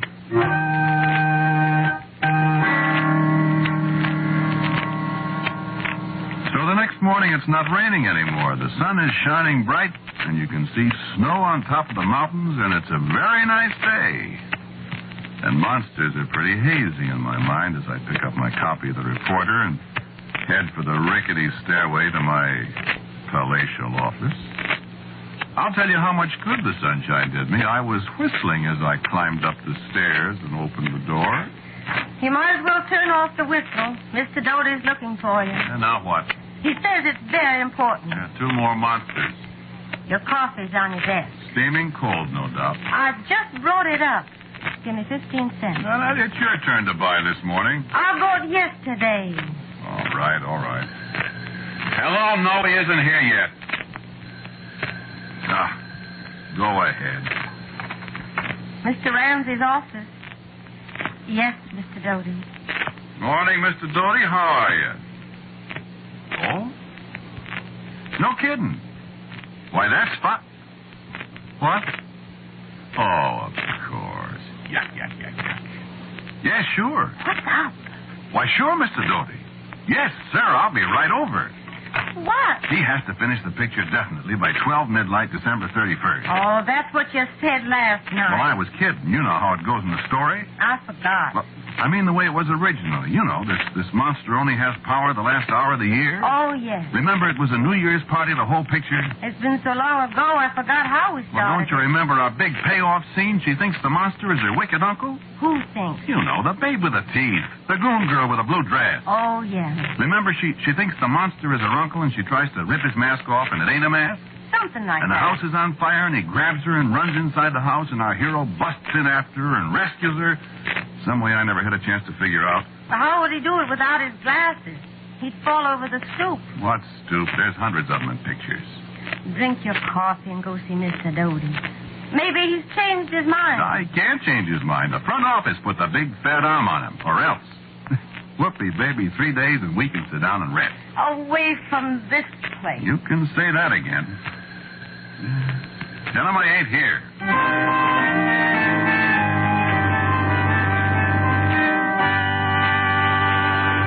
Well, sir, that sunshine looked better than ever to me.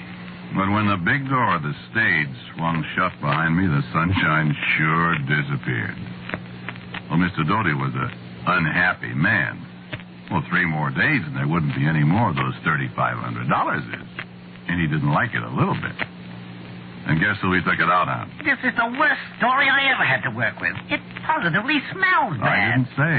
It's your story, Mr. Doty. All I got left is a monster, and he'll probably turn out to be Santa Claus or somebody. Did you listen to me when I told you how to do it? I didn't say. I listened to you, Mr. Doty, and now look what we got. Now I have to give up my beautiful idea of having 3 monsters instead of 1. Because then we'd have had to reshoot practically the whole picture, and you'd have made another $1 million. I didn't say that either. So, if you think you could possibly dredge up your original script, I think I can possibly make it into an acceptable B picture. Although that's a task even for a director like me. Mr. Doty doesn't realize what an unconscious humorist he is. That guy could make a B picture out of the signing of the Declaration of Independence, even if he had the original cast. So get to work. Get to work and do something. Have I got to do everything around here? Get a move on you. Oh, I got a move on me. Even if you think I disliked that guy up to now. What?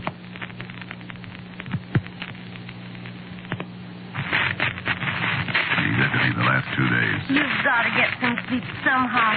You've been on your feet for almost 2 days, Mr. Ramsey. Where were we? Scene 168, long shot interior mansion night. From the top of the stairway, a figure appears indistinct in the shadows.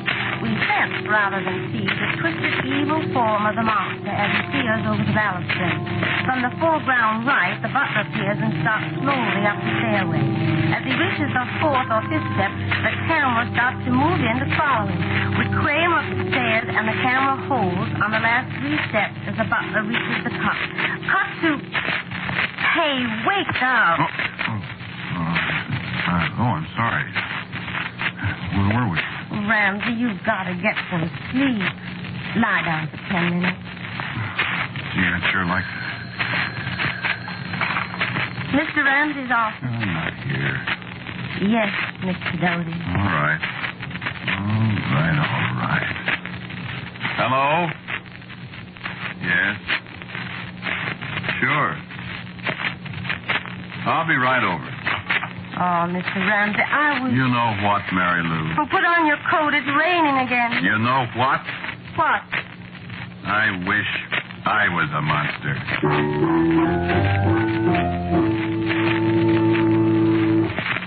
You know, I was a tired little fellow. I didn't have any Thanksgiving. I ate a bent ham sandwich in my office that day because Mr. Doty had to have 3 new scenes Friday morning. He called me at the office to see how I was doing. He'd just finished his Thanksgiving dinner. I didn't have any Christmas.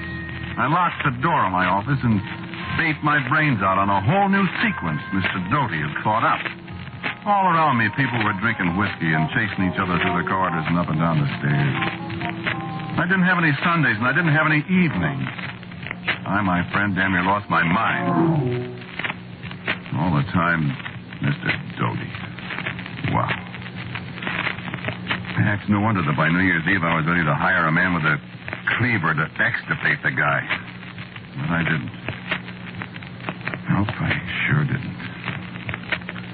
At 9 o'clock, he called me over to the set again. Could I rewrite some dialogue? Well, I crossed him up on that one. I threw out the hash he'd made of my original dialogue and substituted what I'd originally written. It played okay. After 7 different takes, all exactly alike. I went back to my office in the rain. Mr. Ramsey's office. Yes, Mr. Doty. Yes, Mr. Doty. I'll tell him.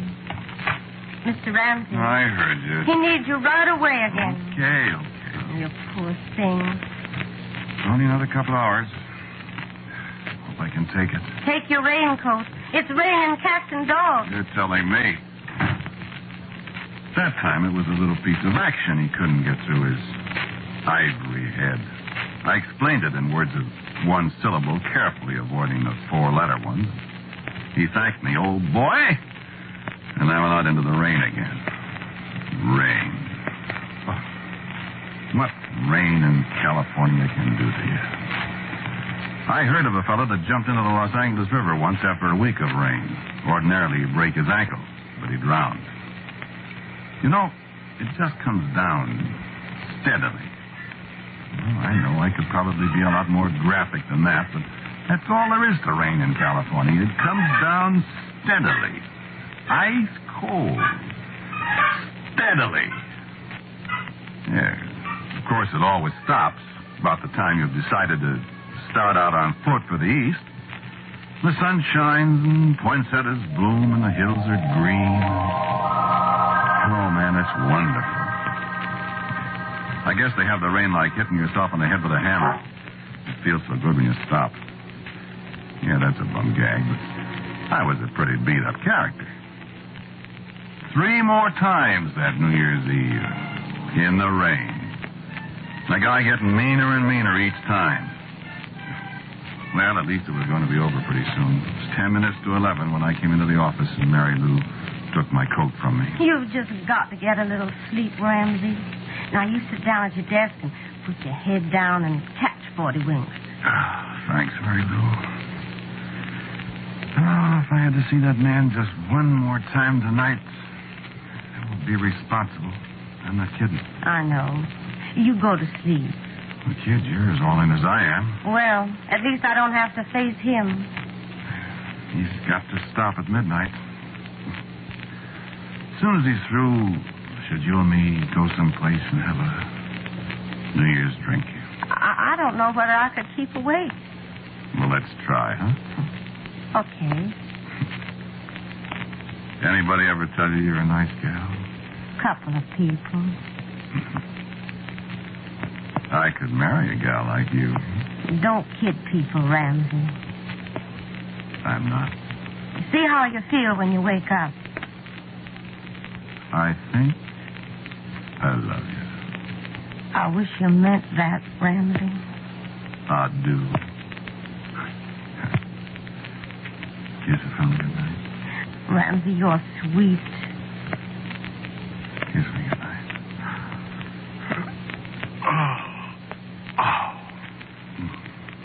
I'm sorry. Go to sleep.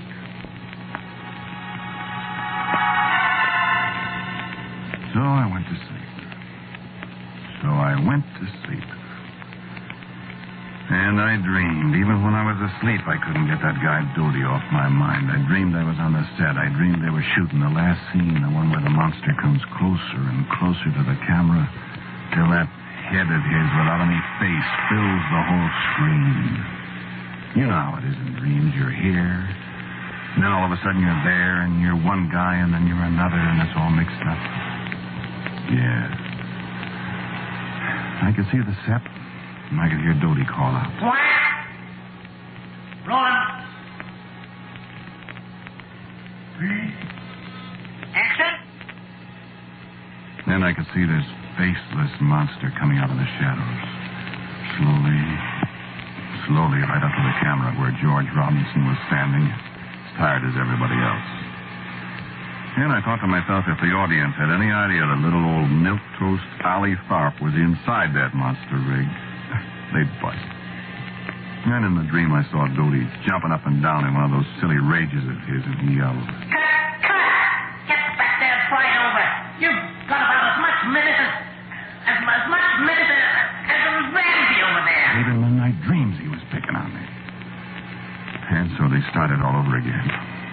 My dream got kind of mixed up all right there, and I sort of seemed to be following the monster because I could see Doty's face right in front of me as the monster moved in. When Doty yelled, cut again, the monster and I didn't stop. I just sort of seemed to follow him right on, farther and farther. I saw the monster's big, hairy hands grab Doty, and Doty screamed, and the monster's hands were fumbling at Doty's neck. Doty was fighting, and I saw Doty bite the monster's hand. It was so real I could almost feel it. And then everything got black in my dream, and there were a lot of bells ringing, and that's what woke me up. So I raised my head, and of course, there I was in my office. And I pulled myself out of it a little, and I knew what the bells were. They were bells ringing in the new year. The rain was hammering on the roof, and it was tomorrow. So I got up and hollered for Mary Lou. Mary Lou! Hey, Happy New Year, Mary Lou! And she didn't answer. I stepped through the door into her little office. And she was lying on the floor behind her desk. And the look on her face was something I never want to see again. It was the look of the most awful horror anybody could imagine. The kind of look you'd expect to see on the face of someone who'd been literally frightened to death by a monster who had no face at all.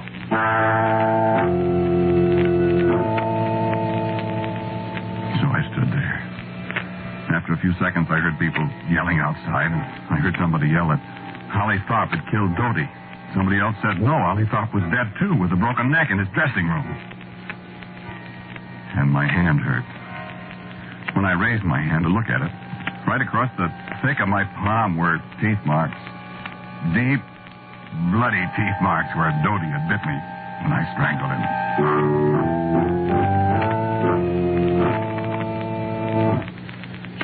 So you see, that's why I say never take any of those old books too seriously.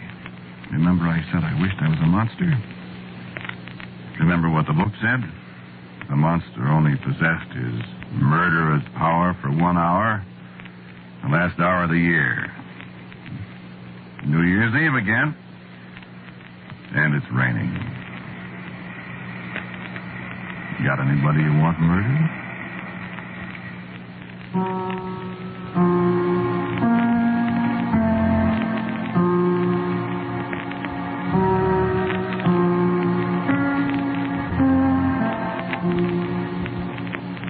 Listen to Quiet, Please, which is written and directed by Willis Cooper. The man who spoke to you was Ernest Chappell, and Muriel Kirkland was Mary Lou, Pat O'Malley was Doty. Music for Quiet, Please is composed and played by Albert Berman. Now, for a word about next week's Quiet, Please, here is our writer-director, my good friend, Willis Cooper. I have a story for you next week about a man who was haunted. It's called The Little Visitor. And so, until next week at this time, I am quietly yours, Ernest Chappell.